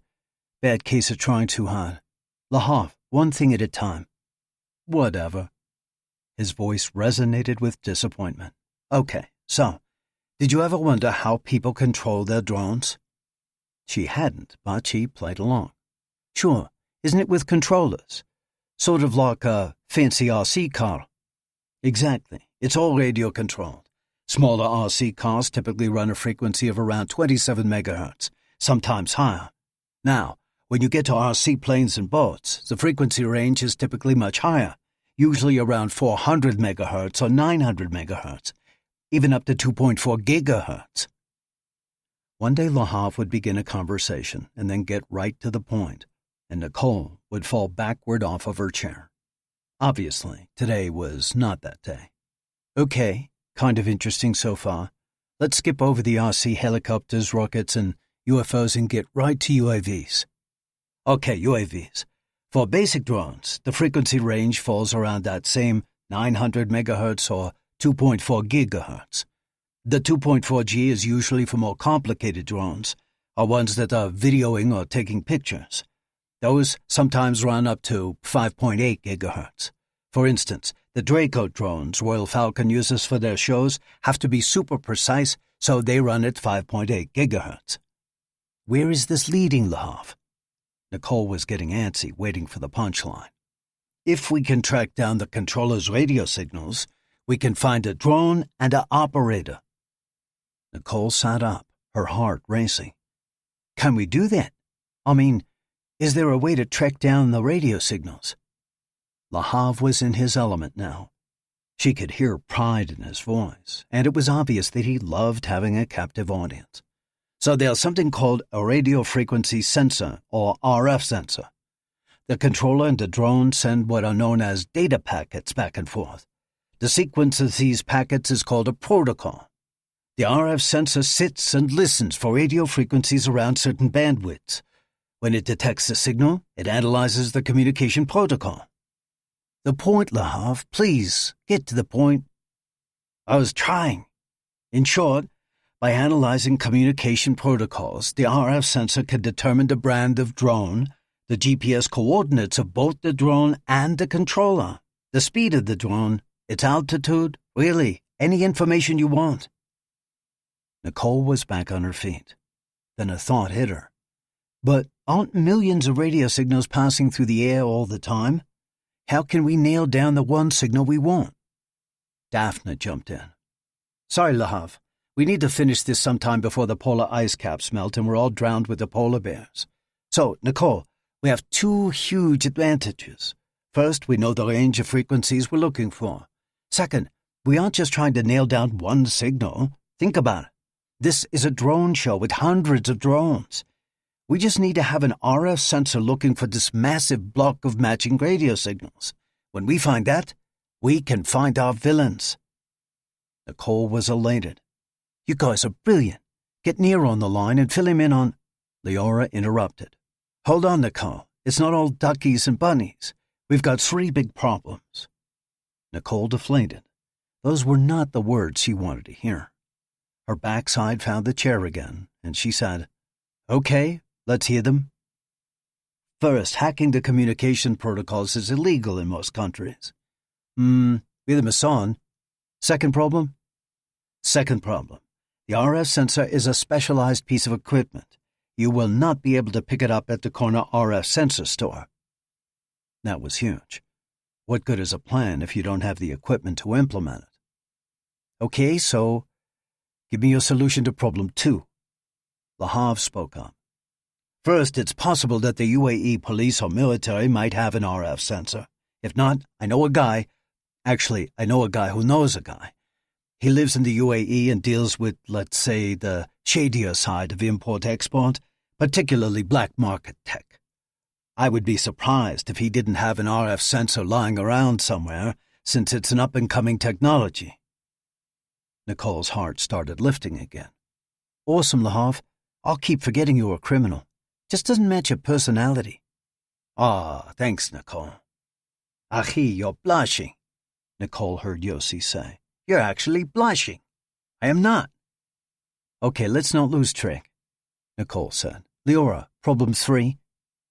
The RF sensor will read the radio signals of the controller to the UAV and vice versa. So that means... Nicole thought for a moment. Then the realization hit her. It means they're already flying. You're saying we can only stop the attack once it's launched. Exactly. Nicole tilted her head back and covered her eyes with her free hand. So we need to be ready for the drones to launch, which will be around 2000 hours if they keep to the same schedule. Once we catch the signal, we track it, swoop in, and take out the bad guys controlling the show. Yossi said, Actually, the show will already be programmed. The controllers are what need to be destroyed. The people are extraneous. Daphne jumped in again. I need to say one more thing. It's really bugging me, and you probably won't like hearing it, but these are show drones. Small drones built for area precision, not for payload. At most, maybe you could strap a rusty nail to the bottom of each, crash them into the onlookers, and hope everyone dies of tetanus. I think there's more going on. I have a feeling these little ones are either a decoy or just there to draw people into the open. We need to have the UAE police checking out the typical view sites around Yas Marina for bombs or some sort of ground attack. Meanwhile, we have to be looking for more than just the show signals. I think there might be more drones out there. It made perfect sense. Take out the purveyors of the usual show and launch your own. That way you can ensure the timing and eliminate the possibility that the show would be canceled for some particular reason. By the time any regular watcher noticed the difference, it would be too late. Pretty lights in the sky would draw people out in the open, or you could hit them while they were congregated. A nasty, horribly brilliant plan. Okay, Nicole said. I'll talk with the Emiratis. Lahav, get hold of your criminal friend. Offer him as much money as he wants. These guys are sheikh-level rich. Leora, fill Nir in. It's 18:05 now. Time is running. Let's go. Chapter 52. Yas Marina, Abu Dhabi, UAE, 1945 hours, 7:45 p.m. GST. The weigh-in had gone smoothly, and both he and Jared Keith easily made their 155-pound limit. When they squared off afterward, Keith leaned in and lightly bumped Wasaku with his forehead. Wasaku had reacted by reaching out for Keith's long curly hair, barely missing it. The two proceeded to verbally assault each other while their respective teams held them back. Minutes later, backstage, they were laughing and giving each other the bro handshake hug. MMA was all about respect and show. As long as both he and Keith fought their best, they would leave the cage as friends, and the WFL honchos would be looking to book them again. After the weigh-in, Wasaku took a nap. Later, he, Terrell, and Hatcher went to dinner at the Aquarium Seafood Restaurant on Yas Island. Wasaku and Terrell both opted for miso soup and sushi, partaking of some exotic rolls and incredibly fresh nigiri. Hatcher, not a fan of anything uncooked, took the option of choosing his own sailfish fillet from the fresh fish market. The chefs at the restaurant grilled it and served it with a garlic lemon sauce and a side of steamed vegetables. They all walked away satisfied, but, they agreed, not overstuffed. Following dinner, Wasaku and the other men strolled along the marina, enjoying the cool Gulf air and looking across the water to the lights of the city. Wasaku's nerves were up, just as they always were the night before a fight, but the evening walk would help keep his mind clear and his stress managed. Eventually, they positioned themselves along the waterfront facing Al-Raha Creek. More of a deep canal than an actual creek, Al-Raha ran along the eastern side of Yas Island, separating it from Abu Dhabi's mainland. Directly across the water, lights sparkled from the hotels and apartment high-rises of what Wasaku knew was the Al-Munira neighborhood. He'd read some stats about it online before leaving Vancouver, but he couldn't remember the exact numbers. He just knew he would have to win a lot of fights to afford a decent place on that little island. "What do you think about me bringing Julie and the girls here with my cut of the purse?" Terrell asked, leaning forward with his elbows on a white metal handrail. "You could certainly go to worse places," Wasaku answered. "That's for sure. I know she was hoping to redo the kitchen, but you don't make memories by redoing a kitchen." Spoken like a true anti-pragmatist. "You know what I'm going to do with my cut?" asked Hatcher. "No, what, Coach?" Hatcher shrugged. "I was hoping you guys knew. Amber hasn't told me yet." They all laughed. Wasaku was the only one of the three not married, and he was content to keep it that way, at least for now. The time would come. In the meantime, a relationship would just complicate his life. If he was going to win the belt someday, he had to be laser-focused. That just didn't leave time for women and relationships. "Mr. Katagi!" Wasaku turned toward where he heard his name and recognized the family from the racetrack. The older boy was running toward him, followed by his younger brothers, who, other than being dressed differently, could be the same person. Behind them, their mother and father were both calling out, "Wait!" "Hi, Mr. Katagi. My name is Nevin, and I'm, your hugest fan. We saw you earlier today at the racetrack, and I thought, oh my gosh, I can't believe I just saw Wasaku Katagi. And now, here you are again, and I remember watching you knock out Casey Higgins with a kick to his side, boom, and he crumbled like a bunch of broccoli. That's from Young Frankenstein. My dad and I always say that when someone gets knocked out, whoomp, and he crumbled like a bunch of broccoli." All during the rapid-fire monologue, Wasaku was thinking, this kid is great. This is why I do this, to inspire kids like him. The younger ones were also talking, but both height and volume gave the advantage to the older brother. The dad finally arrived with Mom close behind. "Nevin, take a breath," his father said. "You just barged in on Mr. Katagi's personal space without saying excuse me or seeing if he was already in another conversation." His dad was scolding him, but gently. It was evident that he wanted to get his point across without embarrassing his son. Nevin's eyes got big. "I'm sorry, sir." Wasaku put his hand on the boy's shoulder. "No sweat, Nevin. Now, please, no sir or Mr. Katagi. Those are for my grandfather and my dad, respectively. Just call me Wasaku." He reached out his hand and Nevin took it, squeezing it firmly and looking him in the eye. "Dad's taught this boy well." "And who are you?" he asked, turning toward the twins. "I'm Zabe," the first boy said with a wave. "And I'm Elliot," said the second, matching the wave. Wasaku had the impression that they'd been asked that question so many times they automatically fell into their routine. It was also obvious by their handshakes and eye contact that Dad was starting his training young. "I'm Rick." The dad held out his hand. "And this is my wife, Katie." "I'm so sorry," she said, also shaking his hand. "We tried to stop them." "It's perfectly fine. I have to admit it's nice to hear some fellow English speakers." "We've been speaking English our whole lives," said Elliot, whose pale skin instantly colored when he realized what he'd said. Wasaku put out his hand for a fist bump.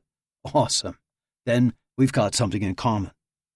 Elliot bumped him, wearing a big smile, then pulled his hand back for an imagined explosion. And behind him caused the fighter to turn around. "Oh, crap. I mean stink. This is Brett Terrell. He's my sports medicine and physical therapy guy. And this one is—" "Bruce Hatcher," Nevin said. "Everyone knows Bruce Hatcher." There were handshakes all around. "You going to the fights tomorrow?" Wasaku asked Nevin. "Nah, we couldn't get tickets." Wasaku detected a bit of hopefulness in the teen's voice. "Best to shut that door right away." "That's a bummer. I wish I could get you in, but it's sold out, and I've got no tickets to give away." The disappointment was evident, but Nevin held it in well. "So, Jared Keith has those stone fists. Do you have a strategy to take him out?" Wasaku took a quick glance around. Terrell was talking with the mom about the Canadian education system. Crud, I've already forgotten her name. I've got to get better about that.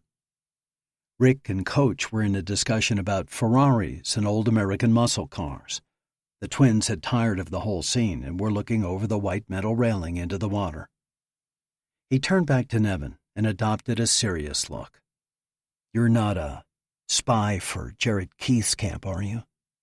"No way, Wasaku.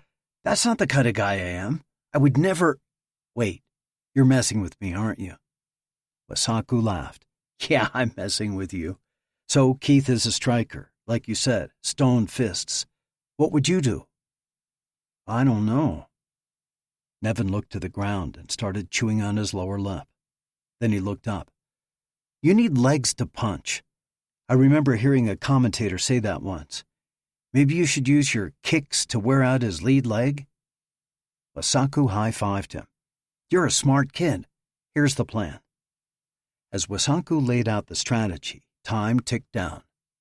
Gradually, like that period just before the beginning of a fireworks display, Wasaku noticed eyes looking up. Soon, even he and his fan were talking out of the sides of their mouths as they scanned the sky for the pinpricks of light that would signal the start of the show. Chapter 53. Abu Dhabi, UAE, 20:05, 8:05 p.m. GST. The black Suburban was cruising slowly along Hada'aik al-Raha Street. Inside, Nir and his team were in a holding pattern, awaiting more information. Following close behind was a second Suburban with an assault team from the Emirati Presidential Guards. Director al-Rashidi of the SIA had assured Nir that a dozen more loaded SUVs were cruising the streets within a mile of Al-Raha Creek, Yas Marina, and Yas Bay waterfront. The drone swarm should be taking off at any moment, and Nir and his men were diligently scanning the sky, looking for movement. The only eyes not looking up belonged to the PG driver and the Romanian who sat in the second row, wedged between Avi and Dima. The SIA had tracked down an RF sensor in Dubai. Located 150 kilometers north, there would have been time to fly it down to the team. However, a battle began over who would control it. The police held ownership of it, and Tamim still wasn't thrilled about working with the Israelis. He would loan it out only on the condition that it remained in the control of the Abu Dhabi Police Department. Meanwhile, Lahav had been busy tracking down his friend of a friend, finally locating him through a dark web connection. The man was normally resistant to helping any governmental authority, but Lahav had found success by appealing to his humanity, which, surprisingly, the technology smuggler still possessed. It also helped that the Emirati equivalent of $200,000 was thrown into the mix. Given the option between having a Dubai police device that would remain one step removed from his control and carrying an RF sensor in the vehicle with him, Nir had told Ephraim to tell Tamim where he could shove his sensor and gone with option B. Nir thought Nicole Filipescu looked like a mishmash of every Hollywood Eastern European organized crime syndicate stereotype.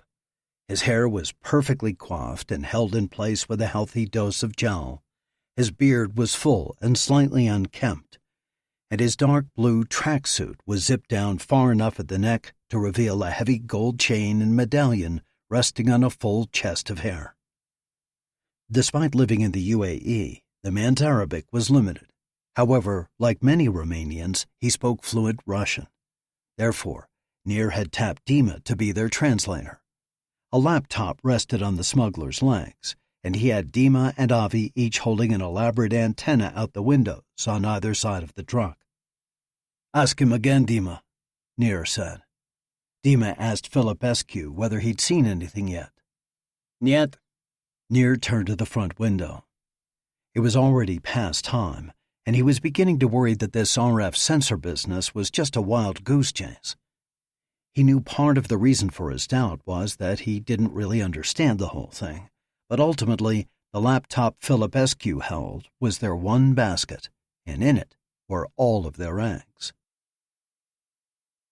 2010, 8:10 p.m. GST. Completing one last walkthrough to confirm that every drone was laid out properly and powered up, Muzahim al-Ayubi sat down at a table. Resting on it was one row of 12 RC controllers and one row of 13. Each individual controller was linked to a mini swarm of 10 drones. The little boxes themselves were wired to one master controller. Before this piece of equipment was where al-Ayubi sat. The switch made a satisfying click as he powered up the device. Turning toward his men, he could see they were excited and nervous. "You have done well, my brothers. We have carried out our part of Allah's plan for righteous vengeance. Let us pray that He will bless our efforts as we strike this blow against the infidel." "Amin," they all responded. The flip of another switch started the propellers on the drones. The volume went from silent to deafening inside the warehouse as the UAVs immediately jumped to idle speed. Al-Ayubi signaled to 2 men stationed next to large sliding doors. They pulled them open, then stepped back. Al-Ayubi turned his attention to a laptop that held a FireWire connection to the main controller. When he tapped in a key code, the blade speed of the drones increased even more. Then, row by row, the UAVs lifted off the floor and moved toward the open door. It was an awe-inspiring sight. A full 2 minutes passed before all 25 rows had exited the warehouse. As soon as the last drone was through, the 2 men slammed the doors closed again. Turning his attention back to the computer screen, Al-Ayubi saw an array of 250 dots. Now this would be the only view he would have of the show. He had no camera set up, no video feed beaming in. But he knew that as long as the dots remained on his screen and went through their programmed acrobatics, his part of the mission would be a success. 2015, 8:15 p.m. GST. There they are! Zabe was the first to spot the lights in the sky. Wasaku and the rest of the onlookers had been looking a little too far to the right, but they all adjusted their perspective in time to see the UAVs begin their first movement. White lights flashed in a synchronized pattern that appeared to be simulating the tide rushing in and out, once, twice, 3 times. Then suddenly the sky filled with lights that arced up like a giant wave, then came crashing down, spreading in every direction. Wasaku heard the crowd ooh and ah. Next, the lights formed 2 Arabic words, one on top of the other, and they slowly spun in the sky. Maybe Abu Dhabi, maybe Emiratis Rock, maybe Itacho's Crab Shack, although that was probably too many words. Wasaku had no clue. Suddenly, the lights went out. Moments later, they reappeared spread across the night sky. The drones spun and arced and eventually coalesced into a falcon, the national symbol of the UAE. Amazingly, the wings began to pump up and down, and the huge bird flew across the sky. Wasaku was entranced. Taking a moment to pull his eyes away from the sky to the throng around him, his heart lifted. Looks of joy and wonder were on every child's face, and every adult was smiling ear to ear. Nevin caught him looking, and, beaming, he said, "Amazing." "You got that right, brother. I've never seen anything like it." Chapter 54, 2015, 8:15 p.m. GST. "What is happening?" Nir yelled from the front seat. They could all see the lights in the sky less than a mile from their location. "Dima, ask him." "Zamolchi." That was one of the few Russian words Nir knew. "You tell him I will not shut up. The show has started. Does he even know how to work that thing?" "Aha!" Filipescu gave them a triumphant smile, then spoke to Nir with Dima translating. "I have the signals. There are many. It has to be them. We are half a kilometer away from the controllers. Location, 24 degrees, 26 minutes, 56 seconds north, by 54 degrees, 36 minutes, 25 seconds east. Yossi!" Nir called into his comms. "Find this location." He repeated the coordinates. "Keep traveling east," Dima said for Filipescu. The driver punched the accelerator. "Got it," Yossi said. "It's a warehouse off Al-Raha Street and the bridge that connects it to Channel Street. Tell your driver the bridge is the one that runs directly perpendicular to Al-Manira. He'll know that one." Nir did so. Then, out of obligation, he let the SIA know. "Yossi, tell Ephraim and have him pass the info up the chain." Ephraim himself answered back. "Will do." Nir hadn't known he was listening in. "Next corner," he told the driver. "Pull over there," Nir said. "I don't want them to know we're coming." The Suburban stopped along the side of the road, and the Presidential Guard vehicle trailing them did the same. The SUVs emptied out, except for the drivers and Filipescu, and all gathered around Nir. Each of the men was geared up and ready for a fight. Nir had borrowed armored vests for his team, and they each carried their Jericho 941 9mm. 4 of them had IMI micro Galils, but Dima had opted for an Armcell Striker 12-gauge shotgun with a 12-round revolving cylinder. Like with the assault on the Royal Falcon warehouse, Nir instructed the PG team to go around to the rear. "When you hear the shooting start, come in." The 10 men moved up the block toward the warehouse. "All other units, hold up until further instruction." The last thing he wanted was one of the cowboy PG drivers to come tearing in while they were preparing to breach. Reaching the front door, Nir tried the knob, finding it locked as expected. Signaling to Dima, he stepped back. Dima came forward, and with 2 blasts of the shotgun, he obliterated the door's hinges. "Breach! Breach!" called Nir as he kicked the door down, and tossed an M26A1 fragmentation grenade through the door. Avi and Doron did the same. They weren't looking for prisoners this time. Today, they were hunting to kill. 2020, 8:20 p.m. GST. The patterns and shapes spinning on the laptop were hypnotic. Al-Ayubi couldn't pull his eyes away. This was turning into an absolute success. He could already hear the praise a boss would lavish upon him. Who knew? Maybe even General Ka'ani would hear his name. A blast pulled him from his revelry. What was that? He scrambled for his rifle. A second blast moments later identified the sound as the report of a shotgun. "Grab your weapons!" he cried as he heard the metal front door clatter to the floor. Then several metallic bounces pinged across the cement surface. Movement caught his eye, and a green object shaped like a lemon rolled toward him. Before he could call out a warning to his men, the grenade exploded at his feet. 2021, 8:21 p.m. GST. The dancing lights disappeared. Wasaku was as enraptured as he'd been when the show had first begun. He couldn't wait to see the new formation the drones would take when they lit back up. But they didn't light back up. Instead, a few moments later, he heard splashes. Just a few at first, then dozens.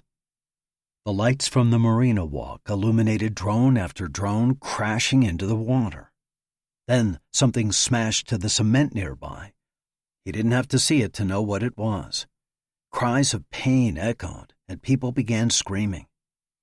"Cover the boys!" he yelled to Rick Musser, who was already doing that very thing. "Get down on your knees," he commanded Nevin. The scared teenager immediately complied, and Wasaku covered him with his body.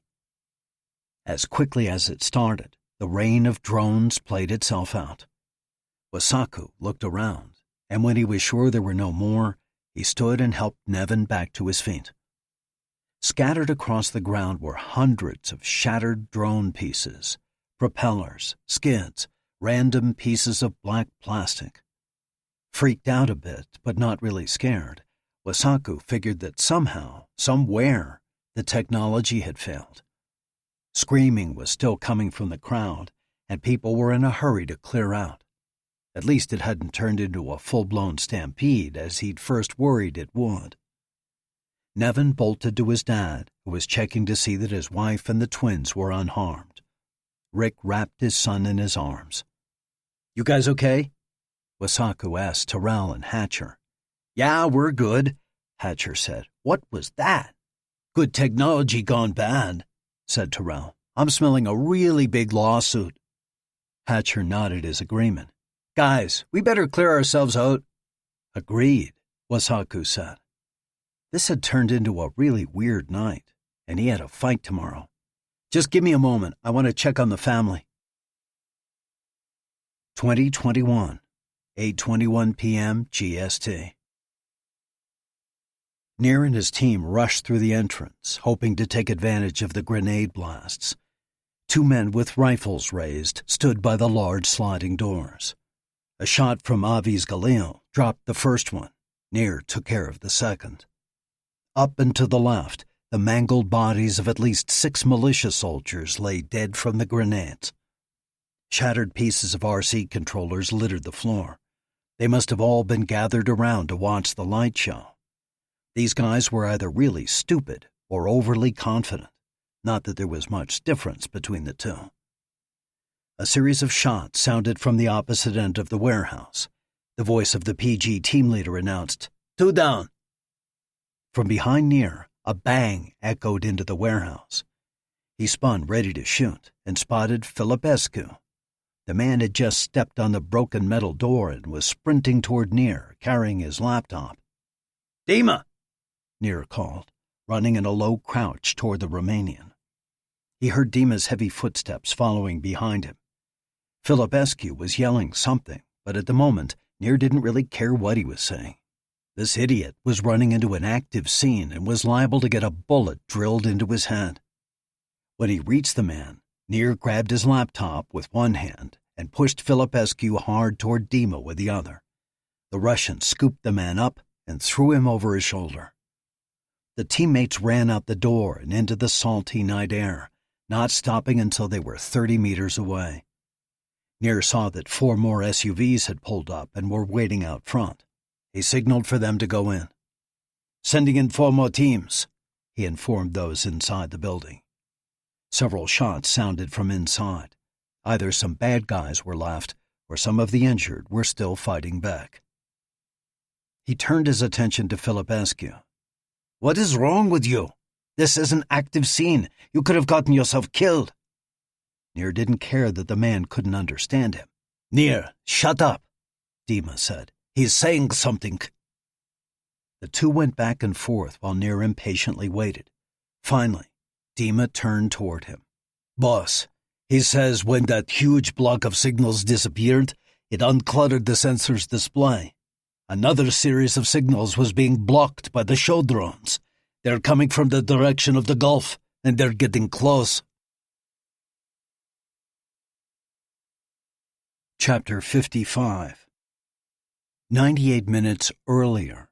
International waters, Persian Gulf, 1847, 6:47 p.m. GST. The nets had been hauled up, and Faoud Razak stared at his wrist as his watch counted down the minutes.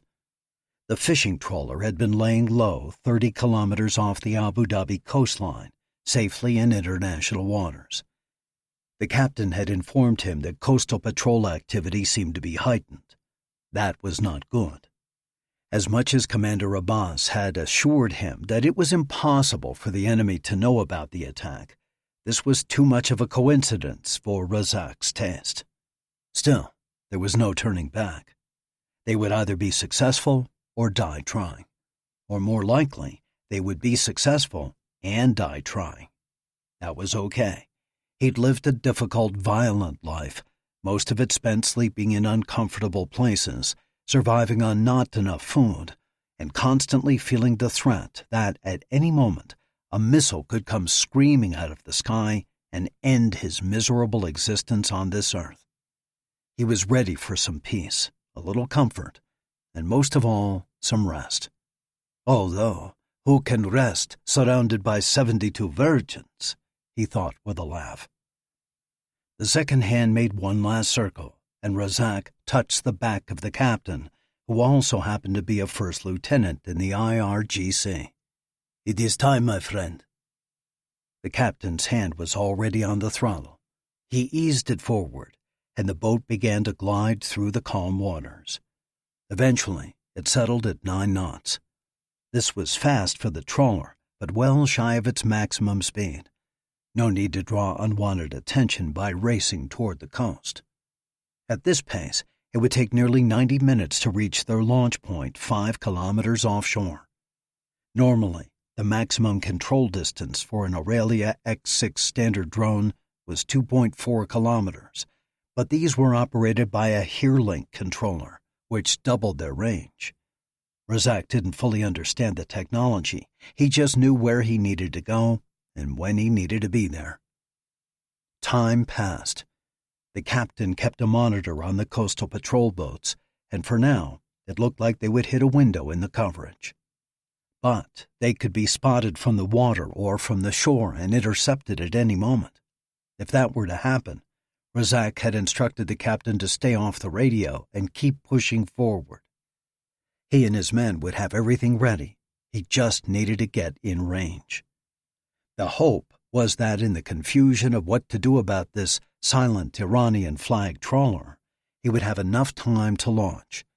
If that were to happen, then, from what he understood, it didn't really matter what the Emiratis would do.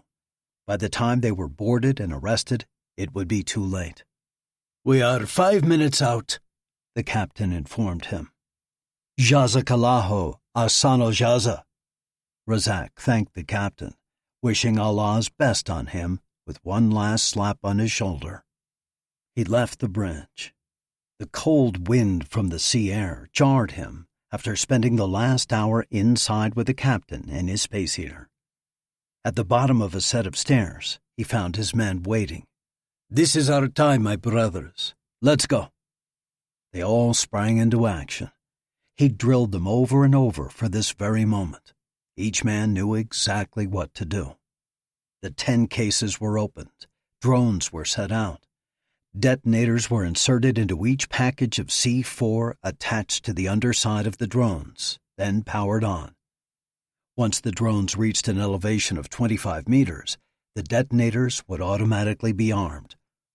When they once again descended to 1.3 meters, a shock wave would trigger in the detonator, causing the C4 to explode and shoot out the surrounding nails and metal balls at the speed he'd been told, 8,092 meters per second. All they needed was 9 minutes after they launched, just a 9-minute flight time, and they would achieve success. Razak watched his men closely as they worked.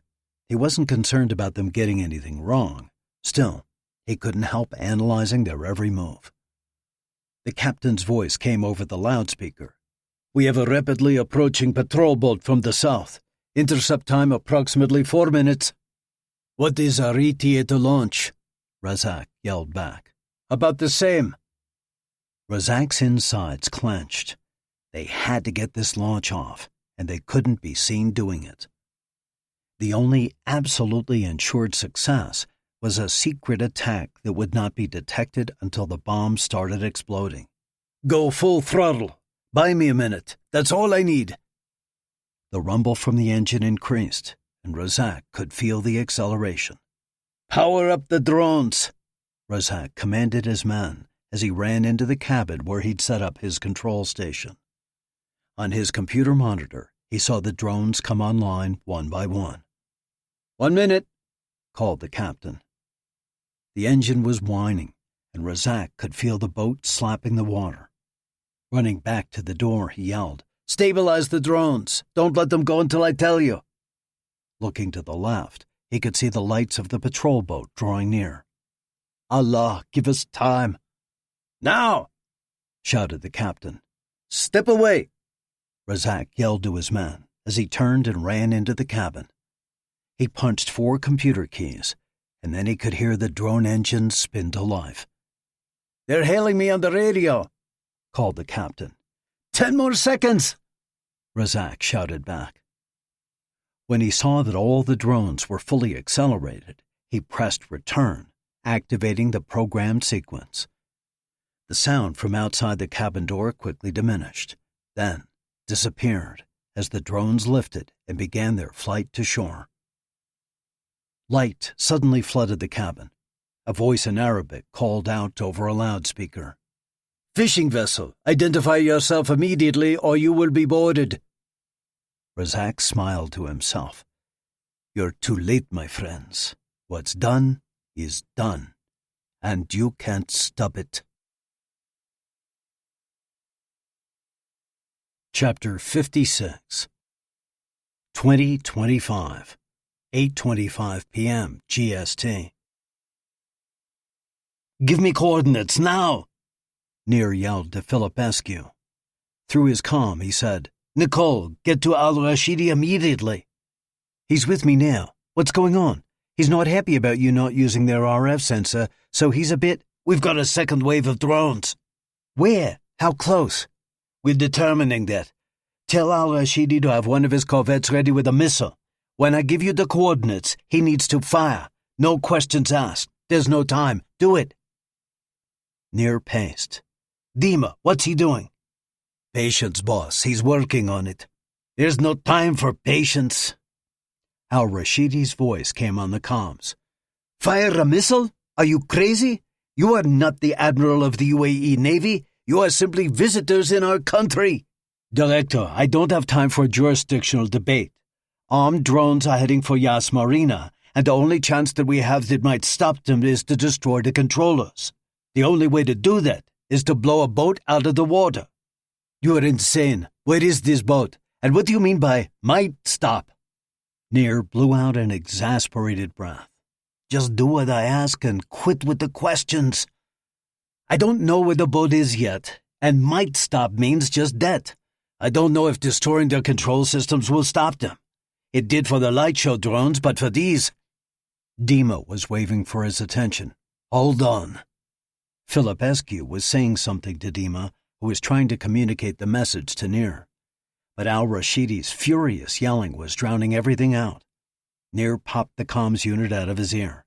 "He's found the location of the controllers," Dima said. "The coordinates are—" "Stop, don't tell me. Send them to Nicole and make sure you have the numbers right. Show them to Philip Eskew before you hit send." Popping his earpiece back in, he heard silence. Al-Rashidi must have figured out Nir had tuned him out.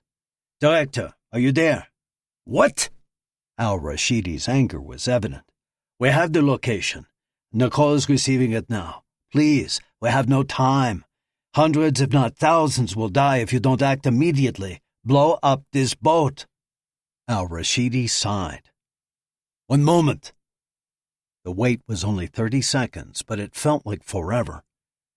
Nir was standing next to one of the Presidential Guard Suburbans with his forehead on the cool window glass. Al-Rashidi came back on. "One of our patrol boats has a fishing trawler stopped at these coordinates. They are preparing to board." Nir slammed his fist into the window. "No, there is no time. Get your boat out of there and fire the missile. You have to do it now." 2028, 8:28 p.m. GST. The spotlight was blinding as Razak and his team stood on the deck with the captain and his small crew lined up next to them. The patrol boat was drifting toward the trawler, ready to tie up and commence boarding. Razak had guns on board, but he decided not to use them. What good would it do? Patrol boats and Navy corvettes traveled throughout these waters. They'd be caught soon enough. Suddenly, the light turned off, and the engines of the patrol boat engaged. It made a hard port turn and raced off. His men looked at one another in confusion, but Razak knew exactly what was happening. He smiled to himself. "Finally, my rest has come." 30 seconds later, Razak heard a brief, high-pitched whoosh. 2029, 8:29 p.m. GST. "He says the RC signals are gone," an excited Dima said. Philip Eskew was laughing and dancing. He broke into a celebratory song that sounded like it had been sung at joyous times in Romania for generations. Relief flooded Nir. "I can't believe he did it," he said to Dima. "Seriously, I didn't think there was any way al-Rashidi would fire that missile." He was laughing now and went to join Philip Eskew in his dance. But the smuggler had suddenly stopped, a look of incredulousness on his face. "No, no, no, no, no!" The Romanian began shouting something to Dima in his own language. "Ruski, Ruski!" Dima reminded him. The man changed his words to Russian, and Dima's countenance fell. Turning to Nir, he said, "There's one signal left. One of the drones is still coming." 2030, 8:30 p.m. GST. I don't give this number out to hardly anyone, so use it wisely and don't share it. Don't worry, Wasaku. Nevin brought up the electronic contact card on his phone. I won't share it with anybody, and I promise not to go all stalker on you. Wasaku laughed. Good man. Now, if your folks will give you permission, I can set you up with some guys I know down in Durham who have a good gym. They'll work you hard, but if you're committed, you'll do well. Wow, that'd be awesome. And next time the WFL is down south someplace you guys can visit, hit me up, and I'll see if I can score you some tickets. He put out his hand for a fist bump, which Nevin happily tapped. Behind the teen, Rick, who'd been listening in, mouthed, "Thank you." Wasaku smiled his response. "What is that?" asked Harrell. For a guy who was so laid back, his voice had a concerned edge to it. Wasaku turned and followed where he was pointing. About 30 feet away, a drone was descending. It looked bigger than the tiny show ones that came crashing down earlier.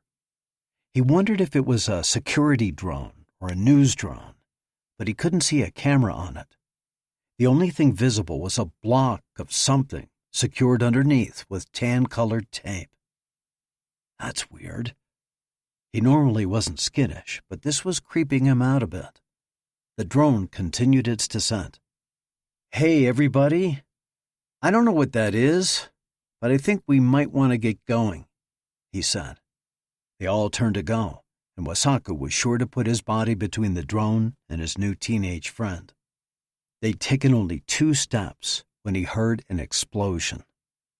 Everyone and everything close to them lifted off the ground and flew through the air. Thousands of projectiles rocketed into and through all that was in their paths, the staccato, metallic din of hits and ricochets coalescing into one constant sound. Wasaku felt like 1,000 punches had hit him from very tiny yet very powerful fists. He flew forward, landing on top of Nevin. Seconds later, the pain burst through his body as each new hole screamed for attention. He cried out, but no sound came. The air in his lungs was all gone. Panic set in, but it was soon replaced by peace as he gave himself over to what he knew to be inevitable. Chapter 57. SIA Headquarters, Abu Dhabi, UAE, February 15, 2020, 015, 12:15 a.m. GST. It was mayhem outside the office where Nir and Nicole sat. SIA agents moved from room to room, had impromptu discussions in the hallways, and talked loudly on cell phones, trying to be heard over everybody else. Nir had asked for the early reports and was told that at least 27 people were dead, and local hospitals had taken in more than 60 wounded. Too many of those injured might not see the morning light. As members of the security agency passed the glass office walls, they often glanced in. It was hard to gauge what was behind their looks. Appreciation? Accusation? If there truly was indictment in their looks, Nir certainly couldn't blame them. Those bodies were on his watch. They belonged on his tally sheet. With a sigh, he leaned back in his chair and looked to the ceiling. He'd turned off the overhead fluorescents a while ago. The glare of the fake light had given him a headache ever since he'd returned from that warehouse. Despite their protests, he'd sent his ops guys to another part of the SIA headquarters, where the Emirati agents retreated when they needed a quick hour or two of sleep during those occasional days-long crises. He was set up with food, beds, and showers. Nir needed his men fresh just in case. Even though everything appeared to be over, appearances were often deceptive. He closed his eyes, and in his mind's eye he saw nets, gear, electronics, and body parts flinging high into the air when the missile hit that boat.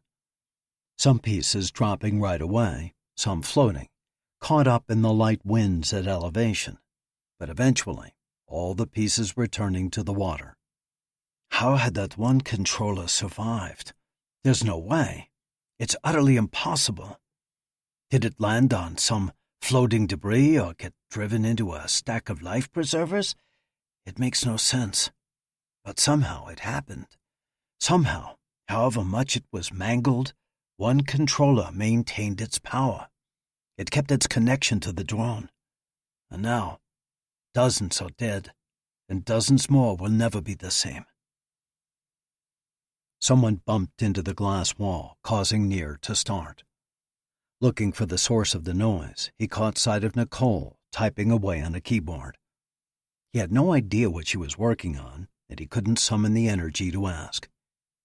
Lifting his feet onto his temporary desk, he closed his eyes and sighed once again. "It's not your fault." Nir opened his eyes. Nicole had swiveled her chair toward him. Without answering, he tilted his head back toward the ceiling and closed his eyes for the 3rd time. He didn't want this conversation right now. He was at fault, and he wanted to feel every bit of his failure. The last thing he needed right now was her raining on his guilt parade. Think how many more would be dead right now if not for our intervention." Without opening his eyes, he said, "Isn't that sort of like telling the judge, 'You should be happy with me. So I killed those people. Think of all the other people I didn't kill.'" It's about the stupidest analogy I've ever heard. That reply got Nir to open his eyes. Nicole went on, "You killed no one. Well, no one who wasn't trying to kill other people. They did the killing. You saved lives. Not enough. As many as you could." Nir brought his feet down and hit the desk with his hand hard enough to cause people passing by to look in. "Tell that to the family of 8 that was wiped out, Nicole. Tell it to that teenage kid who lost his parents and twin brothers. Tell that to the honeymooning guy who lost his new wife and both of his legs in one fell swoop. Hey, sorry. I did what I could. Guess it just sucks to be you." Nicole's face reddened, but she found the strength to remain in control. "Nir, quit making this about you." His anger flared. He opened his mouth to lash out, but then he closed it again. Leaning back, he returned his feet to the desktop, tilted his head up toward the ceiling, and once again closed his eyes. "Man, how I hate it when she's right. You can't save everyone, Nir. You're not God." That triggered a thought, and he looked at her. "Which begs this question, my dear. Where was God?" He could see that her mind had started racing, and there was anxiety in her eyes. She'd just stepped into a trap of her own making. The nice thing would be to back off, but he wasn't feeling all that nice tonight. Besides, maybe he could finally put this whole God thing to bed once and for all. "Seriously, Nicole, where was God? I know you've been praying. Why didn't he save them? What had all those dead people done to deserve being shredded by nails and ball bearings? Were they the bad people, and the ones who were saved were the good ones?" "I don't think they were the bad ones." "Then were they the good ones?" He leaned back in his chair, feeling in complete control of the debate now. "That would make it even worse. What use is it being good if that just makes God want to stick it to you even more?" Nicole sat silently, processing her answer. Normally, she was very confident, but Nir could see she felt totally outgunned. A twinge of guilt passed through him, but still, he pressed on. "If you think it was God's intervention that saved all those lives, then why didn't he save everybody?" Nicole closed her eyes. 30 seconds passed, then a minute.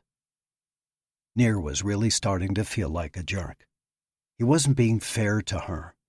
He was about to let her off the hook, but then she opened her eyes and spoke, her tone soft but firm. "When I went to see Christian after Iran, he and I were talking about all the changes he'd gone through. I didn't get it, so I asked him basically the same question you just asked me. But I was asking in the context of salvation, you know, forgiveness of sins and eternal life, that sort of thing. I didn't think it was fair that God wouldn't save everybody so that everyone could go to heaven. It's weird how clearly I can picture this. We were sitting on the couch in his living room. Josette had taken the kids back home, and it was just Christiane and me. I remember what I asked him, word for word. If God is so loving, then why doesn't he save everybody? You know what his response was? Nir let the question hang. He said, "You're asking the wrong question, Nicole. The question isn't why he doesn't save everybody. The question is why he saves anybody." Nicole paused to let the question sink in. Nir wondered if she was expecting him to respond, but she looked like she wanted to continue. He waited her out. Christiane went on to say that most of us view God like some kind of genie in a lamp. When we're in trouble, we rub on the lamp, and then out he pops. We tell him what we want, and we expect him to do exactly what we ask. But if that were true, who would be running this universe? God or us? Us, Nir answered, surprised at his sudden interest in the conversation. Exactly, which wouldn't go too well. She looked to the floor and smiled. Christian said if he were the one running the universe, the Earth would have already flown off its orbit, bounced off a bunch of other planets like a pinball, and gone rolling into a black hole. Nir chuckled at the illustration. He liked this guy. I need to meet your brother someday. Sounds like he and I are a lot alike. You kind of are. Anyway, the point is that the world would be a huge mess if we made all the decisions. So we trust those decisions to God. There are both pros and cons to that. The biggest con is that he won't always do things the way we think he should. The number one pro is that because he's a perfect God, whatever he does is always right, even when it doesn't feel like it to us. Here's where he always began floundering with God.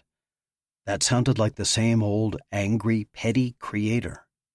If I understand what you're saying, essentially, God's answer to why he didn't save everybody is, shut up, I'm God. Sounds a lot like what I remember hearing about Job growing up. Nicole grimaced. Yeah, the way I said it does kind of sound like that. Give me a second to think. Nir gave her some space. What she was saying was pretty thought-provoking, but again, it sounded a lot like what he'd heard his whole life. It was God's way or the highway. He set the rules, and he just waits for someone to break them. God is happiest when he has a butt to kick. Nicole interrupted his train of thought. Where what you said is off, I think, is that it doesn't take into account God's love. Somewhere in the New Testament it says that God is love. He doesn't just love, he is love. That's what brings us back to Christian's original question. Why does God save anybody? He doesn't have to. He survived fine without us before. He could survive fine without us again. But he doesn't want to. Why? Because God is love, and he wants someone to pour out that love on. That someone is us. For the first time in his life, he'd heard an answer to his questions that made sense. Okay, I'm getting it a little more. But the question still remains, why does he save some and not others? That's what I was finally trying to come around to. I just had to remember how Christian got there. Because God is love, everything he does stems from that love. So, rather than him answering our questions with, shut up, I'm God, he answers with, trust me, I love you. Nir mulled over her words. He liked what she had to say, but it was still hard to accept. It was bumping up against everything he'd ever understood about who God was. Nicole, I'm a Jew. Wait, what? Nir laughed. Very funny. What I mean is, as a Jew, I know the God of punishment, vengeance, and wrath. This lovey-dovey, touchy-feely God is a New Testament invention. It's like he went to an anger management class and has been reformed from his old ways. It was Nicole's turn to laugh. I like that picture. Sounds like it could be an old Far Side cartoon. One day, I watched this preacher on YouTube. His message title was something like, Reforming the God of the Old Testament, or A New Look at the God of the Old Testament, or something like that. But what he said was interesting. He said that whole thing about the God of the Old Testament being the angry God and the God of the New Testament being the loving God is a bunch of crap, not his exact word. But when you look at the prophets, sure, there's a lot of judgment there because the people were being nasty and sinful, like a parent with a kid that needed to be disciplined. But here's the other thing, he said, you find, especially with those same prophets. When there's a promise of major discipline, there was usually a promise of forgiveness and reconciliation and restoration as well. Again, just like with a kid. You discipline them, but you never stop loving them. There was a knock on the door, and Nir waved at a man in a kandora. "I apologize for the interruption. Director al-Rashidi has asked that you both join him in his office." "Of course." Nir stood with a groan. His body was exhausted, and his legs were stiff. Nicole stood as well, but much more gracefully. He took her arm. "Thank you. I was in a dark place and needed a little perspective. What you said makes a lot of sense. I promise. I'll keep thinking on it. It's all I can ask." Then she leaned into him for a brief moment. "Please," the Emirati said, inviting them out with his hand. Chapter 58. Sharjah, UAE, 0250, 2:50 a.m. GST. The dock drew close, which both excited and worried Abbas. "How do we know the Emirati police won't be waiting for us?" he asked the boat's captain. "First, everything about us is legit. We're just a fishing boat that's been out fishing. We may be unloading our catch at an unorthodox location, but that's what our client wanted. Or at least that's what I'll tell any coastal patrol who may be tracking our course. The second reason I know we are safe is because earlier this evening, our men visited the home of the dock manager for the company who owns this property. While two of our IRGC brethren wait at the house with the wife and children, he will be here with two others, making sure your path is cleared for unloading and departure." That certainly gave Abbas some peace. But still, "Won't he be a loose end? He'll just go to the police when he's set free." The captain smiled. "There will be no loose ends, neither here at the dock nor at the manager's house." "Excellent." Abbas felt relief. He'd known there had to be an IRGC presence here in the UAE, just as there was in most other nations worthy of their interest.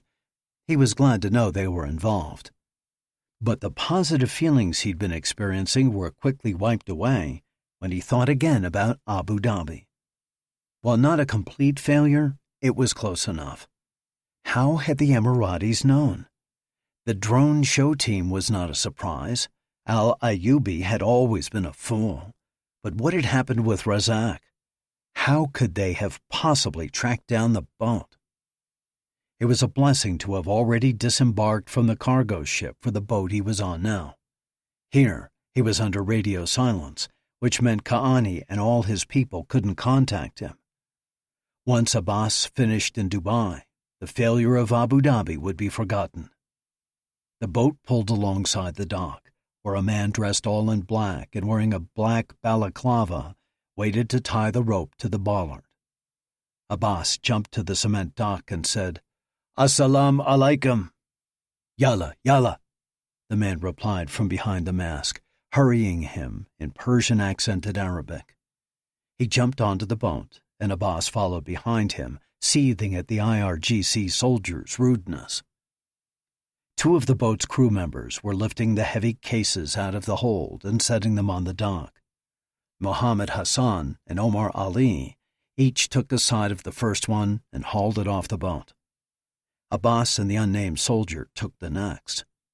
They stepped onto the dock and walked the case 10 meters to where a large moving truck stood with its rear door already open. 20 meters beyond the truck knelt a man. His head was covered in a hood, and the barrel of a pistol was pressed against it. Blood stained the front of his shirt. Standing behind him, holding the gun, was a second IRGC soldier, dressed identically to the man helping Abbas unload. "Ah, that must be the dock manager, the loose end that will soon be tied up." After hefting the case into the back of the truck, the two men returned to the boat. A dozen times they made the round trip while Hassan and Ali made it one more. Then they moved on to the crates. The 4 boxes Abbas estimated to weigh 60 kilograms each had him wishing they'd started with them. He was exhausted and nearly stumbled several times, each shift of the weight eliciting a hard look from the eyes of his balaclava-wearing partner. By the time they'd tied down the cases in the rear of the truck and walked back out into the cool air, the boat was already gone. The IRGC soldier approached Abbas and handed him a set of keys. After Abbas took them, the soldier swung hard toward his face. The blow connected, and Abbas dropped to the ground.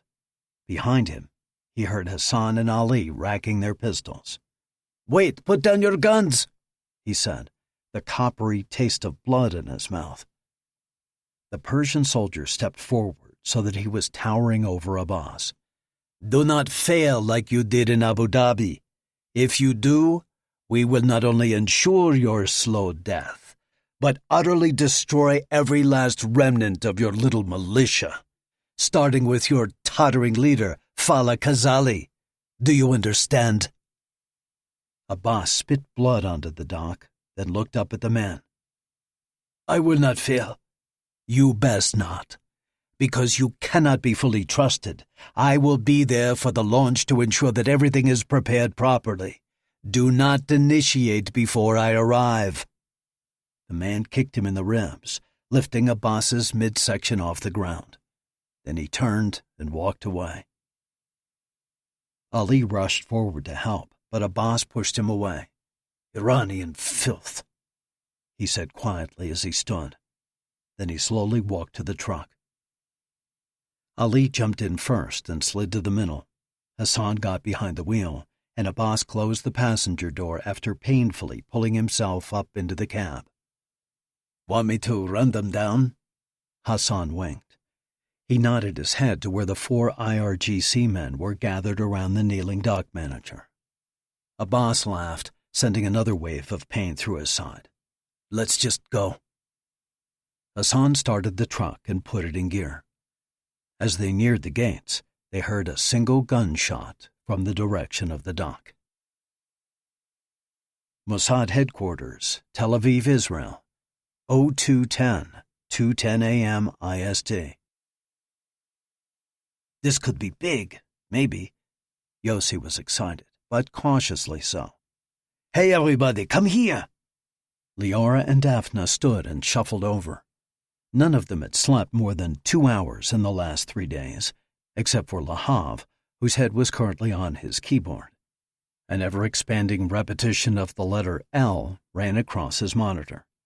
He'd been asleep long enough that duplicates of the letter likely numbered in the tens of thousands. Apparently, he's used to a better sleeping schedule in prison. Yossi tossed an empty Coke can that bounced off of Lahav's left ear. "Ow!"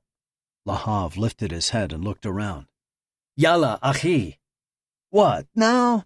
Come on, I can't live like this. I've got to sleep." When he got no sympathy and no reprieve, he reluctantly stood. "It's about Dubai," Yossi told him. As though a switch had flipped, Lahav was fully energized. He rushed the rest of the way to Yossi's station, almost knocking over his Wookiee in the process. "Achla, I told you! Slow down, Achi. I'm not even sure it's anything yet." Yossi clicked a button on his computer screen, and a split-screen map of the Persian Gulf appeared. Shapes of various sizes and colors littered the waters. "Okay, this is a live map of all the active shipping in the Gulf. Each one of these shapes represents a bone. The bigger ones are tankers." He clicked a red arrow, and a picture of the new Hellas popped up. The information stated it was a crude oil tanker flagged in Greece. It was currently underway using its own engine and was traveling at 11.7 knots on a 130-degree course. "That's cool," Leora said. "Does it work for, yachts and non-commercial boats too?" "All traffic." Yossi clicked on a purple dot. "It says here that this is the Samaj, a Class B pleasure boat flagged out of Japan." "Dubai, Achi. Let's get to Dubai," Lahav said. "Patience. Okay, so, Daphne, ever since you tracked that boat that got missiled back to Bandar Langa, I've been checking into every ship and boat that sailed from there to the UAE in the last week. So far, they're all legit. But then I got thinking, what about any that sailed from BL, but not to the UAE? Seems like that would be less than helpful." Daphne popped a handful of seeds into her mouth. Normally, yes, especially if we were looking at any other country. Leora started bouncing in her seat. Oh, I know where you're going with this. Don't steal my thunder, he smiled. One thing we've learned about our Iranian friends is that when they want to do something shady with their ships, drop an arms shipment here, launch a raiding party there, they shut off their automatic identification system. They'll be on a map like we have here, then suddenly, abracadabra, they disappear. A little while later, they'll reappear saying, "Sorry, our AIS went out, but we have it fixed now." Exactly. Apparently, Leora couldn't keep herself out of the conversation. I was part of the team that tracked an Iranian cargo ship last year when it went dark in international waters near Haifa. When it reappeared, it was all the way up by Syria. We never did figure out what they were doing. Yossi continued. So I went digging around, and wouldn't you know, yesterday evening the Iranian-flagged cargo ship Samia suddenly disappeared in the Persian Gulf. Near where? Dubai, shouted Lahav. Well, almost, but not quite. It was just past Greater Tunba Island, which is about 130 kilometers north from Dubai. When will you get to Dubai? Lahav's impatience was on full display. Wait for it, young Padawan. From where Samia went dark, it's about an 8 or 9 hour trip to Dubai. So I looked for any vessel that was around Greater Tunba Island at the time that Samia disappeared, that then headed right for shore. And once again, wouldn't you know, the UAE-flagged Murban, which had been fishing off the island, just pulled into dock in Sharjah, a suburb of, he signaled to Lahav. Dubai! Exactly. It landed about 25 minutes ago, which is exactly 8 hours and 45 minutes after the Samia vanished into thin air. And what's doubly odd is that the dock it pulled into isn't a fishing port. It's owned by an import-export company called Ultra. I told you it was Dubai. I told you! Yes, you did, Lahav. As a reward, I promised to put 150 shekels on your canteen account when you go back to prison. Sababa, Achi! Lahav gave him a huge smile. Leora stepped in. Yossi, get Nir and Nicole on the line right away. Fill them in. Daphne and I will try to find some footage around Ultra. We'll see if we can figure out what they're driving. Make sure to let Nicole know we'll probably need her help. And Yossi, great work. She leaned around and gave him a peck on the cheek. Yossi swiveled his chair just in time to see Lahav standing next to her with his lips puckered. Ew, no. She skirted around him. What? I came up with Dubai. Dubai was all me. Doesn't that deserve at least something? A hug? A handshake? Or this? Daphne punched him in the arm. There you go. Enjoy it. Chapter 59. SIA Headquarters, Abu Dhabi, UAE, 0330, 3:30 a.m. GST. The call from Yossi came while Nir and Nicole were still with IRGC Director al-Rashidi. Nicole switched her phone to speaker as he began explaining what he'd found. While the evidence seemed solid to Nir, al-Rashidi's response was tepid. Too much speculation, he claimed. You can't build a case on coincidence. Still, he promised to alert Lieutenant General Tamim and to have his SIA teams on the lookout around the city. Nir was unimpressed. Okay, but at least let me get my team up to Dubai. I just need the vehicle. He was banking on the hope that al-Rashidi was tiring of their presence and was ready to get them out of his headquarters. He was pleased to hear him say, I'll have a driver waiting for you out front in 10 minutes. Not quite what he wanted, but a good first step. No, I appreciate your kind offer, but, like you said, it's probably nothing. I don't want to pull away another of your agents just to chauffeur us around. All I need is a Suburban or something, and we'll get ourselves there. As a man who had spent years in intelligence work, al-Rashidi knew a blow-off when he heard it. The next half hour saw a negotiation between the men that at times got quite heated. Finally, the director offered to let them have the SUV, but with the condition that they would check in with the Dubai branch of the SIA as soon as they arrived. Nir had quickly promised their cooperation. "Absolutely, as soon as we get there." He and Nicole packed up their stuff, then roused the ops guys from their cat naps. True to his word, al-Rashidi had a Suburban waiting for them. As soon as they pulled away from the curb, Nir asked Dima to call Filipescu and ask him to join them with his RF sensor. He also wanted him to bring one more piece of equipment he had a hunch they'd need. The Romanian readily agreed. His part in the evening's activities had left him shaken and angry. He was sad and hurt, and wanted revenge. Filipescu was waiting outside when they pulled up in front of his walled compound. He climbed in next to Nicole, and the SUV zigzagged through the Abu Dhabi streets for a quarter of an hour. Then, spotting a parking garage for a high-rise apartment complex, Yohn pulled in. He circled up the ramp until they reached the third floor. Prowling through the aisles, they focused on SUVs. When Yohn stopped, Avi passed a screwdriver up the rows, and Filipescu, Yohn, and Nir climbed out. While Yohn used the tool to swap plates with a parked white Suburban, Filipescu ran the signal tracing device Nir had asked him to bring around their SUV. Beeps sounded in two separate places under the vehicle. Nir slid beneath the frame and pulled out a magnetic tracking device from each location. Exactly what he'd suspected they'd find. "Guess they wanted to be thorough," he said, tossing them up and down in his hand. Even though Filipescu couldn't understand his words, his smile said he got the drift. The three men climbed back in, and Yohn got them back on the road for the 90-minute drive to Dubai.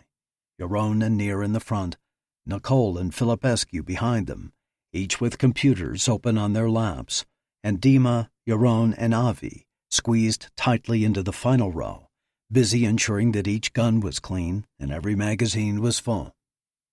After they'd traveled for 15 minutes, Nir opened his window and dropped the tracking devices to the ground. The debate with al-Rashidi over requisitioning a vehicle had solidified a thought that had been germinating in Nir's mind for a while. They were better off on their own. Sure, it might upset some folks, both in the UAE and in Tel Aviv, but it was better to ask forgiveness than to ask permission. He'd weathered the chain of command storm before and survived. He would likely survive this one, too. Another 20 minutes' worth of road passed under the tires before his phone rang. "Tavor, it's Ephraim. Hey, Achi, what are you doing awake?" "Same thing you are, trying to save the world." A lilt in the man's voice told Nir he would likely enjoy this conversation. Ephraim was a good guy, and Nir and the team were lucky to have him as their liaison. "Got a strange question for you." Nir knew what was coming. "Shoot."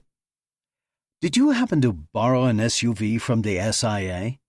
"I did. My friend Director al-Rashidi acquired it for me."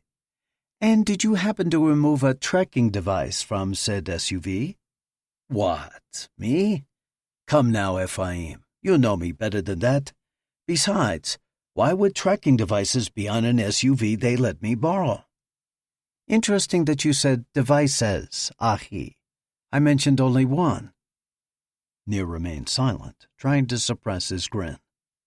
"Anyway, it seems al-Rashidi is having kittens, claiming you've gone rogue. He's threatening to have you arrested." Nir rolled his eyes. He hated sore losers. "How's he going to find us if he has no trackers? Listen, tell him I can't help it if the SIA uses schlock tracking devices. Maybe you can offer to sell him some high-quality Israeli-made spy gear." Ephraim laughed. "Listen, I promised him I'd tell you to check in when you get to Dubai. Promise fulfilled. I'll see if I can fit it in." Now, Kesaria's assistant deputy director's tone changed. "Listen, Nir, I need to tell you something that no one on your team is authorized to know. I'm telling you only because I got special permission from the Mossad himself, and because I've got Le Roux-level encryption on this line." "I'm listening." Nir leaned forward and toward the passenger window. "Kesaria has an asset in Dubai with connections to the underground IRGC presence. This person said there'd be rumblings that something big was coming, and their assumption was that it was about Abu Dhabi.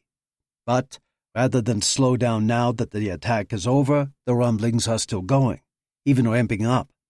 But it's just internal speculation based on various soldiers' takes on their superiors' moods. Absolutely nothing concrete. Nothing concrete is more than we have now. Exactly. So our asset is fairly confident that whatever's happening, the local IRGC commander is connected in some way. Whether it's full involvement or not, he doesn't know. As Ephraim gave him the commander's two names, both alias and true, Nir grew excited about the plan forming in his mind. Do you have a location on him?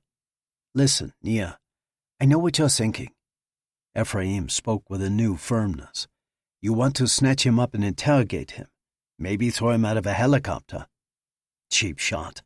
Crimea River. What I'm telling you is, do not do that. Let me say that again. Do not apprehend the IRGC commander. Picking him up would likely compromise our asset. I can't tell you why. Just trust me that it would. We cannot lose that information pipeline. You're authorized by the Mossad to follow him, but that is all. Are we clear about that? We're clear. Good. Because if you act contrary to this order, you will certainly lose your job and will probably be brought up on charges. We're clear, we're clear. He was frustrated by the order, but understood it perfectly. When in the field, his safety was dependent on the discretion of his fellow agents. He would never unnecessarily put an asset at risk. Ephraim continued, I'm sending you an address. Keep your team working on finding the KSS militia. I'll check in with you soon. Got it. Thanks, Ephraim. His friend may not have been a wealth of information, but what he'd shared was enough to hone their plan from go to Dubai and figure it out to actually having a lead to pursue. The kilometers passed, and soon the lights of the city appeared in the pre-dawn skyline. A feeling of déjà vu caused some edginess on Nir's part.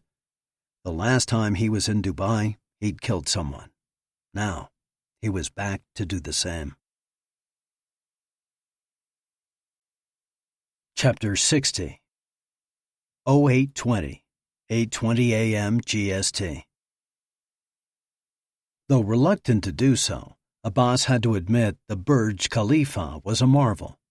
In preparation for what he was about to do, he had learned all he could about the structure. Reaching 828 meters into the sky, the building was over half a mile from base to tip. No other man-made structure on the face of the earth came close to its reach. The second highest building in the world, Taipei 101 in Taiwan, wasn't even 2/3 of its height. But more than just the elevation of its penthouse made the structure a wonder. One could build a half-mile tall cement block and people would say, meh, it's big, but... What made the Burj Khalifa a one-of-a-kind work of art was its sheer beauty. Built on a Y-shaped base and surrounded with an 11-hectare lush green oasis, the architectural style of the Burj was taken from its culture. Reminiscent of a glass minaret, it was designed as a tribute to the religion and the god of the nation's people. Not only was its design homage to Islam, but the nearly 26,000 hand-cut glass panels of its exterior reflected its affluent surroundings, its bustling citizenry, and the rich blue waters of the Gulf. Then, when night fell, the Burj offered a visual echo of the magnificent lights of a glistening city that sprouted, then bloomed in the desert. But while the outside may have pictured a desire to reach up to heaven, the inside was old-school capitalism at its finest, and it was what was inside that made it deserving of its fate. The 5.67 million square feet were separated into more than 200 floors, each one designed with quality and opulence in mind.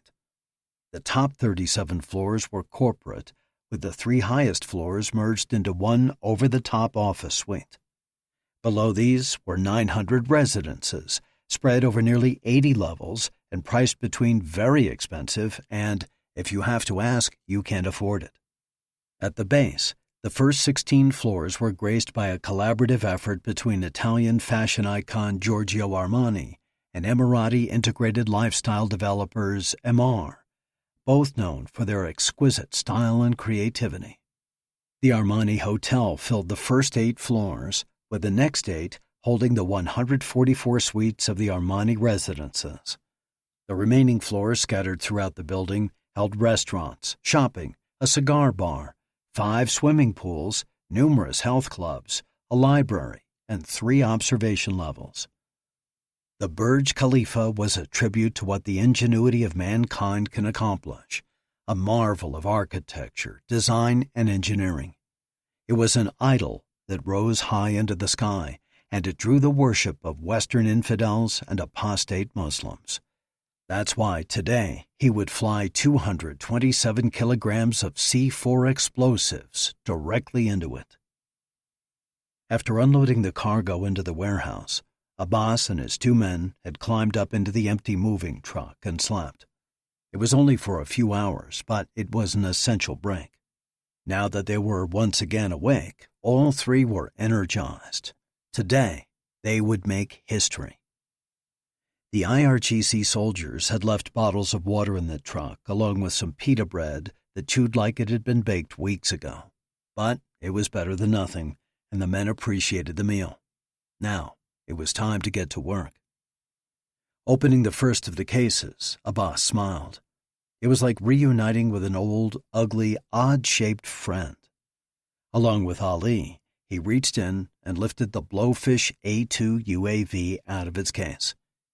He hadn't flown one since he dropped the mortars on the oil refinery. The drone wasn't really all that heavy, weighing in at only 13.4 kilograms. It was just awkward, with its wide-reaching legs and 2.1-meter main rotor. Tucked into foam in the corner of the case was a large battery. The power supply and UAV together tipped the scale at 23.7 kilograms.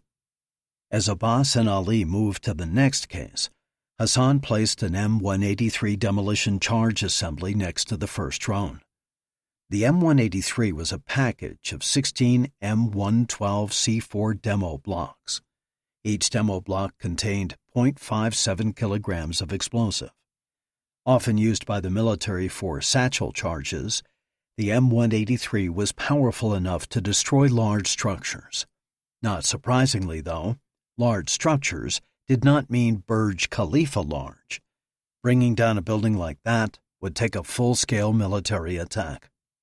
This would not be a 9/11-style demolition. The goal of this assault was to cause maximum damage to the psyche of the Sunni fools in the West. And unlike 9/11, this was not to be an onslaught on capitalism in the West. It was purely Shia versus Sunni. That was why the attack was to be today, on a Saturday, instead of tomorrow, the first day of the work week. This target was not business, but the people themselves. The drones weren't programmed to hit the weekend unoccupied upper corporate floors. They were directed at the residences, and the hotel, and the restaurants, all the levels that would be teeming with souls on a Saturday. The carnage would be great, and it would be personal. People would be blown to pieces, not at their places of business, but in their very homes. Abbas could already picture the ostentatious building with massive holes in the glass, smoke pouring out, hundreds, even thousands, of bodies littering the inside of the building and the oasis around its base. It would be demoralizing and would stand for months as a testimony to Allah's disfavor toward those Muslims who heretically claimed Abu Bakr to be the successor to Muhammad, peace be upon him. A wave of reverence passed through Abbas. More than ever, he believed he was doing the work of Allah. He was a servant, and he could feel his master's favor, his smile shining down upon him. Chapter 61. 1000 hours, 10 a.m. GST. Nir. Nicole punched the back of his seat. He set the pen he'd been tapping against the window on the dashboard. Sorry. 3 minutes later, he had the pen again, tapping the back of his hand. Yohn. Nicole heaved a sigh. Yohn snatched the pen out of Nir's hand, snapped it in half, and dropped it into the center console. I lose more pens that way. Stakeouts were the worst. You hurry to get to your location, then you sit outside and wait, and you wait, and after that, you wait some more. The team had wanted to know why Nir chose to stake out the home of Ahmad al-Qasimi, but the only response he could give was, "Trust me." No one else was cleared to know this al-Qasimi was actually Mehdi Zahiri, leader of a Dubai-based IRGC cell, a fact the Mossad knew only through the daring intelligence work of a mole who was so far undercover that not even Nir was supposed to know his identity. Leora's chipper voice came through the comm system connected to everyone's ears except Filipescu's. Let me give you an update on the truck situation. As you know, using a highway camera Nicole found, we identified that moving truck driving away from the area of the ultradock at just the right time to fit our timeline. Being the middle of the night, it wasn't hard to spot. We were able to track it for several kilometers, but then we hit a blind zone. So we created a radius and looked for similar trucks. These Emiratis love their moving trucks. We identified 13 possibles. 8 of them stayed in Sharjah, and 5 drove to Dubai. You have the addresses for the destinations? Nicole asked. We do for all the Sharjah trucks and 3 of the Dubai. Do you want me to send them to you? Sure, good work. Boss, Yohn pointed to the gate of the compound. The metal door slid sideways, and a white Land Rover drove out. Nir snatched an SLR camera from his lap and took the lens to its longest end. He rapid-fired shots until the SUV had driven past. Follow him, Yohn, but be careful. We cannot get made. The Suburban pulled out, and Nir angled up the screen on the back of the camera. Nicole leaned forward to look, putting her hand on his arm to let him know she was there. South on Al-Mustaqba Street, Yohn said. Got it, Daphne said from the Tel Aviv workroom. Nir sped through the photos until he came to the one that had a clear view of the Land Rover's front seat. West on Al-Safa Street. Again, Daphne acknowledged Yohn's direction. Pull up a picture of al-Qasimi, Nir said to Nicole. A couple of clicks later, she handed her laptop forward. He set the camera next to the screen. No doubt, that's him. We're on the ramp for northbound E11. Nir shifted his attention to Yohn. What with all the turns? Has he made us already? Don't think so. They're just the fastest route to get to the freeway. Nir slapped Yohn on the shoulder. Good, be careful. Then, turning around, he said, Dima, ask Filipescu if he's picked up anything. Dima spoke to the Romanian, who let out an exasperated rant. He says nothing but single drones, low frequency. He'll tell you if he finds anything. Sounds like he said a few other things. Nir raised his eyebrows. He did, but I edited. The SUVs drove on, with Yohn staying 8 to 10 car lengths behind. After they'd traveled 5 kilometers, the Land Rover exited the freeway. Nir sat up straight. Maybe this was it. He's getting off onto Tariq bin Zayed Road. Leora, tell me which one of the moving trucks is in this area. He heard the sound of typing, then Leora's voice. I got a blank, boss. It could be one of the trucks we lost, but nothing we've identified is around your location. Nir started tapping the side of the door with his thumb. This time, it was Filipescu who angrily pleaded with him to stop. On they drove. Sometimes Nir felt like Yohn was getting too close. Other times it felt like he'd fallen back so far he was bound to lose them. But somehow, the agent was always proven to be at just the right distance at just the right time. They passed the palace of His Highness Sheikh Ahmed the Amir of Qatar, then crossed over Dubai Creek on the Al Maktoum Bridge. Finally, when they reached the Dira Clock Tower roundabout, they followed the white SUV to the east. This led them back onto the E11 freeway at the airport and north. What's with the tradecraft? Yohn, you're sure you're not made? Yohn shrugged. How can I be sure of anything except the rising of the sun and my love for my children? But I would bet against it. Nir laughed. Truly a philosopher. It looked as if they'd end up in Sharjah after all. Another 10 minutes had passed when the Land Rover exited the freeway. Liara, he just got off on D95. Do we have anything there? I don't think we're in Sharjah yet. Wait. More typing. For a tiny girl, she's got some powerful fingers, Nir thought randomly. I got one. It's right on the mushy line between Dubai and Sharjah. Let me know if he turns on 204th. If so, we've hit jackpot. 2 minutes later, the SUV made a left onto 204th Road. Keep going straight. No need to follow from here. We've got him pegged. Liara, give me an address. She fed him the location of a warehouse on nearby 11th Street. Nir lifted his phone from the console and dialed Ephraim.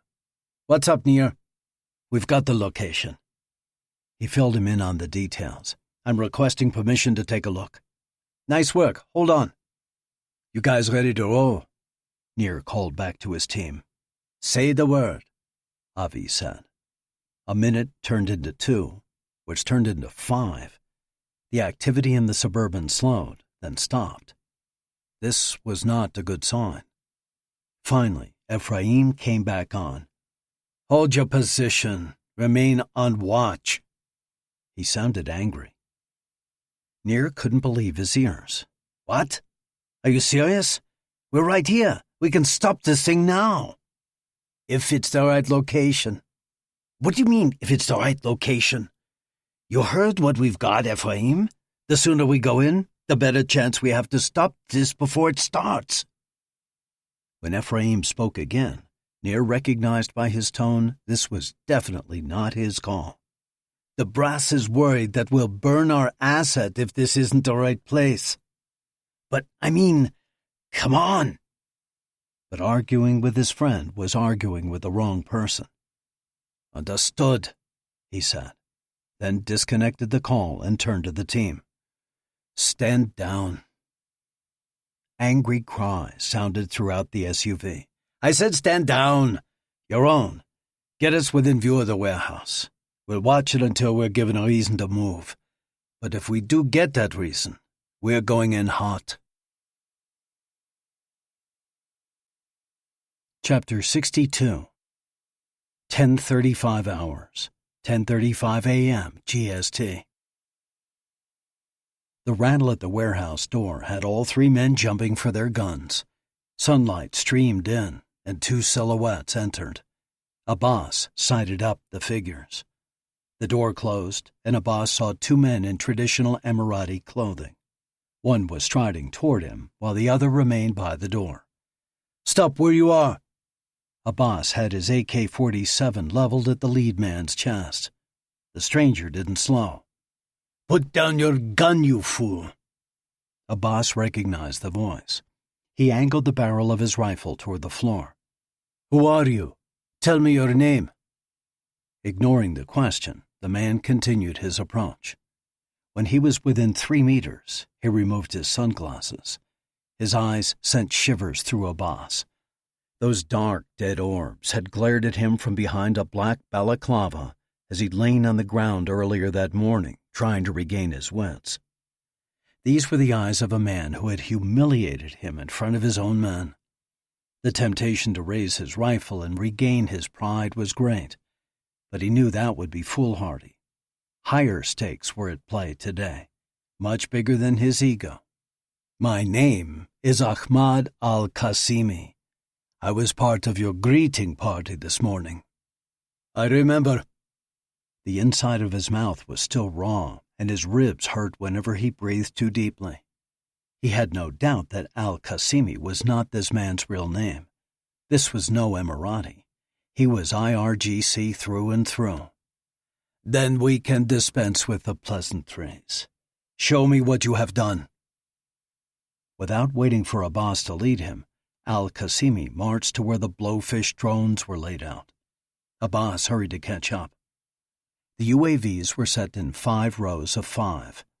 Al-Qasimi stopped next to the first one, then squatted and examined it closely. Talk. As you can see, the batteries have all been tested for full charge and attached. Secured under every drone is an M183 demolition charge. Into each has been inserted a 4-detonator bundle. As you know, they have been programmed to detonate 6 meters from the building so that the blast radius can expand and not be limited to 1 or 2 floors. Al-Qasimi nodded in appreciation, and Abbas thought it was probably the closest to a compliment he'd ever dished out. So, you are saying that everything is prepared? It is, Abbas said it with pride. At 11:30, we will commence. Al-Qasimi checked out the drones once again, then turned to the control station, which held 25 transmitters with wires bundled together and connected to a laptop. A look of stern resolve came across his face. No need to wait. We will begin the start sequence now. 10:45 hours, 10:45 a.m. GST. This is stupid, Yossi's voice came through the comms. In fact, this is stupider than stupid. It's like the highest level of stupid that stupid can get. Nir had to agree. Just beyond those warehouse doors was probably everything needed to launch a major terrorist attack. Yet here they were outside, sitting on their hands. Time was wasting, and a greater likelihood that more people would die came with every second that passed. Time is a precious commodity when it comes to operations. It's a sin to waste it. Besides, sitting and doing nothing is completely against my nature. Okay then, let's make use of this time. Everyone, listen up. We've all figured out that a terrorist drone attack is about to happen in Dubai. What we don't know is what the target is. The Burj Khalifa, of course. Okay, Lahav, why do you say that? The man gave an exasperated sigh. Because I'm not an idiot? Remember our talk about people skills and respecting authority, Lahav? Nicole said. Right, sorry. Because I'm not an idiot, sir. Nir turned to look at Nicole. She just rolled her eyes. Elaborate, said Nir, maybe with a little more substance. Leora interrupted. The Burj is an obvious target. Our socially graceless friend here has been going on about the terrorists wanting to make a big statement, which makes perfect sense. And what bigger statement can you make than the Burj Khalifa? If you attack the Atlantis or the Burj Al Arab, you're essentially duplicating what you did in Abu Dhabi. Daphne took over. Exactly. Our whole premise is that Yas Island was to be a distraction from a bigger attack. Get everybody looking south so you can make the bigger hit to the north. The only thing bigger and more psycho than what they already did is to go after the Burj. Nir understood what they were saying, but something still didn't make sense. Okay, the Burj. But what can they do to it? It's not like they can drone the thing into the ground. A UAV is not a 767. Only silence came across the comms. Finally, Nicole spoke up. While it would be nice to know the why, I don't think we have enough information to figure that out. Logically speaking, we can pretty well assume the target, the Burj Khalifa. But even that isn't what really matters. We're not going to stop this attack at its destination, but at its source, right here at this warehouse. Which we can't do just sitting out here and observing, Nir grumbled. Shh. Avi was suddenly animated. Nicole, put your window down. Yohn, turn off the engine. Both complied. Avi leaned over the seat into Nicole's personal space, and she scooted to the left to give him some room. You guys hear that? Nir closed his eyes and put his head out the window. At first, all he could hear were the sounds coming from a nearby construction yard. Then, there it was, very subtle, like a long bass note underlying the busyness of the rest of the orchestra. What do you hear? Daphne asked from Tel Aviv, but nobody answered her. Nicole and Yohn confirmed they could hear it too. Then the volume increased exponentially, like someone turning a control knob up to 10. To Nir, the sound was like a massive swarm of bees, and it was emanating from the warehouse. Filipescu began shouting while staring at his screen. Dima translated. He says he has signals, big ones, 1380 megahertz. Communication protocol identifies them as Blowfish A2. Of course! Lahav sounded like he was about to burst. Makes perfect sense. KSS used the Blowfish A2 in a mortar attack against the Sania refinery in December.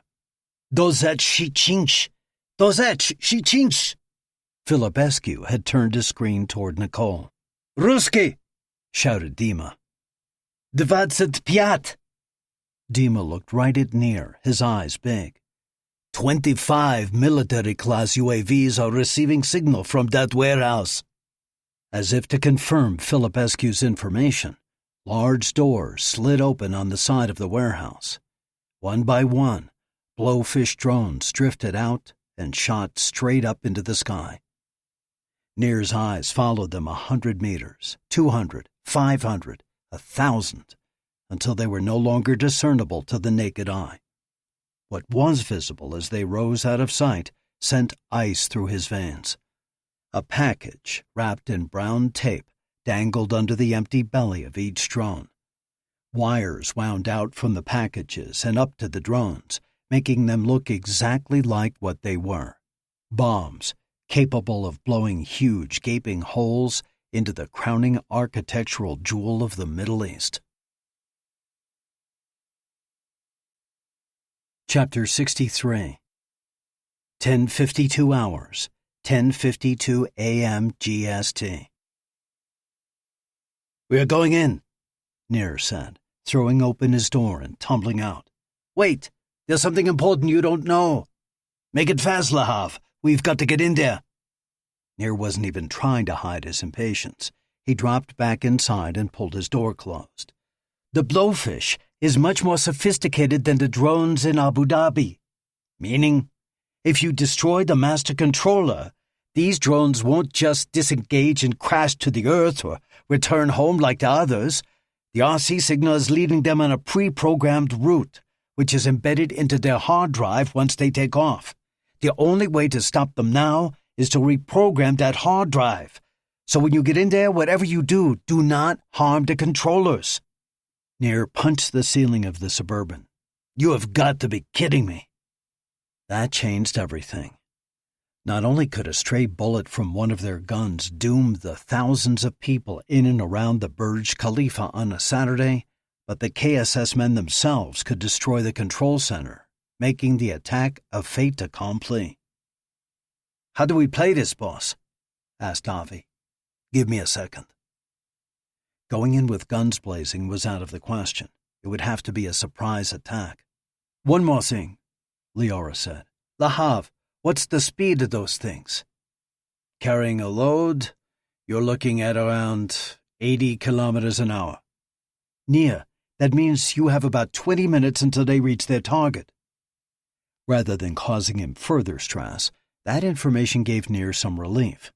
His window was short, but at least he had a little time for a stealth assault. 10:55 hours, 10:55 a.m. GST. It was beautiful. The hum of 25 2-meter rotors spinning at maximum speed could not only be heard, but could also be seen and felt. A visceral experience that could never be adequately explained, only experienced. Then, those beautiful blowfish had lifted off like a miniature, lethal, aquatic-esque air force. The whir had peaked, then faded as the drones left the warehouse and rose high into the sky until there was no sound left. The silence in the warehouse became absolute. A slow clap echoed against the metal walls. "Asant," said Al-Qasimi. "Well done, my friend." Despite how much he despised the man, Abbas found himself strangely pleased with the affirmation. Then he immediately chastised himself. He would not be anyone's dog, kicked around all day, then jumping up and wagging his tail when his master rubbed his ears. So rather than responding, he turned toward the computer that showed the progress of the swarm, along with 2 video feeds from tiny cameras he'd installed on the lead drones. In just a short time, the fires of hell would rain down on the people of that prideful tribute to secular man's achievement. Lives would be ruined, and bodies would be destroyed. Weak-spined Sunni Islam would fear the wrath of the followers of the true faith. Abbas signaled for Hassan and Ali to close the sliding doors of the warehouse. How long? Asked the IRGC man. Abbas looked at the computer. 20 minutes. Pulling out a chair from under the table, Al-Qasimi sat. He called to his partner, who was still standing by the door. Jamshid, come join me. Let's watch the fruit of our labors. 1100 hours, 11 a.m. GST. Doron and Avi took the left side of the door, Nicole the right. Both men had a micro-Galil assault rifle strapped to their chest. Nicole, however, held her Sig Sauer P226 9mm, her service weapon of choice. It was pointed at the ground with her finger on the trigger guard. She wouldn't fire unless it was necessary. Nir had not wanted her in the first wave of the assault. She'd initially protested, thinking he was being overprotective of her again. Then he explained that she was needed elsewhere. Although she was an excellent shot with her SIG, that was not her expertise. He needed her fingers on a keyboard, not on a gun. Once the breach occurred, Nicole's mission was to get to the controller setup, hack into the system, and reprogram the blowfish swarm's destination. Nobody else on the team could pull that off. The odds were long that even she would be able to do it, but the job of the rest of the team was to ensure she had the chance and didn't get shot in the process. She watched as Doron signaled to the second squad, letting them know he was about to gain entrance to the warehouse. Yaron signaled an acknowledgement from where he stood with Dima and Filipescu. The Romanian had insisted on joining the fight, pulling a .45 caliber pearl-handled silver Colt 1911 out of his messenger bag. When he'd racked it and smiled, Nicole thought he looked every bit the part of the Eastern European gunrunner. Quietly, Doron asked, "Assault 3, you in place?" A click sounded over the comm, Nir affirming that he was ready to go. After they'd approached the warehouse, Nir had low run around to the back of the building, and Nicole knew he'd make sure he stayed below the window line. She'd also seen him take his 9mm Jericho, but rather than adding a Galil, he'd opted for an M16. Under the rifle was mounted an M203 single-shot 40mm grenade launcher.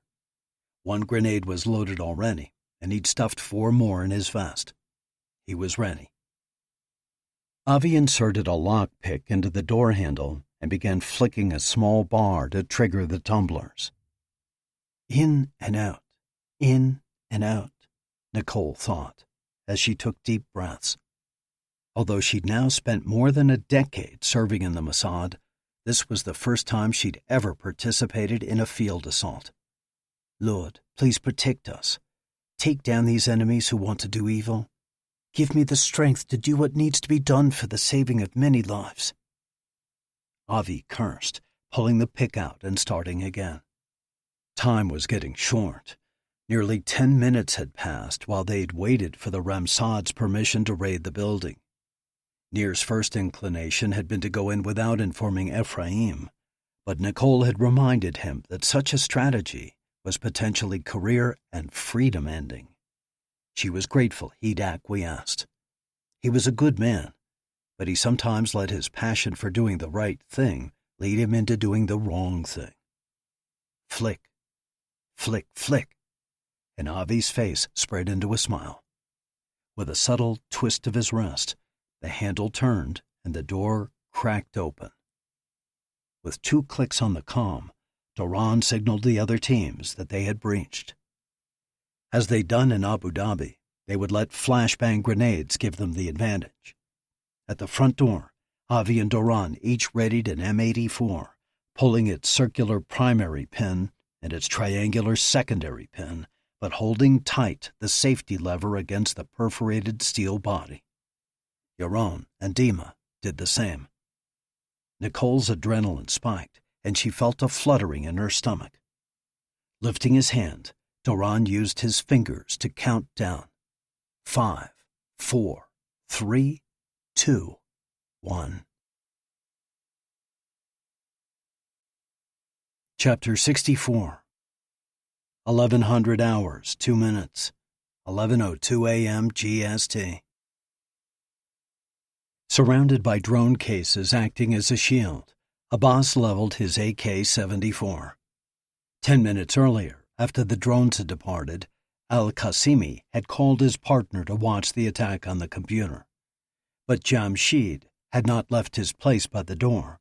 He was pressed against a wall, his attention riveted to something outside. Snapping his fingers, he waved for Al-Qasimi to come join him. Abbas followed along. At the door, they both leaned in next to Jamshid, who started saying something to Al-Qasimi in Farsi. "In Arabic," said Al-Qasimi. "Our friend and his men are involved in this too." Jamshid glared at Abbas. "I've been watching that black Suburban down the road. Immediately after the drones left, the passenger door opened, and a man wearing a tactical vest stepped out.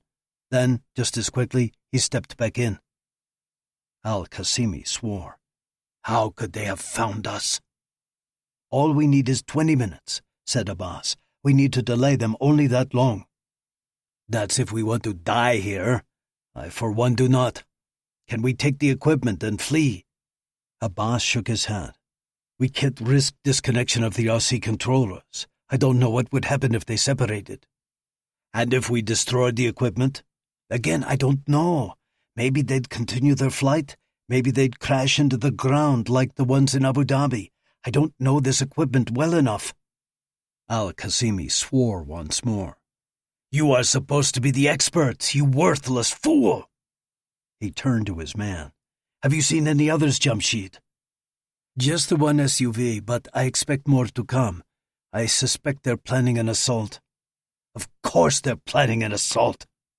The Iranian soldier walked away, stood for a moment, then came back. "Okay, let's be ready for them. As you said, we need just 20 minutes. He looked at his watch. "Correction, 17 minutes. Now Hassan and Ali were ready by the front door. Al-Qasimi and Jamshid were behind cover by the sliding doors. Abbas was in his small shelter near the controllers. It was his job to ensure that nothing happened to shut down the deadly flight of the drones. Ali signaled, telling them all there was activity at the front door. Taking a deep breath, Abbas readied himself for the attack. 1100 hours, 2 minutes, 11:02 a.m. GST. Nicole flipped her SIG into its holster in order to free her hands as Avi eased the front door open. Opening her mouth, closing her eyes, and covering her ears, Nicole prepared for the repercussion from the flashbangs. Instead, she heard gunfire erupting from inside. Nicole opened her eyes in time to see Avi fall to the ground. Doron must have tossed his grenade into the building because he was reaching for his gun, but Avi's flashbang was rolling toward her. Instinctively, she dove away, squeezing her eyes tight and pressing her hands against her ears. Boom! The high-decibel noise slammed into her head, disorienting her even with her ears covered. Closing her eyes had helped a little, but the extreme light caused her vision to be covered with a large blue spot. Disoriented, she lay on her back, groaning. When the ringing in her ears began to die down, it was replaced with the sound of gunfire and voices talking about a man down and points of entry. Slowly, her senses began to return, and her mind started processing her surroundings. The blue spot dissipated. Turning, she saw Avi still on the ground. Beyond him, Doron was firing his rifle through the door. Nicole unsteadily scrambled over to Avi, who was bleeding from a wound to his upper arm and one to his hip. Taking hold of him by his armpits, she tugged as hard as she could. He slid roughly under her effort, and she dragged him to safety, away from the doorframe. She had to hold her watch still for a moment before she could make out the numbers. They were down to 8 minutes. "Tyrone!" He looked over, and she tapped her watch. He nodded and turned back toward the warehouse. 1100 hours 4 minutes, 11:04 a.m. GST. Nir had used a strap to shimmy up a pipe to a high window. He had then belted himself in, his boots against the outer wall and back leaning into the loop. Removing a rope coiled around his shoulder, he tied one end to the drain pipe and fed the other end through a carabiner attached to his belt. As quietly as he could, he rubbed a spot through the opaque layer left on the window by decades of dust and salt air. But when the gunfire started, he smashed the window with his elbow. He heard the first flashbang go off, then the second, although that one seemed unusually distant. 2 more echoed throughout the warehouse from the direction of the sliding doors. "Men down! Men down!" It was Duran's voice, which meant either Avi or Nicole was in trouble. Nir started to pull back to run around the building. He had to know if Nicole was okay. But he stopped. The whole team was counting on him. It was imperative that he stay in position.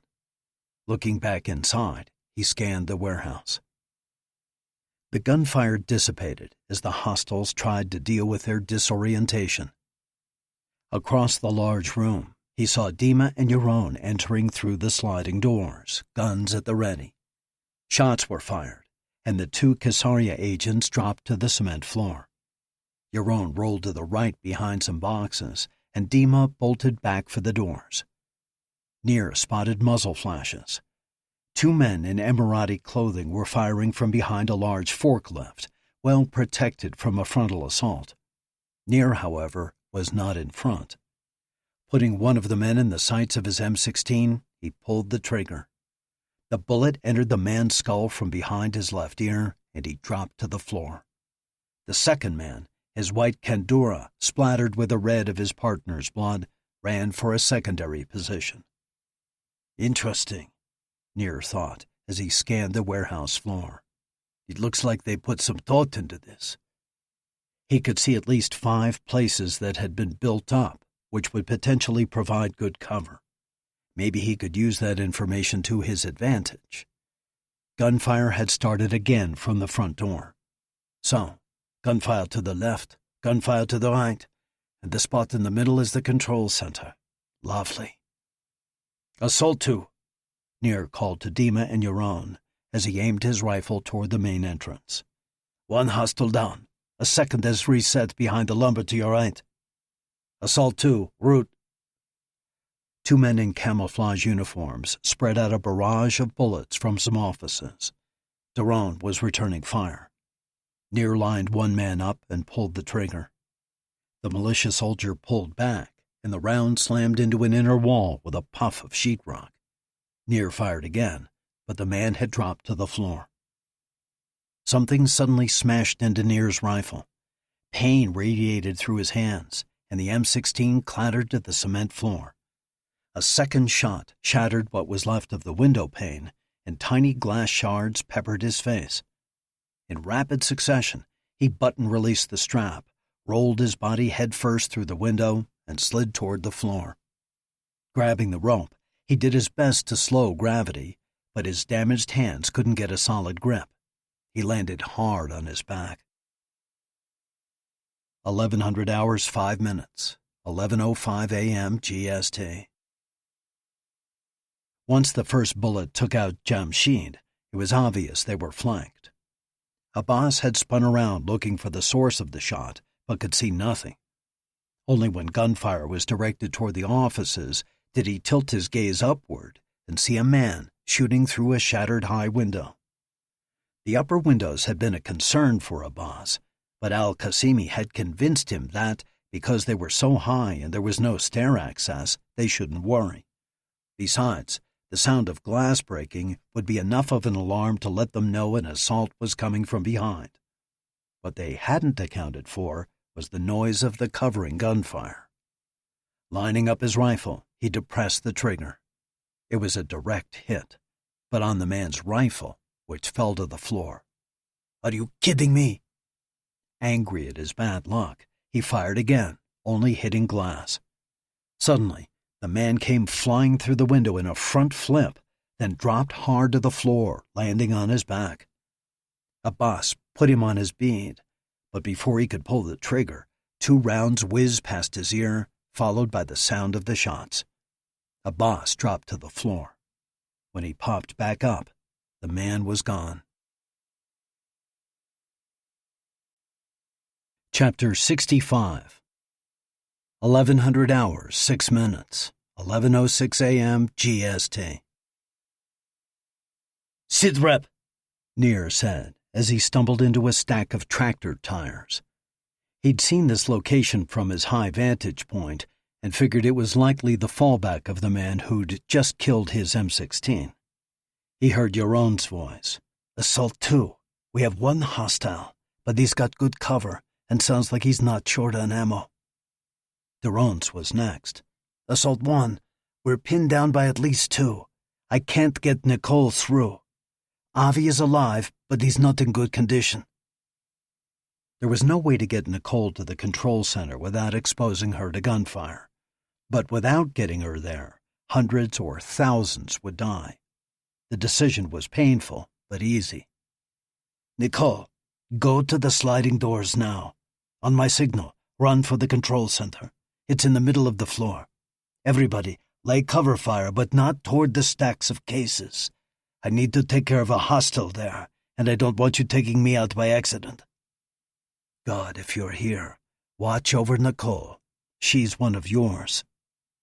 Nicole, are you in place? Ready? Okay, on my mark. Go."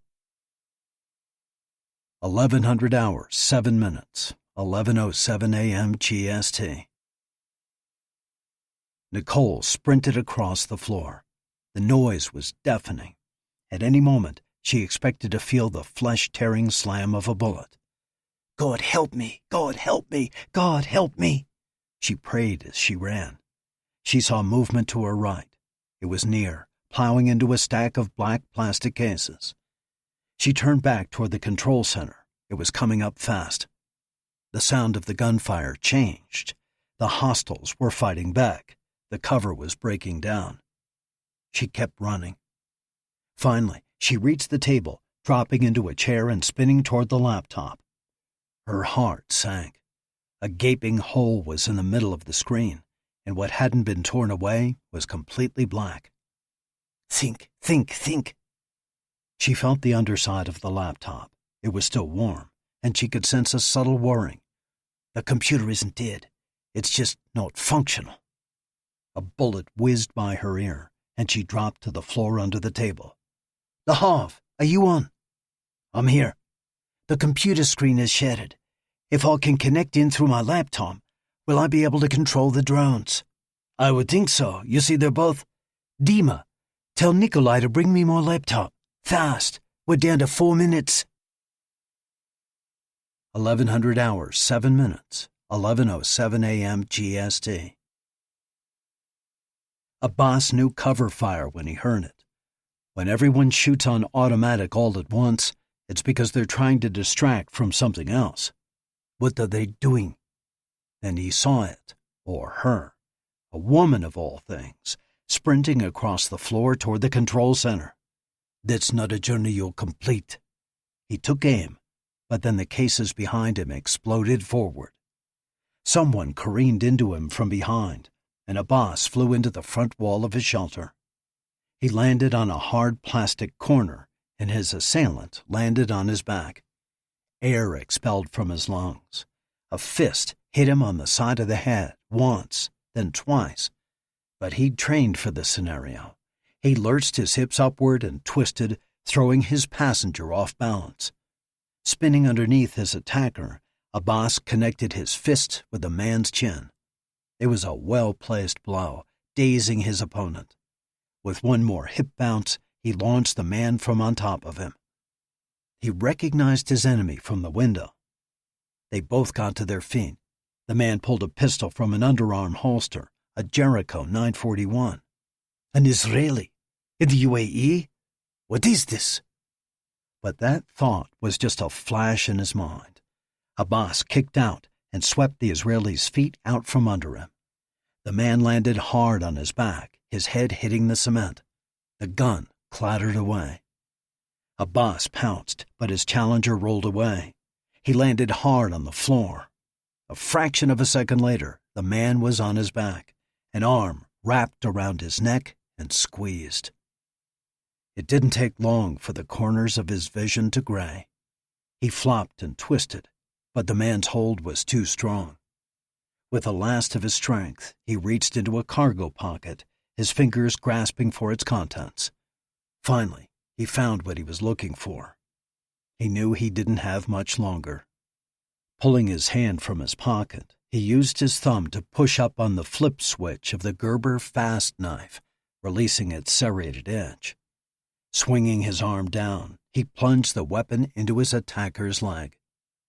The man screamed and released his grip. Gasping, Abbas rolled off of him, pulling the knife out as he went. The Israeli tried to get up, but dropped back to the floor. Abbas pounced.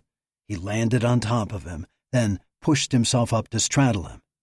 Lifting the blade, he said in Arabic, "You shouldn't have interfered, Jew." The first bullet struck the man in the temple. The second went through his left cheek. And then he fell to the floor. 1100 hours 8 minutes, 11:08 a.m. GST. Nicole slowly lowered her Sig Sauer. She wanted to rush over and check on Nir, but her body seemed rooted to her chair.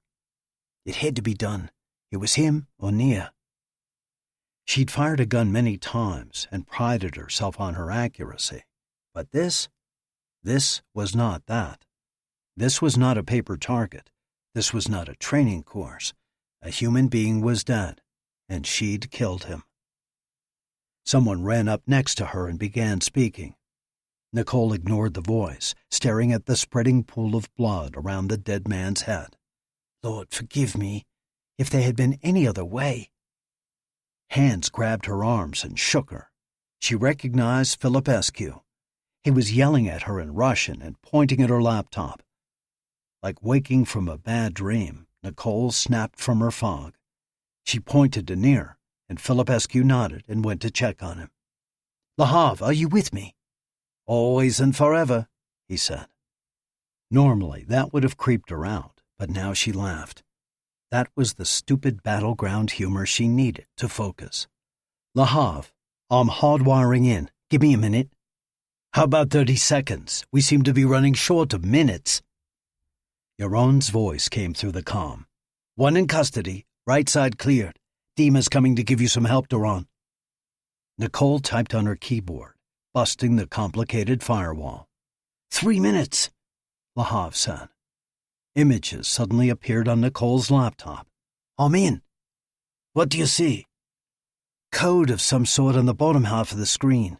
2 view boxes up top that look like they're giving real-time video from the drones.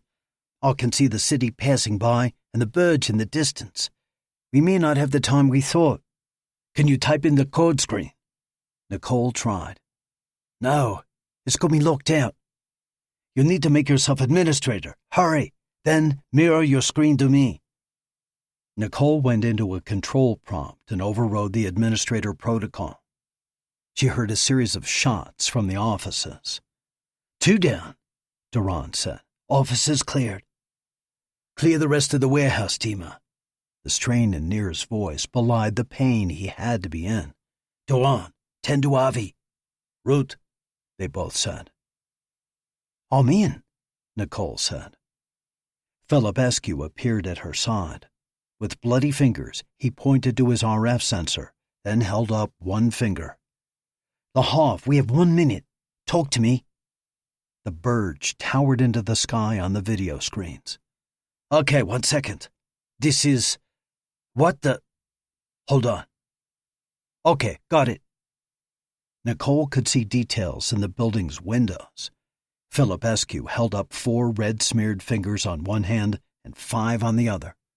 Talk to me, Lahav. I can't explain it. You've got to give me control. Make me administrator, now. Nicole typed as fast as she ever had. Go, Lahav, go! Letters and numbers appeared at the bottom of her screen, line after line at lightning speed. In the view boxes, she could see people on the ground looking up, no doubt wondering at the strange buzzing machines racing toward their destination. Filipescu showed her a 2 and a 0. 20 seconds, Lahav. Still, the lines raced across the screen. Nicole could no longer see the top of the building. It was out of screenshot. Oh, Lord, save those people, she whispered. Suddenly, the view turned toward the ocean. The drones raced ahead, over the freeway, past the Burj Al Arab displaying its great sail, and out to sea. The last thing she saw was water approaching at high speed. Then the feed went dead. Chapter 66. 10 days later. Aroma Espresso Bar, Tel Aviv, Israel. February 25th, 2020, 1400 hours, 2 p.m. IST. It was a beautiful, cool day in Tel Aviv. Light clouds, 18 degrees Celsius, an easy breeze coming in off the Mediterranean. Nir breathed in a deep lungful of air as he limped along the sidewalk. It was good to be alive, and the only thing that could possibly make it better was waiting for him at Aroma, 2 blocks up the street. He could have parked much closer, but the day was just too perfect to go directly from car into building. He'd just come from visiting Avi Carmeli in the hospital. The Emiratis had given him good care for the first few days following the conclusion of Operation Joktan. When he was stable enough, a Mossad Gulfstream had brought him home. Each day since his friend's return, Nir had stopped by his room at Tel Aviv Soraski Medical Center, commonly known as Ichilov. Avi would recover, but the damage to his arm meant his days in Kidon were over. A cloud passed in front of the sun, and the air cooled enough to send a chill through him. His leg ached, but he pushed forward. The irony of his being stabbed like he was, yet surviving, had not escaped him. 12 years earlier, he'd pulled the same desperate move on the Mossad gunman who was about to take his life. Nir was lucky to limp away from his wound, but the South African militant had not fared as well. It had been a long week and a half. Moments after the drone swarm plunged into the Gulf, Dubai police burst into the warehouse. The Kidon team had immediately surrendered their weapons and were taken into custody. Avi was rushed to the hospital, but Nir's leg wound was simply field dressed before he was taken to police headquarters. There, he was finally introduced to Lieutenant General Dahi Kalfam Tamin, who still wasn't Nir's biggest fan despite what had just happened. The feeling rapidly became mutual. 30 minutes into Nir's interrogation by the chief, most of which harkened back to the assassination of Mahmoud al-Mabou, the head of SIA, Abdullah al-Rashidi had shown up.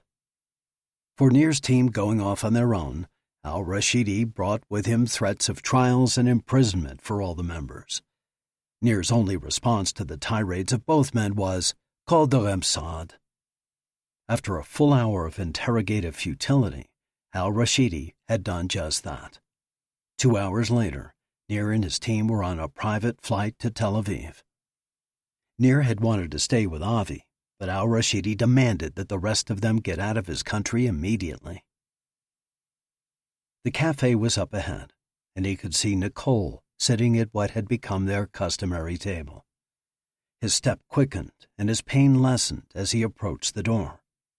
Her face brightened when she saw him. "Hi, old man." She nodded toward the cane in his right hand, then stood and kissed him on the cheek. "Don't knock it. It's got a 2-shot 380 built into the handle." He'd managed to say it without smiling. Really? He heard the skeptical tone in her voice.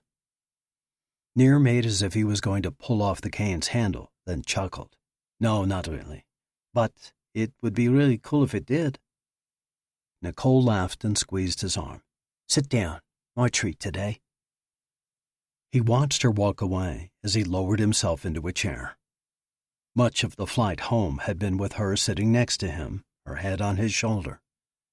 The first time in combat shakes everybody, especially if they're forced to shoot someone, and even more so if it's at close range. They said little in the low light of the plane. Every now and then, he could hear her softly crying. Nicole came back with 2 ceramic mugs. You know my first question? Avi's doing okay. It was hard telling him he still has a place with Caesarea, but not with Kidon. It wasn't a shock to him, but I could see the hurt. Physically, though, he's improving. He has another surgery in 2 days to further repair his arm. Poor guy. Not only does he lose his position, but his team, essentially, his second family. It's got to be hard. I'm going to run by Ichilov to see him when we're done. I promised him an iced espresso. That'll be good. Nir had replied with a tone surprisingly somber.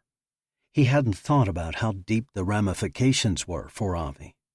It was imperative to ensure he knew he would always be a member of the family, even if he couldn't be part of the team. Nicole smiled. Now, answer my second question. Nikolai. You know me too well. It's looking like he'll be deported to Romania. Tamim was determined to prosecute him for his text smuggling, despite the Remsad's protests. But the Remsad called the Prime Minister, and it looks like he's intervened. The Romanian Prime Minister's actually excited to have him home, and is looking to give him a position in their intelligence service. Nicole laughed. I can't picture him in a government job. Absolutely not. But I guess if even Lahav can get scared straight, there's hope. Nir shifted in his chair. If he remained in one position too long, his thigh began to burn. The doctor who performed surgery said it would be like that for a few months, but he should get back full function. Rumors were that the discussions between the Ramsad and the Prime Minister had other, more far-reaching ramifications. Apparently, the 2 men had hit it off well. They'd each committed to connecting the Mossad and the SIA more closely in the interest of peace and a growing relationship between their countries. That goodwill had spread to the Israeli Prime Minister, and now there were talks about the 2 governmental leaders meeting in person. Their eyes were continuing to look forward to the peace plan expected to come from Washington later in the year. So enough talking about other people. How are you doing, Nicole? She sat quietly for a moment, and he sipped his latte as he waited. It's strange.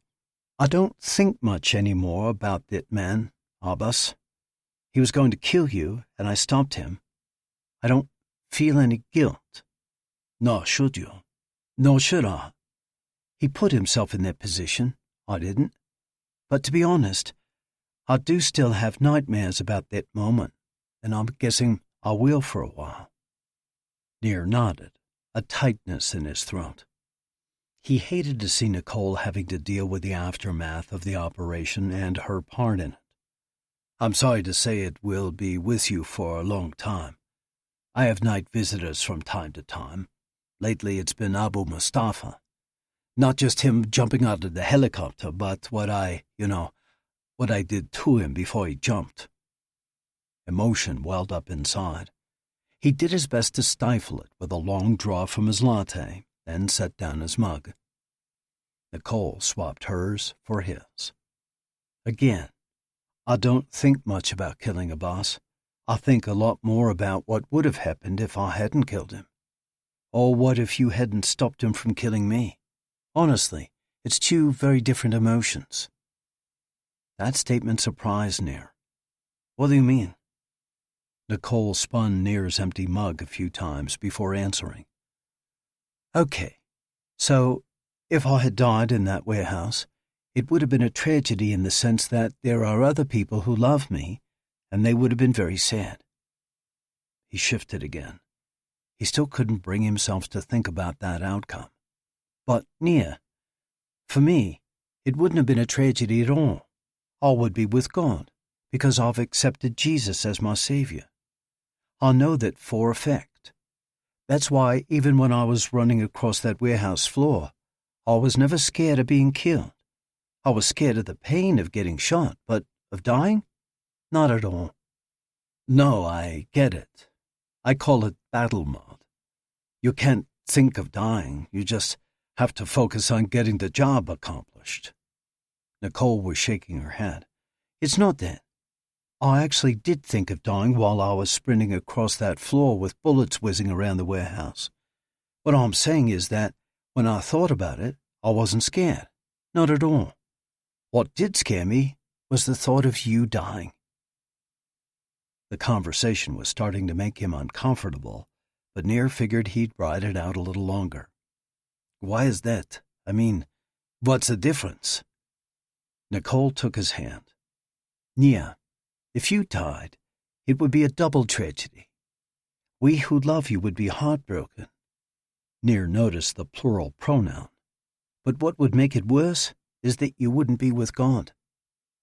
Now he was really uncomfortable and a little offended. He was about to say something when Nicole continued. Listen, I know that sounds harsh, but aren't we at a place where we don't have to soften our words or dance around things? Ouch. I guess we are. But here I am hurt by her just saying what she believes. He nodded. Tell me, aren't you afraid of dying? Again, Nir nodded. Not that I think about it much. But when you do, there's fear. That's natural. That's how I was, too. But that fear is totally gone now because I know Jesus has given me eternal life. That means when this body dies, my soul will keep living with him. That's what you believe. Nicole smiled. That's what I know. Do I seem gullible or delusional or ignorant to you? Am I the kind of person who would fall into a mind-control cult and believe all sorts of crazy things? Nir laughed. No, although I almost got you with that gun and the handle of my cane thing. You wish. Something happened to me, Mia. You knew me before, and you know me now. What changed me is not delusion. What changed me is Christ, and he can change you too. Do I really need that much changing? He smiled. We all do. She squeezed his hand again.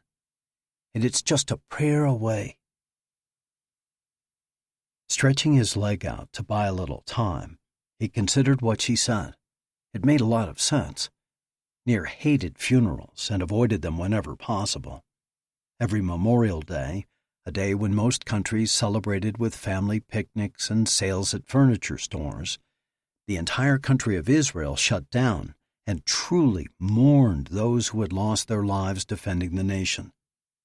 He usually spent it at home, alone, drinking just a little too much, so he wouldn't have to think about the day his friends and family would cry if he perished fighting for his people. It would be amazing to have all that fear about death gone with one prayer. He drained the last of Nicole's latte. Maybe one day he would try Christianity, but today was not the day.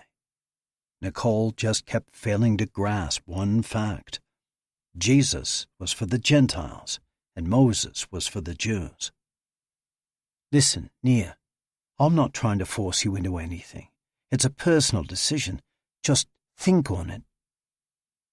I promise I will, he said, jumping on the out she was giving him. Now, let's change the subject to something light and breezy, like what happened in Iran. Nicole slapped his hand. Rude. I know we need to talk the Iran operation through sometime, but not now.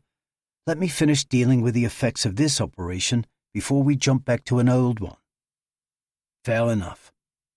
Maybe instead we can talk about dinner tomorrow night. Manta ray down by the beach. Start with a little yellowtail sashimi, then move on to the filleted sea bass. It's a conversation I can get into. They talked a while longer about his need to get back to Yael Diamonds before the business fell apart, and her photo shoot next week in Bermuda. An international relationship would not be without serious hurdles, but if that's where they were headed, Nir was willing to give it his all. When it was time to go, they stood. Nicole said, "Don't forget your cane, old man." "Careful, it's loaded." They laughed as she tucked her arm in his and walked to the counter to order an iced espresso for Avi. Author's note. Why fiction? After establishing a strong presence in the nonfiction market, why turn now to storytelling? There were a number of reasons, but first and foremost, a fast-paced, exciting story is just plain fun. And in this crazy world of cultural change and viruses and political mischief, don't we all need a little more good, clean fun in our lives? Our hope with this first Nir Tavor Mossad thriller is to entertain you to the extent that you'll be forced to lose a little sleep at night because you won't want to put the book down. However, there is more to the book than just an exciting story.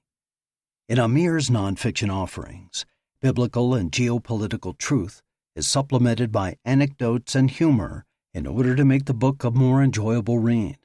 In fiction, the opposite is true. The entertainment of the story is supplemented by truth in order to give the book a higher purpose. To that end, we kept 3 key goals in mind as we wrote the book. First, we want to reveal more clearly the geopolitical situation of the Middle East, especially in light of the expanding peace brought about by the Abraham Accords. Fighting against the pacifying trend is Iran and the ever-expanding instability that its terrorist regime brings to the region. A second goal is to portray some of the struggles Israel faces when it comes to survival. The necessity of the Mossad's creation and the fact that it has become the premier global intelligence agency is a direct result of the precarious nature of Israel's existence. Finally, we want to show the spiritual and cultural struggle of an agnostic Jew as he is confronted with the reality of Jesus Christ. The scenes within the overall story are typically fictional events told within real historical, cultural, and geopolitical context. The one exception is the targeted killing of Mahmoud al-Mabhouh in Dubai, UAE. That event is told as it actually happened, with only a few minor modifications so that we could insert our characters into the action. The militia group, Kataib Sayyid al-Shuhada, KSS, is real, as is its usage of UAV warfare and its connection to the Iranian Islamic Revolutionary Guard Corps, IRGC. The plot of this book is both practical and probable. Maybe UAV attacks won't take place in the locations laid out in our story, but they will happen. Drone terrorism is the wave of the future, and it will likely not be long before the Western world learns that firsthand. Still, there is no reason to be afraid. Jesus Christ loves you and has given his life for you, and it is his perfect love that drives out fear. 1 John chapter 4, verse 18. By giving your life to him, he will give you peace for today and the promise of eternal life for tomorrow. Turn to him. He is waiting for you. Awaiting his return, Amir Tsarfati, Steve Yohn. This recording of Operation Joktan was presented by Dreamscape Media, LLC, narrated by Stephen Bowlby, produced by Dreamscape Media, LLC. Text copyright 2021 by Amir Tsarfati and Steve Yohn. Sound recording copyright 2021 by Dreamscape Media, LLC. This recording may not be copied or played for an audience without the written permission of Dreamscape Media, LLC. This recording was produced by arrangement with Harvest House Publishers. Thank you for listening. Please check dreamscapepublishing.com for Dreamscape's latest releases.